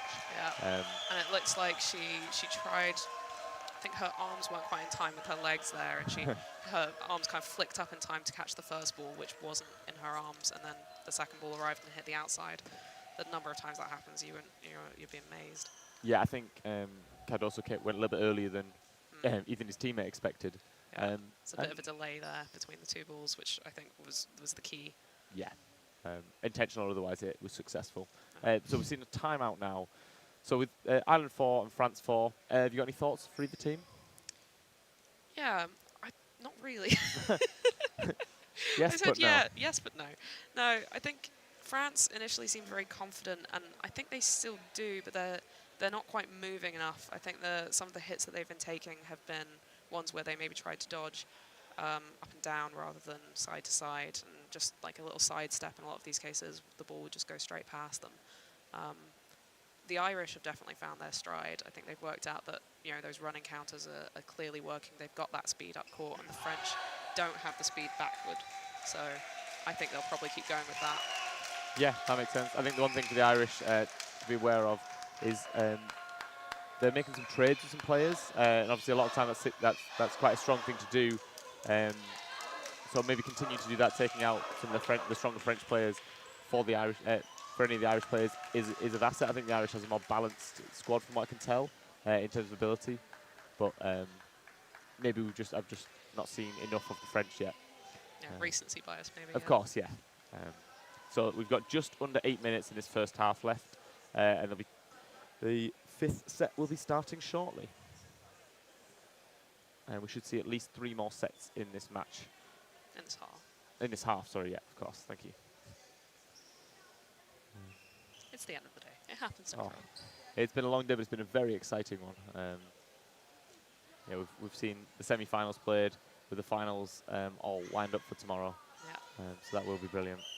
And we're underway again. And the French team get that third ball and go for the quick start. With teammate McAvoy keeping, I believe it's number 8, O'Leary on court as a little bit unbalanced. Gavert goes for a catch there, but doesn't quite manage to get hands on the outside of the ball. I think it was unfortunate with how close Belavas was there. It can be a bit cramped on court when there's 6 players on. It's actually quite a relief sometimes when the first player gets hit out. You just get a bit more space and maneuver around the ball instead of having to reach out like she was trying to do. Yeah, that breathing room is definitely valuable. O'Leary impressed at their ability to avoid the line fault. Yeah, I think that space becomes a bit more of a premium when the wingers pull back, because then your middle players cannot stay around the wings, stay behind them on the wings. And number 7, Shine, takes the catch on Bazin. Bazin? Yeah. To bring the Irish 6, French 3, French 4 players. Although now it's 5-on-3 with McAvoy and Gavert. Trade happening on the left wing there, which is obviously more beneficial to Ireland than it is to France right now, since Ireland are significantly up player-wise. Yeah, definitely.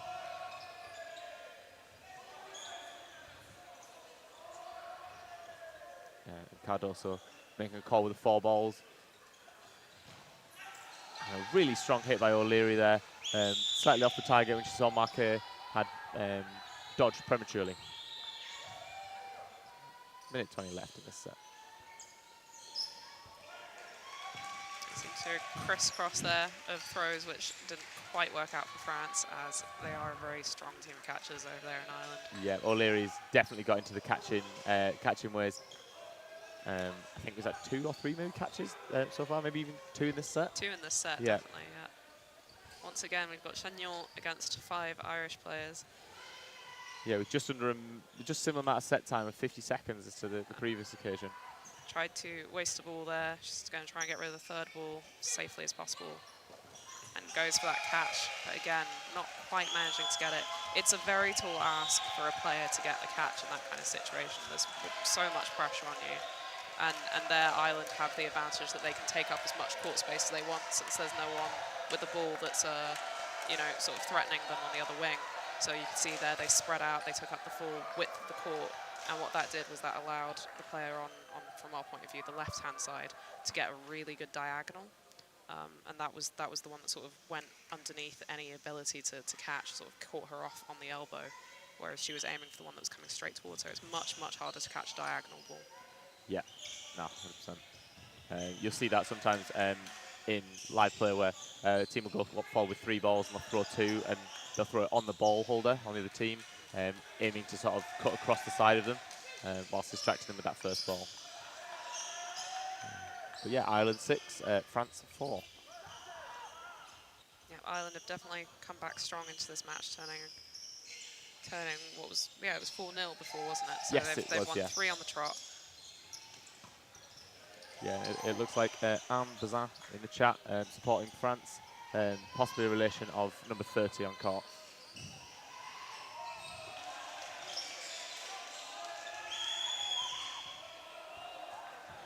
Yeah, so for those wondering, I think every team in every division does have one match tomorrow. Is that correct? No, not all of them do. Oh. I think some don't. Off the top of my head, some of the teams will have played 2 matches today instead, positional-wise. Right, that makes sense. So, for example, Scotland women, I believe, have played both of their matches already, and their final position's already been determined. I believe Scotland women do have a match tomorrow still. Do they? Yes. So I might just be talking nonsense then. I think because some groups have 5 and 4, there's like Yes. a weird balance between them. Yeah, worth looking at the schedule at the end of the day and not listening to commentators who are running on very little sleep. Very little food, very little sleep. In your case, of course, trying your hardest on court as well to achieve the results you've achieved. Yeah. Yeah. It's been a tricky balancing act. Yep, so looks like the winner of this match... Oh, sorry, not that one. Let me try to find... I'll give you time.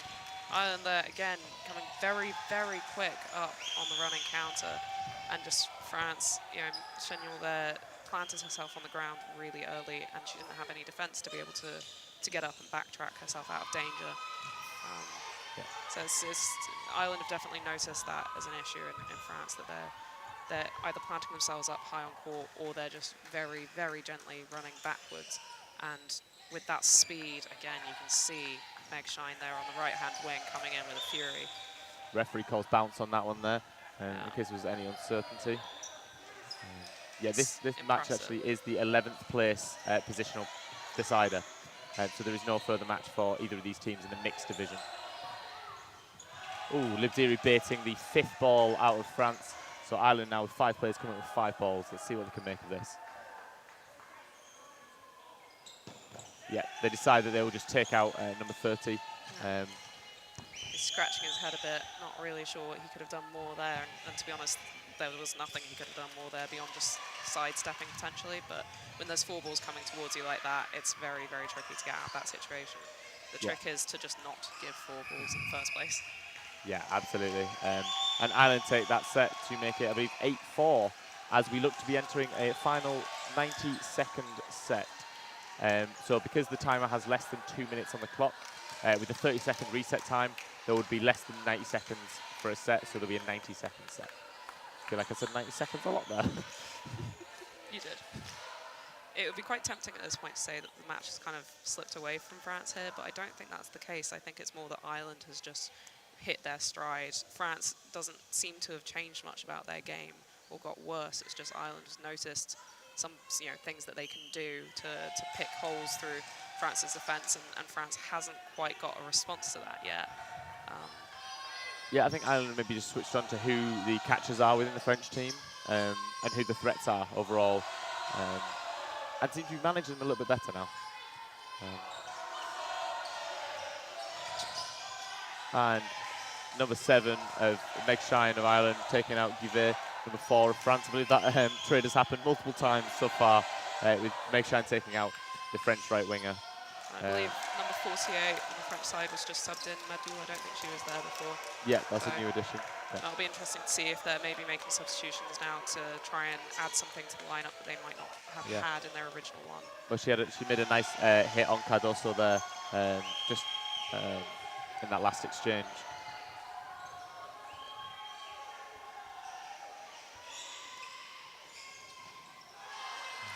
Yeah, Lucy Nadeau, number 48.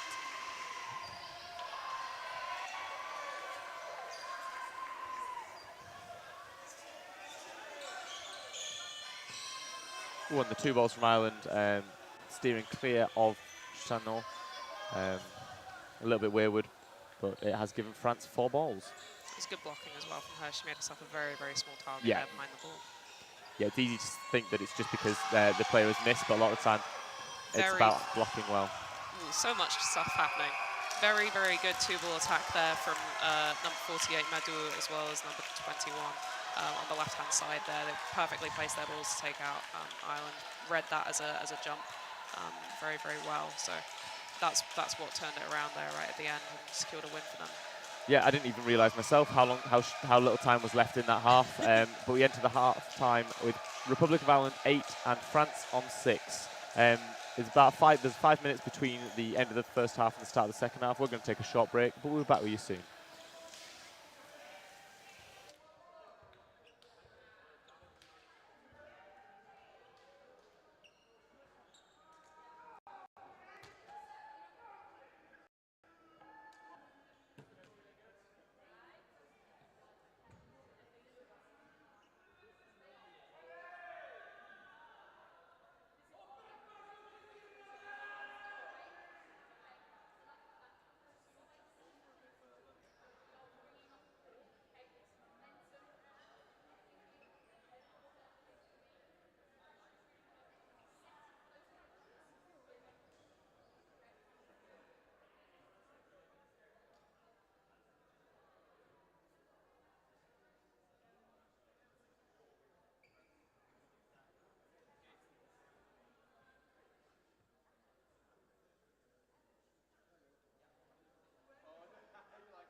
Hi guys, welcome back to the Ireland-French mixed 11th place positional playoff.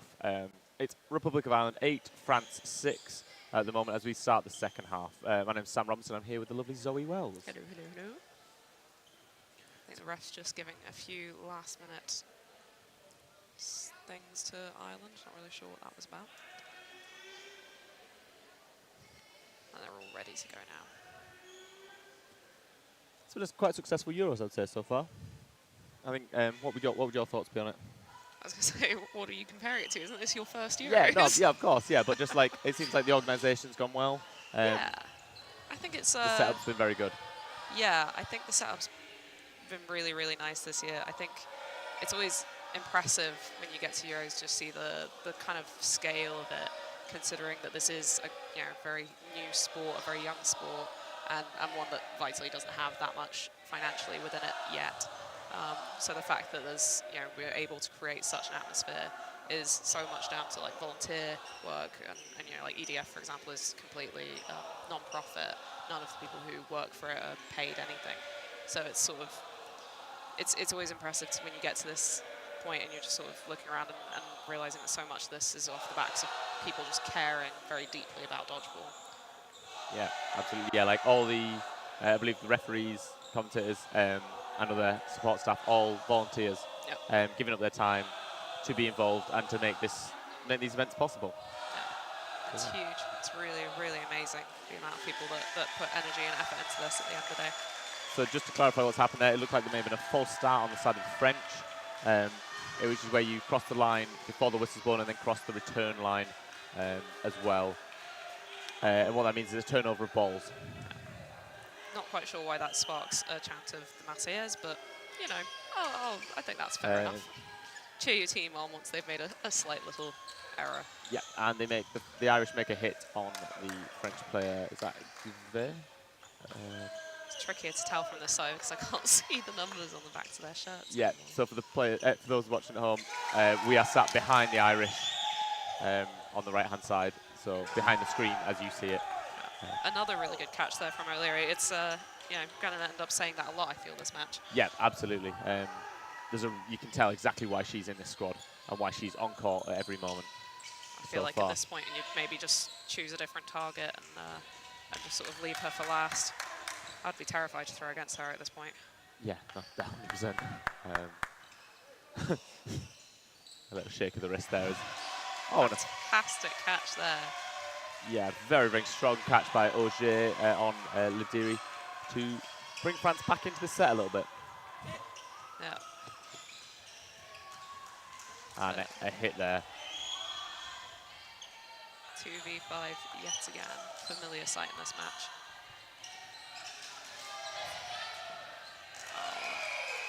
That's what I was saying before about Ireland being so strong on those running counters. You can see there, the French players were stuck high up in court and they didn't really know what to do. They couldn't do much. Both were stuck on the floor. And the trick is that if you can get back fast enough, you won't be stuck in that position. But very little they can actually do to fix that in the middle of the game, I think. Yeah, absolutely. One response would be to maybe not go quite so high up court, but once you start doing that, your throws won't reach their targets as easily and you'll get caught more, which already is a problem. So really quite a tricky knot there for the French coaches to sort out. I'm not sure that there is an easy fix to this situation. Yeah, it seems that both the Irish and the French have a brief moment of a hush before the start of each set, which you may have just noticed there.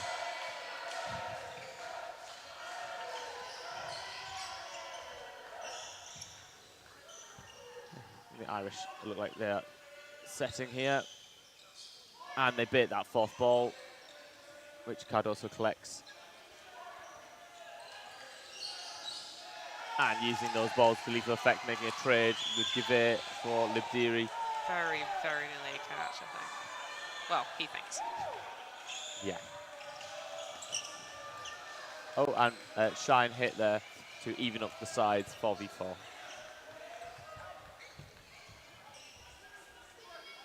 I believe Kincaid's come on court. I'm not sure who she replaced. It's quite hard to keep track sometimes, especially when... so in Dodgeball, you can make a substitution between each set, and you can just use your full squad of game squad of 12 players, and rotate between them as needed. Yeah, and there's no sort of signalling of that to refs or anything like that. You can just rotate them as many times as you want. So even if you've been subbed off already, you can be subbed back on. And that does make it slightly trickier for us in the commentator box to work out exactly who's been taken off. But other than that, it works pretty smooth. Yeah, and it's definitely one of those things where the larger nations, the larger squads with depth can really make use of that in these longer halves by rotating a winger and allowing them to put everything they have on court, and then they get 3 minutes off, and you can always just rotate that back and forth as needed.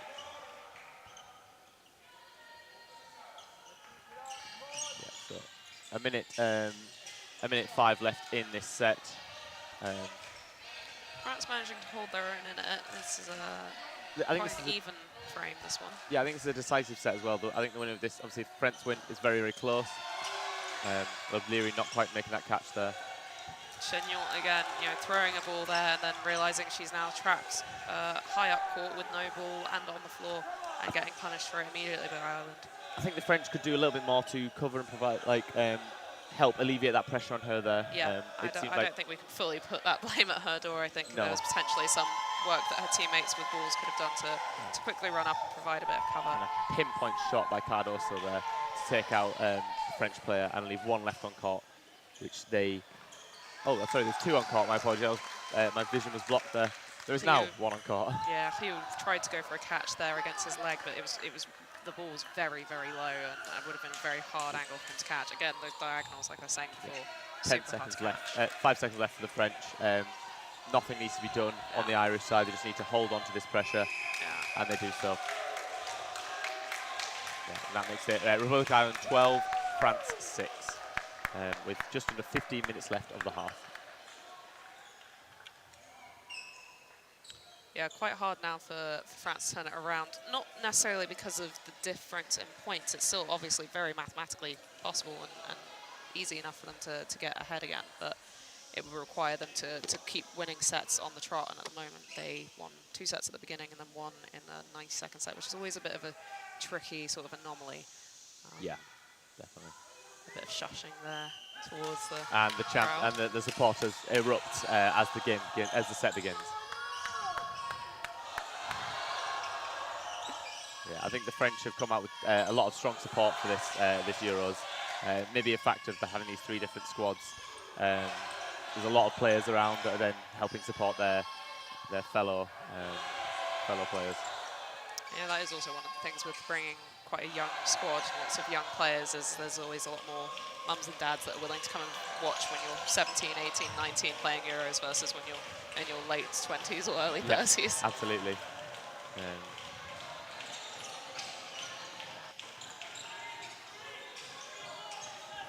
Truly the bedrock of dodgeball schools is mums and dads everywhere. Oh, always. And Ireland don't quite make a hit there.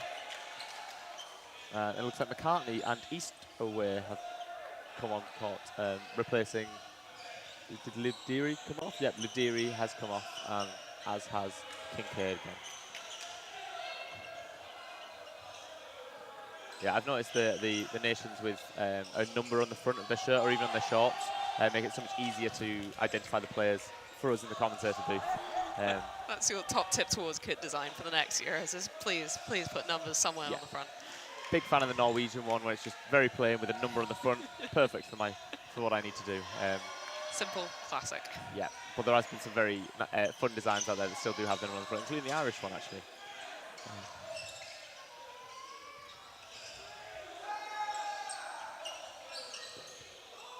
Some great blocking there from both sides actually to stay in. There's some well-placed throws, but better placed blocks. Yeah, it's just a cagey affair at the moment, with both teams on 6 reluctant to draw first blood. However, France do just that, taking Meg Shine out of the game. And Ireland responding kind with McAvoy taking out, is that number 20? 21, yeah. 21, at Marquet. It's an interesting question I was thinking, Essa, is what do you reckon is the longest you've seen a match go without anyone drawing blood? Oh. Or a frame, rather. Yeah, I'm not actually sure, to be honest. I feel like I've seen some games that have ended, like 5-5, 6-5, 6-6, but they may have been short frames. Yeah. Amazing trades going on there on court, just 1-for-1s everywhere, which is again better for Ireland since they may not be up player-wise on this court, but they are points-wise overall, so they're quite happy to take a draw at this point, I would say. And there's only 13 seconds left on this set. Oh, well, phenomenal dodge by McAvoy there. Fantastic airtime. There's 5 seconds here. Ireland do not need anything here. They can afford to just reset. They don't need the throw, and clear up the set. Lovely little block there from O'Leary just to sort of see the set out. Yeah, and that makes it Republic of Ireland 14, France 6, with just over 11 minutes left in this second half. Haven't seen too much use of the timeouts so far this game. No, there was one use in the first half, but I think Ireland don't feel like they need it. They've got some good momentum going, and I don't know when their last game was, to be honest, so they're maybe just itching to keep going and keep getting some playtime in. Yeah, I think the Irish were saying that their men had they had a game to play in the morning. I believe the 9 o'clock match, or around that time, half 8 or 9:40. So if that's the case, they may be just excited to enjoy the match and get the game time in without disrupting its flow. Great little catch there. Yeah. Bringing back. Yeah, the Irish come up with 4 now. And no hits there.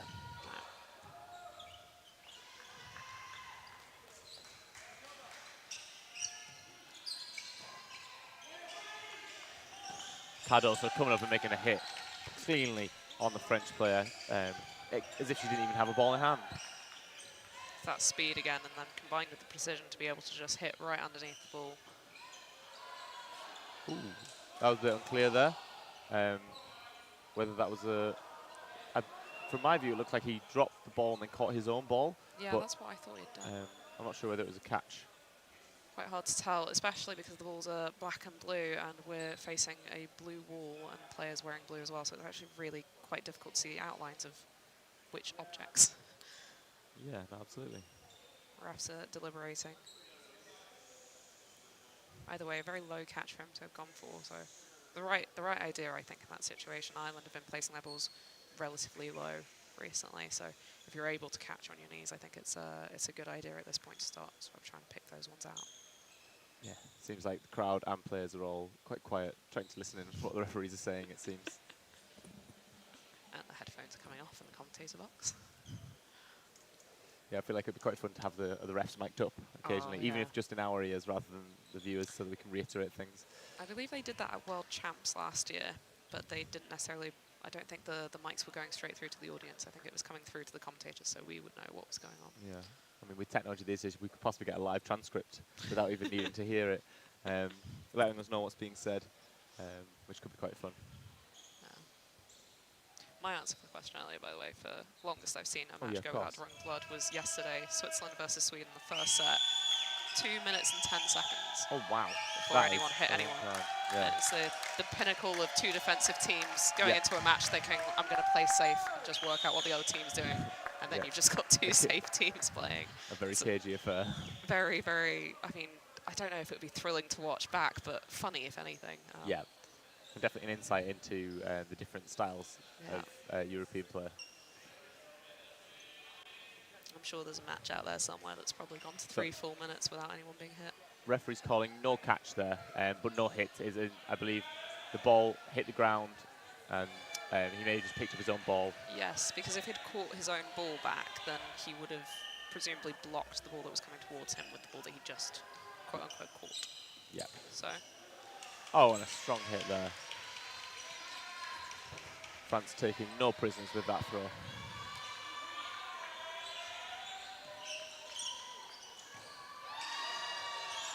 Some great arm strength coming in there from the wings from France.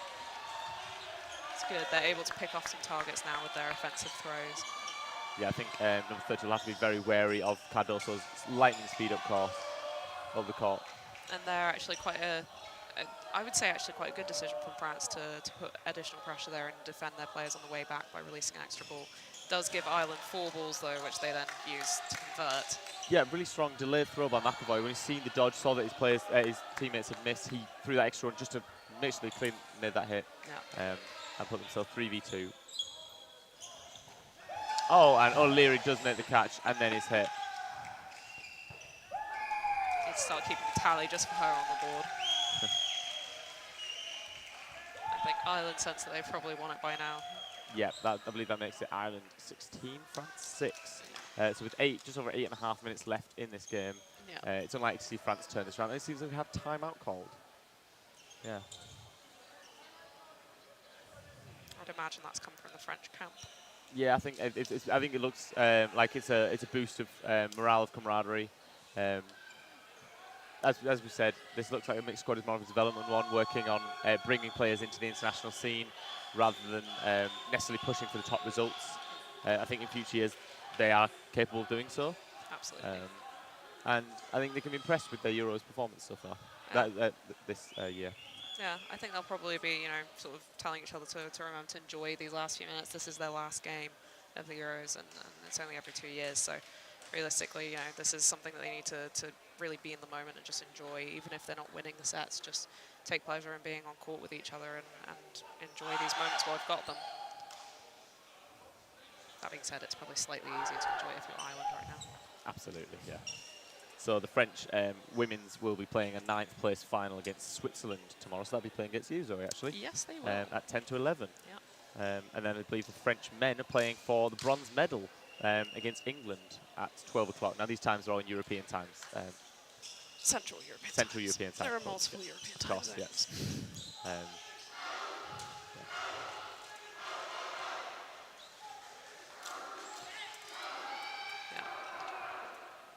So a nice early start for any fans of Swiss and French dodgeball tomorrow morning.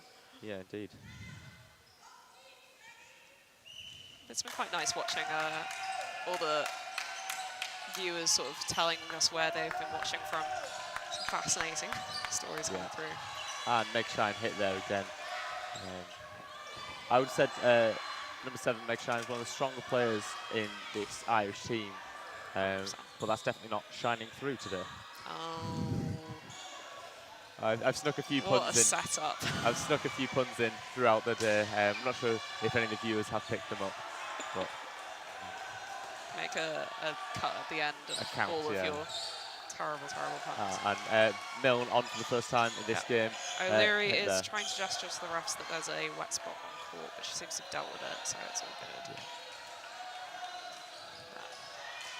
Yeah, wow, a fierce exchange there. Very chaotic and very quick dodgeball happening here. I wonder if the French have just decided to maybe try and match the Irish in their style. Yeah, this timeout's definitely changed the pace of the game. They're just coming in very quick all of a sudden. It's great to see. Fantastic. Electric even, yeah. Actually, this is a different player on court, number 16, Demar. Yeah. I was about to say that. It's a new young blood player who's come on with all his energy, all pent up and ready to just power down court. Yeah, and O'Leary deals with him the same as she has dealt with his compatriots with a catch. Which brought Shine back in. Absolutely.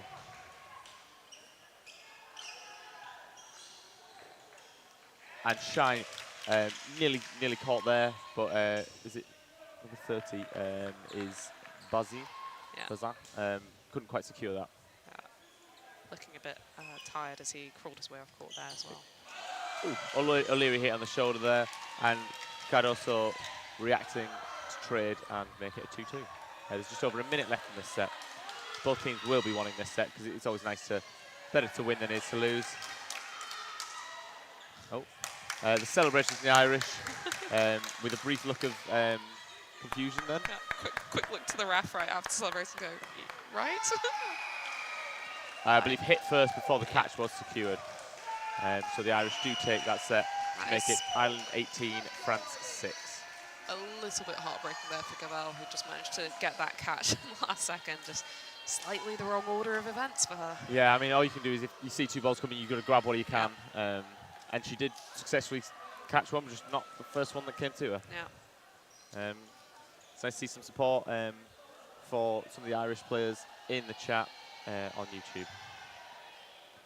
As well as some of the French players earlier on, actually. Ollie's support for the French. And we're underway. There's just under 6 minutes left in this half. Ball flying towards the commentator box there. Yeah, we've seen some changes on court with Blaine Murphy, number 15, coming on, number 66 of Ireland, and number 44 coming on. And number 66, comes on and immediately is hit out. It's tricky when you're subbed on to actually, get immediately into the game, especially when it's high pace like this. Yeah. Tafe, I believe. Or Tafe. I'm not 100% sure how to pronounce that, so apologies. But I've seen 66 have some strong impact in some of the matches earlier today. Yeah.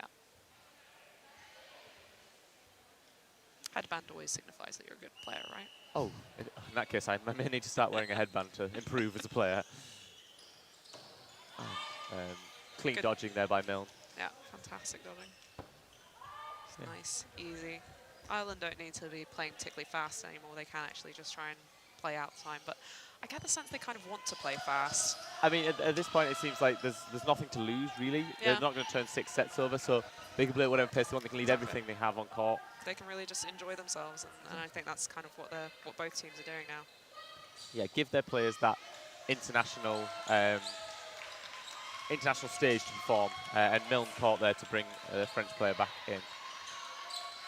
But smiles and high fives all round in the French outbox as Mixtier comes in. Number 44,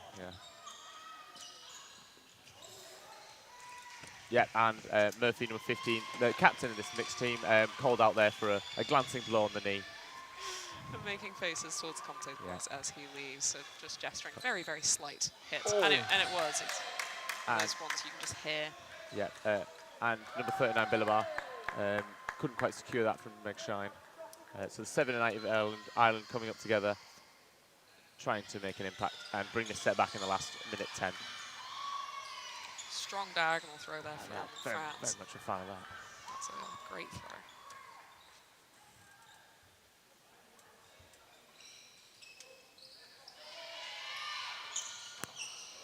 They're going for a lot of diagonal throws now, the French. I think they've worked out that was what was working so well against them, and now they're trying to use it against their opposition and hit those catches out.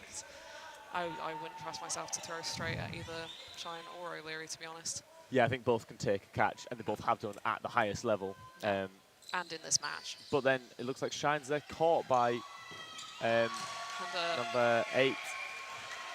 And a little bit of confusion there between the two players, with the Irish bench telling O'Leary she was hit.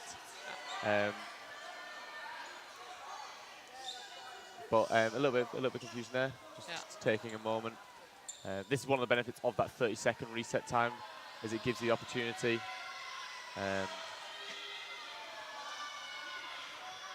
It's a little bit unclear what was happening there. I think it was the case of the suicide was pulled off correctly, so he did make the hit. And timeout called for, I believe, the Irish camp there, just to collect themselves. Yeah, and then O'Leary clearly didn't think that she'd been hit and did the correct thing to do in that situation, which is actually no, because it's not the correct thing. If a player had suicided and failed to hit her like she clearly thought he had done there, he would have already been out. So there was no point in picking up a ball and throwing it at him because he was already out in theory. So I think it was just a bit of confusion and not really clear on what to do in that situation. To be fair, suicides, or leaps of faith rather, are not that common in the Irish game. They're not particularly common across the UK and Ireland in general. So it can be a bit confusing how to deal with that when you're actually at the receiving end. It's quite a scary thing to be at the receiving end of. Yeah, O'Leary plays for Ballyhackham or Barbarians in Northern Ireland, and the Northern Irish play to the British dodgeball rules, where leaps of faiths, there is no redemption for them. So if you are to jump, you can still make the hit, but no matter what happens, you are out as a player because when you land out of bounds. So it just means you don't become particularly used to seeing them, and in that situation, I think it's very fair to panic, but obviously then to realise that you shouldn't have done that and to be called out on it by the ref would be quite tricky to work out. Yeah. Obviously, she didn't get to see it from a third-point perspective like we did, and I think would have been very confusing. So It's possible that she thought she was closer in the neutral zone, and maybe that it wasn't so much a leap of faith, but just a very fast push-up. Or is it? Does it appear there's a blue card being brandished? I'm not quite sure. Yeah, it appears there is a blue card being brandished for number 8, O'Leary. Yeah, that'll be for back-talking the ref, I would assume. I wasn't sure if it was for hitting a player that when the game set was. We'll find out clarification for that at some point. So if you tune in tomorrow, we'll maybe update you on that. Yeah, if I would if assume, I'm on the mic. I would assume it was for back-talking the ref more Yeah. than anything. I think everything else could have been put down to confusion and just stress under the situation of the game. But it's Yeah. never okay to talk to the ref in that kind of situation. It's down to your coaches to discuss with the refs, just so that way the refs can focus on maintaining the game and not receiving back talk from players, essentially. Otherwise So it becomes very noisy very quickly. yeah, so a blue card for those that are unaware. The player is out in the set that occurs, and they also have a penalty set where for the next set, their team must play with 5, and they cannot be involved in that set. So this is why you see the Irish lining up with 5 here. Yeah, but then there's no other penalties for that, I believe. But there is no, you can't get a second blue card in a match. It will just be a yellow, I believe. Yes, it would be an automatic yellow. Oh, and 66 of Ireland goes for the catch on the floor and runs a tombstone, but doesn't quite secure it, and is hit out. And Shine hit as well, with France taking a commanding lead in this possibly this final set with just 2 minutes 10 left in the half. Yeah, again, very quick dodgeball and good throwing from the French side. I think they've brought on some very strong wingers in the substitutions they've made. Yeah, very much so. We'll and they're just managing to get those balls either under or over the blocks of the Irish. The Irish don't seem to be as quick on moving their balls to block anymore. Yeah, Blaine Murphy, number 15 of Ireland, the last player on court for Ireland against the 6 French. He is their captain. If anyone can turn this around, it will be him. So let's see what he can do. A leap of faith here that makes the hit. And a textbook leap of faith, that, really. Yeah, a beautiful execution. And Givet cleans Blaine Murphy off the court. So Ireland 18, France 10, as it appears we have 1 minute 20 left in the half, which means we'll have the 30-second reset and we'll have a 90-second final set to close out this game. Those types of leaps of faith are really what you want to be doing in this sort of match, where it's kind of already done. It's the last match of the day and of the tournament for you, so you might as well just have a bit of fun with it and get some fun plays down for your family. Yeah. And obviously it did close down the set very quickly as well, which is helpful in this situation. But the flair element, I think, was potentially more the motivation there. Yeah, the one team I've seen doing the leap of faith a lot is the Swedish team, and I believe, I can't recall the name, I think number 90 for Sweden made 7 successful leap of faith hits in one game earlier today, of around 10 or 11. I'm not sure of his number, but I'm assuming it's Darko Saravic that you're talking about. Fantastic. Yes, indeed it was, yes. Very, very good leap of faith. He's the only person I've ever seen successfully complete a leap of faith without starting with the ball in his hand at the start of the jump. Oh, I have seen one other player do that, Flo Hackl of Austria, but it's an amazing opportunity. Picking up the ball from the opposite side and then throwing it within the jump. I've seen Flo Hackl of Austria do what's known as the alley-oop suicide, he calls it. But there's just 50 seconds left in this set as the 4 Irish players line up against the 4 French. We'll see who will claim this final set to end a thrilling 3rd day of the European Championships. And Kincaid just narrowly missing the French player. Yeah, a very good running counter. Ireland have been so strong on those in this game. Not quite managing to get the accuracy in, but I think she just thought the French player was going to keep going backwards, and they didn't. So. Yeah, and the Irish lose 2 players there and have 15 seconds left. And O'Leary's hit. Both players are out there because it rebounded onto that player. So Shine's there with 10 seconds left.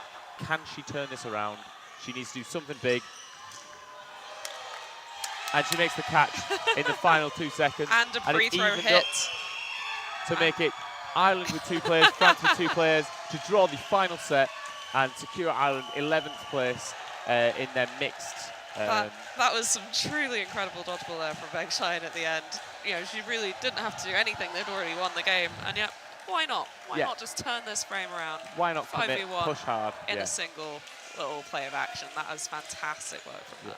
So the Republic of Ireland mixed team are now have resulted with 11th place in the 2023 European Championships, with France taking 12th. I'm not sure what other results have been decided in this division.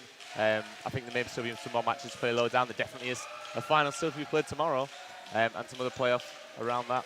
But a nice match to end the day on, and I definitely really enjoyed it.